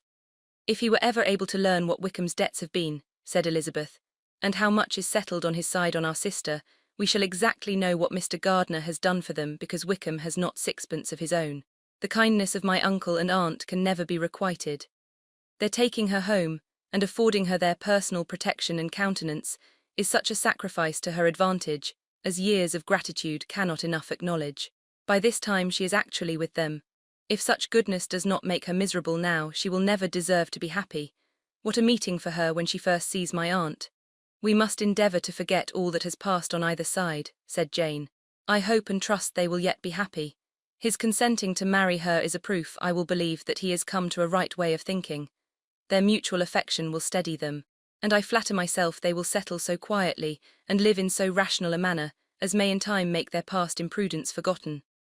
"Their conduct has been such," replied Elizabeth, "as neither you nor I nor anybody can ever forget. It is useless to talk of it." It now occurred to the girls that their mother was in all likelihood perfectly ignorant of what had happened. They went to the library, therefore, and asked their father whether he would not wish them to make it known to her. He was writing, and without raising his head, coolly replied, "Just as you please. May we take my uncle's letter to read to her? Take whatever you like and get away." Elizabeth took the letter from his writing table, and they went upstairs together. Mary and Kitty were both with Mrs. Bennet. One communication would, therefore, do for all. After a slight preparation for good news, the letter was read aloud. Mrs. Bennet could hardly contain herself. As soon as Jane had read Mr. Gardiner's hope of Lydia's being soon married, her joy burst forth, and every following sentence added to its exuberance. She was now in an irritation as violent from delight as she had ever been fidgety from alarm and vexation. To know that her daughter would be married was enough. She was disturbed by no fear for her felicity, nor humbled by any remembrance of her misconduct. "My dear, dear Lydia," she cried, "this is delightful indeed. She will be married. I shall see her again. She will be married at 16. My good, kind brother, I knew how it would be. I knew he would manage everything. How I longed to see her, and to see dear Wickham too. But the clothes, the wedding clothes. I will write to my sister Gardiner about them directly. Lizzie, my dear, run down to your father and ask him how much he will give her. Stay, I will go myself. Ring the bell, Kitty, for Hill. I will put on my things in a moment. My dear, dear Lydia, how merry we shall be together when we meet." Her eldest daughter endeavoured to give some relief to the violence of these transports by leading her thoughts to the obligations which Mr. Gardiner's behaviour laid them all under. "For we must attribute this happy conclusion," she added, "in a great measure to his kindness. We are persuaded that he has pledged himself to assist Mr. Wickham with money." "Well," cried her mother, "it is all very right. Who should do it but her own uncle? If he had not had a family of his own, I and my children must have had all his money, you know, and it is the first time we have ever had anything from him except a few presents. Well, I am so happy. In a short time I shall have a daughter married. Mrs. Wickham, how well it sounds, and she was only 16 last June. My dear Jane, I am in such a flutter that I am sure I can't write. So I will dictate and you write for me. We will settle with your father about the money afterwards, but the things should be ordered immediately." She was then proceeding to all the particulars of calico, muslin, and cambric, and would shortly have dictated some very plentiful orders, had not Jane, though with some difficulty, persuaded her to wait till her father was at leisure to be consulted. One day's delay, she observed, would be of small importance, and her mother was too happy to be quite so obstinate as usual. Other schemes, too, came into her head. "I will go to Meryton," said she, "as soon as I am dressed, and tell the good news to my sister Phillips. And as I come back I can call on Lady Lucas and Mrs. Long. Kitty, run down and order the carriage. An airing would do me a great deal of good, I am sure. Girls, can I do anything for you in Meryton? Oh, here comes Hill. My dear Hill, have you heard the good news?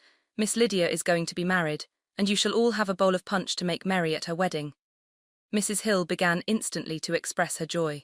Elizabeth received her congratulations amongst the rest, and then, sick of this folly, took refuge in her own room, that she might think with freedom. Poor Lydia's situation must at best be bad enough, but that it was no worse, she had need to be thankful. She felt it so, and though in looking forward neither rational happiness nor worldly prosperity could be justly expected for her sister, in looking back to what they had feared only 2 hours ago, she felt all the advantages of what they had gained.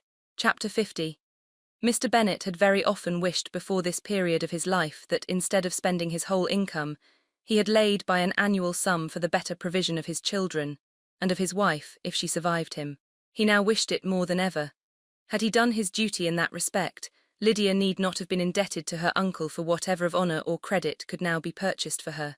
The satisfaction of prevailing on one of the most worthless young men in Great Britain to be her husband might then have rested in its proper place.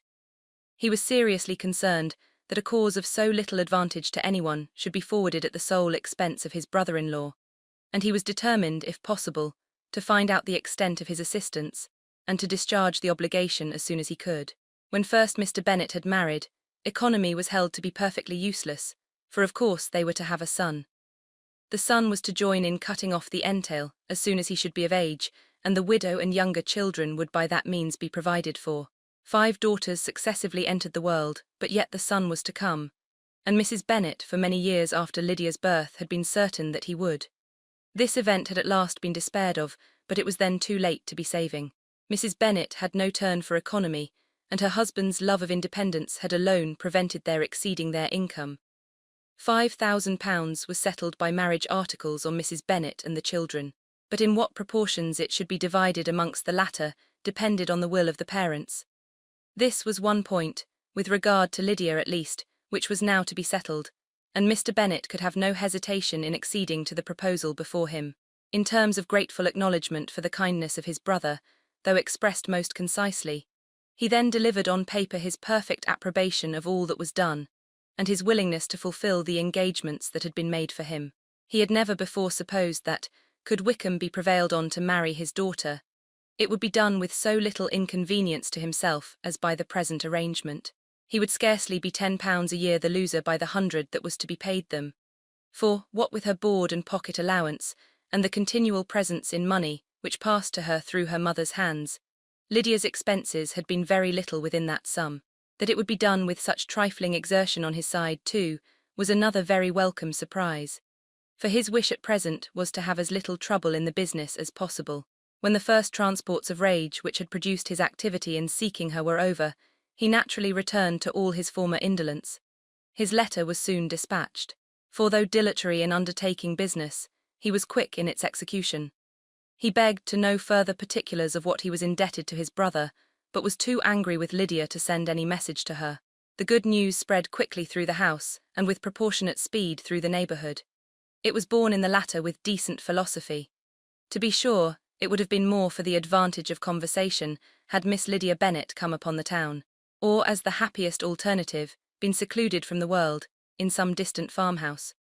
But there was much to be talked of in marrying her, and the good-natured wishes for her well-doing which had proceeded before from all the spiteful old ladies in Meryton lost but a little of their spirit in this change of circumstances, because with such an husband her misery was considered certain.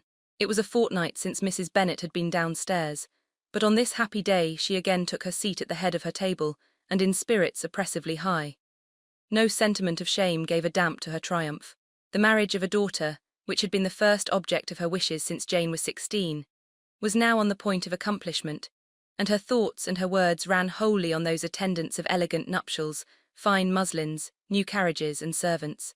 She was busily searching through the neighbourhood for a proper situation for her daughter, and without knowing or considering what their income might be, rejected many as deficient in size and importance. Hay Park might do, said she, if the Goodings could quit it, or the great house at Stoke if the drawing-room were larger, but Ashworth is too far off. I could not bear to have her 10 miles from me, and as for Pulvis Lodge, the attics are dreadful. Her husband allowed her to talk on without interruption while the servants remained, but when they had withdrawn, he said to her, "Mrs. Bennet, before you take any or all of these houses for your son and daughter, let us come to a right understanding. Into one house in this neighbourhood they shall never have admittance. I will not encourage the impudence of either by receiving them at Longbourn." A long dispute followed this declaration, but Mr. Bennet was firm.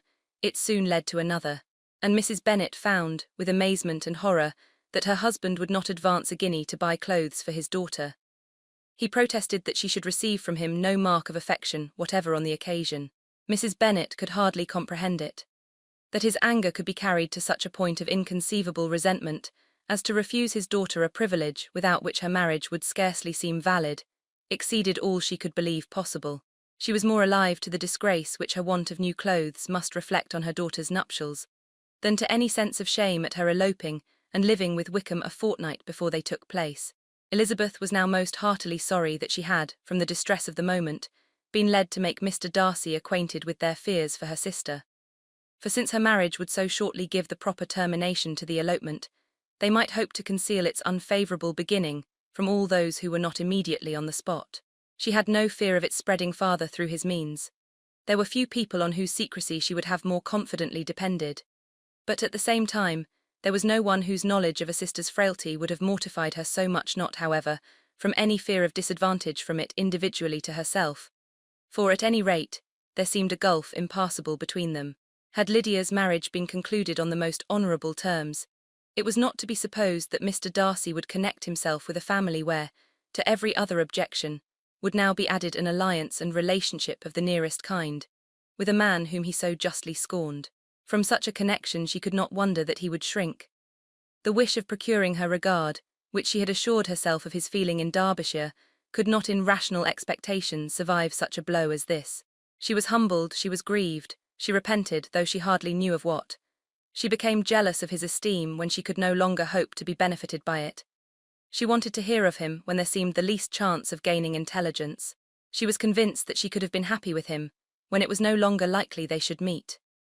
What a triumph for him, as she often thought, could he know that the proposals which she had proudly spurned only 4 months ago would now have been most gladly and gratefully received. He was as generous, she doubted not, as the most generous of his sex, but while he was mortal, there must be a triumph. She began now to comprehend that he was exactly the man who, in disposition and talents, would most suit her. His understanding and temper, though unlike her own, would have answered all her wishes. It was an union that must have been to the advantage of both. By her ease and liveliness, his mind might have been softened, his manners improved, and from his judgment, information, and knowledge of the world, she must have received benefit of greater importance. But no such happy marriage could now teach the admiring multitude what connubial felicity really was. An union of a different tendency, and precluding the possibility of the other, was soon to be formed in their family. How Wickham and Lydia were to be supported in tolerable independence, she could not imagine. But how little of permanent happiness could belong to a couple who were only brought together because their passions were stronger than their virtue, she could easily conjecture. Mr. Gardiner soon wrote again to his brother. To Mr. Bennet's acknowledgments he briefly replied, with assurance of his eagerness to promote the welfare of any of his family, and concluded with entreaties that the subject might never be mentioned to him again. The principal purport of his letter was to inform them that Mr. Wickham had resolved on quitting the militia. It was greatly my wish that he should do so, he added, as soon as his marriage was fixed on, and I think you will agree with me, in considering the removal from that corps as highly advisable, both on his account and my niece's. It is Mr. Wickham's intention to go into the regulars, and among his former friends, there are still some who are able and willing to assist him in the army. He has the promise of an ensigncy in General's regiment, now quartered in the north. It is an advantage to have it so far from this part of the kingdom. He promises fairly, and I hope among different people, where they may each have a character to preserve, they will both be more prudent. I have written to Colonel Forster, to inform him of our present arrangements, and to request that he will satisfy the various creditors of Mr. Wickham in and near Brighton, with assurances of speedy payment, for which I have pledged myself. And will you give yourself the trouble of carrying similar assurances to his creditors in Meryton, of whom I shall subjoin a list according to his information. He has given in all his debts. I hope at least he has not deceived us. Haggerston has our directions, and all will be completed in a week. They will then join his regiment, unless they are first invited to Longbourn, and I understand from Mrs. Gardiner that my niece is very desirous of seeing you all before she leaves the south. She is well, and begs to be dutifully remembered to you and your mother yours, etc. Egardiner. Mr. Bennet and his daughters saw all the advantages of Wickham's removal from the shire as clearly as Mr. Gardiner could do, but Mrs. Bennet was not so well pleased with it.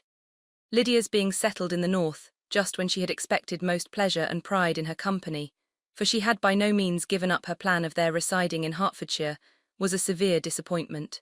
And besides, it was such a pity that Lydia should be taken from a regiment where she was acquainted with everybody, and had so many favourites. She is so fond of Mrs. Forster, said she, it will be quite shocking to send her away. And there are several of the young men too that she likes very much. The officers may not be so pleasant in General S. regiment. His daughter's request, for such it might be considered, of being admitted into her family again before she set off for the north, received at first an absolute negative. But Jane and Elizabeth, who agreed in wishing, for the sake of their sister's feelings and consequence, that she should be noticed on her marriage by her parents, urged him so earnestly yet so rationally and so mildly, to receive her and her husband at Longbourn as soon as they were married, that he was prevailed on to think as they thought and act as they wished. And their mother had the satisfaction of knowing that she would be able to show her married daughter in the neighbourhood before she was banished to the north. When Mr. Bennet wrote again to his brother, therefore, he sent his permission for them to come, and it was settled that as soon as the ceremony was over, they should proceed to Longbourn. Elizabeth was surprised, however, that Wickham should consent to such a scheme, and had she consulted only her own inclination, any meeting with him would have been the last object of her wishes. Chapter 51. Their sister's wedding day arrived, and Jane and Elizabeth felt for her probably more than she felt for herself. The carriage was sent to meet them and they were to return in it by dinner time. Their arrival was dreaded by the elder Miss Bennets, and Jane more especially, who gave Lydia the feelings which would have attended herself, had she been the culprit, and was wretched in the thought of what her sister must endure. They came. The family were assembled in the breakfast room to receive them. Smiles decked the face of Mrs. Bennet as the carriage drove up to the door. Her husband looked impenetrably grave, her daughters alarmed, anxious, uneasy. Lydia's voice was heard in the vestibule, the door was thrown open, and she ran into the room. Her mother stepped forwards, embraced her and welcomed her with rapture, gave her hand with an affectionate smile to Wickham, who followed his lady, and wished them both joy with an alacrity which showed no doubt of their happiness. Their reception from Mr. Bennet, to whom they then turned, was not quite so cordial. His countenance rather gained in austerity, and he scarcely opened his lips. The easy assurance of the young couple indeed was enough to provoke him. Elizabeth was disgusted, and even Miss Bennet was shocked. Lydia was Lydia still, untamed, unabashed, wild, noisy, and fearless. She turned from sister to sister, demanding their congratulations. And when at length they all sat down, looked eagerly round the room, took notice of some little alteration in it, and observed with a laugh that it was a great while since she had been there. Wickham was not at all more distressed than herself, but his manners were always so pleasing that had his character and his marriage been exactly what they ought, his smiles and his easy address while he claimed their relationship would have delighted them all. Elizabeth had not before believed him quite equal to such assurance, but she sat down, resolving within herself to draw no limits in future to the impudence of an impudent man. She blushed, and Jane blushed, but the cheeks of the two who caused their confusion suffered no variation of colour. There was no want of discourse. The bride and her mother could neither of them talk fast enough, and Wickham, who happened to sit near Elizabeth, began inquiring after his acquaintance in that neighbourhood, with a good-humoured ease which she felt very unable to equal in her replies. They seemed each of them to have the happiest memories in the world. Nothing of the past was recollected with pain, and Lydia led voluntarily to subjects which her sisters would not have alluded to for the world. "Only think of its being 3 months," she cried. "Since I went away, it seems but a fortnight, I declare, and yet there have been things enough happened in the time. Good gracious! When I went away, I am sure I had no more idea of being married till I came back again, though I thought it would be very good fun if I was." Her father lifted up his eyes. Jane was distressed. Elizabeth looked expressively at Lydia, but she, who never heard nor saw anything of which she chose to be insensible, gaily continued, "Oh, mamma, do the people hereabouts know I am married today? I was afraid they might not. And we overtook William Gooding in his curricle. so I was determined he should know it, and so I let down the side glass next to him and took off my glove, and let my hand just rest upon the window frame so that he might see the ring, and then I bowed and smiled like anything. Elizabeth could bear it no longer. She got up and ran out of the room, and returned no more till she heard them passing through the hall to the dining parlour. She then joined them soon enough to see Lydia, with anxious parade, walk up to her mother's right hand, and hear her say to her eldest sister, "Ah, Jane, I take your place now, and you must go lower because I am a married woman." It was not to be supposed that time would give Lydia that embarrassment from which she had been so wholly free at first. Her ease and good spirits increased. She longed to see Mrs. Phillips, the Lucases, and all their other neighbours, and to hear herself called Mrs. Wickham by each of them. And in the meantime she went after dinner to show her ring, and boast of being married, to Mrs. Hill and the two housemaids. "Well, mamma," said she when they were all returned to the breakfast-room, "and what do you think of my husband? Is not he a charming man? I am sure my sisters must all envy me. I only hope they may have half my good luck. They must all go to Brighton. That is the place to get husbands. What a pity it is, mamma, we did not all go." "Very true, and if I had my will we should, but my dear Lydia, I don't at all like your going such a way off." "Must it be so?" "Oh Lord, yes, there is nothing in that. I shall like it of all things. You and papa and my sisters must come down and see us. We shall be at Newcastle all the winter, and I dare say there will be some balls, and I will take care to get good partners for them all." "I should like it beyond anything," said her mother. "And then when you go away, you may leave one or two of my sisters behind you, and I dare say I shall get husbands for them before the winter is over." "I thank you for my share of the favour," said Elizabeth, "but I do not particularly like your way of getting husbands." Their visitors were not to remain above 10 days with them. Mr. Wickham had received his commission before he left London, and he was to join his regiment at the end of a fortnight. No one but Mrs. Bennet regretted that their stay would be so short, and she made the most of the time by visiting about with her daughter and having very frequent parties at home. These parties were acceptable to all. To avoid a family circle was even more desirable to such as did think than such as did not. Wickham's affection for Lydia was just what Elizabeth had expected to find it, not equal to Lydia's for him. She had scarcely needed her present observation to be satisfied, from the reason of things, that their elopement had been brought on by the strength of her love, rather than by his, and she would have wondered why, without violently caring for her, he chose to elope with her at all, had she not felt certain that his flight was rendered necessary by distress of circumstances, and if that were the case, he was not the young man to resist an opportunity of having a companion. Lydia was exceedingly fond of him. He was her dear Wickham on every occasion. No one was to be put in competition with him. He did everything best in the world, and she was sure he would kill more birds on the 1st of September than anybody else in the country. One morning, soon after their arrival, as she was sitting with her two elder sisters, she said to Elizabeth, "Lizzie, I never gave you an account of my wedding, I believe. You were not by when I told Mamma and the others all about it. Are not you curious to hear how it was managed?" "No, really," replied Elizabeth. "I think there cannot be too little said on the subject." "La, you are so strange, but I must tell you how it went off. We were married, you know, at St. Clement's because Wickham's lodgings were in that parish, and it was settled that we should all be there by 11 o'clock. My uncle and aunt and I were to go together, and the others were to meet us at the church. Well, Monday morning came, and I was in such a fuss. I was so afraid, you know, that something would happen to put it off, and then I should have gone quite distracted. And there was my aunt. All the time I was dressing, preaching and talking away just as if she was reading a sermon. However, I did not hear above 1 word in 10, for I was thinking, you may suppose, of my dear Wickham. I longed to know whether he would be married in his blue coat. Well, and so we breakfasted at 10 as usual. I thought it would never be over, for by the by you are to understand that my uncle and aunt were horrid unpleasant all the time I was with them. If you'll believe me, I did not once put my foot out of doors, though I was there a fortnight. Not one party or scheme or anything. To be sure, London was rather thin, but however the little theatre was open. Well, and so just as the carriage came to the door, my uncle was called away upon business to that horrid man Mr. Stone. And then, you know, when once they get together, there is no end of it. Well, I was so frightened I did not know what to do, for my uncle was to give me away, and if we were beyond the hour we could not be married all day. But luckily he came back again in 10 minutes' time, and then we all set out. However, I recollected afterwards that if he had been prevented going, the wedding need not be put off, for Mr. Darcy might have done as well. "Mr. Darcy," repeated Elizabeth in utter amazement. Oh yes, he was to come there with Wickham, you know, but gracious me, I quite forgot. I ought not to have said a word about it, I promised them so faithfully. What will Wickham say? It was to be such a secret. If it was to be secret, said Jane, say not another word on the subject, you may depend upon my seeking no further. Oh, certainly, said Elizabeth, though burning with curiosity. We will ask you no questions. Thank you, said Lydia, for if you did I should certainly tell you all and then Wickham would be angry.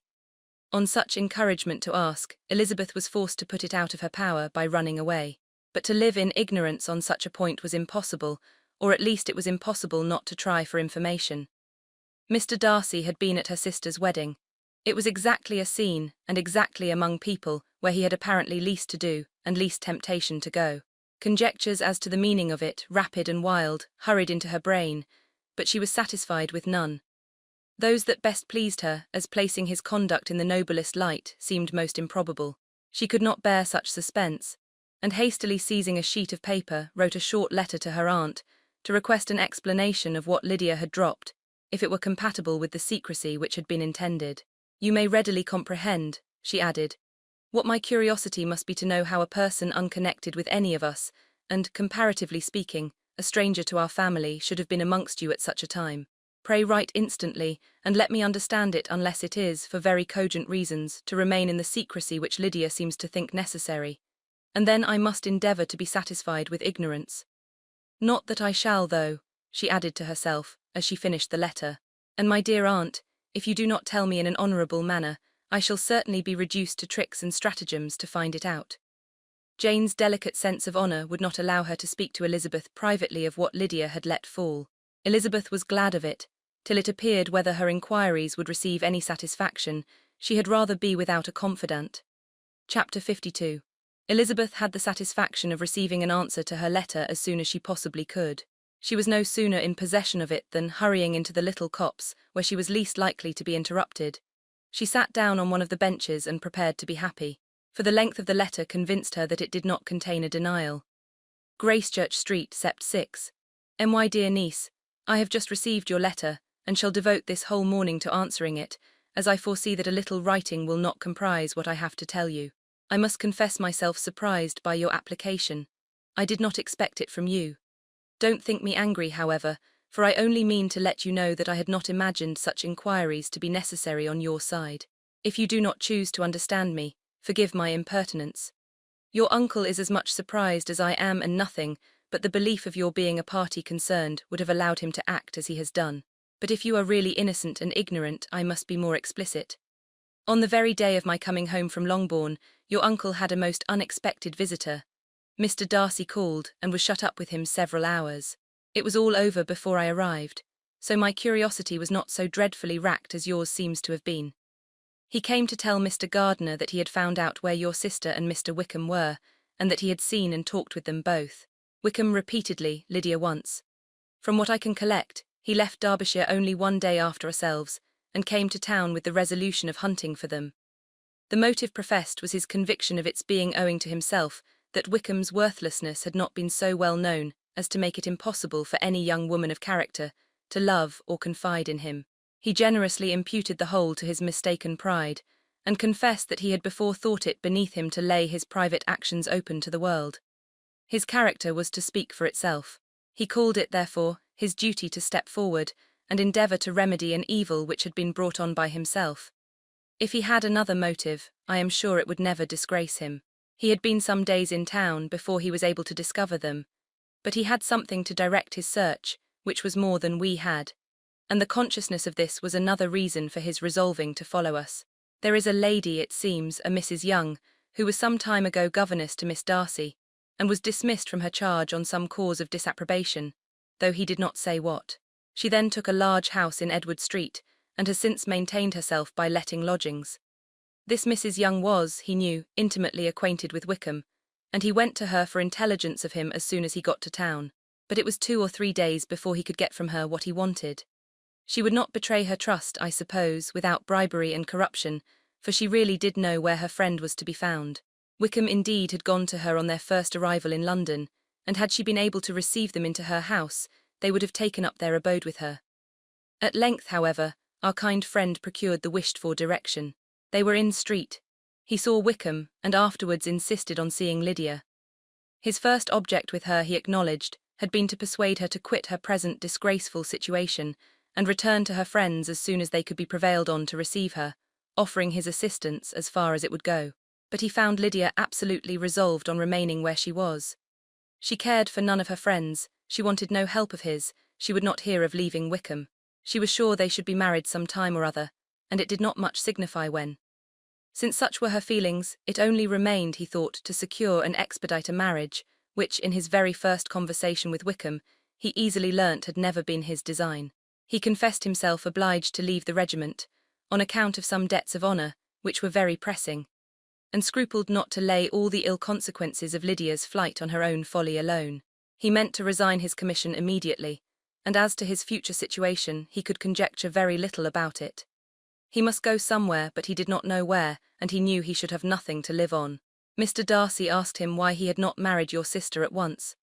Though Mr. Bennet was not imagined to be very rich, he would have been able to do something for him, and his situation must have been benefited by marriage. But he found, in reply to this question, that Wickham still cherished the hope of more effectually making his fortune by marriage in some other country. Under such circumstances, however, he was not likely to be proof against the temptation of immediate relief. They met several times, for there was much to be discussed. Wickham, of course, wanted more than he could get, but at length was reduced to be reasonable. Everything being settled between them, Mr. Darcy's next step was to make your uncle acquainted with it, and he first called in Gracechurch Street the evening before I came home. But Mr. Gardiner could not be seen, and Mr. Darcy found, on further inquiry, that your father was still with him, but would quit town the next morning. He did not judge your father to be a person whom he could so properly consult as your uncle, and therefore readily postponed seeing him till after the departure of the former. He did not leave his name, until the next day it was only known that a gentleman had called on business. On Saturday he came again. Your father was gone, your uncle at home, and, as I said before, they had a great deal of talk together. They met again on Sunday, and then I saw him too. It was not all settled before Monday. As soon as it was, the express was sent off to Longbourn. But our visitor was very obstinate. I fancy, Lizzie, that obstinacy is the real defect of his character after all. He has been accused of many faults at different times, but this is the true one. Nothing was to be done that he did not do himself, though I am sure, and I do not speak it to be thanked, therefore say nothing about it, your uncle would most readily have settled the whole. They battled it together for a long time, which was more than either the gentleman or lady concerned in it deserved. But at last your uncle was forced to yield, and instead of being allowed to be of use to his niece, was forced to put up with only having the probable credit of it, which went sorely against the grain. And I really believe your letter this morning gave him great pleasure, because it required an explanation that would rob him of his borrowed feathers, and give the praise where it was due. But Lizzie, this must go no farther than yourself, or Jane at most. You know pretty well, I suppose, what has been done for the young people. His debts are to be paid, amounting, I believe, to considerably more than £1,000, another 1,000 in addition to her own settled upon her, and his commission purchased. The reason why all this was to be done by him alone was such as I have given above. It was owing to him, to his reserve and want of proper consideration, that Wickham's character had been so misunderstood, and consequently that he had been received and noticed as he was. Perhaps there was some truth in this, though I doubt whether his reserve or anybody's reserve can be answerable for the event. But in spite of all this fine talking, my dear Lizzie, you may rest perfectly assured that your uncle would never have yielded if we had not given him credit for another interest in the affair. When all this was resolved on, he returned again to his friends, who were still staying at Pemberley. But it was agreed that he should be in London once more when the wedding took place, and all money matters were then to receive the last finish. I believe I have now told you everything. It is a relation which you tell me is to give you great surprise. I hope at least it will not afford you any displeasure. Lydia came to us, and Wickham had constant admission to the house. He was exactly what he had been when I knew him in Hertfordshire. But I would not tell you how little I was satisfied with her behaviour while she stayed with us, if I had not perceived, by Jane's letter last Wednesday, that her conduct on coming home was exactly of a piece with it, and therefore what I now tell you can give you no fresh pain. I talked to her repeatedly in the most serious manner, representing to her all the wickedness of what she had done, and all the unhappiness she had brought on her family. If she heard me, it was by good luck, for I am sure she did not listen. I was sometimes quite provoked, but then I recollected my dear Elizabeth and Jane, and for their sakes had patience with her. Mr. Darcy was punctual in his return, and as Lydia informed you, attended the wedding. He dined with us the next day, and was to leave town again on Wednesday or Thursday. Will you be very angry with me, my dear Lizzie, if I take this opportunity of saying, what I was never bold enough to say before, how much I like him? His behaviour to us has, in every respect, been as pleasing as when we were in Derbyshire.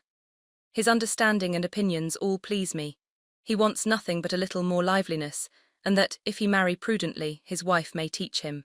I thought him very sly, he hardly ever mentioned your name, but slyness seems the fashion. Pray forgive me if I have been very presuming, or at least do not punish me so far as to exclude me from I shall never be quite happy till I have been all round the park. A low phaeton with a nice little pair of ponies would be the very thing, but I must write no more, the children have been wanting me this half hour. Yours, very sincerely, M. Gardiner. The contents of this letter threw Elizabeth into a flutter of spirits, in which it was difficult to determine whether pleasure or pain bore the greatest share.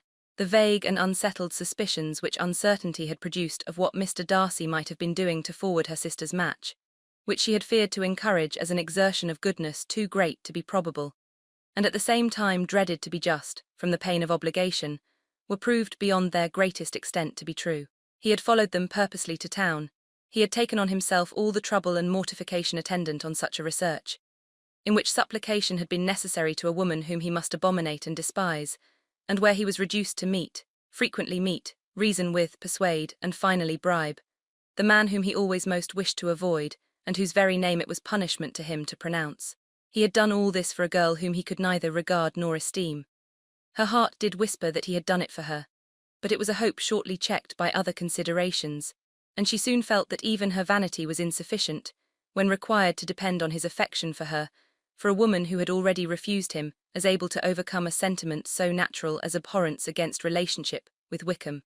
Brother-in-law of Wickham, every kind of pride must revolt from the connection. He had, to be sure, done much. She was ashamed to think how much. But he had given a reason for his interference which asked no extraordinary stretch of belief. It was reasonable that he should feel he had been wrong. He had liberality, and he had the means of exercising it. And though she would not place herself as his principal inducement, she could, perhaps, believe that remaining partiality for her might assist his endeavours in a cause where her peace of mind must be materially concerned. It was painful, exceedingly painful, to know that they were under obligations to a person who could never receive a return. They owed the restoration of Lydia, her character, everything to him. Oh, how heartily did she grieve over every ungracious sensation she had ever encouraged, every saucy speech she had ever directed towards him. For herself she was humbled, but she was proud of him, proud that in a cause of compassion and honour he had been able to get the better of himself. She read over her aunt's commendation of him again and again. It was hardly enough, but it pleased her. She was even sensible of some pleasure, though mixed with regret, on finding how steadfastly both she and her uncle had been persuaded that affection and confidence subsisted between Mr. Darcy and herself. She was roused from her seat and her reflections by someone's approach, and before she could strike into another path she was overtaken by Wickham. "I am afraid I interrupt your solitary ramble, my dear sister," said he, as he joined her. "You certainly do," she replied with a smile, "but it does not follow that the interruption must be unwelcome. I should be sorry indeed if it were. We were always good friends, and now we are better." "True. Are the others coming out?" "I do not know. Mrs. Bennet and Lydia are going in the carriage to Meryton, and so, my dear sister, I find from our uncle and aunt that you have actually seen Pemberley." She replied in the affirmative. "I almost envy you the pleasure, and yet I believe it would be too much for me, or else I could take it in my way to Newcastle. And you saw the old housekeeper, I suppose? Poor Reynolds, she was always very fond of me. But of course she did not mention my name to you." "Yes, she did. And what did she say?" "That you were gone into the army, and she was afraid had not turned out well. At such a distance as that, you know, things are strangely misrepresented." "Certainly," he replied, biting his lips. Elizabeth hoped she had silenced him, but he soon afterwards said, "I was surprised to see Darcy in town last month. We passed each other several times. I wonder what he can be doing there." "Perhaps preparing for his marriage with Miss de Bourgh," said Elizabeth. "It must be something particular to take him there at this time of year." "Undoubtedly. Did you see him while you were at Lambton? I thought I understood from the gardeners that you had." "Yes, he introduced us to his sister. And do you like her?" "Very much." "I have heard, indeed, that she is uncommonly improved within this year or two. When I last saw her she was not very promising, I am very glad you liked her. I hope she will turn out well. I dare say she will. She has got over the most trying age. Did you go by the village of Kimpton? I do not recollect that we did. I mention it because it is the living which I ought to have had. A most delightful place, excellent parsonage house, it would have suited me in every respect. How should you have liked making sermons? Exceedingly well. I should have considered it as part of my duty, and the exertion would soon have been nothing. One ought not to repine, but to be sure it would have been such a thing for me. The quiet, the retirement of such a life would have answered all my ideas of happiness, but it was not to be. Did you ever hear Darcy mention the circumstance when you were in Kent? I have heard from authority, which I thought as good, that it was left you conditionally only, and at the will of the present patron. You have. Yes, there was something in that. I told you so from the first, you may remember. I did hear, too, that there was a time when sermon-making was not so palatable to you as it seems to be at present, that you actually declared your resolution of never taking orders, and that the business had been compromised accordingly. You did, and it was not wholly without foundation. You may remember what I told you on that point, when first we talked of it. They were now almost at the door of the house, for she had walked fast to get rid of him, and unwilling, for her sister's sake, to provoke him, she only said in reply with a good-humoured smile, "Come, Mr. Wickham, we are brother and sister, you know. Do not let us quarrel about the past. In future I hope we shall be always of one mind." She held out her hand, he kissed it with affectionate gallantry, though he hardly knew how to look, and they entered the house. Chapter 53. Mr. Wickham was so perfectly satisfied with this conversation that he never again distressed himself, or provoked his dear sister Elizabeth, by introducing the subject of it, and she was pleased to find that she had said enough to keep him quiet. The day of his and Lydia's departure soon came, and Mrs. Bennet was forced to submit to a separation, which, as her husband by no means entered into her scheme of their all going to Newcastle, was likely to continue at least a 12-month. "Oh, my dear Lydia," she cried, "when shall we meet again? Oh, Lord, I don't know, not these 2 or 3 years perhaps. Write to me very often, my dear. As often as I can. But you know married women have never much time for writing. My sisters may write to me, they will have nothing else to do." Mr. Wickham's adieus were much more affectionate than his wife's. He smiled, looked handsome, and said many pretty things. "He is as fine a fellow," said Mr. Bennet as soon as they were out of the house, "as ever I saw. He simpers and smirks and makes love to us all. I am prodigiously proud of him.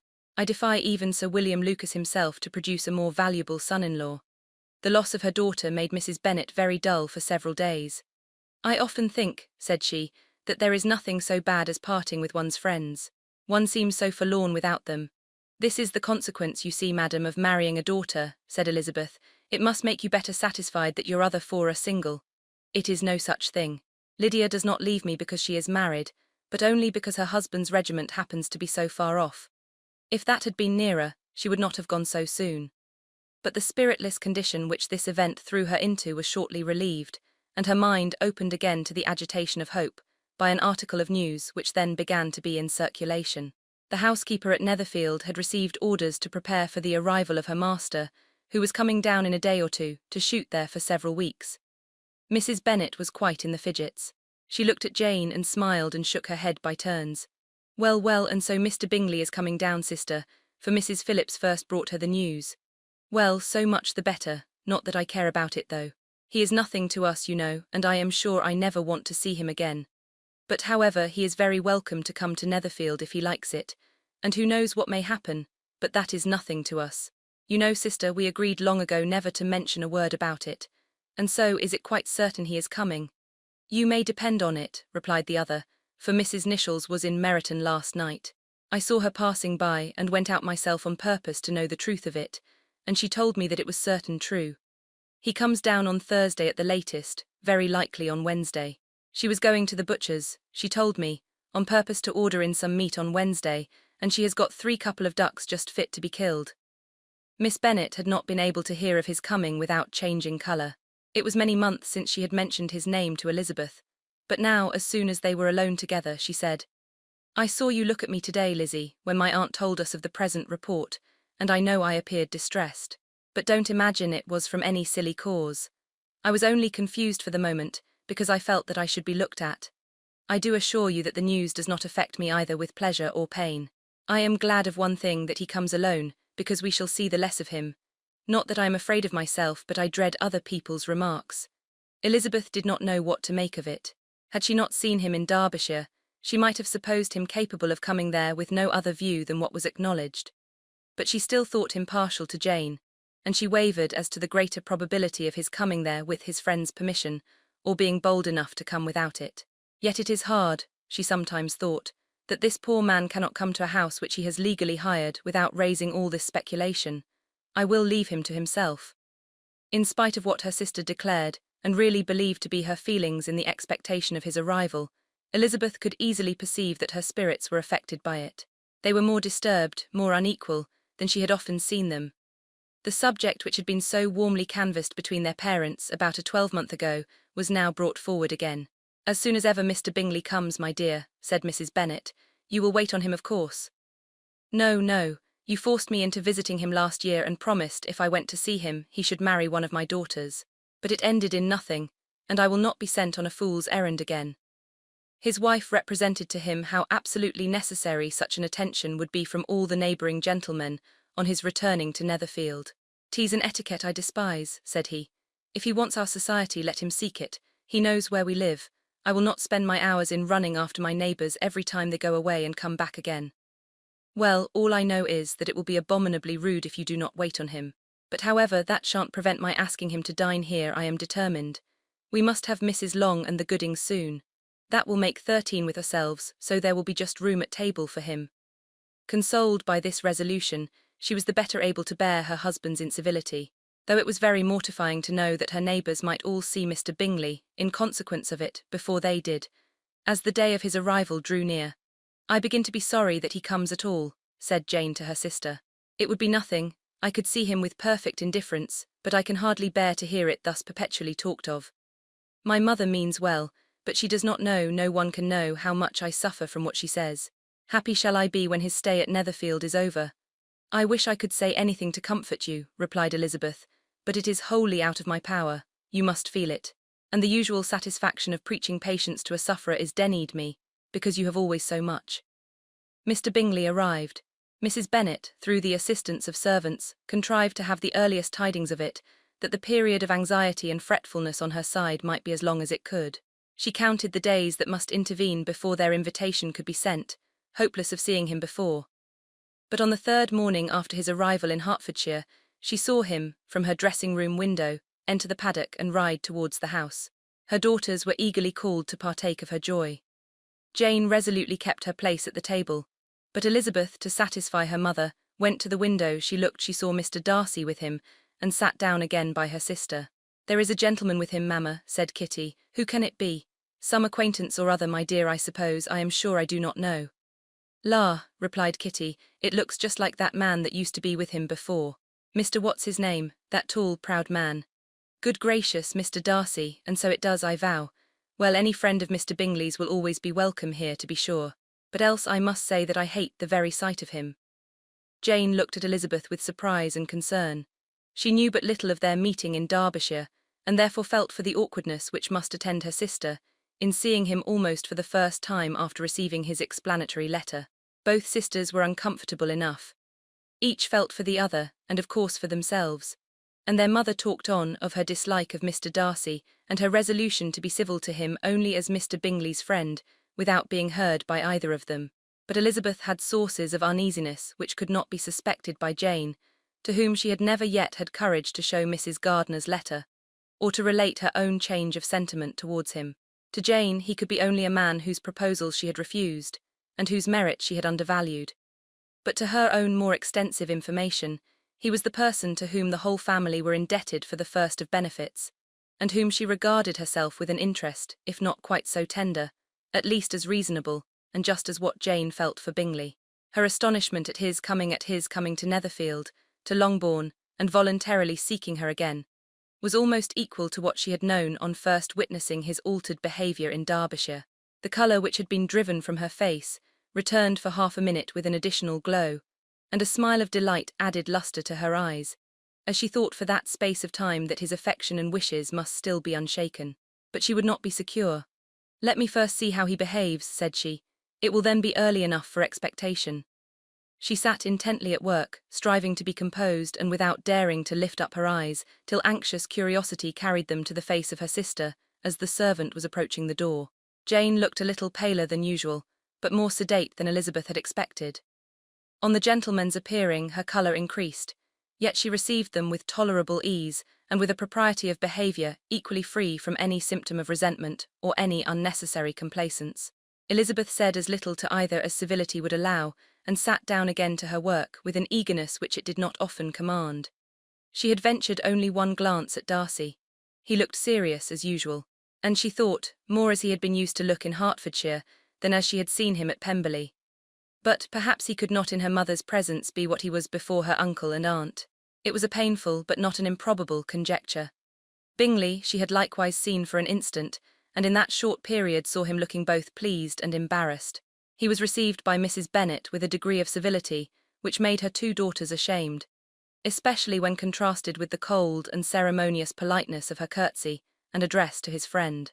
Elizabeth particularly, who knew that her mother owed to the latter the preservation of her favourite daughter from irremediable infamy, was hurt and distressed to a most painful degree by a distinction so ill applied. Darcy, after inquiring of her how Mr. and Mrs. Gardiner did, a question which she could not answer without confusion, said scarcely anything. He was not seated by her, perhaps that was the reason of his silence, but it had not been so in Derbyshire. There he had talked to her friends when he could not to herself, but now several minutes elapsed without bringing the sound of his voice, and when occasionally, unable to resist the impulse of curiosity, she raised her eyes to his face, she as often found him looking at Jane as at herself, and frequently on no object but the ground. More thoughtfulness and less anxiety to please than when they last met were plainly expressed. She was disappointed and angry with herself for being so. "Could I expect it to be otherwise?" said she. "Yet why did he come?" She was in no humour for conversation with anyone but himself, and to him she had hardly courage to speak. She inquired after his sister, but could do no more. "It is a long time, Mr. Bingley, since you went away," said Mrs. Bennet. He readily agreed to it. "I began to be afraid you would never come back again. People did say you meant to quit the place entirely at Michaelmas. But however, I hope it is not true. A great many changes have happened in the neighbourhood since you went away. Miss Lucas is married and settled, and one of my own daughters. I suppose you have heard of it. Indeed, you must have seen it in the papers. It was in the Times and the Courier, I know, though it was not put in as it ought to be.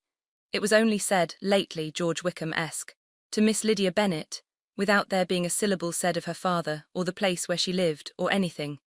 It was my brother Gardiner's drawing up too, and I wonder how he came to make such an awkward business of it." "Did you see it?" Bingley replied that he did, and made his congratulations. Elizabeth dared not lift up her eyes. How Mr. Darcy looked, therefore, she could not tell. "It is a delightful thing, to be sure, to have a daughter well married," continued her mother. "But at the same time, Mr. Bingley, it is very hard to have her taken such away from me. They are gone down to Newcastle, a place quite northward, it seems, and there they are to stay I do not know how long. His regiment is there, for I suppose you have heard of his leaving the shire and of his being gone into the regulars. Thank heaven, he has some friends, though perhaps not so many as he deserves." Elizabeth, who knew this to be levelled at Mr. Darcy, was in such misery of shame that she could hardly keep her seat. It drew from her, however, the exertion of speaking, which nothing else had so effectually done before, and she asked Bingley whether he meant to make any stay in the country at present. "A few weeks, he believed. When you have killed all your own birds, Mr. Bingley," said her mother, "I beg you will come here and shoot as many as you please on Mr. Bennet's manor.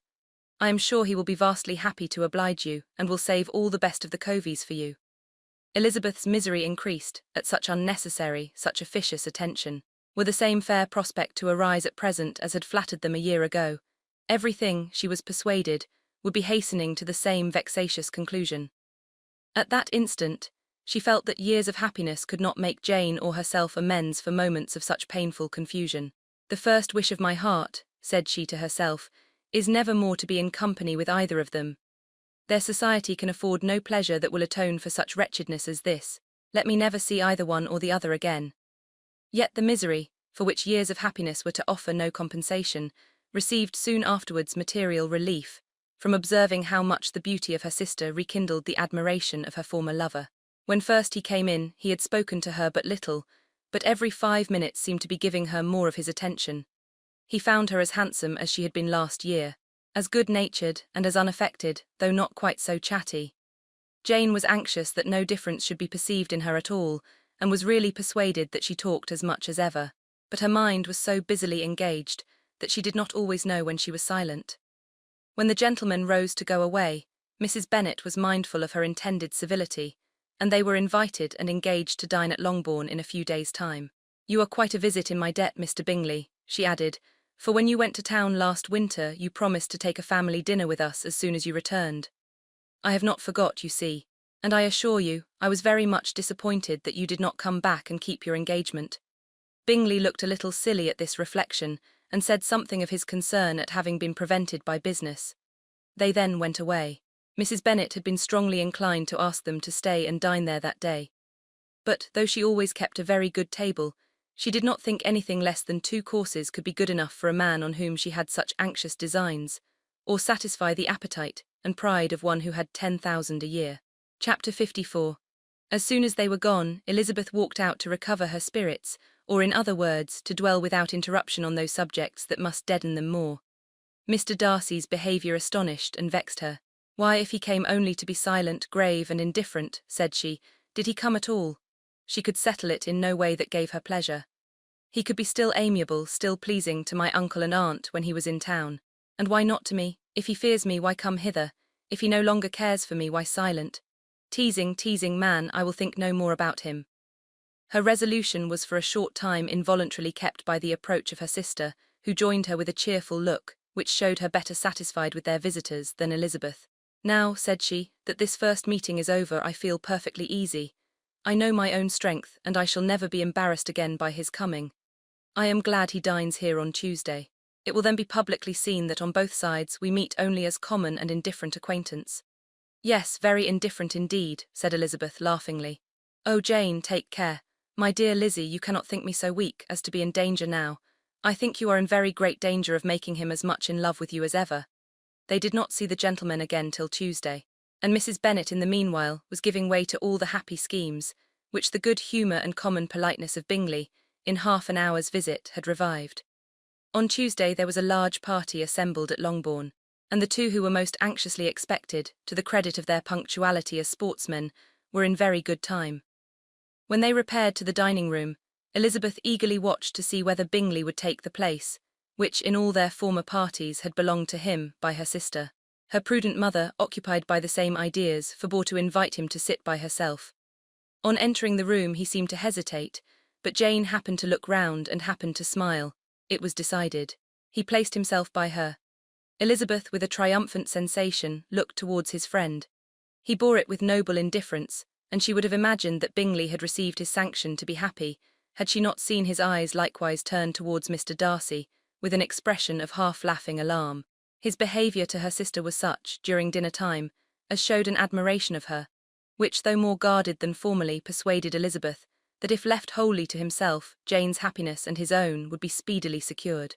Though she dared not depend upon the consequence, she yet received pleasure from observing his behaviour. It gave her all the animation that her spirits could boast, for she was in no cheerful humour. Mr. Darcy was almost as far from her as the table could divide them. He was on one side of her mother. She knew how little such a situation would give pleasure to either, or make either appear to advantage. She was not near enough to hear any of their discourse, but she could see how seldom they spoke to each other, and how formal and cold was their manner whenever they did. Her mother's ungraciousness made the sense of what they owed him more painful to Elizabeth's mind, and she would, at times, have given anything to be privileged to tell him that his kindness was neither unknown nor unfelt by the whole of the family. She was in hopes that the evening would afford some opportunity of bringing them together, that the whole of the visit would not pass away without enabling them to enter into something more of conversation than the mere ceremonious salutation attending his entrance. Anxious and uneasy, the period which passed in the drawing-room, before the gentlemen came, was wearisome and dull to a degree that almost made her uncivil. She looked forward to their entrance as the point on which all her chance of pleasure for the evening must depend. "If he does not come to me then," said she, "I shall give him up for ever." The gentleman came, and she thought he looked as if he would have answered her hopes. But alas, the ladies had crowded round the table where Miss Bennet was making tea, and Elizabeth pouring out the coffee, in so close a confederacy that there was not a single vacancy near her which would admit of a chair. And on the gentleman's approaching, one of the girls moved closer to her than ever, and said in a whisper, "The men shan't come and part us, I am determined.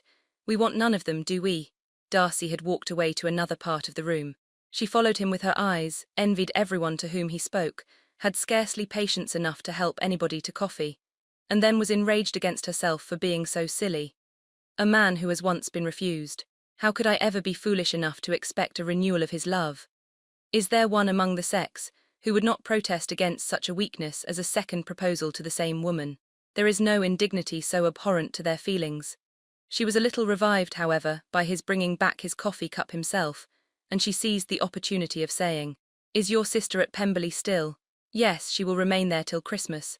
And quite alone, have all her friends left her?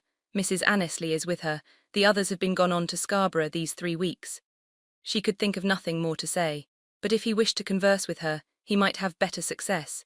He stood by her, however, for some minutes in silence, and at last, on the young ladies whispering to Elizabeth again, he walked away.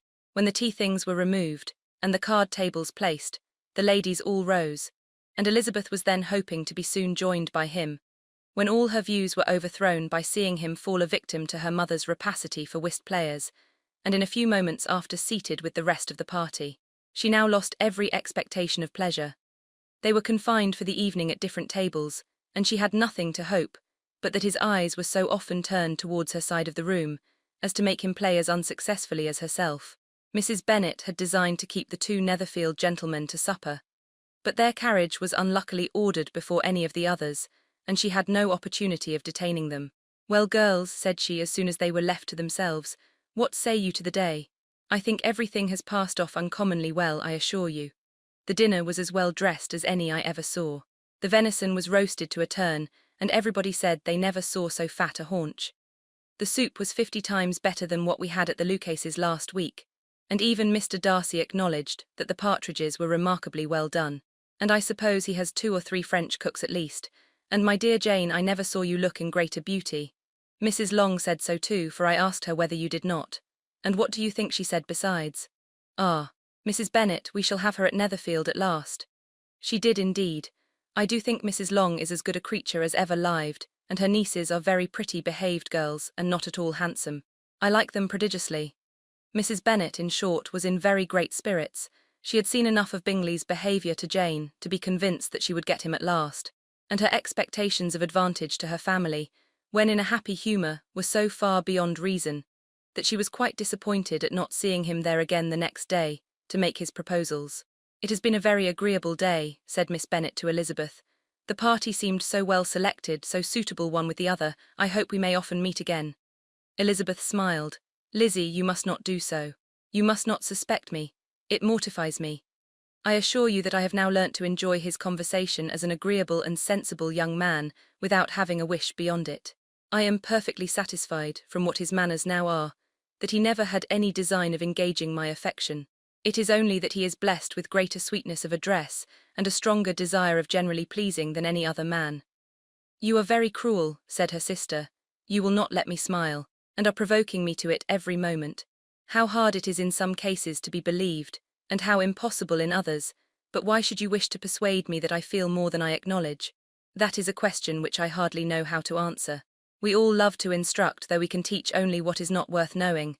Forgive me, and if you persist in indifference, do not make me your confidant." Chapter 55. A few days after this visit, Mr. Bingley called again, and alone. His friend had left him that morning for London, but was to return home in 10 days' time. He sat with them above an hour, and was in remarkably good spirits. Mrs. Bennet invited him to dine with them, but with many expressions of concern he confessed himself engaged elsewhere. "Next time you call," said she, "I hope we shall be more lucky." He should be particularly happy at any time, etc., etc., and if she would give him leave, would take an early opportunity of waiting on them. "Can you come tomorrow?" Yes, he had no engagement at all for tomorrow, and her invitation was accepted with alacrity.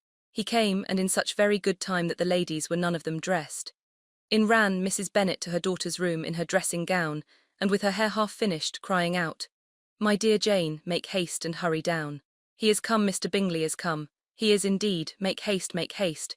Here, Sarah, come to Miss Bennet this moment and help her on with her gown, never mind Miss Lizzie's hair." "We will be down as soon as we can," said Jane, "but I dare say Kitty is forwarder than either of us, for she went upstairs half an hour ago." "Oh, hang Kitty, what has she to do with it? Come, be quick, be quick. Where is your sash, my dear?" But when her mother was gone, Jane would not be prevailed on to go down without one of her sisters. The same anxiety to get them by themselves was visible again in the evening. After tea, Mr. Bennet retired to the library, as was his custom, and Mary went upstairs to her instrument. 2 obstacles of the 5 being thus removed, Mrs. Bennet sat looking and winking at Elizabeth and Catherine for a considerable time, without making any impression on them. Elizabeth would not observe her, and when at last Kitty did, she very innocently said, "What is the matter, mamma? What do you keep winking at me for? What am I to do?" "Nothing, child, nothing, I did not wink at you." She then sat still 5 minutes longer, but unable to waste such a precious occasion, she suddenly got up, and saying to Kitty, "Come here, my love, I want to speak to you," took her out of the room. Jane instantly gave a look at Elizabeth which spoke her distress at such premeditation, and her entreaty that she would not give in to it. In a few minutes Mrs. Bennet half opened the door and called out, "Lizzie, my dear, I want to speak with you." Elizabeth was forced to go. "We may as well leave them by themselves, you know," said her mother as soon as she was in the hall. "Kitty and I are going upstairs to sit in my dressing-room." Elizabeth made no attempt to reason with her mother, but remained quietly in the hall till she and Kitty were out of sight, then returned into the drawing-room. Mrs. Bennet's schemes for this day were ineffectual. Bingley was everything that was charming, except the professed lover of her daughter. His ease and cheerfulness rendered him a most agreeable addition to their evening party, and he bore with the ill-judged officiousness of the mother, and heard all her silly remarks with a forbearance and command of countenance particularly grateful to the daughter. He scarcely needed an invitation to stay supper, and before he went away an engagement was formed, chiefly through his own and Mrs. Bennet's means, for his coming next morning to shoot with her husband. After this day, Jane said no more of her indifference. Not a word passed between the sisters concerning Bingley. But Elizabeth went to bed in the happy belief that all must speedily be concluded, unless Mr. Darcy returned within the stated time. Seriously, however, she felt tolerably persuaded that all this must have taken place with that gentleman's concurrence. Bingley was punctual to his appointment, and he and Mr. Bennet spent the morning together, as had been agreed on. The latter was much more agreeable than his companion expected. There was nothing of presumption or folly in Bingley that could provoke his ridicule, or disgust him into silence, and he was more communicative, and less eccentric, than the other had ever seen him. Bingley, of course, returned with him to dinner, and in the evening Mrs. Bennet's invention was again at work to get everybody away from him and her daughter. Elizabeth, who had a letter to write, went into the breakfast-room for that purpose soon after tea. For as the others were all going to sit down to cards, she could not be wanted to counteract her mother's schemes. But on returning to the drawing-room when her letter was finished, she saw, to her infinite surprise, there was reason to fear that her mother had been too ingenious for her. On opening the door, she perceived her sister and Bingley standing together over the hearth, as if engaged in earnest conversation. And had this led to no suspicion, the faces of both, as they hastily turned round and moved away from each other, would have told it all. Their situation was awkward enough, but hers she thought was still worse. Not a syllable was uttered by either, and Elizabeth was on the point of going away again when Bingley, who as well as the other had sat down, suddenly rose and, whispering a few words to her sister, ran out of the room. Jane could have no reserves from Elizabeth, where confidence would give pleasure, and instantly embracing her acknowledged with the liveliest emotion that she was the happiest creature in the world. "'Tis too much," she added, "by far too much. I do not deserve it. Oh, why is not everybody as happy?" Elizabeth's congratulations were given with a sincerity, a warmth, a delight which words could but poorly express. Every sentence of kindness was a fresh source of happiness to Jane, but she would not allow herself to stay with her sister, or say half that remained to be said for the present. "I must go instantly to my mother," she cried. "I would not on any account trifle with her affectionate solicitude, or allow her to hear it from anyone but myself. He is gone to my father already. Oh, Lizzie, to know that what I have to relate will give such pleasure to all my dear family. How shall I bear so much happiness?" She then hastened away to her mother, who had purposely broken up the card party, and was sitting upstairs with Kitty. Elizabeth, who was left by herself, now smiled at the rapidity and ease with which an affair was finally settled, that had given them so many previous months of suspense and vexation. "And this," said she, "is the end of all his friend's anxious circumspection, of all his sister's falsehood and contrivance, the happiest, wisest, most reasonable end." In a few minutes she was joined by Bingley, whose conference with her father had been short and to the purpose. "Where is your sister?" said he hastily as he opened the door. "With my mother upstairs. She will be down in a moment, I dare say." He then shut the door and, coming up to her, claimed the good wishes and affection of a sister. Elizabeth honestly and heartily expressed her delight in the prospect of their relationship. They shook hands with great cordiality, and then, till her sister came down, she had to listen to all he had to say of his own happiness and of Jane's perfections. And in spite of his being a lover, Elizabeth really believed all his expectations of felicity to be rationally founded, because they had for basis the excellent understanding and super-excellent disposition of Jane, and a general similarity of feeling and taste between her and himself. It was an evening of no common delight to them all. The satisfaction of Miss Bennet's mind gave a glow of such sweet animation to her face as made her look handsomer than ever. Kitty simpered and smiled, and hoped her turn was coming soon. Mrs. Bennet could not give her consent or speak her approbation in terms warm enough to satisfy her feelings, though she talked to Bingley of nothing else for half an hour, and when Mr. Bennet joined them at supper, his voice and manner plainly showed how really happy he was. Not a word, however, passed his lips in allusion to it, till their visitor took his leave for the night. But as soon as he was gone, he turned to his daughter and said, "Jane, I congratulate you. You will be a very happy woman." Jane went to him instantly, kissed him, and thanked him for his goodness. "You are a good girl," he replied, "and I have great pleasure in thinking you will be so happily settled. I have not a doubt of your doing very well together. Your tempers are by no means unlike.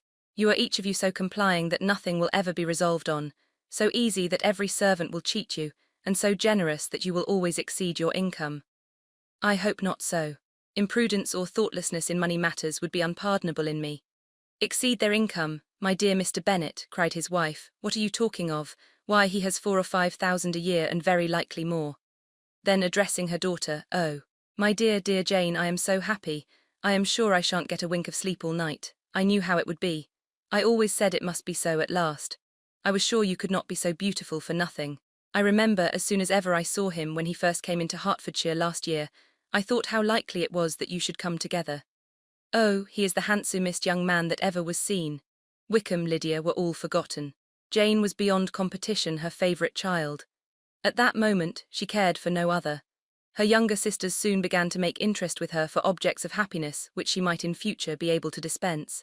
Mary petitioned for the use of the library at Netherfield, and Kitty begged very hard for a few balls there every winter. Bingley, from this time, was of course a daily visitor at Longbourn, coming frequently before breakfast and always remaining till after supper, unless when some barbarous neighbour, who could not be enough detested, had given him an invitation to dinner which he thought himself obliged to accept. Elizabeth had now but little time for conversation with her sister, for while he was present, Jane had no attention to bestow on anyone else, but she found herself considerably useful to both of them in those hours of separation that must sometimes occur. In the absence of Jane, he always attached himself to Elizabeth for the pleasure of talking of her, and when Bingley was gone, Jane constantly sought the same means of relief. "He has made me so happy," said she one evening, "by telling me that he was totally ignorant of my being in town last spring. I had not believed it possible." "I suspected as much," replied Elizabeth, "but how did he account for it?" "It must have been his sister's doing. They were certainly no friends to his acquaintance with me, which I cannot wonder at, since he might have chosen so much more advantageously in many respects. But when they see, as I trust they will, that their brother is happy with me, they will learn to be contented, and we shall be on good terms again, though we can never be what we once were to each other." "That is the most unforgiving speech," said Elizabeth, "that I ever heard you utter. Good girl, it would vex me indeed to see you again the dupe of Miss Bingley's pretended regard.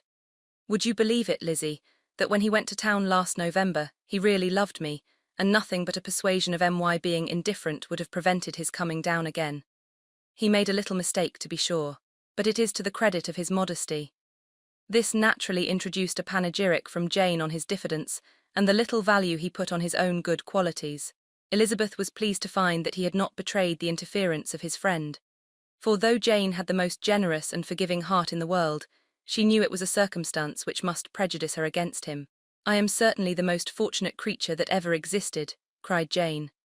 "Oh, Lizzie, why am I thus singled from my family and blessed above them all? If I could but see you as happy. If there were but such another man for you. If you were to give me 40 such men, I never could be so happy as you. Till I have your disposition, your goodness, I never can have your happiness. No, no, let me shift for myself. And perhaps, if I have very good luck, I may meet with another Mr. Collins in time." The situation of affairs in the Longbourn family could not be long a secret.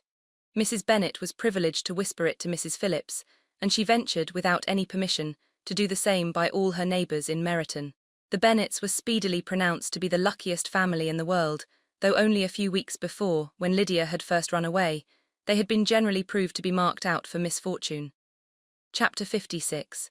One morning, about a week after Bingley's engagement with Jane had been formed, as he and the females of the family were sitting together in the dining-room, their attention was suddenly drawn to the window by the sound of a carriage, and they perceived a chaise and four driving up the lawn. It was too early in the morning for visitors, and besides, the equipage did not answer to that of any of their neighbours. The horses were post, and neither the carriage nor the livery of the servant who preceded it were familiar to them. As it was certain, however, that somebody was coming, Bingley instantly prevailed on Miss Bennet to avoid the confinement of such an intrusion, and walk away with him into the shrubbery. They both set off, and the conjectures of the remaining three continued, though with little satisfaction, till the door was thrown open and their visitor entered. It was Lady Catherine de Bourgh.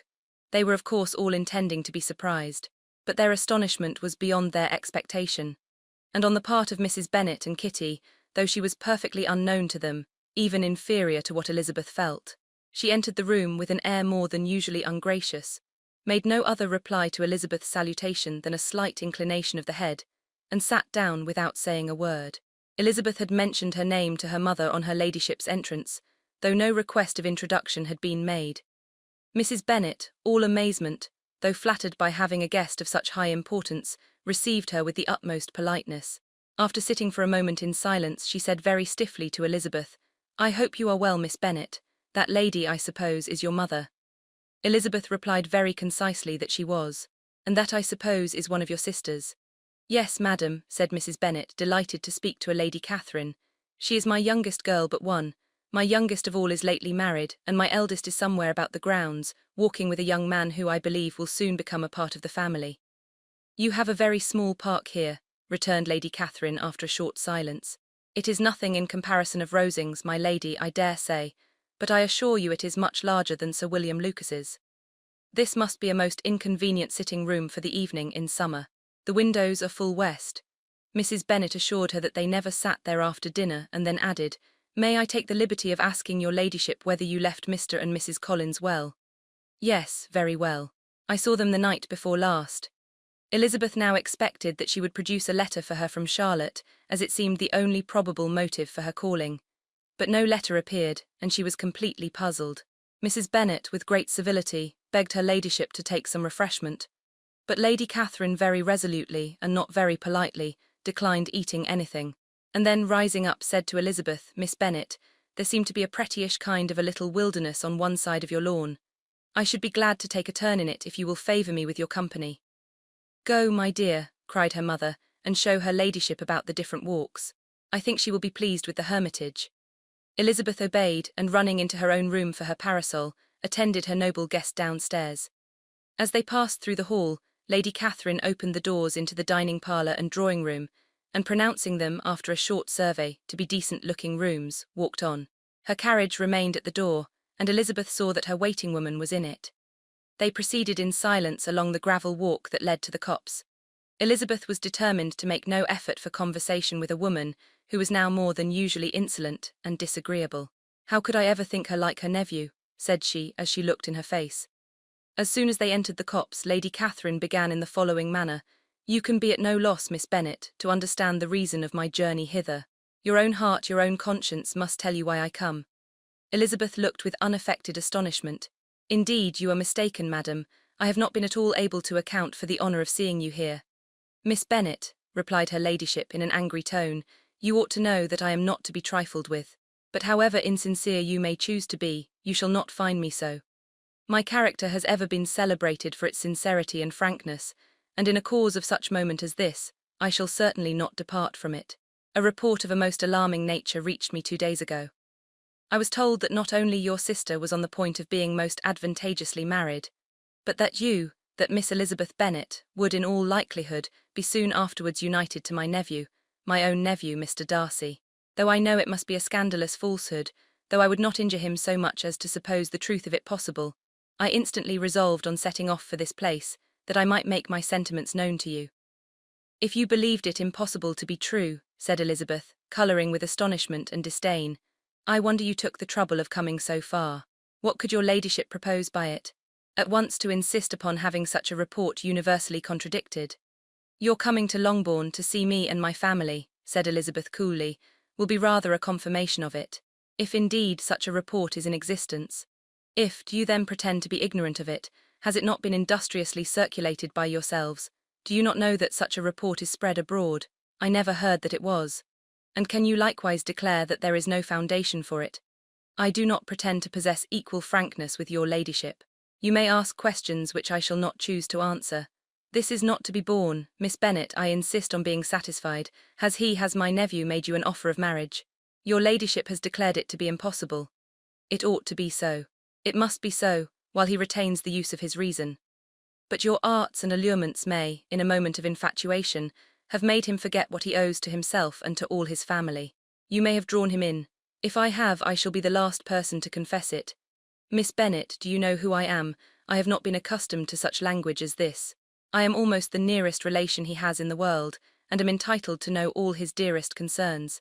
But you are not entitled to know mine, nor will such behaviour as this ever induce me to be explicit. Let me be rightly understood. This match to which you have the presumption to aspire can never take place. No, never. Mr. Darcy is engaged to my daughter. Now what have you to say? Only this, that if he is so, you can have no reason to suppose he will make an offer to me. Lady Catherine hesitated for a moment and then replied. The engagement between them is of a peculiar kind. From their infancy they have been intended for each other. It was the favourite wish of his mother as well as of hers. While in their cradles we planned the union. And now, at the moment when the wishes of both sisters would be accomplished in their marriage, to be prevented by a young woman of inferior birth, of no importance in the world, and wholly unallied to the family. Do you pay no regard to the wishes of his friends, to his tacit engagement with Miss de Bourgh? Are you lost to every feeling of propriety and delicacy? Have you not heard me say that from his earliest hours he was destined for his cousin? Yes, and I had heard it before. But what is that to me? If there is no other objection to my marrying your nephew, I shall certainly not be kept from it, by knowing that his mother and aunt wished him to marry Miss de Bourgh. You both did as much as you could in planning the marriage. Its completion depended on others. If Mr. Darcy is neither by honour nor inclination confined to his cousin, why is not he to make another choice? And if I am that choice, why may not I accept him? Because honour, decorum, prudence, nay, interest forbid it. Yes, Miss Bennet, interest. For do not expect to be noticed by his family or friends if you wilfully act against the inclinations of all. You will be censured, slighted, and despised by everyone connected with him. Your alliance will be a disgrace. Your name will never even be mentioned by any of us. These are heavy misfortunes, replied Elizabeth, but the wife of Mr. Darcy must have such extraordinary sources of happiness necessarily attached to her situation, that she could, upon the whole, have no cause to repine. Obstinate, headstrong girl, I am ashamed of you. Is this your gratitude for my attentions to you last spring? Is nothing due to me on that score? Let us sit down. You are to understand, Miss Bennet, that I came here with the determined resolution of carrying my purpose. Nor will I be dissuaded from it. I have not been used to submit to any person's whims. I have not been in the habit of brooking disappointment. That will make your ladyship's situation at present more pitiable, but it will have no effect on me. I will not be interrupted. Hear me in silence. My daughter and my nephew are formed for each other. They are descended on the maternal side from the same noble line, and on the father's, from respectable, honourable, and ancient though untitled families. Their fortune on both sides is splendid. They are destined for each other by the voice of every member of their respective houses, and what is to divide them? The upstart pretensions of a young woman without family, connections, or fortune. Is this to be endured? But it must not, shall not be. If you were sensible of your own good, you would not wish to quit the sphere in which you have been brought up. In marrying your nephew, I should not consider myself as quitting that sphere. He is a gentleman, I am a gentleman's daughter, so far we are equal. True, you are a gentleman's daughter, but who was your mother? Who are your uncles and aunts?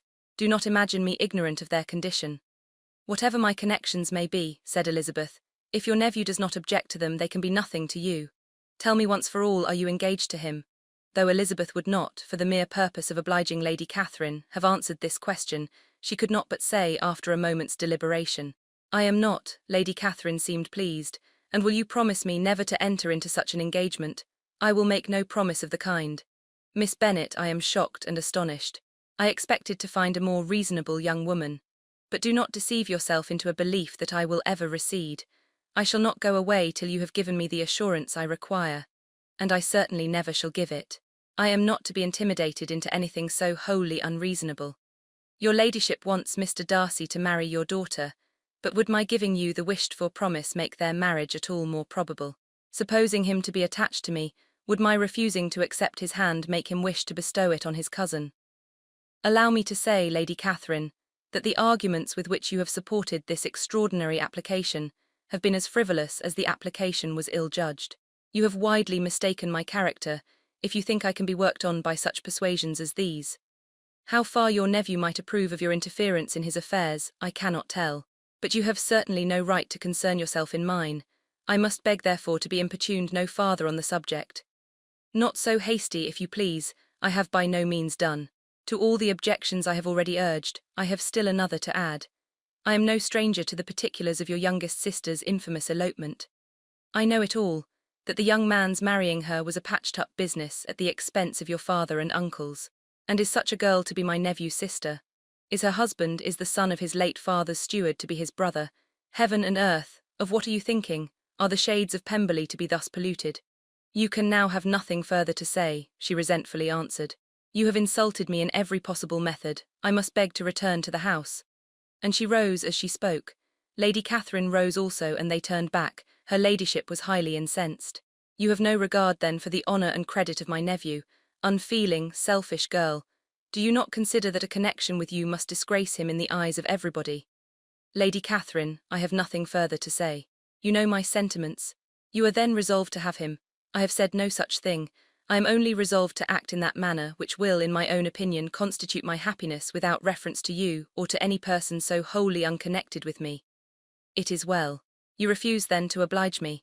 You refuse to obey the claims of duty, honour, and gratitude. You are determined to ruin him in the opinion of all his friends and make him the contempt of the world.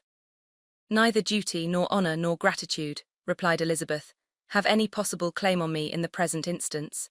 No principle of either would be violated by my marriage with Mr. Darcy. And with regard to the resentment of his family, or the indignation of the world, if the former were excited by his marrying me, it would not give me one moment's concern, and the world in general would have too much sense to join in the scorn. And this is your real opinion. This is your final resolve. Very well, I shall now know how to act. Do not imagine, Miss Bennet, that your ambition will ever be gratified. I came to try you. I hope to find you reasonable. But depend upon it, I will carry my point. In this manner Lady Catherine talked on till they were at the door of the carriage, when, turning hastily round, she added, I take no leave of you, Miss Bennet. I send no compliments to your mother. You deserve no such attention. I am most seriously displeased. Elizabeth made no answer, and without attempting to persuade her ladyship to return into the house, walked quietly into it herself. She heard the carriage drive away as she proceeded upstairs. Her mother impatiently met her at the door of the dressing-room, to ask why Lady Catherine would not come in again and rest herself. She did not choose it, said her daughter, she would go. She is a very fine-looking woman, and her calling here was prodigiously civil, for she only came, I suppose, to tell us the Collinses were well. She is on her road somewhere, I dare say, and so, passing through Meryton, thought she might as well call on you. I suppose she had nothing particular to say to you, Lizzie. Elizabeth was forced to give in to a little falsehood here, for to acknowledge the substance of their conversation was impossible. Chapter 57. The discomposure of spirits which this extraordinary visit threw Elizabeth into could not be easily overcome, nor could she, for many hours, learn to think of it less than incessantly. Lady Catherine, it appeared, had actually taken the trouble of this journey from Rosings, for the sole purpose of breaking off her supposed engagement with Mr. Darcy. It was a rational scheme, to be sure. But from what the report of their engagement could originate, Elizabeth was at a loss to imagine, till she recollected that his being the intimate friend of Bingley, and her being the sister of Jane, was enough, at a time when the expectation of one wedding made everybody eager for another, to supply the idea. She had not herself forgotten to feel that the marriage of her sister must bring them more frequently together. And her neighbours at Lucas Lodge, therefore, for through their communication with the Collinses, the report, she concluded, had reached Lady Catherine, had only set that down as almost certain and immediate, which she had looked forward to as possible at some future time. In revolving Lady Catherine's expressions, however, She could not help feeling some uneasiness as to the possible consequence of her persisting in this interference. From what she had said of her resolution to prevent their marriage, it occurred to Elizabeth that she must meditate an application to her nephew, and how he might take a similar representation of the evils attached to a connection with her, she dared not pronounce. She knew not the exact degree of his affection for his aunt, or his dependence on her judgment, but it was natural to suppose that he thought much higher of her ladyship than she could do, and it was certain that, in enumerating the miseries of a marriage with one, whose immediate connections were so unequal to his own, his aunt would address him on his weakest side. With his notions of dignity, he would probably feel that the arguments, which to Elizabeth had appeared weak and ridiculous, contained much good sense and solid reasoning. If he had been wavering before as to what he should do, which had often seemed likely, the advice and entreaty of so near a relation might settle every doubt, and determine him at once to be as happy as dignity unblemished could make him. In that case he would return no more. Lady Catherine might see him in her way through town, and his engagement to Bingley of coming again to Netherfield must give way. If, therefore, an excuse for not keeping his promise should come to his friend within a few days, she added, I shall know how to understand it.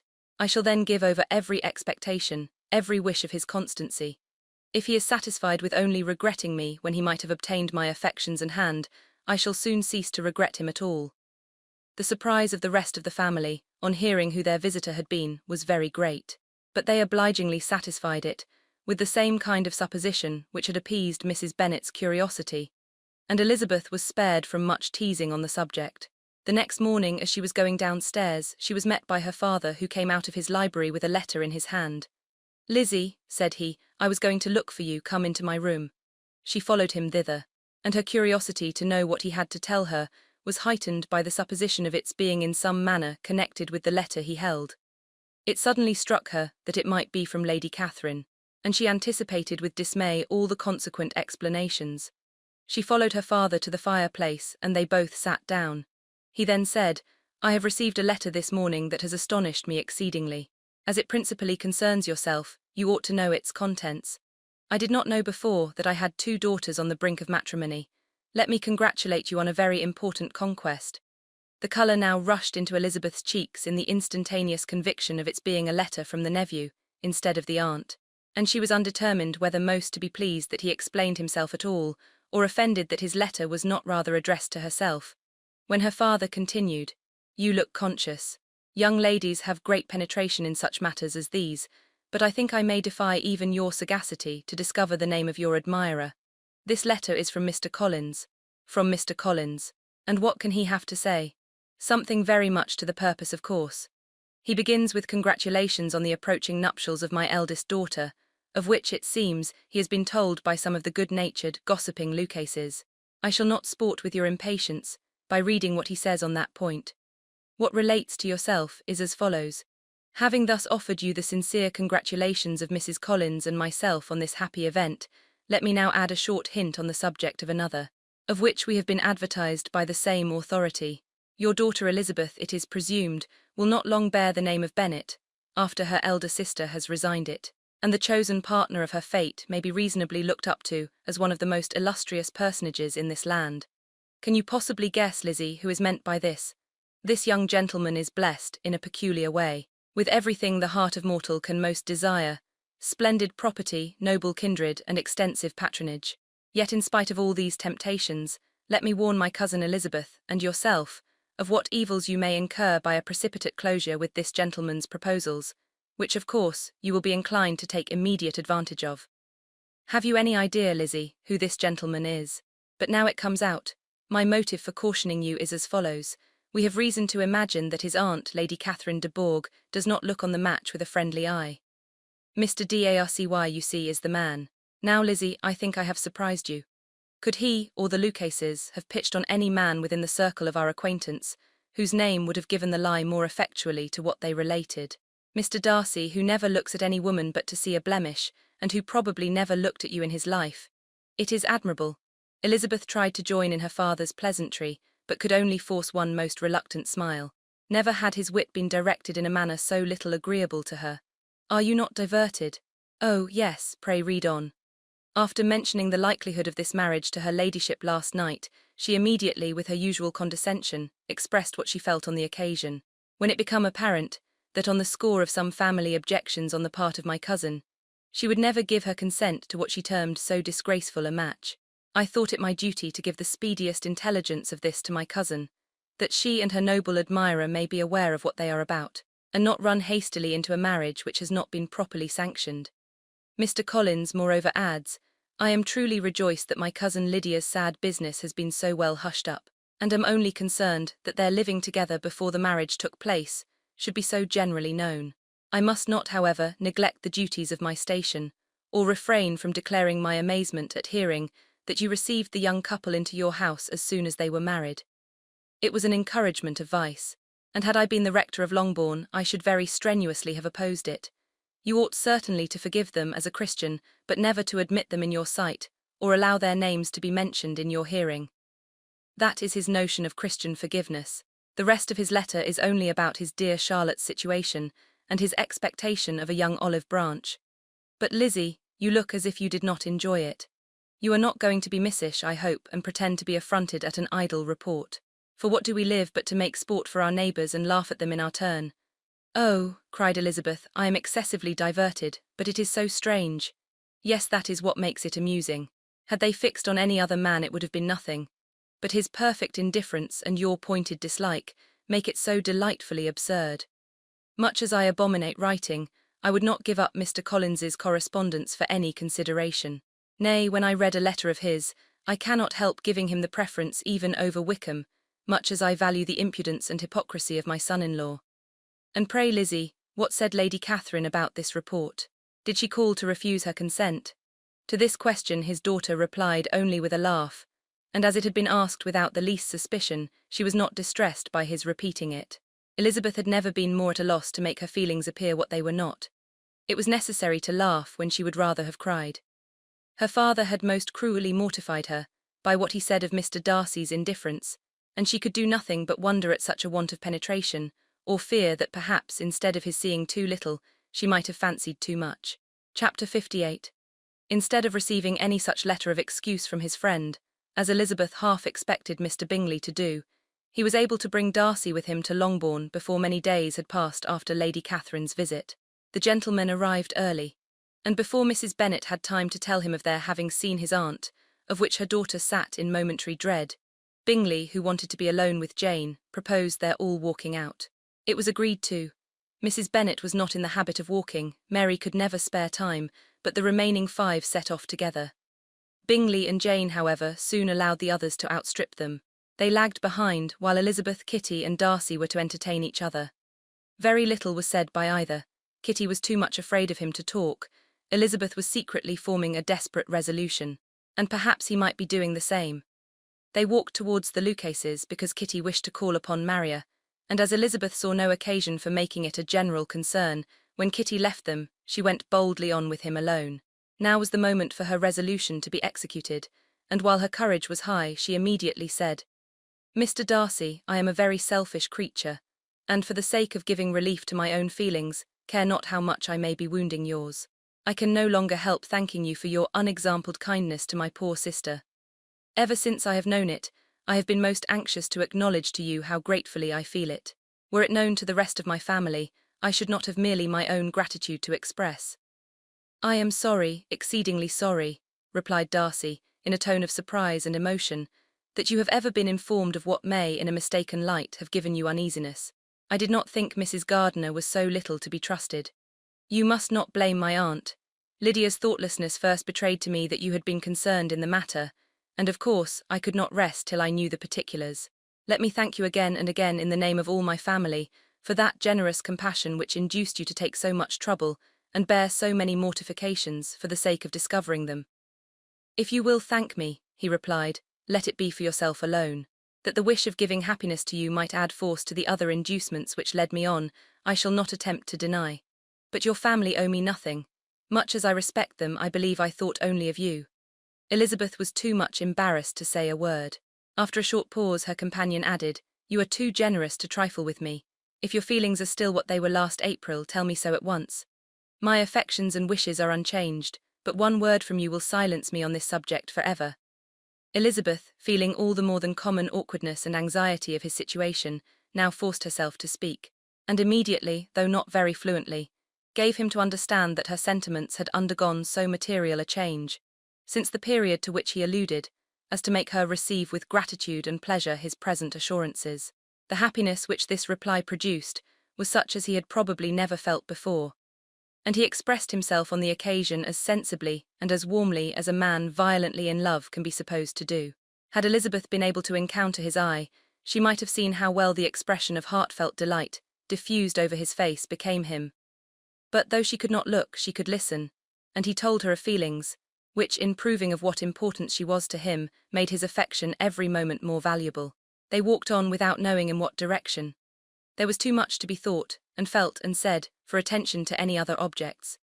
She soon learnt that they were indebted for their present good understanding to the efforts of his aunt, who did call on him in her return through London, and they relate her journey to Longbourn, its motive, and the substance of her conversation with Elizabeth, dwelling emphatically on every expression of the latter, which, in her ladyship's apprehension, peculiarly denoted her perverseness and assurance, in the belief that such a relation must assist her endeavours to obtain that promise from her nephew which she had refused to give.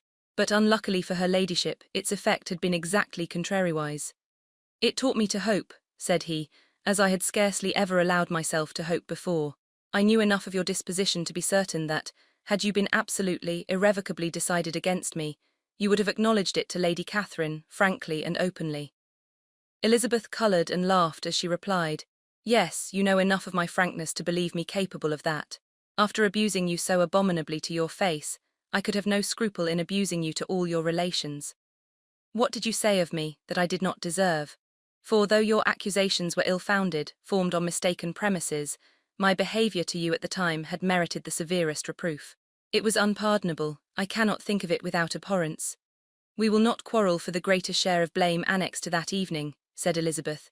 "The conduct of neither, if strictly examined, will be irreproachable, but since then we have both, I hope, improved in civility. I cannot be so easily reconciled to myself. The recollection of what I then said, of my conduct, my manners, my expressions during the whole of it, is now, and has been many months, inexpressibly painful to me. Your reproof, so well applied, I shall never forget. Had you behaved in a more gentlemanlike manner, those were your words. You know not, you can scarcely conceive, how they have tortured me, though it was some time, I confess, before I was reasonable enough to allow their justice. I was certainly very far from expecting them to make so strong an impression. I had not the smallest idea of their being ever felt in such a way.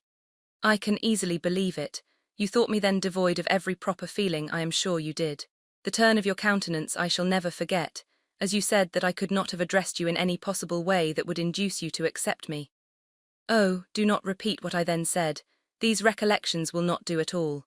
I assure you that I have long been most heartily ashamed of it. Darcy mentioned his letter.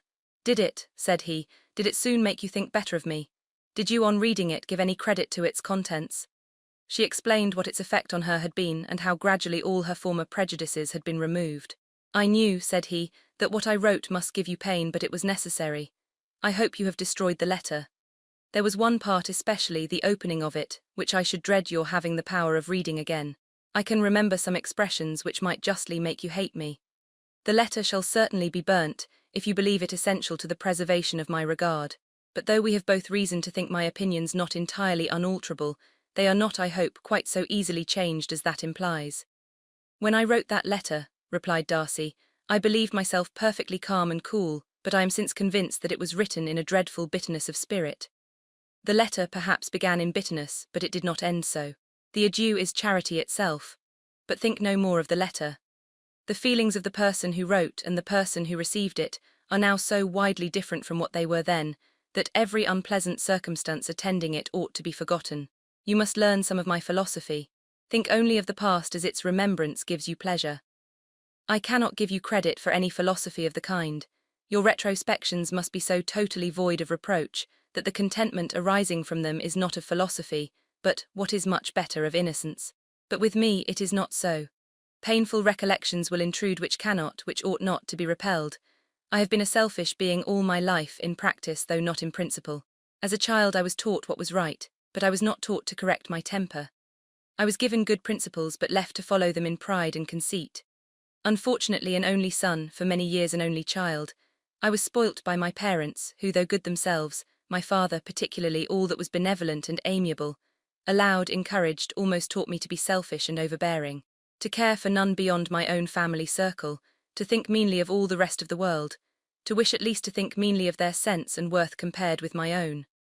Such I was from 8 to 28, and such I might still have been but for you, dearest, loveliest Elizabeth.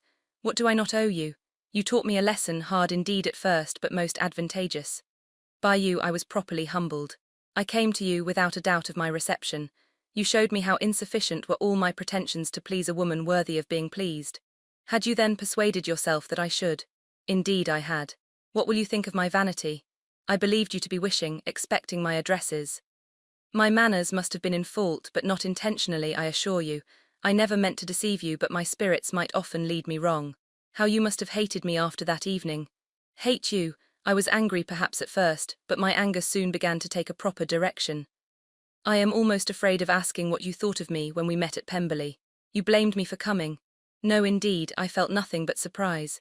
Your surprise could not be greater than mine in being noticed by you. My conscience told me that I deserved no extraordinary politeness, and I confess that I did not expect to receive more than my due. My object then, replied Darcy, was to show you by every civility in my power that I was not so mean as to resent the past, and I hoped to obtain your forgiveness, to lessen your ill opinion, by letting you see that your reproofs had been attended to. How soon any other wishes introduced themselves I can hardly tell, but I believe in about half an hour after I had seen you. He then told her of Georgiana's delight in her acquaintance, and of her disappointment at its sudden interruption, which naturally leading to the cause of that interruption. She soon learnt that his resolution of following her from Derbyshire in quest of her sister had been formed before he quitted the inn, and that his gravity and thoughtfulness there had arisen from no other struggles than what such a purpose must comprehend.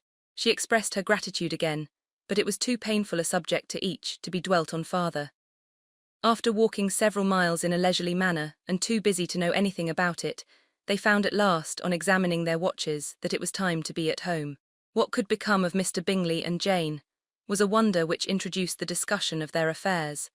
Darcy was delighted with their engagement. His friend had given him the earliest information of it. I must ask whether you were surprised, said Elizabeth. Not at all. When I went away I felt that it would soon happen. That is to say, you had given your permission, I guessed as much. And though he exclaimed at the term, she found that it had been pretty much the case. On the evening before my going to London, said he, I made a confession to him, which I believe I ought to have made long ago. I told him of all that had occurred to make my former interference in his affairs absurd and impertinent. His surprise was great. He had never had the slightest suspicion. I told him, moreover, that I believed myself mistaken in supposing, as I had done, that your sister was indifferent to him, and as I could easily perceive that his attachment to her was unabated, I felt no doubt of their happiness together. Elizabeth could not help smiling at his easy manner of directing his friend. Did you speak from your own observation, said she, when you told him that my sister loved him, or merely from my information last spring? From the former. I had narrowly observed her during the 2 visits which I had lately made here, and I was convinced of her affection. And your assurance of it, I suppose, carried immediate conviction to him. It did. Bingley is most unaffectedly modest. His diffidence had prevented his depending on his own judgment in so anxious a case, but his reliance on mine made everything easy. I was obliged to confess one thing, which for a time, and not unjustly, offended him. I could not allow myself to conceal that your sister had been in town 3 months last winter, that I had known it, and purposely kept it from him. He was angry, but his anger, I am persuaded, lasted no longer than he remained in any doubt of your sister's sentiments. He has heartily forgiven me now. Elizabeth longed to observe that Mr. Bingley had been a most delightful friend, so easily guided that his worth was invaluable, but she checked herself. She remembered that he had yet to learn to be laughed at, and it was rather too early to begin. In anticipating the happiness of Bingley, which of course was to be inferior only to his own, he continued the conversation till they reached the house. In the hall they parted. Chapter 59. My dear Lizzie, where can you have been walking to? Was a question which Elizabeth received from Jane as soon as she entered their room, and from all the others when they sat down to table. She had only to say in reply that they had wandered about till she was beyond her own knowledge. She coloured as she spoke, but neither that nor anything else awakened a suspicion of the truth. The evening passed quietly, unmarked by anything extraordinary. The acknowledged lovers talked and laughed, the unacknowledged were silent. Darcy was not of a disposition in which happiness overflows in mirth, and Elizabeth, agitated and confused, rather knew that she was happy than felt herself to be so. For besides the immediate embarrassment, there were other evils before her. She anticipated what would be felt in the family when her situation became known. She was aware that no one liked him but Jane, and even feared that with the others it was a dislike which not all his fortune and consequence might do away. At night she opened her heart to Jane. Though suspicion was very far from Miss Bennet's general habits, she was absolutely incredulous here. "You are joking, Lizzie, this cannot be. Engaged to Mr. Darcy? No, no, you shall not deceive me, I know it to be impossible. This is a wretched beginning indeed. My sole dependence was on you, and I am sure nobody else will believe me if you do not. Yet indeed I am in earnest. I speak nothing but the truth, he still loves me and we are engaged." Jane looked at her doubtingly. "Oh, Lizzie, it cannot be, I know how much you dislike him. You know nothing of the matter, that is all to be forgot. Perhaps I did not always love him so well as I do now, but in such cases as these, a good memory is unpardonable. This is the last time I shall ever remember it myself." Miss Bennet still looked all amazement. Elizabeth again and more seriously assured her of its truth. "Good heaven, can it be really so? Yet now I must believe you," cried Jane. "My dear, dear Lizzie, I do congratulate you, but are you certain? Forgive the question, are you quite certain that you can be happy with him?" "There can be no doubt of that. It is settled between us already that we are to be the happiest couple in the world. But are you pleased, Jane? Shall you like to have such a brother?" "Very, very much. Nothing could give either Bingley or myself more delight, but we considered it, we talked of it as impossible." "And do you really love him quite well enough?" "Oh, Lizzie, do anything rather than marry without affection. Are you quite sure that you feel what you ought to do?" "Oh, yes, you will only think I feel more than I ought to do when I tell you all." "What do you mean?" "Why, I must confess that I love him better than I do Bingley. I am afraid you will be angry." "My dearest sister, now be serious. I want to talk very seriously. Let me know everything that I am to know without delay. Will you tell me how long you have loved him? It has been coming on so gradually that I hardly know when it began. But I believe I must date it from my first seeing his beautiful grounds at Pemberley." Another entreaty that she would be serious, however, produced the desired effect, and she soon satisfied Jane by her solemn assurances of attachment. When convinced on that article, Miss Bennet had nothing further to wish. "Now I am quite happy," said she, "for you will be as happy as myself. I always had a value for him. Were it for nothing but his love of you, I must always have esteemed him. But now, as Bingley's friend and your husband, there can be only Bingley and yourself more dear to me. But Lizzie, you have been very sly, very reserved with me. How little did you tell me of what passed at Pemberley and Lambton? I owe all that I know of it to another, not to you." Elizabeth told her the motives of her secrecy. She had been unwilling to mention Bingley, and the unsettled state of her own feelings had made her equally avoid the name of his friend. But now she would no longer conceal from her his share in Lydia's marriage. All was acknowledged, and half the night spent in conversation. "Good gracious," cried Mrs. Bennet as she stood at a window the next morning, "if that disagreeable Mr. Darcy is not coming here again with our dear Bingley. What can he mean by being so tiresome as to be always coming here? I had no notion but he would go a-shooting or something or other, and not disturb us with his company. What shall we do with him? Lizzie, you must walk out with him again, that he may not be in Bingley's way." Elizabeth could hardly help laughing at so convenient a proposal, yet was really vexed that her mother should be always giving him such an epithet. As soon as they entered, Bingley looked at her so expressively, and shook hands with such warmth as left no doubt of his good information. And he soon afterwards said aloud, "Mrs. Bennet, have you no more lanes hereabouts in which Lizzie may lose her way again today?" "I advise Mr. Darcy and Lizzie and Kitty," said Mrs. Bennet, "to walk to Oakham Mount this morning. It is a nice long walk, and Mr. Darcy has never seen the view." "It may do very well for the others," replied Mr. Bingley, "but I am sure it will be too much for Kitty." "Won't it, Kitty?" Kitty owned that she had rather stay at home. Darcy professed a great curiosity to see the view from the mount, and Elizabeth silently consented. As she went upstairs to get ready, Mrs. Bennet followed her, saying, "I am quite sorry, Lizzie, that you should be forced to have that disagreeable man all to yourself. But I hope you will not mind it. It is all for Jane's sake, you know, and there is no occasion for talking to him, except just now and then, so do not put yourself to inconvenience." During their walk, it was resolved that Mr. Bennet's consent should be asked in the course of the evening. Elizabeth reserved to herself the application for her mother's. She could not determine how her mother would take it, sometimes doubting whether all his wealth and grandeur would be enough to overcome her abhorrence of the man. But whether she were violently set against the match, or violently delighted with it, it was certain that her manner would be equally ill adapted to do credit to her sense, and she could no more bear that Mr. Darcy should hear the first raptures of her joy than the first vehemence of her disapprobation. In the evening, soon after Mr. Bennet withdrew to the library, she saw Mr. Darcy rise also and follow him, and her agitation on seeing it was extreme. She did not fear her father's opposition, but he was going to be made unhappy, and that it should be through her means that She, his favourite child, should be distressing him by her choice, should be filling him with fears and regrets in disposing of her, was a wretched reflection. And she sat in misery till Mr. Darcy appeared again, when, looking at him, she was a little relieved by his smile. In a few minutes he approached the table where she was sitting with Kitty, and while pretending to admire her work said in a whisper, "Go to your father, he wants you in the library." She was gone directly. Her father was walking about the room looking grave and anxious. "Lizzie," said he, "what are you doing? Are you out of your senses to be accepting this man? Have not you always hated him?" How earnestly did she then wish that her former opinions had been more reasonable, her expressions more moderate. It would have spared her from explanations and professions which it was exceedingly awkward to give, but they were now necessary, and she assured him, with some confusion, of her attachment to Mr. Darcy. "Or in other words, you are determined to have him. He is rich, to be sure, and you may have more fine clothes and fine carriages than Jane, but will they make you happy? Have you any other objection," said Elizabeth, "than your belief of my indifference?" "None at all. We all know him to be a proud, unpleasant sort of man, but this would be nothing if you really liked him." I do like him," she replied with tears in her eyes. "I love him. Indeed, he has no improper pride. He is perfectly amiable. You do not know what he really is, then pray do not pain me by speaking of him in such terms." "Lizzie," said her father, "I have given him my consent. He is the kind of man, indeed, to whom I should never dare refuse anything which he condescended to ask. I now give it to you if you are resolved on having him. But let me advise you to think better of it. I know your disposition, Lizzie. I know that you could be neither happy nor respectable unless you truly esteemed your husband, unless you looked up to him as a superior. Your lively talents would place you in the greatest danger in an unequal marriage.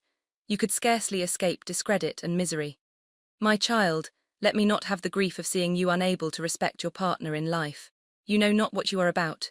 Elizabeth, still more affected, was earnest and solemn in her reply, and at length, by repeated assurances that Mr. Darcy was really the object of her choice, by explaining the gradual change which her estimation of him had undergone, relating her absolute certainty that his affection was not the work of a day, but had stood the test of many months' suspense, and enumerating with energy all his good qualities, she did conquer her father's incredulity, and reconcile him to the match. "Well, my dear," said he when she ceased speaking, "I have no more to say. If this be the case, he deserves you. I could not have parted with you, my Lizzie, to anyone less worthy." To complete the favourable impression, she then told him what Mr. Darcy had voluntarily done for Lydia. He heard her with astonishment. This is an evening of wonders, indeed. And so Darcy did everything, made up the match, gave the money, paid the fellow's debts, and got him his commission. So much the better. It will save me a world of trouble and economy. Had it been your uncle's doing, I must and would have paid him, but these violent young lovers carry everything their own way. I shall offer to pay him tomorrow. He will rant and storm about his love for you, and there will be an end of the matter." He then recollected her embarrassment a few days before, on his reading Mr. Collins's letter, and after laughing at her some time, allowed her at last to go, saying, as she quitted the room, "If any young men come for Mary or Kitty, send them in, for I am quite at leisure." Elizabeth's mind was now relieved from a very heavy weight, and after half an hour's quiet reflection in her own room, she was able to join the others with tolerable composure. Everything was too recent for gaiety, but the evening passed tranquilly away. There was no longer anything material to be dreaded, and the comfort of ease and familiarity would come in time. When her mother went up to her dressing-room at night, she followed her, and made the important communication. Its effect was most extraordinary, for on first hearing it Mrs. Bennet sat quite still and unable to utter a syllable. Nor was it under many, many minutes that she could comprehend what she heard, though not in general backward to credit what was for the advantage of her family, or that came in the shape of a lover to any of them. She began at length to recover, to fidget about in her chair, get up, sit down again, wonder and bless herself. Good gracious, Lord bless me, only think, dear me, Mr. Darcy, who would have thought it, and is it really true? Oh, my sweetest Lizzie, how rich and how great you will be, what pin money, what jewels, what carriages you will have. Jane's is nothing to it, nothing at all. I am so pleased, so happy. Such a charming man, so handsome, so tall. Oh, my dear Lizzie, pray apologize for my having disliked him so much before. I hope he will overlook it. Dear, dear Lizzie, a house in town, everything that is charming, 3 daughters married, 10,000 a year. Oh Lord, what will become of me? I shall go distracted.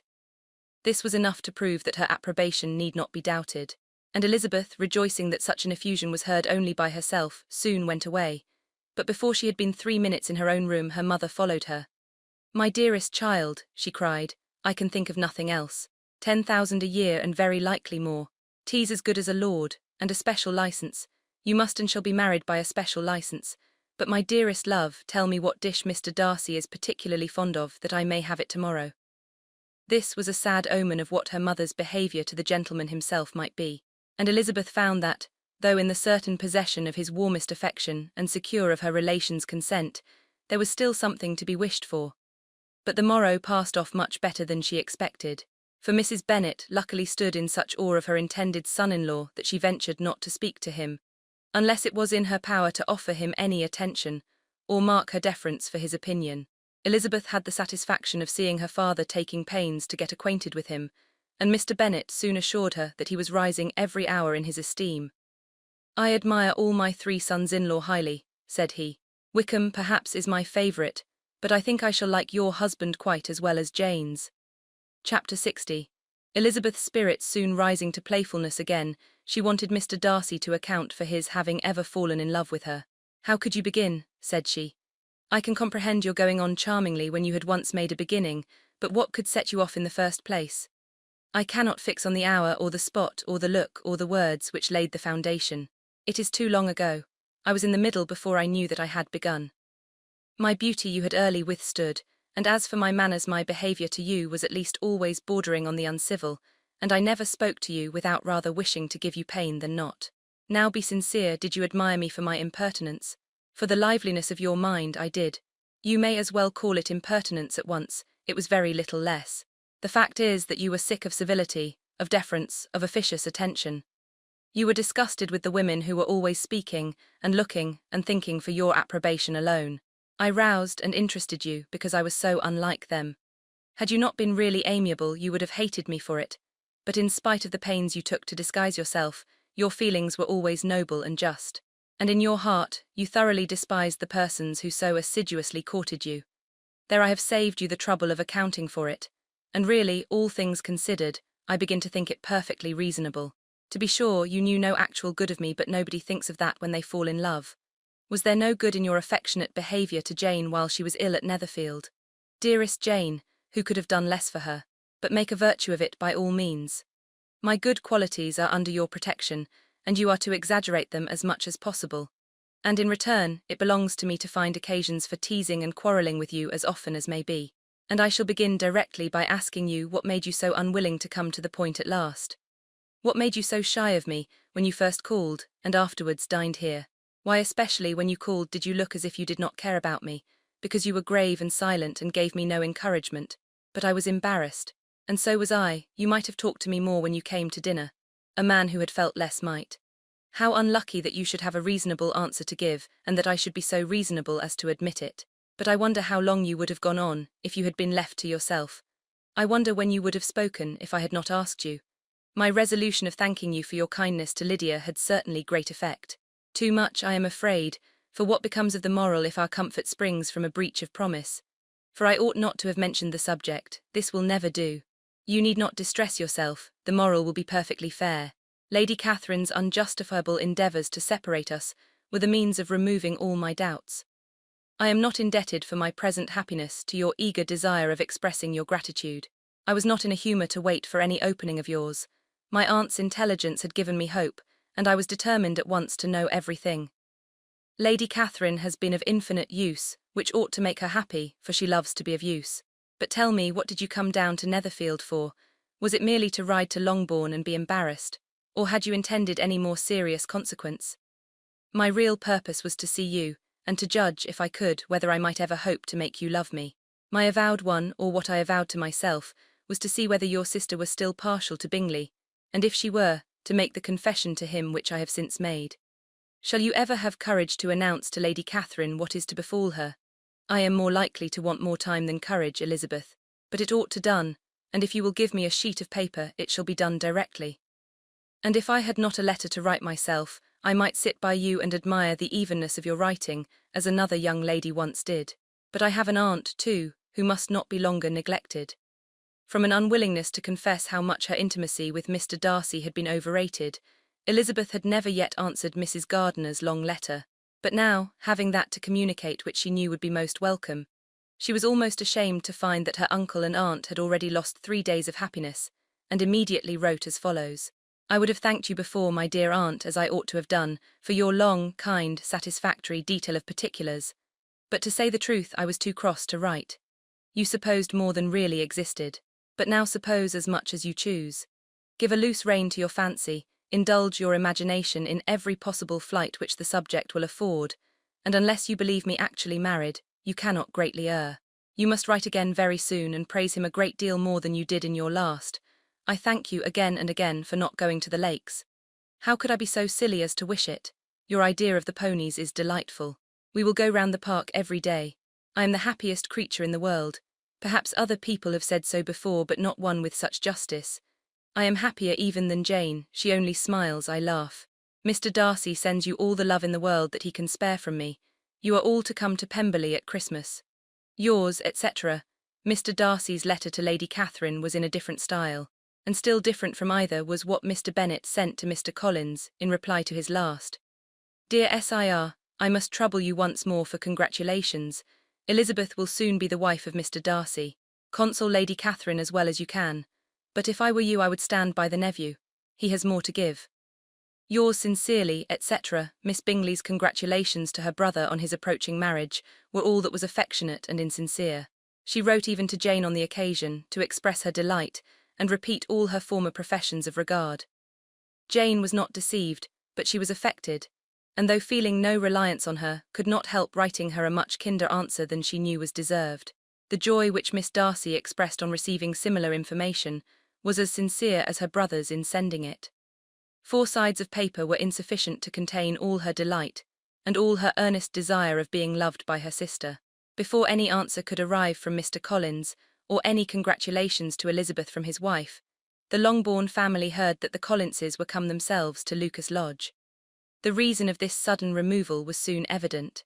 Lady Catherine had been rendered so exceedingly angry by the contents of her nephew's letter, that Charlotte, really rejoicing in the match, was anxious to get away till the storm was blown over.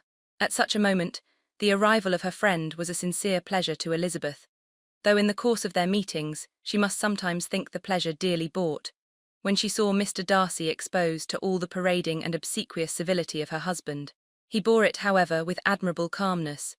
He could even listen to Sir William Lucas, when he complimented him on carrying away the brightest jewel of the country, and expressed his hopes of their all meeting frequently at St. James's with very decent composure. If he did shrug his shoulders, it was not till Sir William was out of sight. Mrs. Phillips's vulgarity was another, and perhaps a greater, tax on his forbearance, and though Mrs. Phillips, as well as her sister, stood in too much awe of him to speak with the familiarity which Bingley's good humour encouraged, yet whenever she did speak, she must be vulgar, nor was her respect for him, though it made her more quiet, at all likely to make her more elegant. Elizabeth did all she could to shield him from the frequent notice of either, and was ever anxious to keep him to herself and to those of her family with whom he might converse without mortification. And though the uncomfortable feelings arising from all this took from the season of courtship much of its pleasure, it added to the hope of the future, and she looked forward with delight to the time when they should be removed from society, so little pleasing to either, to all the comfort and elegance of their family party at Pemberley. Chapter 61. Happy for all her maternal feelings was the day on which Mrs. Bennet got rid of her 2 most deserving daughters.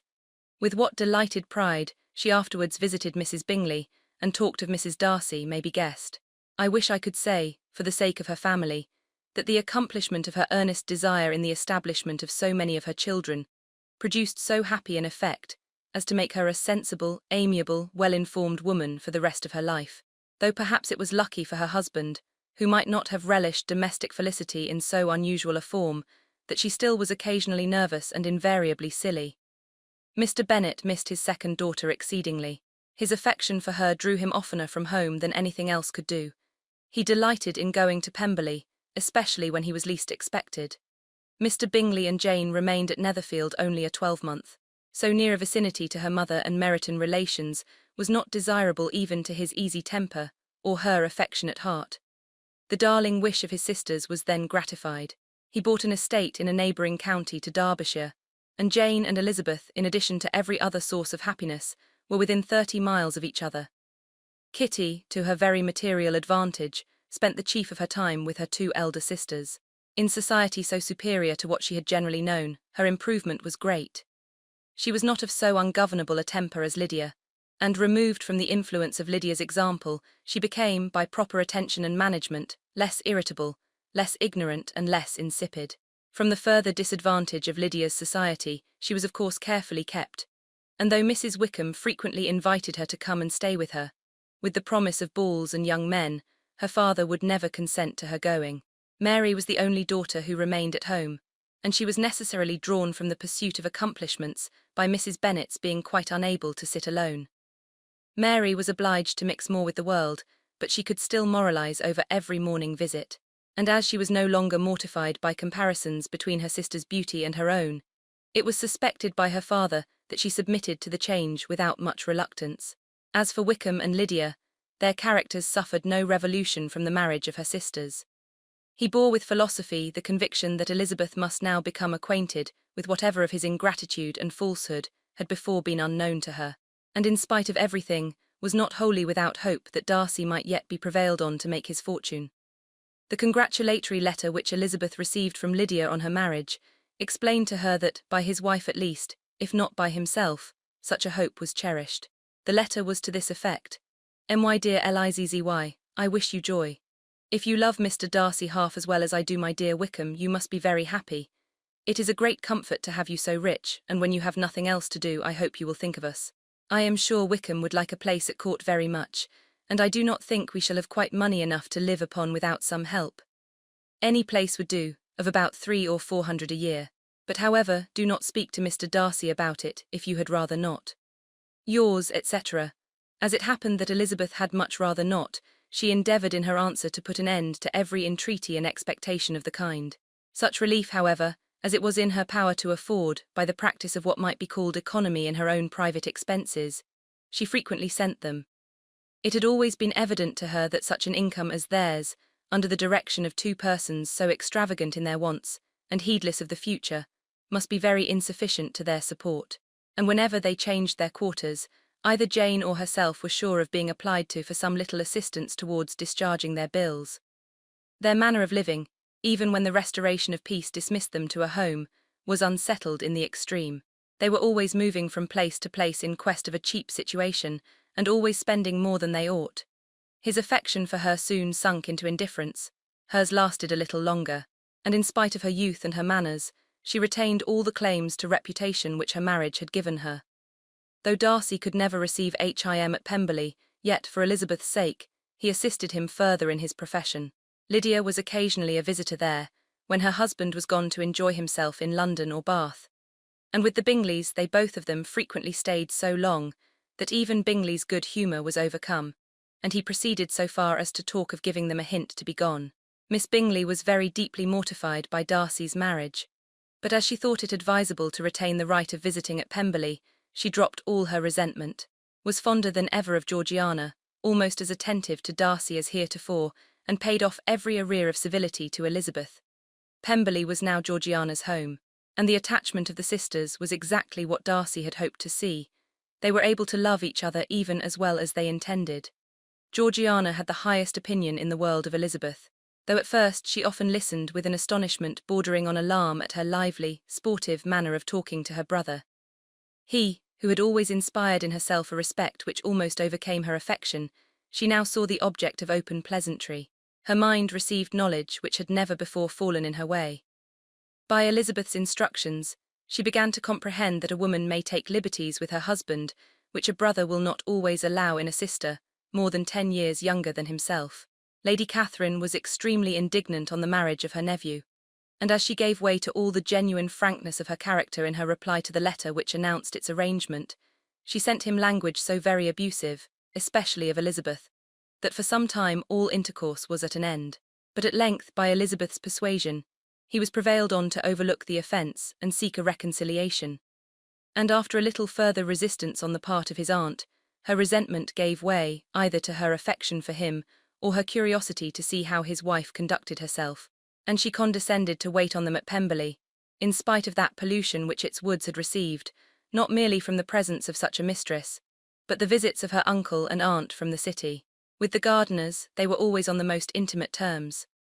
Darcy, as well as Elizabeth, really loved them, and they were both ever sensible of the warmest gratitude towards the persons who, by bringing her into Derbyshire, had been the means of uniting them. Thank you for listening. If you enjoyed this story, don't forget to follow the reading lantern and let its light guide you to your next great tale.